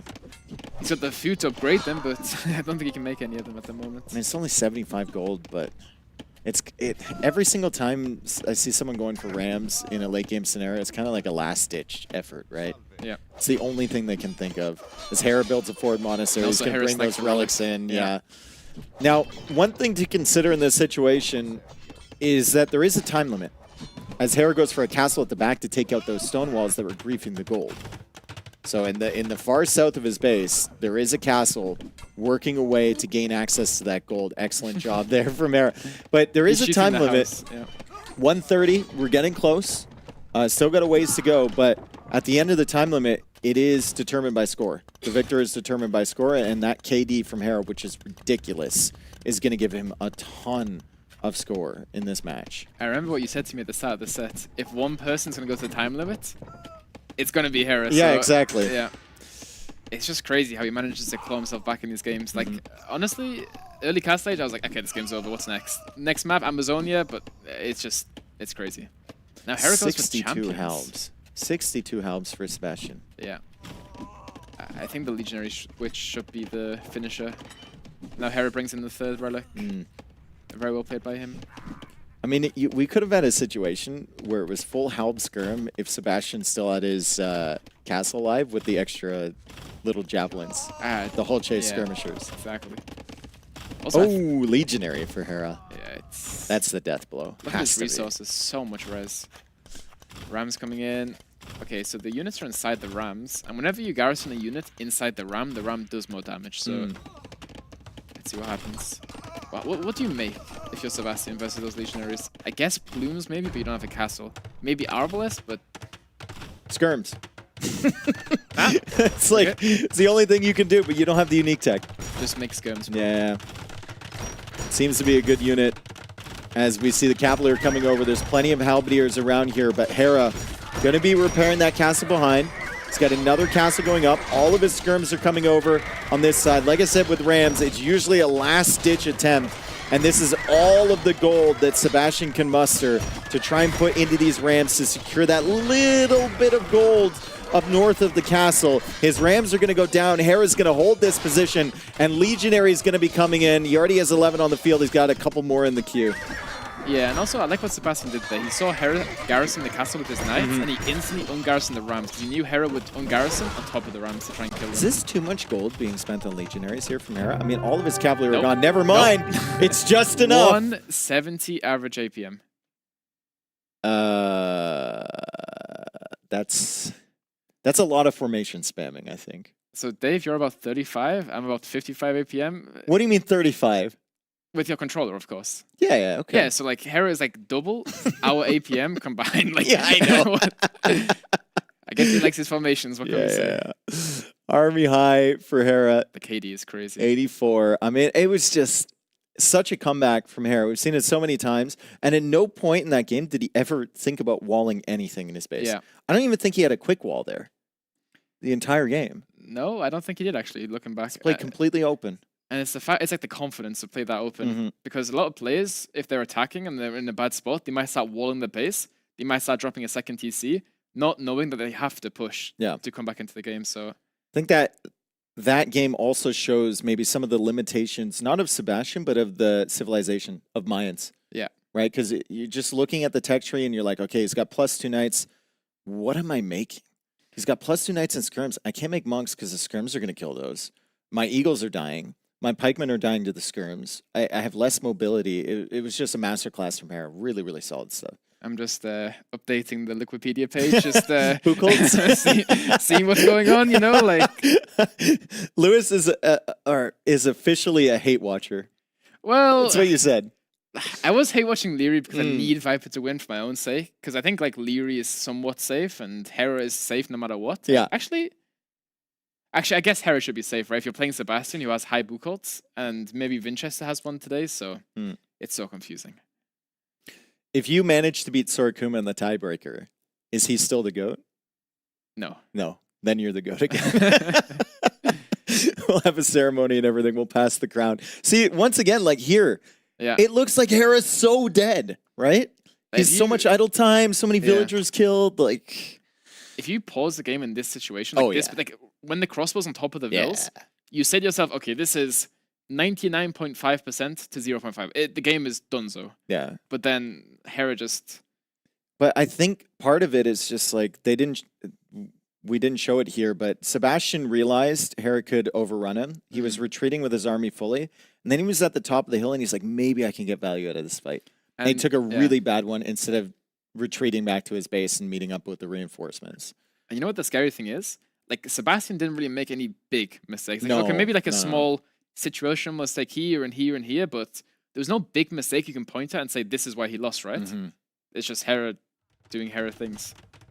Just Hera with the transitions as Which well. I hate to say because I want him to lose today, but it's okay. Hey, watcher. Hera with the transitions is amazing. Like, he put that castle up, and then we look at his resources, 850 food, 700 gold, right? Like, he's ready to go immediately. Well, folks, we're going into game 3. We knew it would be a competitive set here. Hera, by all accounts, when the crossbows were in, I think, was dead. Yeah. Managed to come back from death, as he often does in the sets. And as he often goes for a walk after each game. Exactly. After we've already had a 10-minute break. It's okay. Yeah, he goes to the bathroom, just wants to relax. Yeah. Sebastian's shaking his hands off. That is one thing that Hera's very consistent with. Like, if he has a long game or if he loses a game, he needs that mental break. It's very smart. Yeah. Like personally, I can't speak on anyone else, but for me, it's just like, I lost. Screw this guy, I'm going again. I'll get you next time. And then you lose again, and it's like again. But I think Hera just, leaves, a couple minutes, goes to the bathroom, gets a drink, comes back, refreshed. I don't think that's the worst game for Sebastian to lose there either. Because you'll have an inkling of what went wrong in the middle. Like, you just got snowballed. And then at the end of the game, staying in for so long, you can kind of blame your Civ at that point, right? But then you can also argue that he was in an unlosable position that he lost. So maybe it's even worse losing that game. So yeah, maybe. It's hard to say. Well, we see the gaming room. Doubt doing something. I'm actually... Jordan's still awake? What time is it? Oh my God. Wait, let me check. Look at my phone out quickly. It's like, Jordan, what time did you wake up this morning? 3:30. It's 6 p.m. Oh my goodness. What? Someone call an ambulance. Jordan's still awake. Oh, Jordan says 3 p.m. He held 3 fingers up. Yeah. There we have Vinchester, who I'm also hate watching for the rest of the tournament. Yeah, true. It's the camera. Kingston. Yeah. As well. There's Ton. There's Ton. There's Sebastian. There's Masmoro behind us. Can we see a view of the trophy again? Fantastic trophy. Made by Chupta and his students. Yeah. Also those mugs as well. Oh, have you dibsed a monk yet? Or a mug I have yet? dibs too. The Burgundian one, which is next to Sebastian, if he gets his hands on it. That one's mine, the Aztec one. I stole the Burgundian and the Britain one. I was using the Britain one during my set today, actually. They're so cool. You know, you don't put water in them or liquid. No, right? you put like a can. In it. Yeah, exactly. It's actually a really cool design. Like, some of them are made by his students and some of them are made by him. It's like super detailed. He said the student that made the painted the Aztec mug took like ages to finish it, which is really, really cool. My favorite one is the Armenian one next to Hera. Like, right now it might not look the greatest, but up close it detail, does look cool. Looks beautiful. It looks so good. And he's got one for every single Civ, guys. Yeah. So cool. Yeah, Chupta did a fantastic job, and it was cool that he joined us here in Brazil. Yeah. It was great to meet him, and he's still here. He's still hanging around. So welcome back to us as we wait for them to get going. We have got one more set after this. We have ACCM versus Tato. Do you have any predictions on that one? Wait. I'm hate watching one of them. Buchholz. What is Wait, I'm actually hate watching someone, but I forgot who I'm hate watching. Everybody, dude. Just everybody. Honestly, like today, like since I lost to Sorokuma, which was completely my own fault. I'm just bad at the game, right? Yeah. I've been hate watching every set, and for some reason, it's going good. My hate watch. So. All right, so we have game number 3 coming up. Amazonia. Hera is going to be playing as the Armenians. Sebastian is going to be playing as the Dravidians.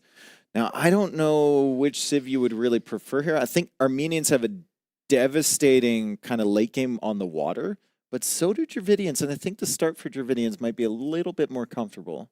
I would say it's a very close game. I think on this specific map, normally Dravidians is better, but on this specific map with Armenians, you have the 2 mule carts. You don't actually have to move out for the wood, right? Yeah. Like right now, as we can see, Sebastian eventually has to move out for the woods, where Hera does not. He can just, sit inside his little circle for a bit.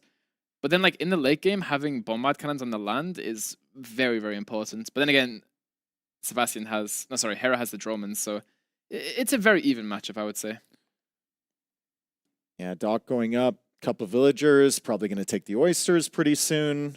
Mule carts, very, very valuable, like you said, and also that increased wood upgrade comes into play big time on hybrid maps like this. Exactly. So you get like the extra wood bonus with the Armenians, like the lumber camp, the Vidax is 40% now?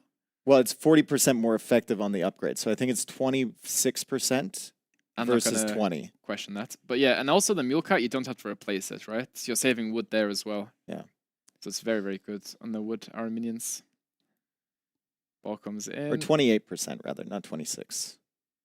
28%? Bad maths. Yeah, bad maths. I'm not going to bother trying to embarrass myself. All right, so Javelina's coming in from the side. Capybara count is also important. I'm surprised that Hera's pushing in multiple Rhea instead of going out there and trying to find these. But I guess the thought process is like, you're gonna find some anyway. You might as well get the food under the TC. Yeah, maybe quick. he wants the early game a little bit smoother. And also, Sebastian won population ahead, and that's because Dravidians, right? You get the fishing ship out a lot faster with them. Is the fish always like that on this map, where it's so far away from the middle area? Like or is that just an unlucky dock? Okay, so it's not just an unlucky dock from Sebastian. Sometimes people will make a dock on either side to have one fish close to each side. Then some people make it in the middle, so it's easier to fight with the dock. I mean, if you make 2 docks next to each other. I guess with Dravidians, it matters less than other civs. That's true. true. Carry more. So Hera doing Loom now, looking like a fast feudal. Sebastian also got 14 on food. Bringing in the boar, or the... I don't know what that is. A pig, a rat? Javelina? Javelina. Sometimes they're called bush pigs. Bush pigs? Yeah. But the skin doesn't change though, right? No, same. Interesting. But the old javelinas were the same as a boar skin, and it still had 340 food. These ones only have 300, so... So what's the point of changing the name? Flavor? I don't know. Oh, Sebastian could have taken so many Yeah, he still can. He still can if he comes back. There's so much. He in, like, still such can. a He small did see line of them with sight. his own. Oh no! This is gonna be like 8 from Hera. Look, the Hera tries to capybaras are hide on the run. They're on the run over there. Hera comes over with the scout. Sebastian knows that there's more. It just looks so funny. Like, what's even going They on? do. Wait, Hera's blocking with the capybaras. Oh my goodness. Who's blocking with the capybaras though? Hera Sebastian tried- can block as well. I don't know. Oh, Hera got the extra hit. Yeah, so now Sebastian has to go back. Dang. Feudal H time's pretty consistent here. 57 seconds away, 39 seconds away for Hera. Not the biggest deal when you take that amount of time to get to your opponent's stock anyway. Actually, it can be somewhat of a big deal just because of the scout fight. Like if Hera gets up like True. a little bit faster, you get that extra 1 or 2 Yeah. hits with the 5 attack, and then you win the But scout war. they've But separated Yeah, now. they separate. So now it's Oh, yeah. irrelevant. Oh, free. Kill that. Thank you very much. I think he did take some scout HP, but you know, not a big deal. Wow. I think they're so cute. Daniela hates them, though. She doesn't like rodents. Does she not? They're the biggest rodent on the planet. I've got a very funny story about capybaras. Do you want to hear it? How? Okay. So me and Dout were in the airport at the Yeah. last boot camp, and he was looking for a capybara for his daughter. And he found one that was like super small. He was like, "Oh, that's cute. I'm gonna buy it for my daughter." Yeah. It was $55. And then apparently his daughter didn't even like it. So, yeah, that's... Isn't that like his whole tournament winnings in this year? Well, I mean, like, Dout isn't performing too well recently, you know, so... I hope he's not listening to me. He was insulting me this morning, so... I Yeah, have to well, say what's something new? back. Yeah, what's new? Hera goes for the galleys. Yeah, galley opening with with Armenians, I think more viable than other civilizations because you get that extra arrow, right? Which is a big deal against the Hulks and obviously against the Fires. Yeah, so like the thing is, since they added the Hulks, it's become very like rock, paper, scissors, right? Like you can open 2 Hulks, and those 2 Hulks with the aggression can kill galleys because you kind of just like But get you can't on top kill of him. but you can't kill the docks, right? If you retreat back Exactly, to yeah. So You can force idle time, you can just force them to react, you know, repair, and then add the 2 fires behind, which then counters the... Yeah, like exactly what Sebastian's doing, adding the more fires. But... I mean, it was a good call out from Sebastian to look at the Civ and realize that Hera was going to open galleys. That's true. But then again, Hera could also open Hulks, thinking that Sebastian's going to open fires because Hera's Armenians. So there's a lot of mind games into it, right? So yeah. Hera's just running around, just waiting for the Hulks to come out. Well, that galley is pretty weak. But Hera will save it, of course. No, he's not. He'll save it. No, he's not. I mean, there's only so much you can do, even if you're Hera, right? Exactly. Sebastian just hunting down these galleys. And now he's turning on the Hulk as well. The one advantage that fire galleys have against Hulks, even though Hulks counter them, is that they have a little bit more range, so they can like stack a lot better, right? I experienced that this morning with Sorakuma. He had like 10 fires all in one spot, and my Hulks were getting melted. That was his whole qualifier on this map. It's just he would get like 25 fires and Yeah. just stack patrol them across and just eat everything. Yeah, especially with Byzantines, right? Where they're like attacking faster. It's amazing how often this happens, actually. Like, one player opens galley, the other one opens fire, and then that player shifts on the Hulk, and then by the time they re-engage, the player that opened fire has more galleys than the player that opened galley. You confused me. We have more galleys. We have more galleys for Sebastian than we do for Hera. Yeah, at this so point, they're just both because of the trying way to- the rock paper Yeah, scissors exactly, works, right? exactly. And also, like, the reason why winning water here is so important, not just because of the 6 fishing ships, but you can camp the bridge of your opponent. So if you just sit like 5 galleys on each bridge, it's very hard for the Vils to walk across. Even fires. It's just super annoying because the Vils are so dumb, right? They'll get hit once and then they'll just turn around. And it's also, you see where the Vils are going. Oh, this nice is fight, man. Really good for Sebastian. I like Galley Fire so much better than Galley Hulk. Yeah, I kind of agree, because I remember when Hulks were like really OP. Yeah. But now the Galley's doing so much damage to Hulks. I mean, I think the keys, from what I've noticed anyway, in these water engagements is if you have a counter unit, you just go directly for whatever unit you're countering. If you have Hulks, you ignore the dock fire and go right for the fires. If you have fires, you ignore the Hulks and go right for the galleys. You just force them out of position, right? You know, like, this new water patch where they reduced the Dark Age, what was it? They reduced the Dark Age dock? Yeah, and you couldn't garrison at all, right? That also changes a lot. Now, water's a lot more aggressive than it used to be. Like, water used to be super aggressive. And then you could garrison fish and docks would shoot back. It became a lot more passive. Yeah, like 35 fishing ships. Yeah, but now disgusting. they kind of made like a balance, which I think is actually really good. Docks don't shoot in Dark Age, and they shoot less arrows in Feudal Age. So now we're actually seeing a lot more, you know, aggression on water. All we need is now demos to be part of the mix again, and then we have a 4-ship conversation, right? So the question is demos bad because they're so expensive, or because I think they're bad because it takes 3 of them to kill a Hulk. If it only took 2 of them to kill a Hulk, then maybe they're a little bit better. Because demos would be so devastating with this Exactly. patrol. Exactly. Yeah. Sorakuma would be at the bottom of the ocean. Bottom of the Bukal char as well. Like. Let the hate flow, Lewis. I feel horrible today. I'm just like hating on everybody. But sometimes you gotta do what you gotta do, right? Gotta do what you gotta do, exactly. Hera's lost water. Yeah. That was an excellent build-up from Sebastian. I mean, he controlled the galley numbers, forced Hera into Hulk, then he had galleys behind. He does need a market, though, which he's going for right now, and he should have a fairly competitive time. Yeah, 100%. And now the thing is, Sebastian, let's just say Sebastian drops 3 TC, Hera drops 3 TC. Sebastian's got the 6 fish to, you know, keep the food up. Yeah. So it's like compounding the... Only 20 seconds behind. That's really good. For like full committing on the water. Hera's going to go for archers here. And if you look down on the bottom, Sebastian is very open. He's going for his... Wow.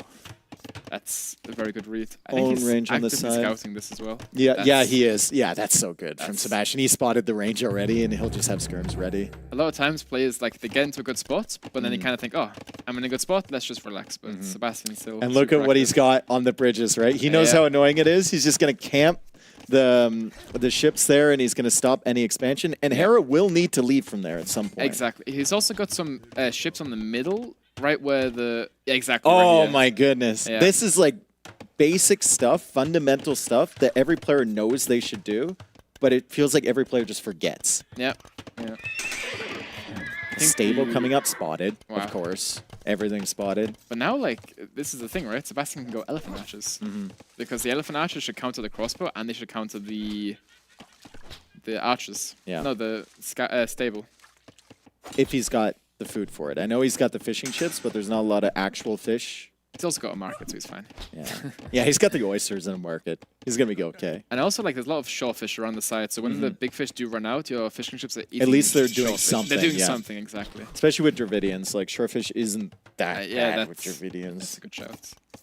Now we're going to go... Let's see what Sebastian does. There's also a world where Sebastian doesn't do elite skirm. He skips it, tries to force a fight before crossbow comes in, and then just goes straight into elephant archers.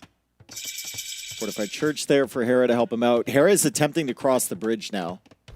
And you can see the villagers just want no part in that. And now Hera's in a difficult position. Like, you almost want to add a dog at the back, just transport the villagers away, right? Yeah. So rough. Now, actually, Sebastian's going for elite. Okay, maybe Sebastian cancels elite skirm since he's losing them all, but still opts to go for it. Okay. No, he's got 2 ranges. So I think he can build up that mass again pretty quickly, right? Yeah, okay. That's fine. Hera sneaks out with some villagers. Hera's food count. Food count is... He had 1 on food for a moment. Food count is not great. Yeah, watch this, Vil. She's going to walk back, right? No. Our villagers walk back. Hera's villagers stay on target. Hera's like spam right-clicking it. 175 EAPM. That's where it goes. Yeah. Now, like... Knights with no armor. This is like a really, really... I'm not going to say easy defense for Sebastian, but very comfortable. He's got the monks, he's got the skirms, and Hera hasn't got the eco to do anything, right? He can't make a siege workshop. He can't make light cav. He's got 1 scout, which, you know, dies. Caster Curse. Caster Curse. Still no armor on the Knights. Yeah, this is looking very good for Sebastian. And also, it's so demoralizing. Like, looking at the population, it's not... I mean, actually, it is horrific. I was going to say the score... I was going to say the score doesn't show the story, but maybe the score does show the story. Oh, nice save from Hera. If he can actually save this. Yeah, he's going to save this guy too. But then again, we saw this exact thing in Red Bull, right? Where Hera was our minions. He was very far behind. He picks up lots of relics. And then he goes into late game and gives himself a chance. Like, if Hera takes, like, let's say 4 relics, you know, it's not looking too bad. Yeah, Sebastian still hasn't added that second town center, but usually for him, the priority is getting military on the field. Yeah. And then once he feels secure, like last game, he's going to start adding those TCs. Hera did manage to come back last game, but Hera's still no armor on these Knights, so they're not really upgraded. The skirms can actually kind of take them out if Sebastian finds a good fight. And he's got the Monk here, and Hera will now have to stay in his own lane over on this side because he really can't pressure through the skirms. And ballistics is going to be huge for those ships on the bridges as well. I was about to say, I'm really surprised Sebastian's not on ballistics, but here it is. Sebastian loves the upgrades. Monk converts the crossbows. Hera goes for the Monk, but Sebastian should dodge it. Bam. Oh, nice little bait. Of course. He gets the Monk with the final arrow. And the Javelina kills the skirm. Insult to injury on that side. Ballistics still 15 seconds away. Wheelbarrow coming in for Sebastian. There we go. There's the second TC. Still ahead, 1,000 res collected. And I think ballistics... One unintended thing for ballistics here is he's just going to find so much value with those galleys if Hera moves more villagers. Yeah, I think ballistics is a good call. I think the one mistake Sebastian's making is not adding TCs, right? Yeah. Like, you have such a lead. The only way for Hera to come back is to just do nothing, right? Just add TCs, be relaxed, do what you're doing. But now, yeah, Elephant Archers are so good here. Yeah, still no armor on the Knights. There we go. Finally came in. The Hera transitions on the to way. skirms, which is actually really nice. Sebastian trying to go for a market there. He doesn't get it. He's trying to trap Hera. And look at the population. It's evening up a bit. Yeah, 64 for Hera, 80 for Sebastian. Hera going for a second and third TC over on the other side, while he's still got a presence over here as well. Yeah, and the res collected actually isn't that bad for Hera. Yeah, Sebastian kind of had a little bit too much faith, maybe, just pushing forward with skirmishers alone on this side. But Elephant Archers are still tough. Like, it's still going to be a brutal situation for Hera to try and stop this army. One thing I'm concerned about is Sebastian's vill count. Like, it's not that high. Like, he's in a really good position, got good map control, but his vill count is really lacking. Ooh. And I think if we look at Hera's main base, I think he's got all of his farms. Yeah, normally what you do is you just make the farms there, right? You can't cross the vills. That scout has gotten so much value this game. Like, he sees the TC over there. He saw the archer ranges earlier, saw the stable. Excellent job from Sebastian to just make use of that. It would be nice if the scout had like a statistic showing what it scouted, like how many buildings it scouted, how much vision it saw. Like that scout, I would say won in the game because it showed him the archer transition for Hera, and then Sebastian reacted. Now Sebastian knows exactly where Hera's TCs are, and as we talk about the scout, I think he runs into the TC on the top. Third town center. Yeah, scout's dead, but at least he has that vision. Third town center now for Sebastian. So he's going to try and catch up on villagers. And overall eco, it's 61 to 59 in favor of Sebastian. He's still ahead on res collected, right? He's still gotten a relic inside, and he's got the more powerful army. But as he often does, Hera just kind of hanging around. He's still surviving here. Feels like Sebastian maybe should have gotten more damage. And even if Sebastian wins the fight on this side, that's not where most of Hera's eco is. It's over on the other side. That's true. There's also one relic in the monastery which he could take, but just having this side is going to be really good for him. I think Sebastian needs to go like 3 mangonels and just go for one big push on this side. Yeah. Kind of force Hera to only play the top side. Goes forward with the mangonel right away. Bloodlines going in now for Hera. I'm not sure about Bloodlines. I guess it's for the Knights, you can run it inside the mangonels, but Sebastian has monks, right? Yeah, he can also body block really effectively with the Elephant Archers if the Knights are coming in. They take up a lot of space. That's true. Also, like, Hera missing Bowsaw. But I guess, like, since you're minions, the extra bonus on the Bidax isn't that important. But you get the extra bonus on the Bowsaw as well, so it almost feels more impactful. It's like missing it with Celts, right? It's like, exactly. You try and say to yourself, oh, it doesn't matter. I have the bonus, but it matters a lot. I think Devotion might be a tech you consider as well from Sebastian. I guess there's not that many monks from Hera. Yeah, Devotion's a weird one because like it's not a lot of res, but the res can always be used somewhere. Like horse collar, wheelbarrow, handcart, heavy plow even. Could be a couple extra elephant archers. Oh, 2 elephant as well. archers, and also the elephant archers also have natural conversion resistance. So +2 armor on the knights now for Hera. I don't think knights count elephant archers, especially with monks behind. I don't think so either. Oh, Hera trying to keep the skirmishers safe. The monks are trying to get conversions. He does get 1 conversion. That's a big one. He gets a 2nd conversion. That's actually huge. Conversions on the elephant archers are so high value. As Sebastian now loses the Mangonel and Hera holds again. Yeah. You know, like in theory, this is a good trade for Hera, but I think Sebastian's completely fine with this. This is causing so much reaction from Hera. But then again, Hera's wills are all still working, right? So behind this as well, Sebastian adding a 4th and 5th town center. So he's really expanding his economy, adding in another Mangonel too, floating a ton of wood. Yeah. Also, we saw Sebastian play elephant archers. I think it was in a set versus Nikov. Wow. A lot of confidence there from Hera. Yeah. To go underneath that shot. The thing is, if Sebastian target fired, Hera would just go back, right? So you can't win either way. Yeah. But look at the population. Very, very close. Very, very close. Score is a huge lead for Sebastian. I think he'll recognize that a lot of that is still his navy and the map exploration and everything, so won't get too confident. Hera's still in a position he can win from, but Sebastian should be favored here. Yeah, I would say so. Also, like, the late game matchup is very even. Like, Hera is a bit better on the water, but Dravidians having the bombard cannons, the elephant archers, it's such a huge... I mean, Armenians might be one of the best water civilizations, but Dravidians are like right behind them on the tier list as well. That's true. They can definitely compete. Yeah. So knights coming in, but yeah, this is such a hard fight for Hera. Like, how do you even engage onto this, right? Like, I guess you have to wrap the knights around and pray Sebastian's itching his nose. I don't know. I feel like you gotta distract him somehow and then pull some of this army out of position. Hera's coming in from this side. Sebastian instantly targets for conversion. He's moving around with the skirmishers as well, but Sebastian's going to have vision on that too. Like, you can't take this fight straight up. You have to distract him somewhere else and then go in and try and pick off the Mangonels. Like, this is such a hard fight for her to take, but the balls to just try and take it anyway is... Another villager dying over there. Sebastian trying to get outposts set up.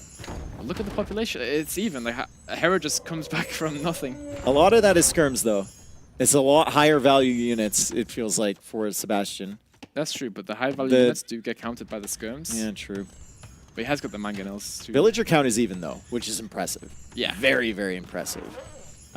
Eco upgrades, though, for Sebastian, significantly better than for Hera. Yeah. So which civ do you prefer?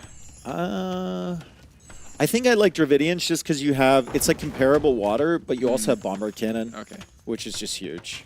And also all the gold's in the middle as well, right? Yeah. So Sebastian's actually locking down the middle on the right side, so if you can actually kick Hera off of gold here. Like, where's Hera taking gold? On the top middle north. bit? Yeah, north. That's it. And he's got 4 tiles there. So he can survive for, 10 more minutes or something with 4 tiles. But that's a nice shot for Sebastian. Is Hera fine with that, though? Because he takes out all the Mangonels. Yeah, I think Hera's very happy with that. Loses a lot of skirmishers, but 4 Mangonels is a lot of resources taken away. Sebastian now on the way to Imperial Age. Hera, gold issues. We look at his food. It's looking fine. Might be able to sell a bit of it, but the gold is simply not there to go up to Imperial Age. And if Sebastian gets to Imperial Age and gets chemistry before Hera's there, this could be a huge timing window for him. Big fight. Also some big shots into the Knights as well. Yeah. All low HP. Ooh, boom. But 4 Mangonels. Yeah, I think Hera's happy with that. It looked better for Sebastian, but if we're talking about the cost of the units, for sure better for Hera. Castle up against the shoreline for Sebastian. And Sebastian's playing gold control. Like, he's got all the gold in the middle locked down, the gold on the right. I think he's got outposts there, so he's got eyes on it. And now Hera tries to go for some bills here. He's going to get whatever value he can. I mean, he might be able to stall this castle out. Oh, no. That's a really ballsy engagement there from Hera. Sebastian is going to complete it. No, he won't! Oh my goodness. He's got a villager going around the north side. He can't complete that. It's at 99.62. Hera just diving under a TC with his Knights and his Skirmishers. Sebastian just needs to pop out with one Villager. Oh, no. And one tap this. He's sending so many Vills to their death. Is this the turning point for Hera? The castle's finally up. And so many Villagers are dead. Wow. Honestly, I feel like Hera should have lost all 3 games. Yes. He's just better. Like, what can you even say? I mean, that's a crazy call out from him. You see a situation like that, and I think 9 out of 10 players just back away. Yeah. Right? Or they lose all their army and don't deny the castle. But Hera was so confident. I think this is the difference of Sebastian's maybe better prepared, but Hera is just better on this day. Like, it's just how the fact that you come back from this and the last game. What do you even say? I mean, it's still a faster M timing for Sebastian. He still has better eco upgrades. And now Sebastian's going to be playing Skirms, which Hera doesn't really have a counter to, because the Knights don't have last armor. So the Skirms should be doing decent, especially Dravidian Skirms. And it's still better map control for Sebastian as well. Like, Hera has nothing on water, right? Sebastian's still controlling the bridges. He's getting chemistry. The timing window is there. Chemistry is going to be in before Hera is an imp. Sebastian sees that. He's got excellent vision on this. If he can see that, the docks are going up for Hera, so he wants to try and redock on this side. Does Sebastian notice that? He just redirected. Yeah. He redirected. He's looking for these vills. He could maybe that's gonna be deny this. It's going to be really close. If he brings everything and attacks instantly, wow, so many vills going down. Yeah, I don't think he can deny that. I think you'll deny that, no? Even the Crocodile's helping. What's coming over? What army is coming over from the other side? Is it Elephant Archers? They're slow. Skirmishers and 2 monks. This is not going up. It's so close! I hope it's not going up. I'm hate I watching. don't think it is. I don't think it is. Hera's scratching the back of his neck. I don't think he thinks it's going up either. That's a desperation castle from Hera. Wow. Oh, man. A castle denial from him on Sebastian's castle. And then this one not going up either. Hera calls the GG. Sebastian. Wow. Gets the win 2-1. I thought Hera was going to win that. Like, after the engagement on the castle where he denied Sebastian's castle, I thought, 100% Hera. But I guess, like, in his mind, if he doesn't have this position on the map, he loses. But, I mean, the reason that Sebastian saw that castle going up, the reason he even knew that was happening, is because he had excellent scouting. He had the outposts, he had the ships patrolling the shorelines, he had the fishing ships on the shorefish, right? So you just kind of, you put yourself in a good position and you find those opportunities. And now we have Leary getting swept and Hera losing a set 2-1. On this second day. Like, that's absolutely incredible. We're going to get Sebastian up here soon. Lewis, thank you for co-casting. Final thoughts on the set? It just shows that no matter how far behind Hera is, he's always got a chance to win the game. Yeah. It's ridiculous. It takes something special to finish him off. Now Sebastian's just walking in. I mean, today, that special person was Sebastian. He's on the couch, big smile on his face. Very, very impressive showing. Thank you, Sebastian. From him. Lewis was hate watching Hera, so he's very appreciative. I wasn't hate watching. It's just Hera's through no matter what, so, you know. All right, well done, Sebastian. We're going to hear from him. Nelson, take it away. It's banger after banger here at the Brazilian Dynasty as Sebastian becomes the first player in a very, very, very long time to actually beat Hera in 2 series in a row. Because let's remember, he actually beat Hera in Warlords 5. How can you do it, Sebastian? Thank you. I think I played well overall, but it was super close games. He's so good. Like, it's so hard to finish a game against him. It feels like game 2 and 3, like it's so hard, right? And I feel like the game 2 was also a bit similar to a game you played in Warlords against him, where you were Mayans and he was Chimera, I believe, right? And he's just so good at making some things happen with Knights and Skirmishers, which I think nobody else can play like him, honestly. Like, even this last game, I think he pulled some magic. You had such a good start to the game, and he still managed to make something out of it. Yeah, it's impressive. Like, when I almost denied my castle, I was starting to worry, like, am I throwing this? Sorry, Sebastian, hold your mic a bit closer. Oh, yeah, sure. Yeah, and I think we're ready to go for the replays, so let's go for game number 1. That was Festa the Pulvera. And did you actually expect Hera to give the little highlight there at the end where he moves his skirmishes right into the barrels to let him explode? Yeah, I was surprised, but yeah, obviously the game was GG already, so it didn't matter, yeah. Yeah, so we have Bengalis against Portuguese here. I think both series are very good on this map, right? You went for some unusual aggression here in Village, going archers and then scouts. We usually don't see that in a close map like this. Why did you decide to do that? Yeah, it was actually improvisation, didn't test it. But I thought with Portuguese having the extra wood, I needed a way to make good use of my early game. Otherwise, Bengalis will have like the big lead. Yeah. I wanted to make scouts, so I didn't make skirms because I wanted to play ideally crossbow mango. So yeah, I was worried if you went for a lot of skirms. That was the main play. Yeah, so you were just basically setting up the game so that you end up on a unit composition that is good for you. And you end up here on a Expo Mangonel. I think players need to be more careful about this, letting you have these Expo Mangonels if you're showing to be very good with them. So I think people need to, or players need to keep that in mind, because you're playing this so well. I think it's really impressive, even against Hera, who's like probably the best guy at defending against this, and you're still putting him under so much pressure, right? Yeah, thank you. Yeah, in this map, Crossbow Mango is quite strong because you can use the barrels as well to have like some highlights like there. I damaged that barrel, so I was expecting him to come sooner or later. Boom. So yeah, I was really happy about that actually. You felt smart. Yeah, for a second. And then here, according to Lewis, Hera was preparing his next YouTube short and just made sure that he actually allows his skirmishes to get bumped away there. Makes sense. Then game number 2, yeah, Sebastian, I was talking with Hart just a couple of minutes ago and trying to understand how do you not win this game? What went wrong for you there? It seemed like everything was going in your favor, and at some point it pivots in Hera's favor. Yeah, but honestly, like having a close game, I was happy because like that start, losing your eagle, the opponent getting 4 deers and you 0, that should be GG at this level. But since I have Mayans and I can play like a defensive rat, I was able to call basically. But yeah. Yeah. It felt like the start was a bit rough for you, but then I think Village kind of went in your favor. It's hard to tell, really, right? I think both got an acceptable position, but then in early Castle Age, you start to move out, and you have such a strong army. Expo, Botkin Arrow, upgrading Eagles, and you get here into his woodland. His map was really bad, by the way, and you're like punishing perfectly, right? Going for the fast ballistics, and eventually you end up trading your army for Vils, basically, right here, right? Yeah, so I think what happens is he has insane eco with the backup of Horse Collar and Wheelbarrow. So yeah, he was able to spam a lot, and I don't really have a strong unit against knights. Probably in hindsight should be crossbows, monks, but I need that goal, for example, so it's tricky. I think one DC play on this map is quite good in this case.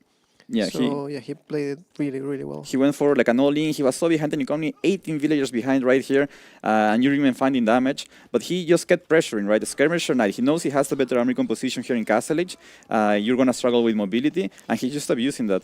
I was still thinking like the game was over, but then he gets in here and he kills so many vills, makes a mess out of your economy, which was getting ahead. But if he idles that much, then suddenly it's not so ahead. I think this game was completely on him being so good, honestly. Yeah. I think he's like the only player in the world that can currently win a game like this from this position against you. I think you're one of the best Mayan players right now, and honestly, I think it's props to you, but also to him. Thank you. Yeah, insane play by him.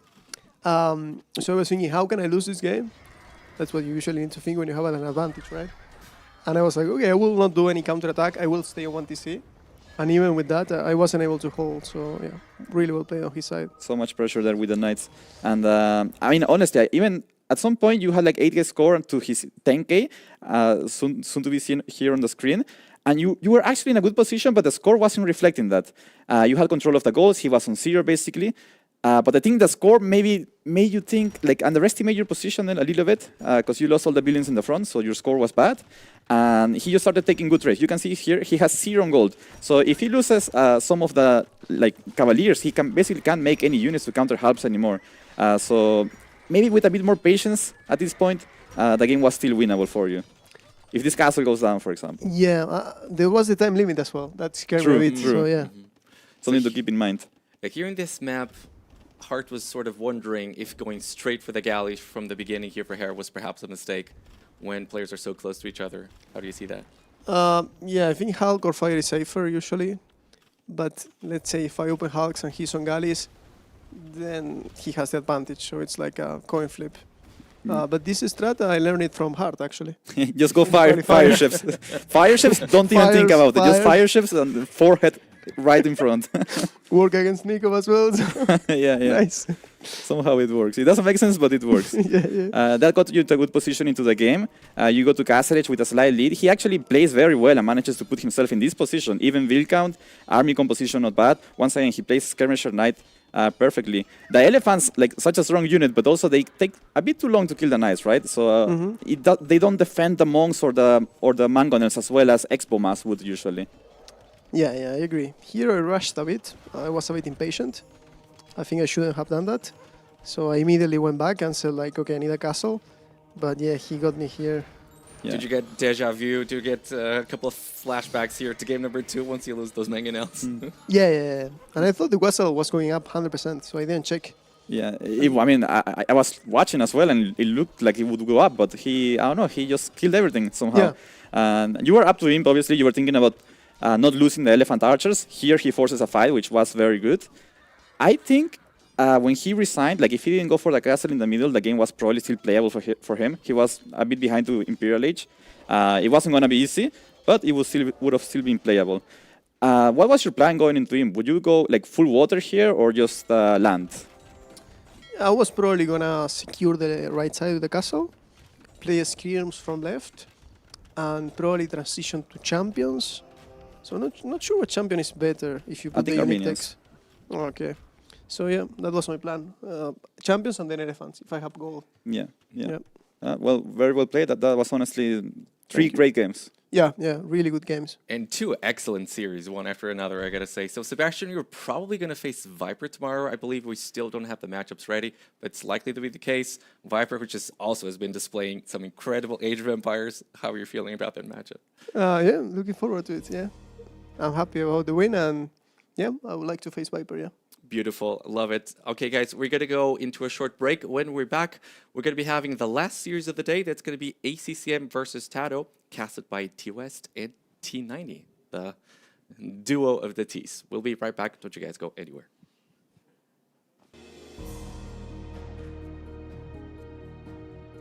I feel good. Honestly, I didn't play that much, but I think I'm gonna try to play a lot of games today. Try to make sure I feel I prepare enough so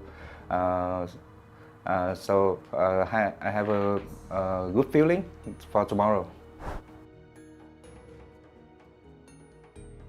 I prefer I like the map a lot, especially some map that I feel like it's in my style. Honestly, yeah, I enjoy the map of the tournament a lot.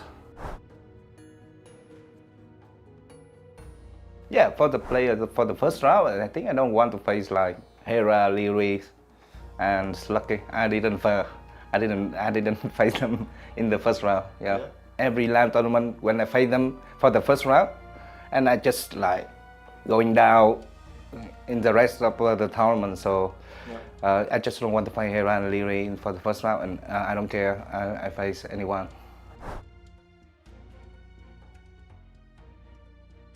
Thank you.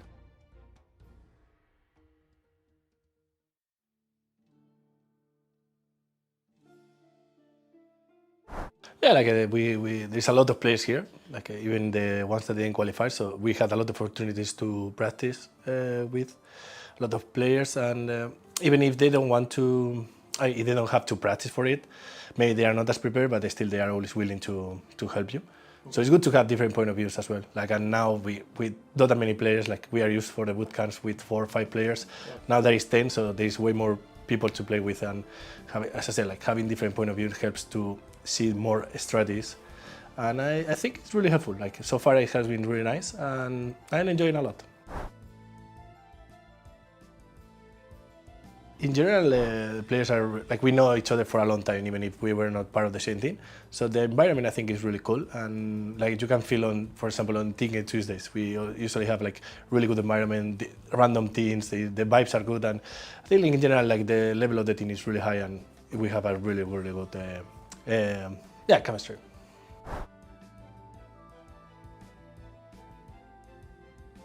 I don't really have a style. I think if it's one, like, obviously you always need one or two players that play really strong, like meta, and mechanic-wise that they are better. So you can get on shape and what can you expect from every map.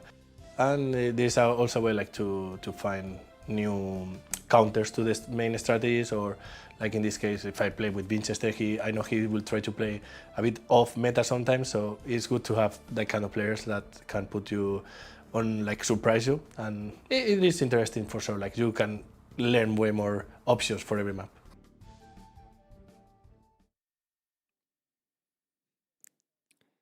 Welcome in, everybody. We are back for the final series of the day. Thank you, everyone, for watching. It's been so cool to see all the community feedback and excitement around all the different channels. We've been seeing Reddit posts and whatnot. Just so much excitement today. I think, I could be wrong on this. I mean, there's been so many games. You tell me if you agree. Okay. I think today, the underdog has won every single set. Ooh. Quite possibly. You're saying Viper is a big underdog against Leary these days? I didn't say big, but I think the last couple times they faced, Leary's been the player who's won there. Okay, and you're saying Sorokuma underdog against Lewis? I thought slightly. And then Nikov set... Who's Nikov against? Remind me. Nikov set maybe the one exception. Yeah. I think Nikov was maybe the underdog. Sorry, Nikov. And Nikov against Vinch. But like Against the previous Vinch, right. series, right? Like everyone has an expectation Hera's maybe going to win, and Sebastian's just been getting better and better and better and is so well-rounded. So this one, I think, is a bit tougher to call on who the favorite is. Exactly. I don't think there's an underdog in this one. I Maybe think not. this is a very close matchup, and it could go either way between these two. Maybe not. History would tell you Tato's the favorite here. Their history takes them all the way back to 2017 when they first played in a tournament. But they both know each other very, very well. Here's some of the stats we're looking at. But I think the important thing to mention there is the game counts, particularly recently, has actually been a little bit closer. And there's actually a big result that ACCM had in 2024, which many might remember. Nobody was guessing it was ACCM in Hidden Cup when he was up against Tato and got the 4-0 in a best of 7 there. So ACCM, when he finds that edge, he is super, super dangerous. Also, look at the last encounters they have. Hyper Random, Money Match Monday, and AOC Classic. Those are not standard tournaments. These are two players who they play a lot of events. They have experience on a ton of different settings, and I think that benefits both of them in this map pool. Yeah, 100%. So to that point, curious on what the draft's going to look like. I had the opportunity to talk to Tato a little bit. I said, Tato, what do you think about your draft? Of course, I don't want him to spill secrets. And he just said, good. Risky, but good. So risky, but good could probably define all of Tato's drafts ever. Risky, but good. So okay, I would expect Tato to be a lot more excited considering Spain just won. Well, he was very excited about that. No doubt about it. He was so maybe screaming. the draft, that sounds like maybe he had a bad draft. If that's all the excitement he could muster. Nah, about it. I mean, we're gonna be speaking to thousands of people, so I think Tato understands. He doesn't want to give us too much info, but there is Tato right there. Yes, just watched Spain win in the World Cup, of course, and is looking to get another 3-0 for Spain here today, I suppose. But ACCM, he didn't have the start that many would have maybe expected. I think for Tato, he lost to Leary, who was playing exceptionally well, 2-1. For ACCM, I mean, Andy's brought a level. It's extremely high, yes. But it maybe would have wanted a little bit more in his games against Freak and Andy. So what are your thoughts on ACCM here coming into this? We know Tato will have his plans and his craziness and his draft, but ACCM, he's going to have to lock in here. I don't know what it is about ACCM, but I always feel like he does better in online tournaments than he does in LAN tournaments. And it's a bit strange because he's always the player you expect. You see him here every day practicing his heart out every day for the LANs, but he's just never really had that same level of success here. It could be a conversation with Mr. Yo as well. Some players seem to think that they just kind of get used to the ping difference, right? Like typically you're playing at 150, 220 ping, depending on what the region matchup is looking like. At a LAN event, you don't have that. So there is a very big difference with that, particularly when you get to the best, the very best, because like they're the fastest, right? And they're able to make the use of those moments. But, I don't think these maps are actually maps where you can use super low ping, super high aggression in the way that I'm implying here. I think Tato's map, Ceradon Carajas here, I think that you can use lots of armies early. But like Costa Arena, a bit more defensive, a bit more time between each engagement, a little bit more strategic, putting a bit more weight on what civilization you pick and how the game plays out. And then Fernando, that as well. I mean, it's a big water map. It's not like, lose one man-at-arm, fight to a man-at-arm, miss one quick wall, and you lose the game. Right. And a bit surprising maybe to see ACCM pick Fernando against Tato, because Tato's really well known as an experienced water player, and he's so creative. I think in the qualifiers, I saw him going Sergeant landings with Donjons, with Sicilians, and there's so many things he can make happen on a water map that I think that's maybe what he's most known for, these creative, sneaky, not well-known play styles, these weird strategies that it's true. I mean, ACCM practices, he can do a bit of that too, but it's true. I honestly kind of would have expected this to be swapped. Yeah, maybe. Wouldn't it be funny if they screwed this up and it is swapped? They did have the Civ bans drop the other day, or swapped the other day. So. I mean, on the topic of Civs, though, we should mention we have 2 Civs on ACCM side, which they are were very in fact unique. swapped. Production is telling me they were in fact really? swapped. Well, hold on a second. What? They are in fact okay. They're fixing it now. So now the Mapuche are a Tato Civ. That makes much more sense. All right, this is starting to click. We know some things here. Yeah. And I think if they swap that too, then Fernando is Tato's home map. Then that makes so much more sense. Seeing Tato wants to play a water map. Well, there we go. Wow. Okay. So, all right. Well, congrats to us, I guess, because we called that one. Hopefully, everyone was paying attention to that. But so Tato's picked Incas and Mapuche. These civs have settlements, and they're very kind of difficult to manage the early game. But there's so much population space and so much potential for how you can play the civ. So this explains maybe why Tato said risky but good to me, because like even just the settlement, you want the ability to place this building where there's a gold and a wood line. Sometimes the gold's separate from a wood line. Sometimes the berries is separate from a wood line. There's a little bit of risk involved in that. So yeah, absolutely. And I mean, I think there's only one map you could use that on here. It has to be on Seatos Courageous. I think so, but I mean, it is Tato. Mapuche and Incas have. I mean, you could use that flexibility on Coast Arena. They have decent enough monks. I'm not sure about. I'm not sure about for the water map there. But you're thinking of a water civ or an arena civ for that map. Do they really fit that? Probably not. I mean, maybe he has something cooked up with the Mapuche we just don't know about. Yeah. Well, I mean, we'll speculate once we know. Civs are popping in. It's going to be Coast Arena game 1. And yeah, the Spaniard is going to go for the Spanish on Coast Arena. And the bigger question here is what ACCM goes for. Viper the other day, he didn't play Berbers, but he drafted Berbers to potentially scare Spanish off. I think if you play Camel Archer there, it can be very good. He's actually going to go Shu here. Okay, and the Shu, we're no surprise to see them doing FC War Chariots on something like Val de Silva or maybe even Satan. Apparently you can pass Castle there now. Yeah. But on Coast Arena, they're not really seen as an arena civ. Yeah, there's a memory that's just popping back into my head here of ACCM playing a map called Stranded, which incorporates a lot of the water on the outside. So pretty much same concept there. And ACCM, as we're into the first game, I'm going to continue my point. Big series here for these two who love to get the win after going down yesterday. But, the Shu eco bonus, as we look at Tato here, you get food eco from chopping trees. On maps where you end up going, and I think we're going back to the game here in a second. On maps where you end up saturating the wood a lot, you benefit from that, right? And typically on this map, you're going to be seeing a lot of ships. So while they're not directly a civilization that is like the best water civ, putting 12 on wood for your build gives you tons of food, which can result in like good fast Imperial Age. They also have good archers to potentially fight conch. So I'm not sure. I think we're going to be into this in a second. Apparently they didn't enable spectators. So they didn't have spectators that's on. The prophecy. I'm casting instead of adminning, and we didn't catch it. Okay, yeah. Well, gotta kick you out, I suppose. Get you back there. I need to go cast from the room they're playing in. I guess. That's funny. This has been a fun start to the series with some of these tiny details here. But again, thanks viewers. I appreciate you all for watching. Hope everyone's having a great time. I'll give you one tiny detail. Earlier today, Andy had a problem with his mouse, and he couldn't figure out why his mouse kept moving. It was because they plugged someone else's wireless mouse dongle into it, and someone else was moving the mouse around. Dude.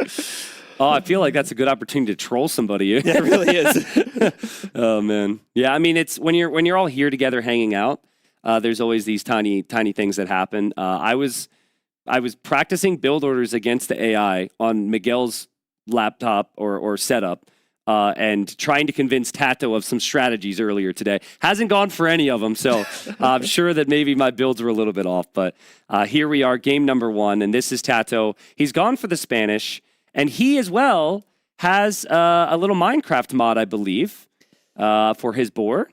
Seems to be popular for the players, these Minecraft mods. Yeah, yep. I can't say that is the case for me, But again, my nephew would be very disappointed. I know Minecraft's a much bigger game than Age of Empires these days, so... Well, maybe it helps with the quick walling. It might. It honestly might. Everyone's got their weird little quirks. Here's ACCM, also team colors, so he's going to play in the blue. And as you can see, the players have this stone base in front, which we'll analyze in a second, and then the water on the outside. But just to repeat myself, for anyone watching on YouTube or anyone who temporarily left the room or muted me, I think the shoe is picked because of the amount of you have on wood, boosts your food count, gives you good potential for fast imp, and then the one thing that I didn't mention is traction trap. Like, you have an immediate 14 range option to push back pressure, and I think Tata's going to bring a lot of that here.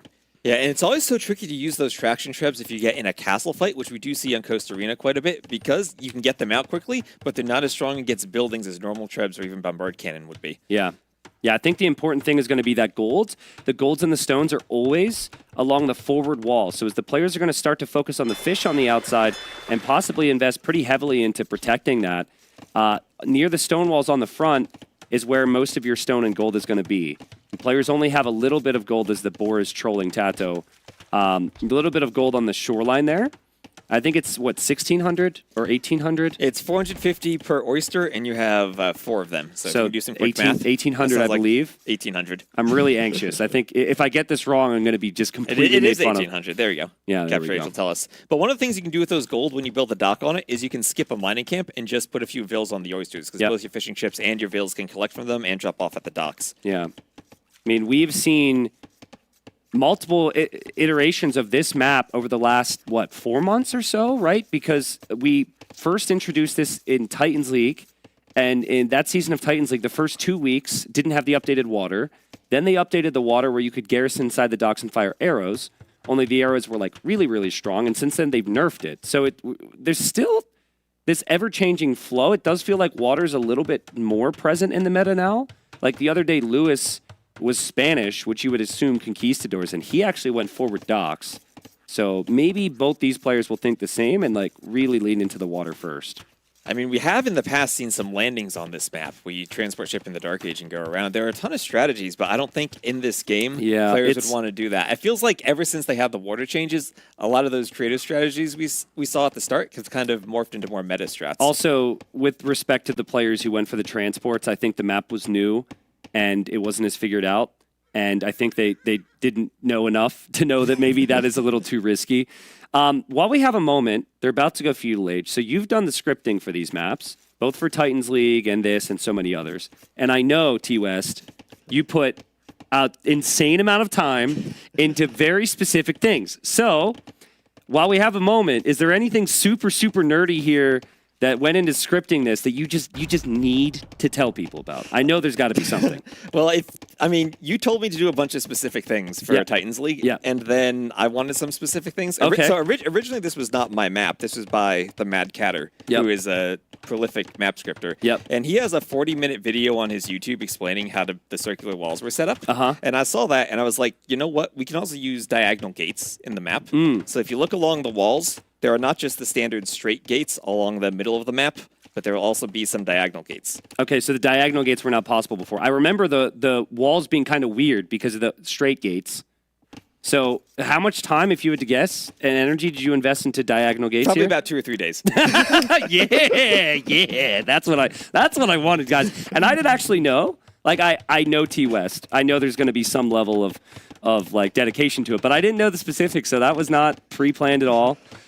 And for 2 forward docks from Tato. So Spanish, you think conquistadors, maybe the missionaries, maybe, the Inquisition, which no one's going to expect, but it's forward docks from Tato. ACCM's adding a lot of fishing ships, and ACCM is actually, look, he built a barracks.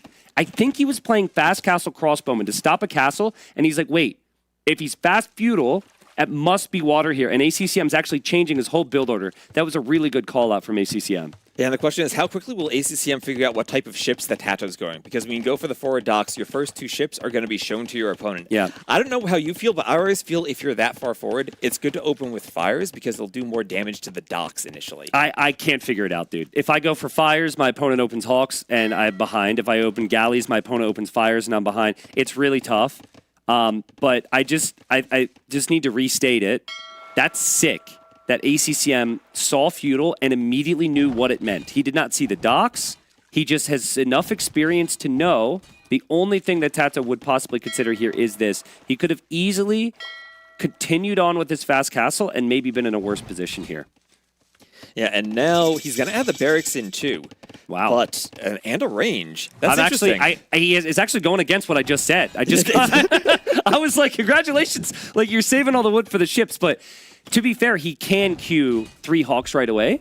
So it's not as if he doesn't have support here. And he can still fast castle. Look at his food count. He doesn't have that many fishing ships working, but he's still getting food from the wood. Yeah. And even though 2 of his docks are idled, he still is at 3rd dock. He made a lot of fish. He made 9 of them, and he still has Vills gathering there too. He can use the market if he wants to go up, or he could just... He's adding double bid-axe now, so maybe he's not going to fast castle either. He needs to decide what he's going to do. Well, it might be one of those situations where he has 400 food in the bank, but it never rises above that. We'll see. Tato added fires, most likely because the fires are really the only ship that can take down those docks quickly. Right. But now, if the opponent's adding Hawks, fires could possibly struggle. But Tato still has the numbers here, still has a bit of initiative, and what he likes to do is he likes to be the aggressor. He likes to have control through the attack, so he's done a good job with that so far. Yeah, and I wonder what ACCM's going to do from that range. He hasn't queued any archers or skirms yet, so he might just have it there and wait until the castle age. Yeah, to me, there's no real benefit to having archers right now. I think the thought process was have archers in the middle so the Spanish player can't castle drop you. So maybe that's a later decision. But here's the attack. Now, the way you could stack your units up here can make things a little bit complicated, but still no galleys from either player. Tato actually making a demo, though. So what? Like, no one's making demos because of the changes they've made.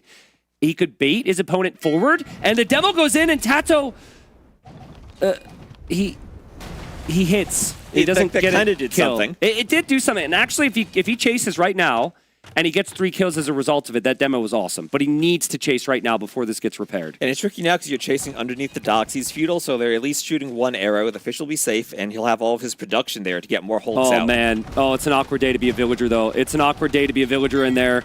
A lot of villagers repairing, but there's 2 docks firing arrows. But can Tato break this? Also, some of the docks are going to block the attack here, but Tato's still taking down the Hawks. The villagers are going to be left behind. I think that's good from Tato. He killed some ships. He's going to back up and play it safe here. But at the same time, ACCM is up to the castle age. And maybe it's fine for him if he gets to the castle age. Tato's still feudal. Even if he loses some fish here, he has that uptiming. He can take the middle of the map. Yeah, well, he did lose his scout, so he doesn't get to see what Tato's up to. Right next to the gate there, the scout went down. So I don't think ACCM will move out unless he wants to show archers. But yeah, that scout engagement happened at the same time. And Tato is going to stone. Tato's actually making more demos. Maybe we're wrong. Like, maybe the demos are a really good play, but Tato is the best demo player our game's seen. I mean, if there's anyone who's going to make them, it's going to be Tato. Yeah. I mean, if the Hulks are right there. Yeah, but if you get to the other side... He has 2 demos. Yeah, but the thing is about the demo, while they make all the viewers go, ooh and ah, it's 1 hit, 1 use, right? So if it doesn't result in kills, it can sometimes not be as worth it. And, okay, Tato might need the demos. He patrols in. Here he comes. The pathing here takes some time, so ACCM has time to see it. He sacrifices some Hawks on the front. And the demos for Tato get in between, and that was worth it. That was worth it, in my opinion. I thought so. Maybe not. I'm not sure. At the same time, like, ACCM was still taking the fight. He's still running under the docks. Yeah. And it's still Hulk versus mostly fire. Yeah. Look at the resources collected for ACCM. That is not a difference in Vills. That is simply the shoe food from chopping wood that we talked about. That is 1,000 resource lead from that bonus. That is huge for ACCM. And the crazy thing is his fish were idle too. He had a few more vills because he went feudal later, but while the fish were in the docks, he still collected so much more food. It's so important for ACCM, and I think game winning if he does not move out with those archers. Oh, he's doing a workshop. Does he do a siege tower here? He might actually want to make a siege tower to send the units across, but imagine if he just sits there and waits, and then Tato, who has free scouting, brings the vills to forward castle him. That was the original game plan, was archers to stop the castle. He had to change, but here come the vills. And he needs to see the castle. Yeah. He needs to know that this is coming. He needs to know roughly the uptiming of it. And where is Tato going to place it? If he places it near a gate, then ACCM will see it. The outpost is so good from Tato. The outpost might save so many villagers' lives here. ACCM, he doesn't have the scout to see the rest of the vills. He might just go. Okay. He sees him. He sees him. But Tato has time to run. So I think Tato, as long as he does run, as long as he gets away from this, he should be very happy considering the circumstances. This could have been really bad. He drops the Barrack Foundation and pushes him away, deletes it, and Tato will get home safely. Oh, that's great for Tato not losing the Vils, but now Tato has to decide, what does he do? Does he do the castle at home? Does he do maybe a workshop and still try to get it forward? Because ACCM is safe on the water, and he's doing the siege tower. He's doing the siege tower. Can Tato see it, though? Can Tato see it with the house foundation? I don't think he's expecting this. ACCM this can stop the castle if he gets in. Choo-choo! Hopefully he can eject over the side. It can be weird with diagonals. No! No! He needs to get in. No! I've had this happen with siege towers. It's weird with diagonal walls. This is what it's intended to do, is get over the wall, and he can't get over the wall! Are you kidding me? Oh my god. I mean, he's through. He's through. Those houses can't have much HP on him, but he doesn't have time for it. I can't believe the castle will go up. Dude, I can't believe that. This is still so good for ACCM. He could still camp the gold. But, dude, I'd be so mad right now. If ACCM has the multitasking, he should be tabbing out and writing a bug report right now. And say, siege towers are bugged. They're not working as intended. Like, come on. That's crazy. And crossbows will run around now, T-West. But what's Tato to do now? He's got crossbows in his base, and there's Navy coming to his food eco as well. Well, he can stall for a bit, right? He can stall, get a few conquistadors, and then fight the crossbows. They have Bodkin, no ballistics yet. And he has a mangonel. He did a workshop, remember, at the same time as the castle, so he'll be able to fight this, and it shouldn't do too much to him as long as he garrisons his Vils. Yeah, it's so good, though, from ACCM. It's kind of pushing everywhere, right? He's going to have land. He's going to have the water. Tata will still try and disrupt him on the water, potentially, as they focus onto the land. But I've been really impressed with ACCM. This is the level that I expected against freaking Andy. And you got to remember, a lot more travel involved for him, so maybe it takes a little bit more time. Tato as well here, days before, getting warmed up, practicing, so seems like ACCM's pretty warm right now. And how's Tato doing on the water? I see ACCM sailing around to the side, and I don't think Tato has much in the way of a fishing economy anymore. Yeah, not really. But, I mean, neither does ACCM, to be fair. He's only got 6 fishing ships. And nice shot from Tato. He is going to try and disrupt the fish where he can. The couple Hawks there may engage, and on the right side as well. But this is all about the middle now, T-West, and there's going to be a lot to focus on there. And Tato's mangonels, because half the crossbowmen are basically stuck on the outside of the map right now, those mangonels are pretty tough to engage into.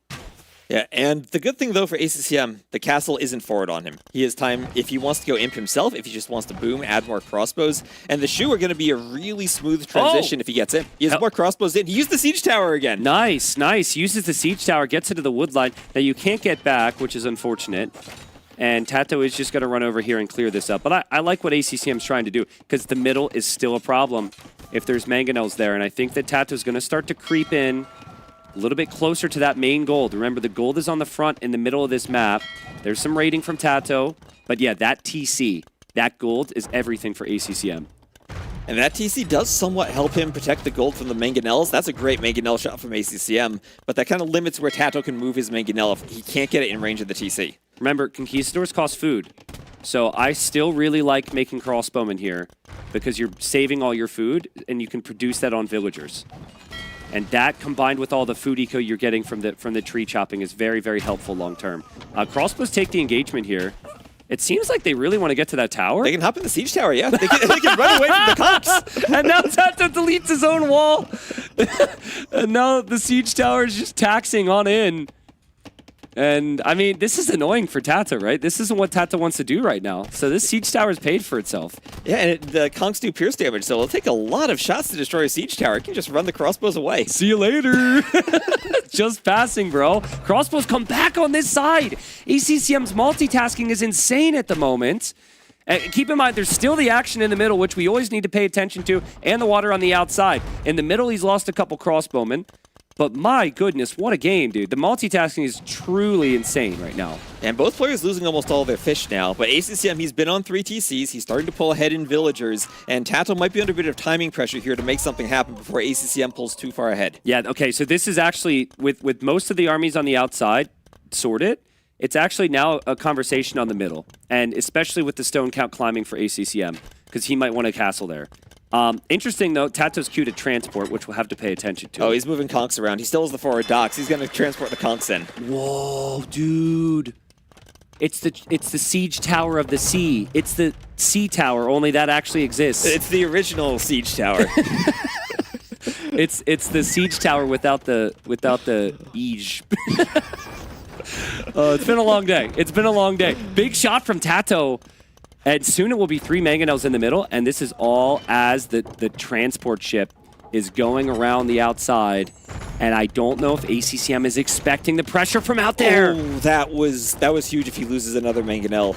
The Conk might want to finish it off. He has repairs. Is that enough? Oh, man. Just enough. Oh, man. Where there's Conquistadors, they'll get right into the wood line. Does ACCM see it? Does ACCM see it? I don't think he's going to see this. The main fight's going to be intense here, too. So if Tato keeps him busy, he can just park the Conquistadors there, and he is going to destroy the whole wood line. Tato killed the mangonel in that moment as well. Tato, he's doing the right thing. You just don't move, and then you micro the mangonels. This is perfect from Tato. He's bringing this game back. He's down like 3,000 resources collected, but the micro and the units are just so much stronger for him right now. ACCM did not notice the Conquistadors. He still has not noticed them. He's been looking at the mangonels this whole time, and he lost that entire wood line. Yeah, Tato's doing it perfect, right? And you know, because he's so busy here that he's not going to be able to notice. Tato, 55 eco, 54 eco for ACCM. What a play. And this is all 1 TC from Tato as well. It's been 3 for ACCM. At 1 TC, ACCM, he's now lost 20 villagers, and the vill count's tied. Despite being on 3 TCs, it's tied, and he's repairing that. That's a ton of wood to repair it. But he doesn't have a way to stop the mangonels if he loses all of his own. It's so tough. The difference here, right, is that Conquistadors can take down the siege very quickly. Crossbows can't. So the siege for Tato kind of goes double against the opponent's siege, and then also against the opponent's range units. ACCM can't have mangonels remotely close to Conquistadors. That was a nice fight on the side there, but this is what Kongs do to siege. So They like, take it out. Good luck.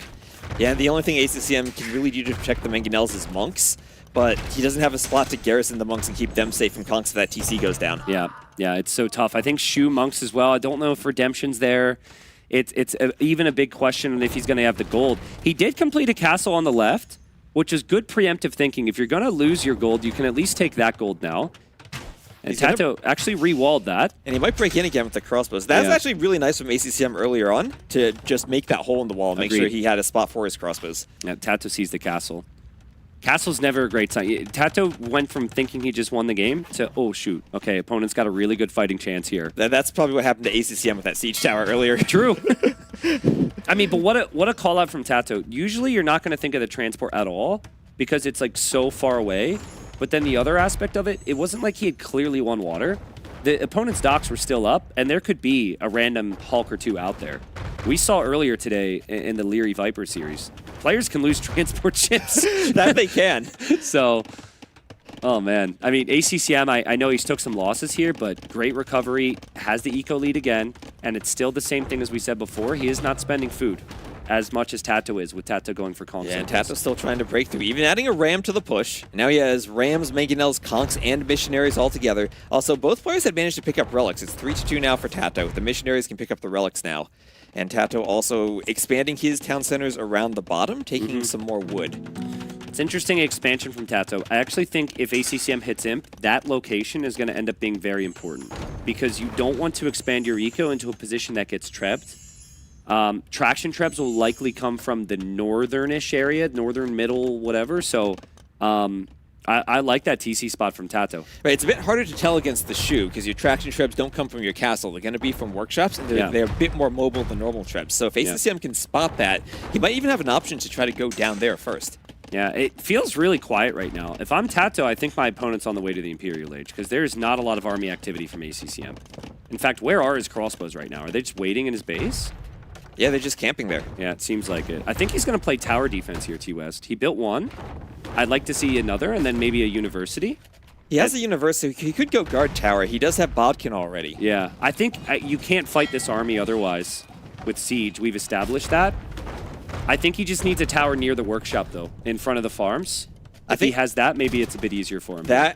I feel like he also needs one behind the houses, otherwise the ramp push. And there he has one on the wood line. So yeah, one more by the TC, and he's doing exactly that. I think we're going to see ACCM idle here. We've reached the point where Imp is more important than more vills. We might see him buy a little bit of food, sell off some wood, but he's under a lot of pressure. And as a player, you always want to produce vills. regardless. But Imperial Age feels more and more important for ACCM to find an answer here. Yeah, that monastery will go down. I don't know if ACCM knows this, but if you set the gather point at the back of your monastery, your relics spawn farther back in your base. So they're right at the front for Tato, who I think still has a couple of missionaries around to pick them up. Oh man, Tato's got a big army here. And if ACCM does go imp, I mean, which TC is he going to go for? Okay, we need to see ACCM's Fog of War because Tato's... Oh, he considered running in there and... Oh, look at the missionaries! Look at the missionaries! See you later! My relic. Yeah. Oh, is a mangonel shot? Gets one. This is why Tato went for the safer castle. ACCM gets 2. Can he get a 3rd? He gets 3. He gets 3. Wow. That's crazy. Could ACCM think about denying the castle? He has so many crossbows now. I mean... It's Spanish, though. They build faster. Yeah, but listen, he's got the gold behind the castle for now. He's got wood. He needs wood and gold and a little bit of food to upgrade the archers. Tato's got 2 castles that can just be traction trap down, and he's making so many conks that, like, he needs to fight with them now or they're complete waste. He's committed. Tato would never go imp at this rate. Yeah, and conks get a lot weaker versus the Imperial Age army than they are versus Castle Age once you get Arb, and it's so much easier to get those upgrades for the Shu who have the discount on the Arb and the fletching line. Yeah, let's not forget about the water, too. I mean, if ACCM makes loose swans on the outside, it's like their cannon galleon ship. Tato micring, did shoot down a tower. Now Tato has the superior army. It's not even close. Oh, ACCM, he doesn't want to fight this up to imp. He shouldn't fight this. I agree. No engagement here. I think the crossbows need to just fall back. He takes some losses, but I guess maybe he feels like that with the MTC being there, he does need to engage. And well, he does hold. He does hold the Siege Workshop. I mean, he did get a couple conversions there, so it wasn't the worst for him, but it hurts to lose your army before imp. Do you see what Tato's making right now in his Siege Workshop? He's making rams. He's making rams, and I don't know where he's going with these rams. MTC's in the middle. I mean, imp's coming in. He's only a minute away. Okay, I mean, there's a castle. There's a castle, and he's going to bring the rams behind it. And you do need, like, Siege Workshops. You do need some army here if you're ACCM. You could lose a lot. That castle from ACCM, though, that could have maybe been the target for the rams, but the rams are going the other way. Well, it's not going to be in time to deny imp. ACCM will get up to imp. He doesn't have a way to stop the rams, but I don't think there's much for the rams actually to target here. They can go for the TC, but his main thing is just now getting the crossbow upgrades. I think Tato runs underneath this TC immediately when he sees imp. Imp is a dangerous, dangerous thing. I think he needs to kill this army. Let's see. What's he do? Can he do that? I mean, there's monks, there's a guard tower, there's a TC. They're all garrisoned. I don't think he can take that fight. Well, the alternative is you wait, and if you have to wait, I don't think it's getting much better. So Tato's in a weird spot right now. He's got a big army, but he doesn't know where to send it. Amazing from ACCM, dude. Amazing. When those conquistadors got to his wood line, I thought that Tato was going to snowball this, but he's held on and he's made it to the age where this Civ is designed to push an early in. It is, and now he has all those crossbows still at the back with the guard tower defense. The question is just, how does he get rid of the rams? Does he fight the rams? The more guard towers they take down, the more room Tato has to use the conquistadors. Yeah, it's only 4 on food for ACCM, but who needs it? We've got wood income, and his army doesn't really cost food for the most part. He is trying to make a lot of skirms. Tato's micring with the conquistadors. If they get in close, they'll still kill the Imperial Age army, and the army is disappearing pretty quickly for ACCM. The conquistadors, so strong. But they went after the crossbows instead of the Vils, and the rams all got destroyed. Yeah. So now the conks can't push anymore under the guard towers. Cycle continues then, right? You got to make more rams, you got to make more conks, and again, you are just stuck in Castle Age of your Tato, and there's this ever-growing problem that is the push coming between these castles. So, like, you can dive in and snipe those in theory, but if ACCM is patient with the traction trebs, he shouldn't really lose that many to the conquistadors due to the castle fire being there. And now if you're ACCM, the question is, where do you push with your traction trebs? Do you go for the base or try to clear the middle? As now the conks, more rams can go for the wood line again. And ACCM, he's falling down in Vils now. Yeah, Tato he has a good Vil lead. Where I think he runs out of gold very soon, right? He's going to run out of gold there. Well, he has Tato's forward gold he can take. I mean, so that's fine for the moment. Yeah, that's not bad. The food eco's not there either. He has to actually focus fire here. If you patrol, you're going to patrol into the rams a lot. Man, Tato's putting on an amazing show here. And ACCM's Vils maybe misclicked forward. And the Rams will maybe force those traction traps back. You can see what Tato's trying to do. He's definitely building up a push for the other castles. Yeah, and the tricky thing is, how do you defend the traction trebs now from Conquistadors? You can push from a bit under your own castles, but after that you can't move out. This is so many Conquistadors. This is unbelievable. 34 Conquistadors. That is so expensive. And he's not stopping either. He's not. And he's got 7 Rams, dude. Like, choo-choo incoming. Here he goes. And ACCM can't be everywhere at once, so maybe all the conks should come here now. Maybe. Just bring all the conks. There's no Mangonel. There's nothing to destroy the Rams other than villagers. And he has to run and fight with Vills, but where are the conks? Yeah, the conks might be moving on the front as well because there's traction trebs there. I think they're sitting in the castle at the moment. Yeah, they're sitting in the castle healing up a little bit. The Rams do have to back away. They're just castle-age Rams, and they're super slow. They don't have any infantry inside. Like, this is... Rams are costly. They can easily go down to this. And ACCM, he has white feather guards, so if Tato tries to push the castles, there's a melee unique unit that can come out to destroy the Rams. Oh my goodness. Tato is going to maybe switch sides. Okay, ACCM has to be careful. Yep, conks are on the way. Traction trebs aren't cheap. Tato should get both of them here, I think. That gold is exposed to the conks now. Yeah, I think you want to be a little careful because you need to keep your conks alive. What a great job from Tato. This is an insane game here. ACCM can't believe that he hasn't pushed this back with traction trebs and bracer and chemistry.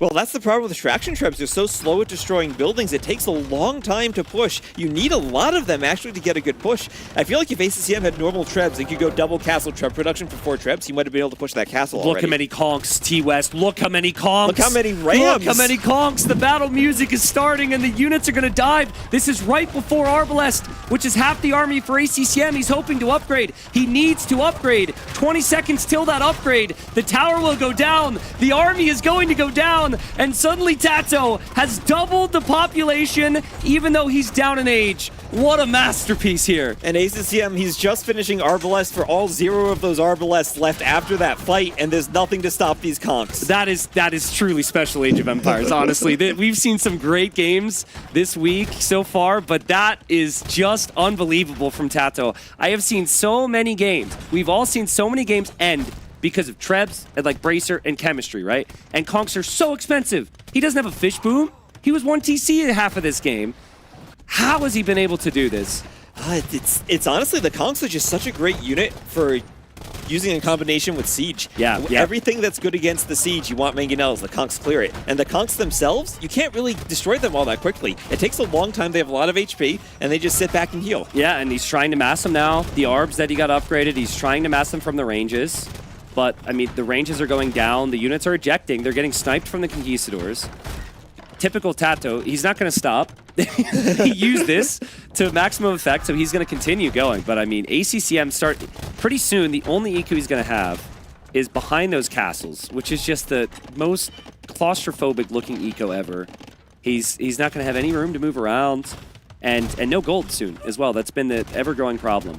Yeah, on this map you can move around. It's even if you go forward, it's hard to deny all of your opponent's gold because they can go out the side of the base. The circle kind of gives you more room that you can sneak out. Yeah. But ACCM, he's done that already. Yep. And now he's trapped at the point where he snuck out of his base.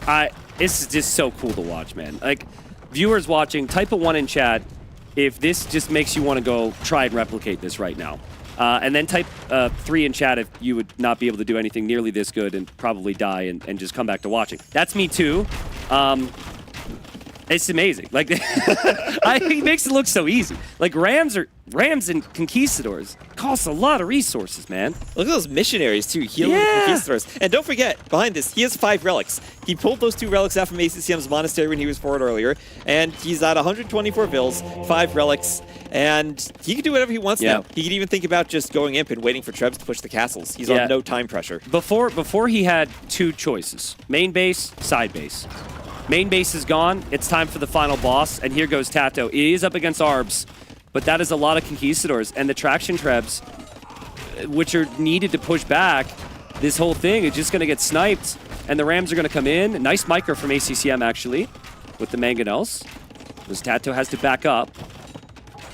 But at no gold now for ACCM. He's completely out. Yeah, and Tato doesn't want to push too quickly and perhaps lose to skirmishers, because skirmishers still are an option against the conks, even if they're not against the Rams. Well, if you didn't have the Mangonels there, the Rams push. Tato's tower rushing the outside right now. Oh my god.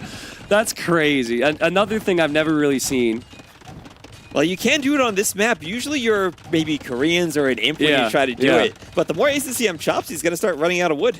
ACCM going to raid Tato's Eco. Tato's Eco is like all behind this in the middle. Like Tato's expanded. There's some beautiful farms in there.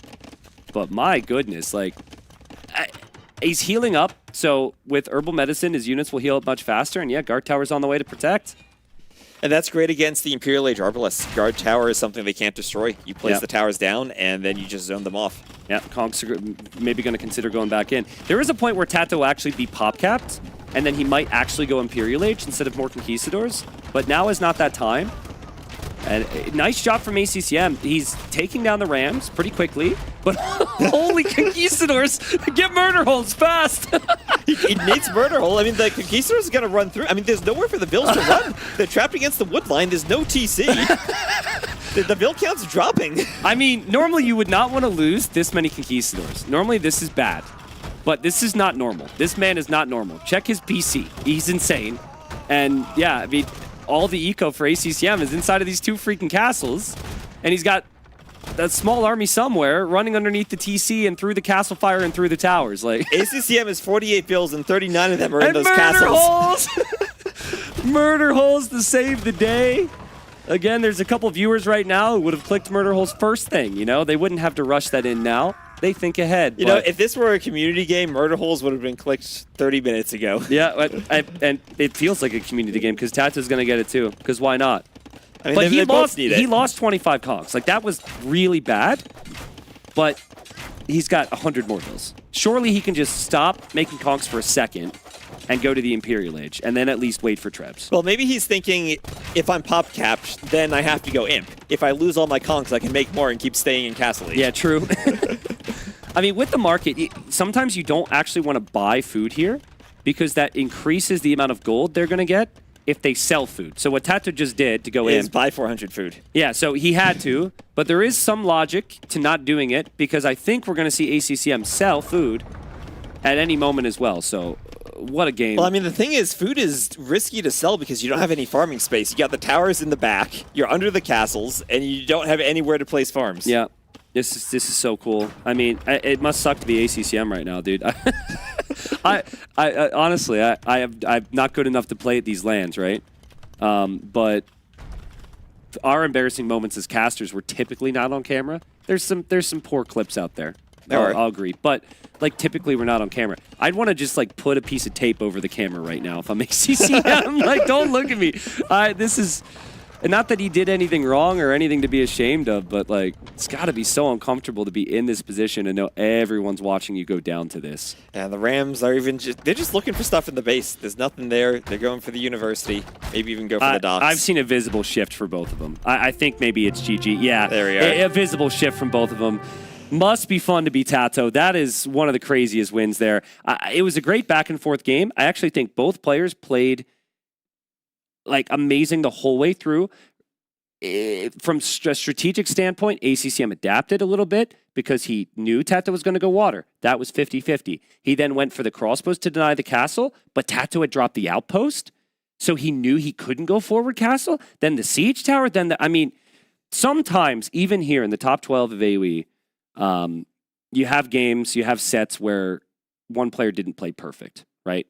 I really think that there's not much more I could have suggested to either player there. It was truly well-rounded. And honestly, the game might be completely different if that siege tower just works for ACCM and he gets in. Yeah, no, exactly. That's the big thing is like he got real screwed by that. And I still think it was winnable, but ultimately the game changer was Tato's transport onto that wood line because ACCM was full focused on the fight in the middle and Tato killed like 15 vills. Yeah, so here we have some replays of him deleting that barracks to go for the dock, like you pointed out earlier. So smart. Yeah. Come the Hulks, but he's at least prepared for the Hulks when they come in.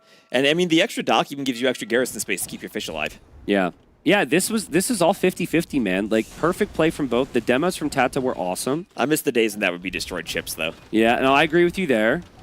I mean, this was still really good play from both, right? Tato pushing in. If ACCM doesn't repair with everything, he's in trouble. And this right here, because at this point, ACCM's got a 20 population lead. but he's just so focused on the main fight here, he loses the entire wood line. Yeah, 12 villagers just because he's focused on the main. And the worst part is he lost the main else too. Yeah, exactly. Yeah, so he's full focused on one fight, and he loses that fight anyways. But, like, I'm dead here. Game's over. Doesn't go imp. But ACCM got that castle up on the side, and ACCM hit a really good imp time with still really solid eco. That's the tricky thing I think about going for this type of push that you're doing for Tato is that you're always hitting one part and your opponent gets out the side on this map. It is so hard to stop them completely from getting out. Yeah, I mean, even here I thought the game was playable, but Tato just made so many conks, pressured both sides, and, I mean, that amount of army is insane, dude. We're so used to seeing people, like, min-max with 12 units, right? But that's like 50 v 50. Unfortunately, ACCM, he never got Arbalest at the proper time, and I do wonder if maybe he needed to go for that in early imp. He switched to Skirm. I would have loved to just see him go focus on Arbalest earlier. Yeah, I don't know. What do you feel is better there, Arb or Skirm? Because it feels like Arb are like the more powerful overall unit, but if it's Conks and Rams, they're not really getting much benefit from Arbs over the Skirms. Yeah, I mean, I think Arbs are better, but I think he needed Traction Trebs too, and he was running out of gold, and he was floating food. So I think if you don't want to go Skirm, if you want to take my advice and go Arb, you just sell all your food. So that 1,000 food, sell, stay on Arbalest, stay on Traction Treb, and you just hope like that 30 Arbalest and 5 to 6 Traction Trebs is enough, but it still might not be. So yeah, I think the hard thing about the Traction Trebs is that they have such little pierce armor compared to normal Trebs that Conquistadors actually snipe them off pretty well. Yeah. If he just had Trebuchets, when you unpack them, Conks still do 1 damage. With the Traction Trebs, we saw them get picked off. And the rage advantage too, right? Like Traction Treb's mobility is the advantage that's usually good against most things, but against Conks, you actually want the range. And when you're trapped in that little corner and you don't have anywhere to move the Trebs, that doesn't really matter. Yeah. What a game. What a game. What a game. And let's just repeat the situation here. Both players yesterday went down. It is incredibly difficult. It's still doable if you lose this series, but it's incredibly difficult to not say you have very solid chances to maybe not make the playoffs this weekend. So we have 12 players. We do winners match or today. We had the losers match. This is one of them. ACCM needs to bounce back. And so he's probably going to go for his home map coming up next. We can see the little question mark over the civilizations. We'll get the spoiler on what those civs are going to be. This has to be Mapuche for Tato. Maybe? I mean, unless he has some type of weird landing strategy on Fernando with the Mapuche. I mean, it has to be. I think it'll be Japanese on Fernando for Tato, because that just makes sense. I think Byzantines and Dravidians, both solid options there for ACCM. ACCM, I would expect to play. Khitans could be really good to play like scouts, spears, and skirms. So yeah, maybe Tato's thinking he could go Incas or Mapuche, and he is going to play Mapuche here. So Tato said to me that his draft was good, but maybe a little bit risky. He won the first game. It was a dogfight. He's got Mapuche here. This Civ, very unique in how it's played. We probably could get the hover with bonuses here because you don't get the standard scouts. You can't make a stable, right? You're going to mix in maybe some Champy Warriors or maybe some of the options later on. But this is a very unique play style if you play the Civ. And I'm wondering, what do you do if you get to a late feudal situation where ACCM is going scouts with double forging? Can you actually match that with the Mapuche on such an open map? I mean, if you can mass spears and skirms from your eco buildings, then maybe you can match at least the spears you need, right? But I think you need to be walled, honestly. I think you need to be really safe here. And that's hard on this map. Look at how far the wood lines are away. So on this map, you have the players at the bottom elevation, and on the first level of elevation is where their wood lines spawn. So you have to go pretty far away from the TC, and you can't... Sometimes you can wall to the edge of the map, but usually you have to do a small circle of wall, at least at first, around your lumber camp. Yeah. I don't think ACCM needs to think about it too much. The good news is his Civ is so good at what it does, that can kind of beat everything. So you don't have to, like, really mind game yourself into trying to go, like, archer opening or something. I think you can just go full scouts and adapt from there. But the worry would really be if you don't have a lead going to Castle Age, because while the Khitans are strong with the scouts and the lancers, not having knights can make life a little bit awkward for you. You have some downsides. You don't have bloodlines, so your units are pretty squishy long term. So it's really about the damage output. Yeah, and pretty standard Dark Age for both these civs. No laming or anything this game. And I wonder if just standard scouts play from ACCM is what he wants to do when he sees, Tato has something crazy planned. Yeah, I think he should. If you're thinking full feudal though, and you're a scout player, the common approach to counter that is go spear, right? So sometimes you will see the scout player open archers, force the opponent into skirmishers, and then you go back into scouts later. So that is, it wouldn't be the wildest thing, but I don't really think that's going to be the case here. Now, maybe this is crazy, but would Tato have an option just to try to fast castle here and maybe defend with spears? Looks like he's not, because he's going to add Loom now, and I'll go up on 19 pop. I think the option's there, but to also answer your question, it would be crazy, yes. Well, I mean, we've seen crazier things so far today. I think like ACCM's in comeback mode, right? He's going to send it even more than he would typically, and he's got one of the more aggressive scout civs, so... they trade HP here, and this is a fight that actually Tato would win in Dark Age, I believe, because he got the first hit, but it would be close. It's one of those situations where, as long as it's close, you really don't want to take it with the scout. You want to wait until you get your attack boost and then take the fight. Yeah, that's a real weakness of the Champy right now, is they just get completely sniped early feudal. And for those that have followed the order of events after the DLC was launched, it's like they launched the DLC, Champies were a really good option, but they just like nerfed them 6 times over, and then like now they're trying to be fair though, they were too good of an option. Yeah, I agree. But was it the Champies or was it the economies? We probably I think it was kind of far. everything. Yeah, I really think it was the economies. Inca's super flexible, but anyways, we're not talking about that here. Tato's he doesn't go for a barracks because his civ you can produce spearmen and skirmishers from your settlements.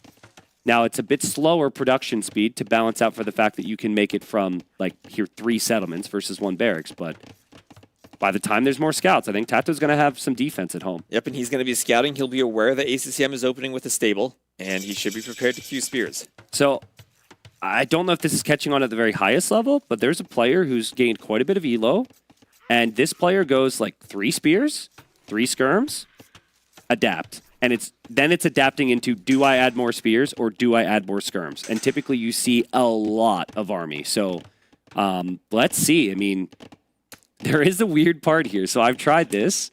And because you're used to having a barracks and an archery range, and then you're like, oh, I need 1 more building. I need a blacksmith or I need a market. When it's time for Castle Age, you just add 1 building. You're going to need 2. You do need 2. So it's somewhat like those maps where you build the dock and then you don't have the mill and you go to build the market and you're like, I thought I had this. It's a very real thing. I remember many of the players here, I maybe shouldn't name names because we're sharing dinner together and stuff, but many players have made that mistake. But spears are around. ACCM hoping to stop some walls here. Tato getting a pretty nice wall off right now. And archery range up from ACCM, so maybe some archers, but maybe also some skirms, which a civ does mass faster. And here he's going right to the edge of the map with those walls. So if ACCM can break in early, he could maybe run around with scouts, but he has to do it soon. And there are so many spears out there already from those settlements. Every scout player sees this and they groan. They're like, oh, come on. Like, I just want to play with military. But the map does call for this, and the big thing Tato needs is the gold in the back, and he has it. So that's actually not an option for ACCM. Can we talk about that? Look at his golds. His golds are so far forward. Yeah, so Tato turning this into a more walling game could be very good if ACCM needs to move out to that gold. Oh yeah, that is so rough for ACCM. I mean, the Khitans can get away with going full scouts into light cav a lot of the time because of how strong those double attack upgrades are, but having both golds forward and even the far golds don't sprout in the corner, everything is just so awkward for him. Yeah, and it's not, luckily it's not going to be a big issue for now because Tato's playing so defensive. But let's pay attention to Tato's scouting here and see if he notices the 2 golds. Because if you notice 2 golds, you might play very aggressive in early Castle Age. And Tato doesn't know there's skirmishers out. He'll get attacked by the Jag there, which is good for ACCM. And ACCM might lure him towards that. He's like, hey, come over here. I think he's trying to. Well, that's one thing you want to do against the spears. They don't attack the scouts, but they do attack the spears, so you try to lure them in range. And here come the skirms. And we'll see if Tato's prepared for such an early skirm. He sees that and immediately turns around. That was a fast reaction. And that's one of those things, if you waste even a second there, you probably lose like 2 or 3 spears, and then the scouts engage, and then you lose the rest of everything. So he's going to run home, and he queues up skirms. out of his 3 settlements. So it's just make the adapting. spears and now adapt. And the settlements you can drop off every resource at. So he can use the wood settlement for farms. It's very smooth eco behind this for Tato. Well, as you said, risky strat, not making a single military building, but so far hasn't needed them. So for anyone who's wondering, like, how do you stop this? I really think the counter to this is man-at-arms. So you would never see Tato try this on a map where people are going man-at-arms. But he correctly predicted this is going to be scouts, because that's what everyone's been doing. And so, yeah, it's given himself time to get the walls. And we see the settlements for Tato behind, maybe leading about, thinking about his unique unit out of the castle in the long run here. Yeah, now ACCM, he can't get through the walls, and Tato also, I like what he did, walling the entire front of his base in front of the TC, so ACCM won't have that chance of just getting a few scouts and running through the TC. Yeah. He's fully kept out. It's just all mind games right now. Like, ACCM's playing a guessing game. He doesn't have any information. And Tato built the blacksmith already, so that's one of the buildings he needs. The next one would be the market. And I don't think Tato's going to forget it in this case. It seems like it's part of the build. And maybe even that's the spot for it right there. Can you build on that rock You right can't there? build on the rock here. On the original version of the map, you couldn't build on all of the rock terrain. Feedback from players when we were putting the map pool together was that they couldn't find places to place lumber camps because there was too much rock. Tato's jumping on this. I would never expect Tato to come out here. I'd expect Tato to sit behind walls like he's been doing all game. And Tato wants to get rid of some of this army here. Nice fight for Tato. Well, as you said, it's kind of a guessing game, right? You're probably just guessing that ACCM is going to try to match your castle each time and isn't doing much army himself. Wow, that's real frustrating for ACCM. My goodness. And there's the market from Tato. But yeah, you're probably going to play in towards a couple skirms of your own, maybe to match your opponent. And the Kona is a cav unit which can be pretty mobile, pretty good at raiding, pretty decent against the skirms here. So I see some question marks in ACCM's future on what he makes because he doesn't even know what he's up against yet. And he's lost most of the army he had anyway. So what does he do? It looks like he's just going to be fletching for the skirms and losing the scout. I mean, it's just a little wasteful there. I think there needs to be some recognition there that you're going to lose some of those skirms. He invested 3 scouts to try and save skirms that mostly died anyways. So maybe a little stubborn. He will have enough army now and fletching to be able to micro this, though. Now, this is also a hill situation for Tato in this fight. And again, he's up to the castle age. ACCM matched the timing. And do both these players continue into skirms, or do they want to go some type of transition? Well, ACCM, I don't really know yet because he's still trying to get a feel for what's happening. If he were to see even one champy right now, he could convince himself to go Lancers, let's say, because the opponent might be switching out of this. Tato is getting a pretty good idea that it's just going to be more skirms from ACCM. So we know it's going to be castle for Tato. The bigger question is, he's fully walled. Like, does he drop TCs first? He's doing a barracks, finally a barracks. But yeah, he could just stay. Actually, look at his stone count. He's going for his unique unit. Yeah, but I mean, like, you go unique unit, but when? Do you drop the TCs first? Because the wood's looking good, the food's looking good to produce vills. There's an option for either. I don't think either way is necessarily wrong. Yeah, the tricky thing about doing the TCs first is you can get trapped on the one gold tile you have. And Yeah. you need to get outside to the other golds at some point when you're downhill. It's the weakness of unique unit, right? He tried to take some good fights, but now he has 0 military against 11, and now he can't easily place a forward castle. He's dropping archer range. It really feels like Tato's switching his plans a little. Stone walling even. There's the castle. What do you think of that castle, though? It doesn't really protect a wood line or gold all that well. It protects the farms in the middle of his base. It all comes down to, does ACCM see the castle? If ACCM sees it, it's bad. If ACCM doesn't see it, I don't mind it. You don't want your opponent to know you're going for this. Remember, you're not a normal cav civ. So they would assume you just have a stable if you're Huns or something, right? But like, if you hide it and your opponent hard commits to skirms and doesn't make a lot of camels, this could be a really good option for you. I actually think Tato's going to put 1 unit in the archer range and not make any more. That way his opponent sees the range and thinks it's full bolus transition. What is this? And I mean, it wouldn't be surprising to see a full bolus transition, right? That's kind of what you expect from the Mapuche. This is some big brain stuff, dude. I don't even know. Am I overthinking this? This is mind games. He did. He put one unit inside. He's training more, though. What if he kills both units, though? What if he goes Bolas plus the unique unit? I mean, both is fine, but I kind of like the Giga Brain mind game, to be honest, just from a storyline standpoint. But, yeah, ACCM wants a siege push. You can't siege push a player who could hop out with Cav. He doesn't know that there's going to be Cav. Yeah, and he hasn't scouted that castle still, and that's kind of unfortunate. It feels like he might just get closer to the wall. Yeah, now he sees it. Now he sees it. Now it shoots at him. He should cancel the Siege Workshop, in my opinion. If you see that, Siege is not going to do a lot. He is 3 TCs behind this pretty soon, so the eco is going to be even. And for as much as we've talked about how cool Tato's strat is, Tato has played passive against one of the best eco civs in the game, the Ketons. So he's got to push out here fast. But there's the Konas. And yeah, Siege Workshop ends up getting denied, and this is not an army that can stop this right now if you're ACCM. That's a lot of skirms that'll go down. So now ACCM, he's been booming. He does have a bit of a lead in terms of res collected, but Tato has 3 TCs behind this too. So Camels against the Mapuche.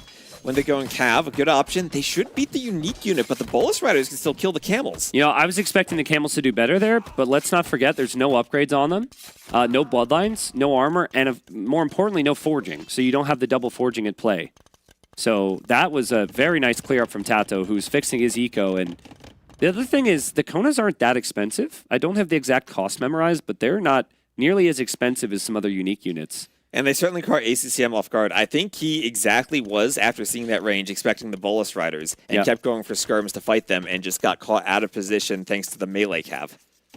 It's interesting. Long term, no bloodlines for Ketons, which is a weakness. And then, like, you never have bloodlines for the Mapuche, but you also don't get Bracer. So I guess if they both lack, like, such important upgrades, it's kind of even in Imp, right? I guess? I don't know. I've never seen this go to Imp in this matchup. I don't know that I've seen the Civ matchup played this way. Like, Camels against... It feels so weird, right? Camels against South American Civ. Yeah. Didn't experience too many Camels, I guess. Mobility is awesome for Tato, and just the fact that Tato's basically formed this corner arena where he can never really be attacked makes the game 10 times easier for him. Yeah, and just the opposite for ACCM. Those golds we talked about earlier are still at the front of his base, and I don't know how he defends them. Let's see how this fight goes, because he's actually going to have double forging now in 25 seconds, and he has husbandry, or sorry, he has the speed advantage. You don't have to research husbandry, but Tato maybe got caught on the wrong side, and Tato's going to run away. And yeah, that's a good move from Tato to get out of there. Yeah, he'll lose a few units there. And he's also picking up relics, so adding in the monastery, grabbing relics, preparing for a long game. Do Mapuche get Halb? I actually don't know. I'm putting you on the spot here. It's a new They do get Halbs. Okay, so they do get Halb. Because if Camel becomes a problem, Halb feels nice. And then maybe Halb, Bolus Riders, and maybe we see Skirm, maybe just a lot of trash units long term. And it's Camel. I feel like the Bolus Riders... Cav Archer Camel is always a tricky matchup to play because if you stop microing the Cav Archers for 1 second, the Camels jump you. Yeah. But if you micro them perfectly, you should win. Yeah, and then there's also downsides to the Camels, right? Like, I feel Camels are great when they fight Cav. Every other aspect of the game, they're just not, right? And I think humans even lack heavy Camel, to be honest. Though I'm not even 100% Ketons have it. Okay. The Kumans do lack it, but the Ketons have it. Okay, so earlier, sorry, I somehow switched to Civ. They did research husbandry earlier. Oh man, this is a fun one to figure out. That makes. I was a bit confused while you were talking about the speed boosts. Well, thank you for that not. Makes sense. Well, thank you for not bringing it up. See, other people might bring up my mistakes. It's important that you don't. I mean, I will bring this up though. Earlier, you told people to whoa, type. Whoa, hold on, no, don't bring it up. No, don't bring it up. You told people to type 1 in the chat, and then you told them to type 3 in the chat, and you skipped over 2. Well, that was intentional, though. That was to see if people were paying attention. That was part of the plan, all right? Just like Tato's whole build was part of his plan. But no, I find Camels awkward against Castle Fire as well. So if Tato can get another castle up, like, what are Camels supposed to do in this game? It's tricky. I wonder what happens in Imp, though, because Camels should also be good against someone who doesn't have Bracer. I know! It's this weird thing, man. We got, like, lack of text here, lack of text there, and then combination of units we haven't seen as actively from the Mapuche. At least the Camels aren't ships anymore. Yeah, this is true. Well, Tato gets to the wood line. ACCM really wants to break in, but ACCM is going to lose his monk out here, but I think that's after Tato lost his as well.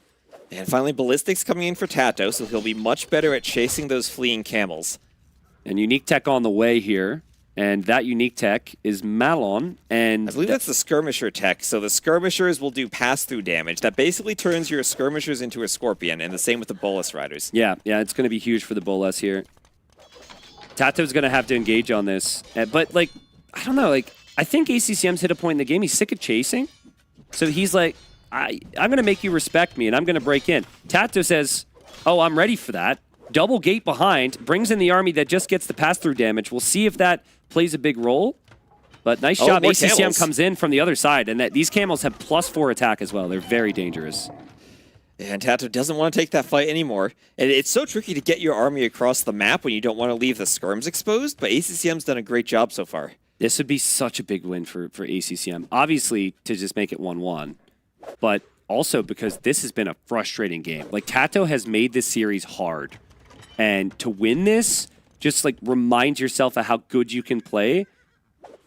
Tato has just strategically made this easy on himself, but he's still got units knocking on the door here, and it's surprising, but ACCM just refuses to chase this army down. And we talked about ACCM's forward gold earlier. Tato's going to be running out of gold soon too. Yeah, true. Yeah, he's actually, as you say it, he decides to use the time he has, and he'll TC that. I don't know if ACCM should be knocking on walls like this. He's not really using the army right now. I mean, Tato's safely walled, and he might be taking damage here. Is that enough camels for this fight? I think it's a fight that he's forced to take because, well, he doesn't have all of his army here, and Tato gets very quick clear up. Camels are not cheap, and the gold is on the front. There's no town center, and the army has to get in now for ACCM. You committed that much time, you have to break through, and you need villager kills. Did you get some camels? So he is breaking in right now, but can he do damage? Tato will have the reinforcements there since ACCM lost a fight already. He's not going to have as big of a reinforcing army, and Tato might just be able to defend a bit better. If Tato defends this right now, it might be game over. And he's up to Imp. ACCM's having big problems taking gold. He has very little gold income because that army's there, and he can't deal with it yet. Can Tato engage on that, though? That's fully upgraded, well, close to fully upgraded camels and fully upgraded Castle Age skirms. And that army just runs right into the economy, and Tato's not taking much damage here because the camels can't sit under the TCs. And now Tato's going to go through. He gets into the pasture eco, which is so important here. Camels will come over, skirms will come over, and now Tato, he's hoping to defend. But again, yeah, the camels, some of them died underneath the TC. A lot of HP was lost here. It's still very close, though. ACCM able to mass the army to clear this, and Tato still hasn't dealt with the army in his base yet. But Tato still, he's up to the Imperial Age, but I guess one thing to consider, he doesn't have Bracer. He doesn't get that power spike you'd expect from Imp. And you already have your unique tech, and I don't think the second unique tech actually helps these units, right? It's unique units and Bolus Riders are cheaper. I mean, cheaper is nice. I mean, the units he's making could be cheaper, but that tech itself is so expensive, he's probably not going to click it. Yeah, like making weak units cheaper is still not the most exciting thing. And still, he doesn't have the armor at the blacksmith for the cav units either. It's just the attack upgrade, well, so he really now. doesn't get much. If he full clears this, it's completely fine, because he will still be an imp, the and camels aren't ACCM fighting. didn't notice it. Oh, that's not even close. Yeah, say goodbye to the skirms. Skirms will go bye-bye, and Tato can now balance out that eco, and ACCM will move forward to deny the golds, and the TC is already going to be up for Tato. At the same time, though, ACCM, maybe he has a bit of breathing space if he finally can take gold himself. He's getting TCs forward on the side hills. He has some gold finally. Yeah. I'm wondering, because we're seeing a lot of cav, will Tato ever switch into infantry here and drop barracks? Because I would want to go Halp against the Khitans here. He's doing full eco upgrades now. He's probably not going to force a fight right now. He's just going to move around, see what he can do, and then adapt. Yeah, you can get chemistry, and you can get attack upgrades for the blacksmith. So there's upgrades you can still get here. But I think ACCM is coming forward for a castle here, man. Oh my goodness. He sees his opponent hits Imp, and he's going to drop a castle. He's going for it.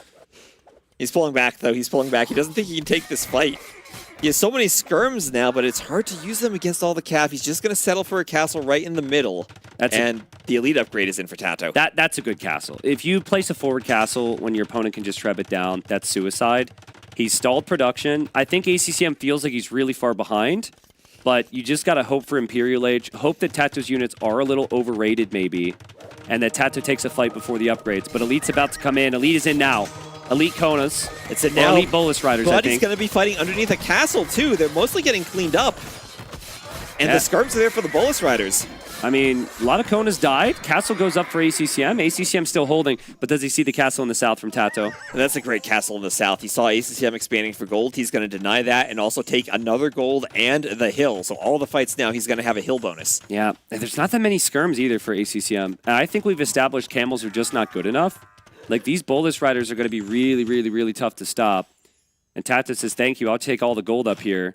And it's now 2 minutes and 40 seconds away from Imperial Age for ACCM. That is a lifetime. Those villagers out in the middle of nowhere. He's already down by 20 vills, and he'll lose more. Oh, man, this is rough for ACCM. It's been such a tough game. Like, Tato's strategy has just, it seems unbeatable, right? It feels like, how can you beat this when they have the spears and the skirms when need be, and then they get this economy and go into this unit? But he makes it look easy, because that's just how good he's playing, and this is exciting to see Tato in this form, T-West. Yeah, and the timing was so important, too, because these are gold units. And he needed to get to those outer golds in order to keep training them, and it's kind of maybe a bit risky to be the first one clicking Imp because you won't have that army composition, but he won all of the fights in ACCM's base or when ACCM was breaking in that he had the timing. There's the unique tech, and so he can make more of these unique units much cheaper now once that tech is in. And still over a minute away from Imperial Age for ACCM, who might just lose this fight and have to tap out before Imp. Like, I know I probably would at least reach Imp, so my opponent knows they didn't beat me that bad. I mean, look at the food and gold he's floating right now. I think he tries one more fight with Heavy Camel, if he can hold for it. Yeah. Heavy Camel, unfortunately, does take even longer. It takes forever to research. I mean, it's a counter to Paladin, and Paladin takes forever. Yeah. So it was kind of balanced for that, but with all the new Cav units that have been added, it feels like it takes maybe 2 or 3 games worth of time to actually research. Yeah. The camels are telling these villagers right now, we're working on it, all right? We'll get there eventually. Well, okay, you're an Imp. You got Bracer and Chemistry on the way. Are the skirm upgrades the right one? I guess against the Bolus Riders? I think so, yeah. Bolus Riders, I think, still shred the camels. It is Heavy Camel. And the no bloodlines on your own camels is still going to be an ever-growing problem. But my goodness, the idle time here for ACCM, like his food eco was the only thing I was excited about. And now that's been pressured, and now he's going to lose this castle to the Trebs as well. Well, he at least has the hill in the north. He has a couple of gold mines there, so he's not fully dead if he can clear this army. And yeah, the upgrades on the skirms means he might be able to clear it. Yeah, Bolus Riders will maybe go down. Skirms are looking much stronger now. Tato, though, pushing in with Capped Ram, will also drop a castle near his Treb to secure this position. Still no barracks for Tato, so no thought of going into Halb or anything yet. And the camels can clear the rams. I mean, that castle might go down, but it still buys him time to set up his farming eco again, get the upgrades, start moving to the north. And he is at around 150 population, so as long as he can stall just a bit more, he might be able to get up to around 200, get his eco to kick in, and start spamming camels. I'm wondering if Tato just goes into this fight. I actually have not seen this unit comp match up. Like, I haven't seen it yet, because the Civ's so new. So does Tato just test it out a little bit with the hill? Kind of looks like it. The castle makes it so tough, though. ACCM doesn't want to put the camels under the castle. Yeah, also the hill. You're always fighting uphill. So there's an argument. Tato just always fights like directly to the north from here, and you just always have that hill advantage. Don't even go into ACCM's base, because there's no need for it. This is looking pretty damn strong for Tato. Castle goes down for ACCM. Camels are melting. Skirms are going to melt as well. And I think this means Tato will be up 2-0 in the play all 3. 1-2 more wins. ACCM's going to need wins as well, and he does call the GG. What a game from Tato. Yeah, and Tato still has his home map after this, so he's going to be looking for that 3-0 win. But man, that was crazy. Risky draft paid off. Yeah, I think. I'm wondering how many more times you can get away with this. And for whoever's doing the interview, scribble down some notes here. I'm curious what Tato thinks. I'm actually seeing the interview guys scribbling down the notes. What does Tato think about this strategy against a Man-at-Arms Civ? Because I think the core thing is you got to get the walls down, and you have to defend with spears and skirms. You can't go spears and skirms against Roman Men-at-Arms, for example. Right, and it's a map that's very wide open, but you're also pretty far apart. So you might not have that timing to go Men-at-Arms forward tower to punish the full walling. Yeah, I think that's just Tato understanding everyone's going scouts. And then he looked at the draft and he said, oh, I know ACCM very well. ACCM will go Ketons and go scouts. And yeah, the rest is history. But there was a lot of really cool elements to that. Hiding the castle was really cool. The combination of Konas and Bolus Riders was really cool. And like, I've been talking to people about this Civ. Dave and I have been talking about it, and he's like, he thinks Kona's and Bolus Riders are really good, and that Mr. Yo was onto something in the Red Bull tournament. But like, what Mr. Yo didn't have was the perfect setup economically to do it perfectly, right? He took some risks. And Tato's eco was just absolutely perfect. Every resource was balanced. And yeah, ACCM literally he made 3 scouts that game with one of the best scout civs because he could just do nothing against the walls. Yeah, and just look at how far back the walls are, too. It's all the way into the corner of the map. Yep. It's not like they're close together and there's anything that ever threatened them. Even the workshop he's able to deny. So as we watch some of the highlights here, I think it's important to bring this up now because there's only 3 days of group stage here. So ACCM, he lost 2-1 to freaking Andy yesterday, okay? He now is down 2-0 against Tato, so he will lose this series as well. Very important that ACCM gets wins here. Very important. If he can snag 1 win, go into tomorrow, win that series, gives him a chance to fall into that top 8 and go into the weekend. It's very likely we fall into like tiebreakers with Buchholz and all these different factors. Every win matters so much here for him. Right, and every win is important because it's only 4 players who get eliminated. Being close and not making it is the difference of maybe 1 or 2 games. Yeah, we might have 4 players who have 1 series win and 2 series losses here, right? And so this next win, let's just assume ACCM wins tomorrow or something, could be the difference. So it also is going to factor in the strength of opponents. Right now for ACCM, freaking Andy's played really, really well. He lost to freaking Andy. Tato got a win against Leary. Tato now winning this. Tato maybe wins tomorrow. So I think, like, again, just get a win here for ACCM. This is huge. On the flip side for Tato as well, get 1 more win and bump up your position and then do the job tomorrow. And maybe you're like top 2 in this tournament going into the weekend. And having better seeding is just great for your playoffs. You'll get a better matchup in the first round. Yeah. And also remember at Tato, he lost to Leary, so his Buchholz should, well, Leary lost to Viper. Leary lost to Viper 3-0. You would think yeah. it should be good, but not really if Leary's losing to Viper. I mean, we'll see Leary's matchup tomorrow. We don't know who he's going to face yet. We'll need to finish today. Yeah. But Tato then is going to be rooting for Leary tomorrow. Yeah. So we're going to go to a map that I have not covered yet myself. I think that maybe there's been 1 game on this. It has been played pretty infrequently. But I think the Nikov Vinchester series maybe had it. We have Fernando de Noronha. Noronha, I believe. Noronha, Fernando de Noronha. Thank you for theming all the names so nicely in Portuguese for me to make me look like an idiot. I can give you another really nerdy detail. Someone in the chat will get this. Ooh, uploading mods to the mod center does not actually support Unicode, so I had to do some hacks to get the names to appear properly in game. Well, it's okay. You can't even say GG without the chat filter muting you, like you said a swear word. So, I mean, that's pretty much on par. Oh, but look at Tato Civ. Look at his Civ. Wow, Celts. Celts. Well, Tato said he had a risky draft, and so far the risks have panned out. Celts, I kind of like if it's just the early game, right? And it's just because on this map, you're going to be spending a lot of wood, the nature of it being a water map. And so Celts chop wood faster than any other Civ. So you have that. Dravidians, though, extra carry capacity in their fishing ships, population space from each dock, additional wood when you make it to each age, cheaper barracks technologies, a better Navy tech tree. Like, if this game isn't about the small moments, then overall, Dravidians are the better Civ here. And honestly, it's kind of insane to think Celts would be picked on a water map until I've watched a few games in the qualifiers. We saw Celts picked on Monte Pasquale. It's a very different setup, but still the same theme, wood bonus for warships.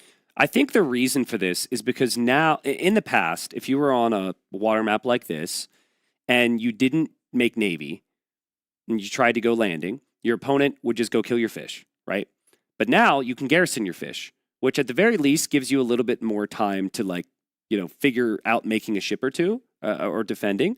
And so I'm guessing that maybe Tato might consider a landing because of all of this.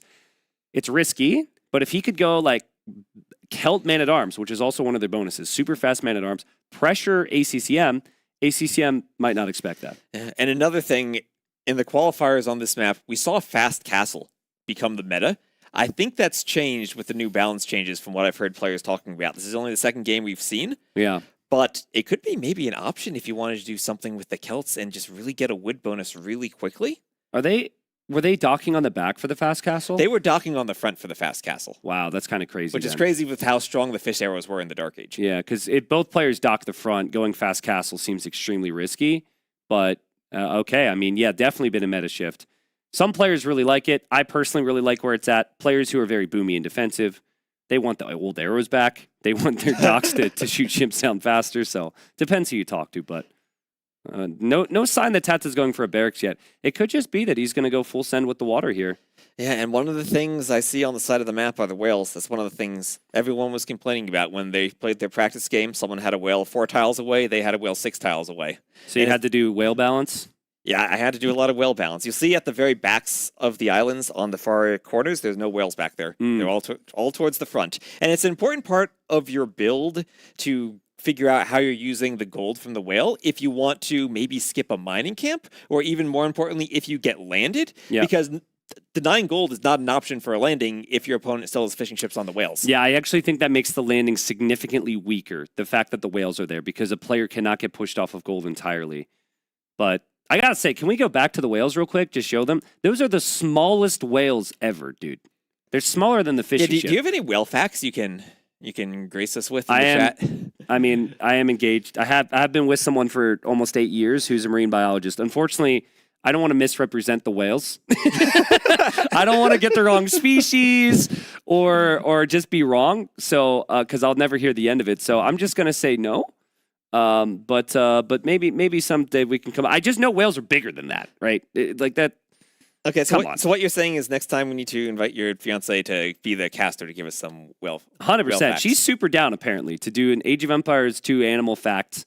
We'll like look at the Age of Empires 2 animals, and then see basically how realistic they are. You know, so now, seeing how much you like the animal sounds, I think that would be perfect. I do complain to her about the animal sounds a lot. Not the whales. I'm a smart man, but it's going to be 7 fishing ships for both here, and they're both taking the whales. Yeah. Both taking the whales. Interesting. Well, you do bank up a lot of food from the fishing ships, and you're not going to be spending food on pretty much anything here except for a couple vills. Yeah, so if you want to go feudal to fight for water, it's a big swap of the fishing ships to the whales. And I think if I'm looking at the mini-map, I don't see a mining camp from anyone on those golds. It's purely relying on the whales. Yeah. Well, that means that keeping those fishing ships on the whales consistently is important.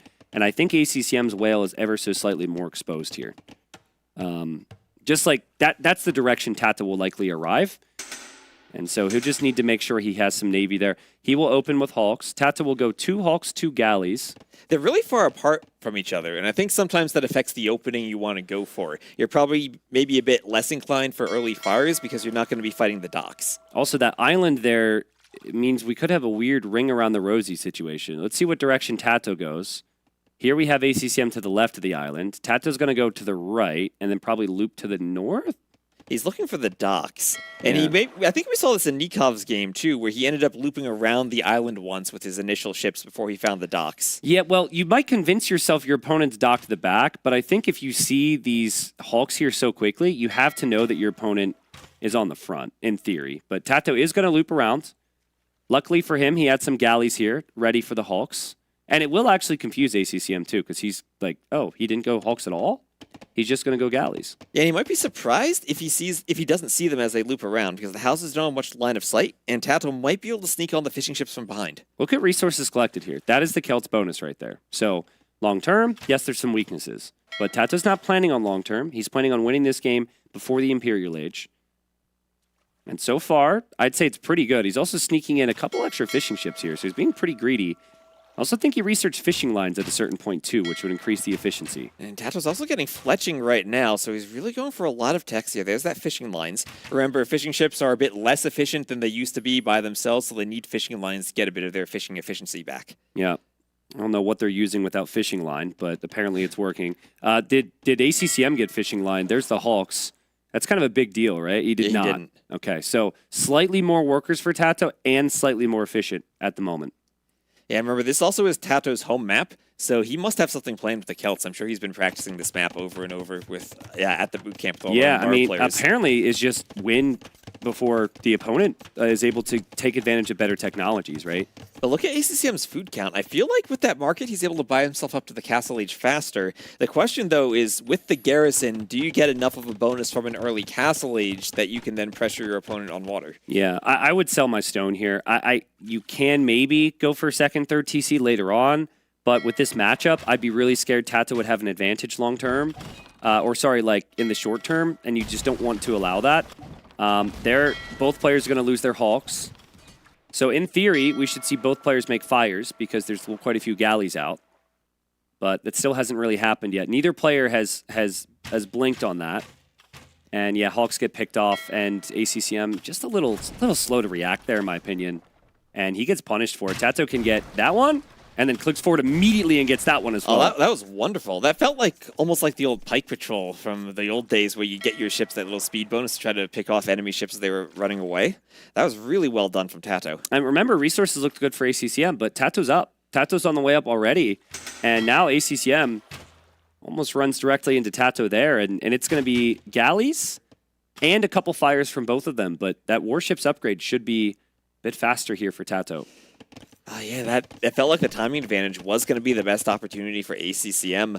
But, I mean, the Dravidians, they do get free wood once they get to the next stage. Yeah. And that gives them a nice boost if they want to go for that university and think about doing the dock techs earlier. I want to see the amount of gold left on the whales right now. It feels silly, but it's actually really important. I mean, there are lots of whales no, left. just like the starting whale. The starting ones, they're almost done. Because I think Tato doesn't have one close to his docks that he can justify then.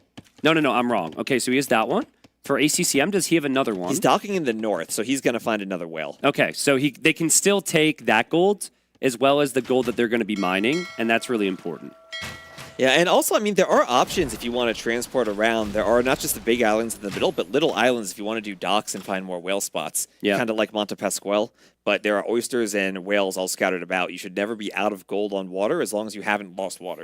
Let's see what ACCM does in this situation. 1,000 resource lead for Tato, both because he added the fishing ships and got the early fishing lines, but because of that Celt's wood bonus. ACCM is going to see this castle age time, and he's not going to be pleased. He's not. But you've got the ability to back up a little bit, in theory. You do. You back up. You still have the savings on the population space if you want to add more docks. And as we've been talking about, it feels like you're not punished for slow uptimes these days as you were in the past because of that garrison and the fact you can run your fish away or just keep them safe in the docks. You need to afford a lot here. You need Bodkin Arrow, you need the wood upgrade, and you need the ship upgrade. And then you can justify University to get either extra Pierce armor or get ballistics for the war galleys. Or Both get the could be movement options. speed. Yeah, or that. You've got so many options now. But I like this for Tato. He knows this is just going to be a boat game. And he knows which building produces the ships, right? So he's just going to focus immediately on that. He will also take a good engagement. Otherwise, ACCM moving forward earlier than he would like. He might lose that dock very quickly. Yeah, and Tato has the fires prepared to push the dock, so he has the right composition That's to so punish good. ACCM That's so good. for the uptiming difference. Look how fast it goes down, dude. That is crazy. It's so fast. It is faster than it used to be, by the way. With all the water changes, the one key thing to remember is fires take down docks much faster. Here we go.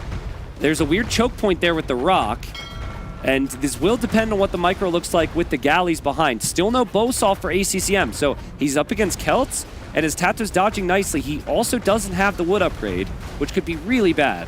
Yeah, and that's Bowsaw with the Celts, and Tato's not only winning that fight, but pulling ahead by over 1.5k resources collected, so he'll keep pumping out more ships, and as long as the fight's even, Tato's happy to take it because he has so much more wood. He actually sacrificed a ship or two there solely to snipe another dock. So that's how important that is to Tato. There's the armor upgrade. So now Tato's going to have the extra Pierce armor, which means his ships will have an increased value against the war galleys. But then you got Siphons on the way, I believe is that tech. And that adds, I believe that's the charge attack onto the fires. For the fires. In the fire v fire engagement, things should be a little bit better there for ACCM. And also no hulks for either player. It's pure war galley plus fire. So Yes. you're not going to... Oh, as I say that, Tato adds a hulk.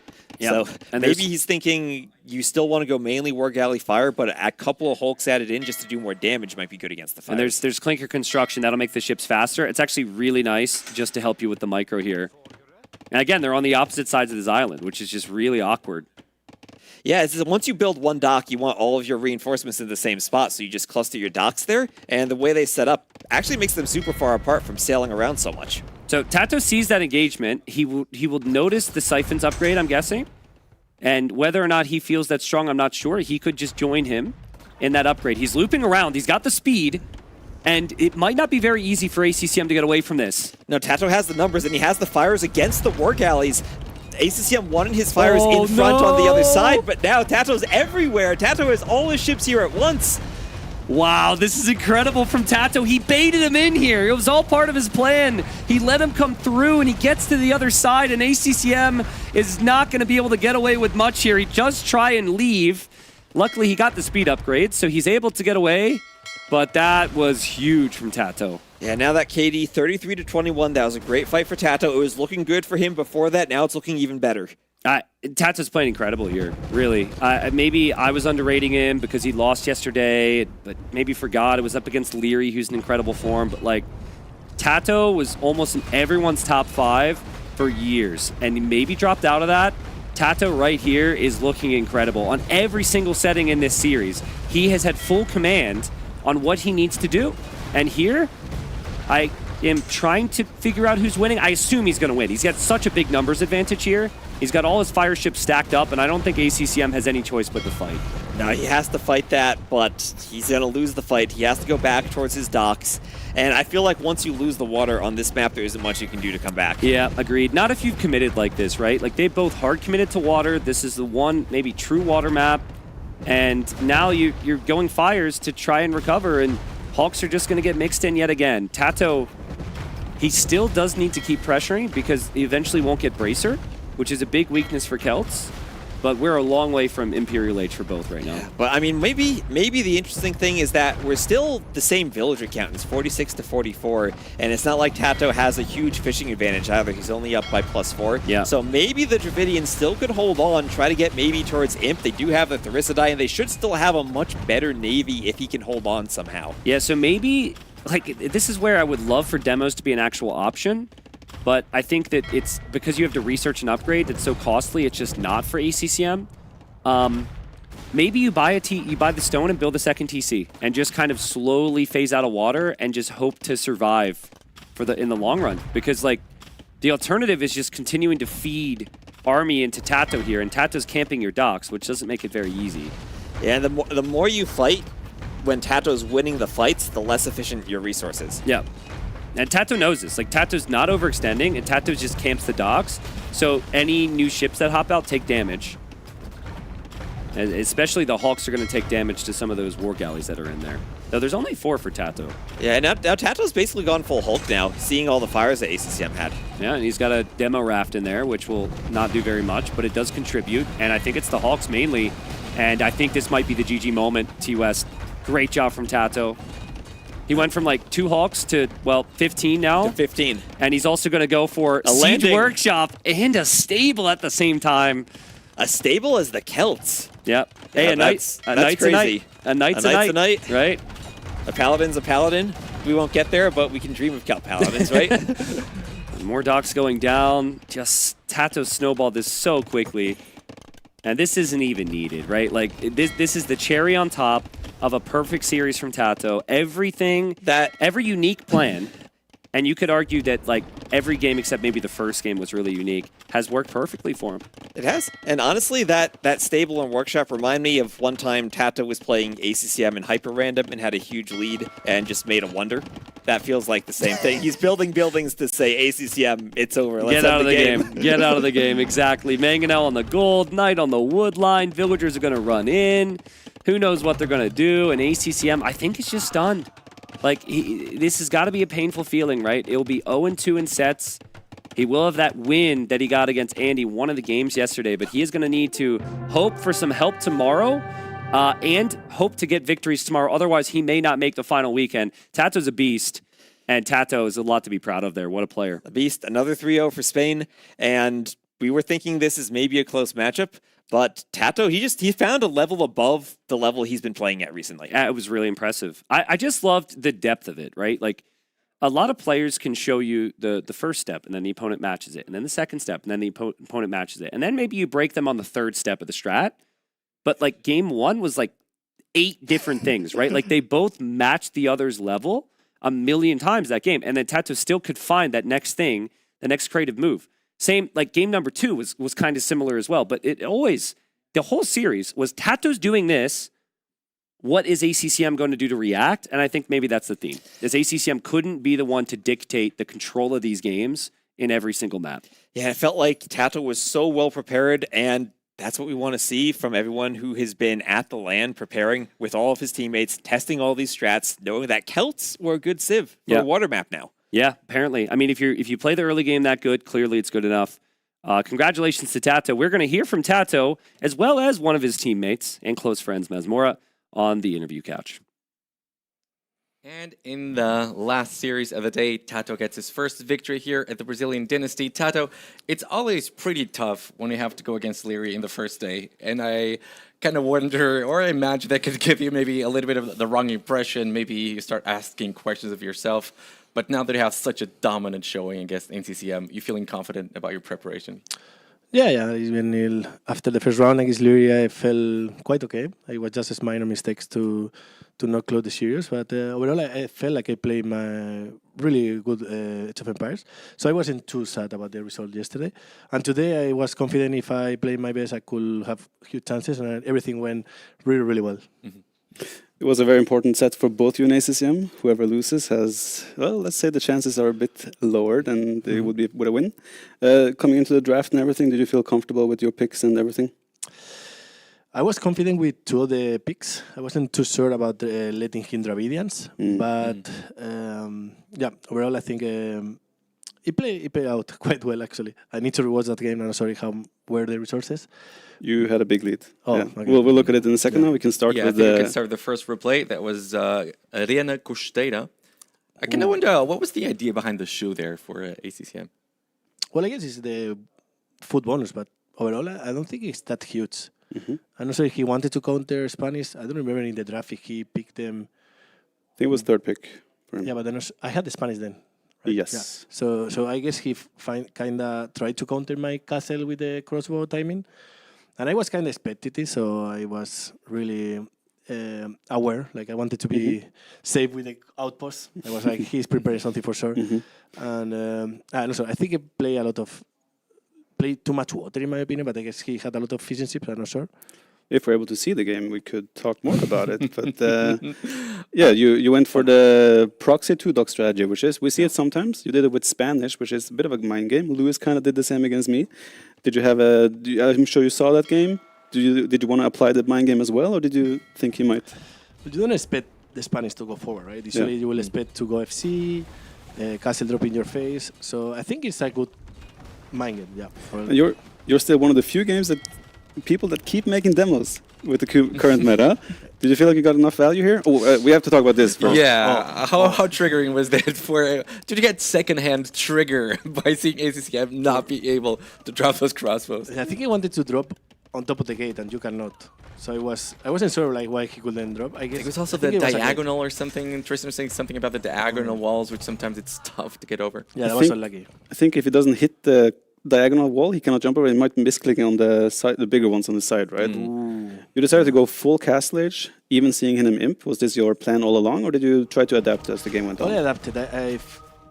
I knew that he didn't want to fight, so he was looking for Imperial, and I kind of had to force the issue there. And I think it was the right play. If I tried to go fast Imperial, probably I would have been way slower than him, and then I will be on the back foot. But here, like playing more aggressive allowed me to go forward on his base, and I think it was a really nice move, like taking the towers. I did a lot of damage with the transport on the Kongs. I think I felt like really good after that. Yeah.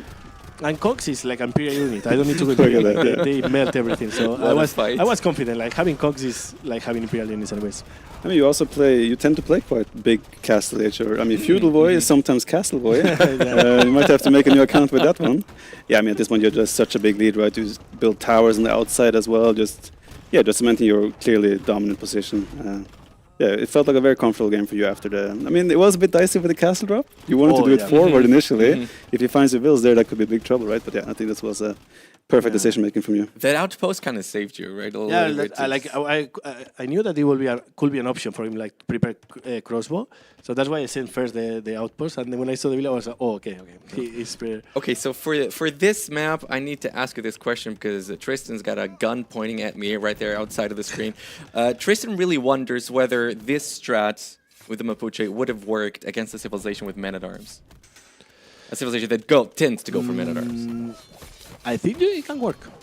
because like the I'm thing is like sure- it's don't all about shoot the the scouting, messenger. right? It's all about the scouting. Like in this case, I was scouting, he was mining gold, and if I see he's mining gold, I will mine gold as well myself, and I will build a barrack. But in this case, he didn't mine gold, so it was a scout play, and then I didn't need to go on gold for sure. Your decision making here I would say you did a bit of a cheeky mind game with the hiding the castle. Did you expect him to play full skirm and that's why you did it, or because everyone expects kind of bolas at this point? It's become such a meta with Mapuche. Yeah, exactly. Like I didn't want, like I wanted him to invest into elite skirmisher, and that's why I hide the castle. I also build a range. So Yeah, people see the exactly. range. And I think I got it on one ball. I just Yeah, tried it to make was perfect. It so was like, full and bait. I hide the castle because I felt like okay, my economy won't be better early game, but if I manage to mine him and then TC faster, because he has to play like he doesn't know what is coming, right? Yeah, but even early game, your resources were the same the whole time. Okay. Mapuche is good, no? Mapuche. I mean, they were your first pick for a reason, right? And you expected this matchup, so yeah. All right. Islands, we're seeing more and more Celts as a water civ. Do you think they are on the same level as other top civs? It's tricky, right? They are really good until Imperial, so you kind of are like on a countdown. But I feel like they have their position now.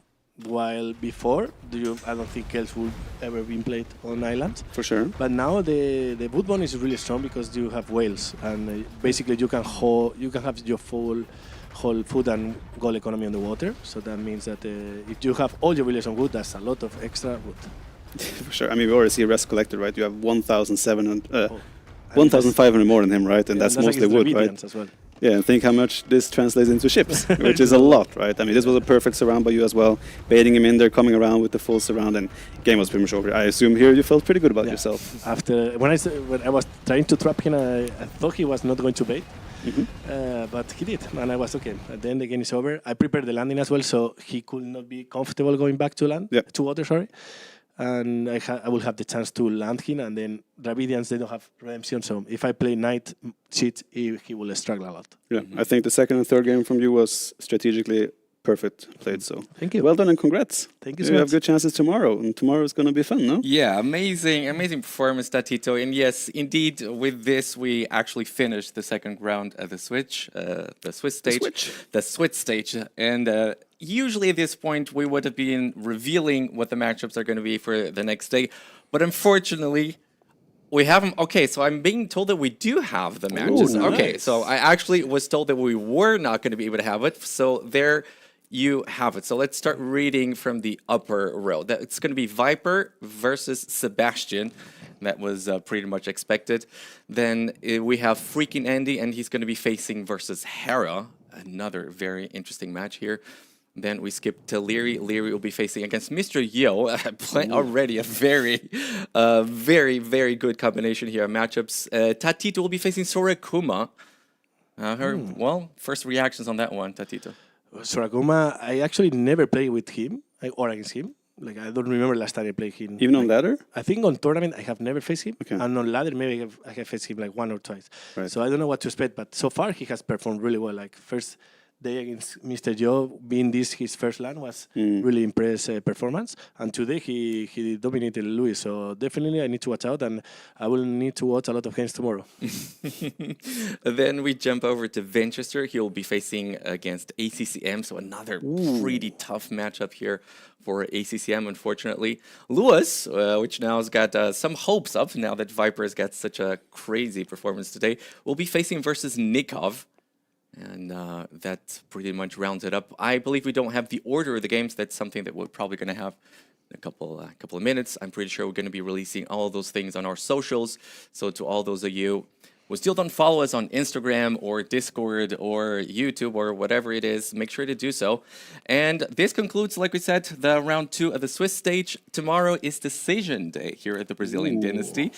Unfortunately, we're going to be saying goodbye to 4 of the players, but we're also going to be qualifying 8 players for the quarterfinals, which will be taking place on Saturday. And that's going to be a whole new venue. I haven't been there just yet. Have you guys seen it? Nope.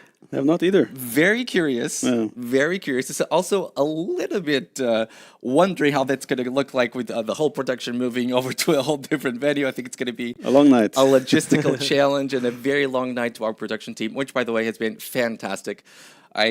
I sit all the time next to them and watching the coordination, seeing them talk to each other and just getting the overlays, getting the audio. It's fascinating to watch as someone who's got no clue what's happening.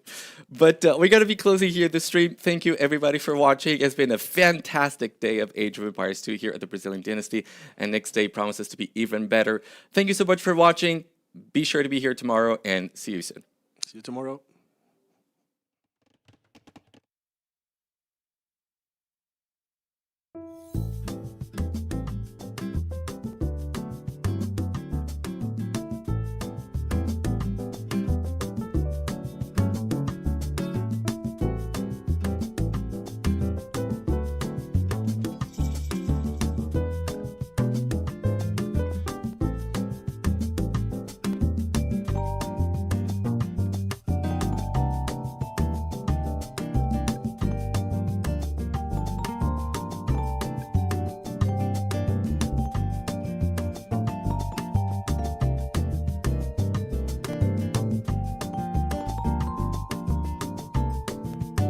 Thank you.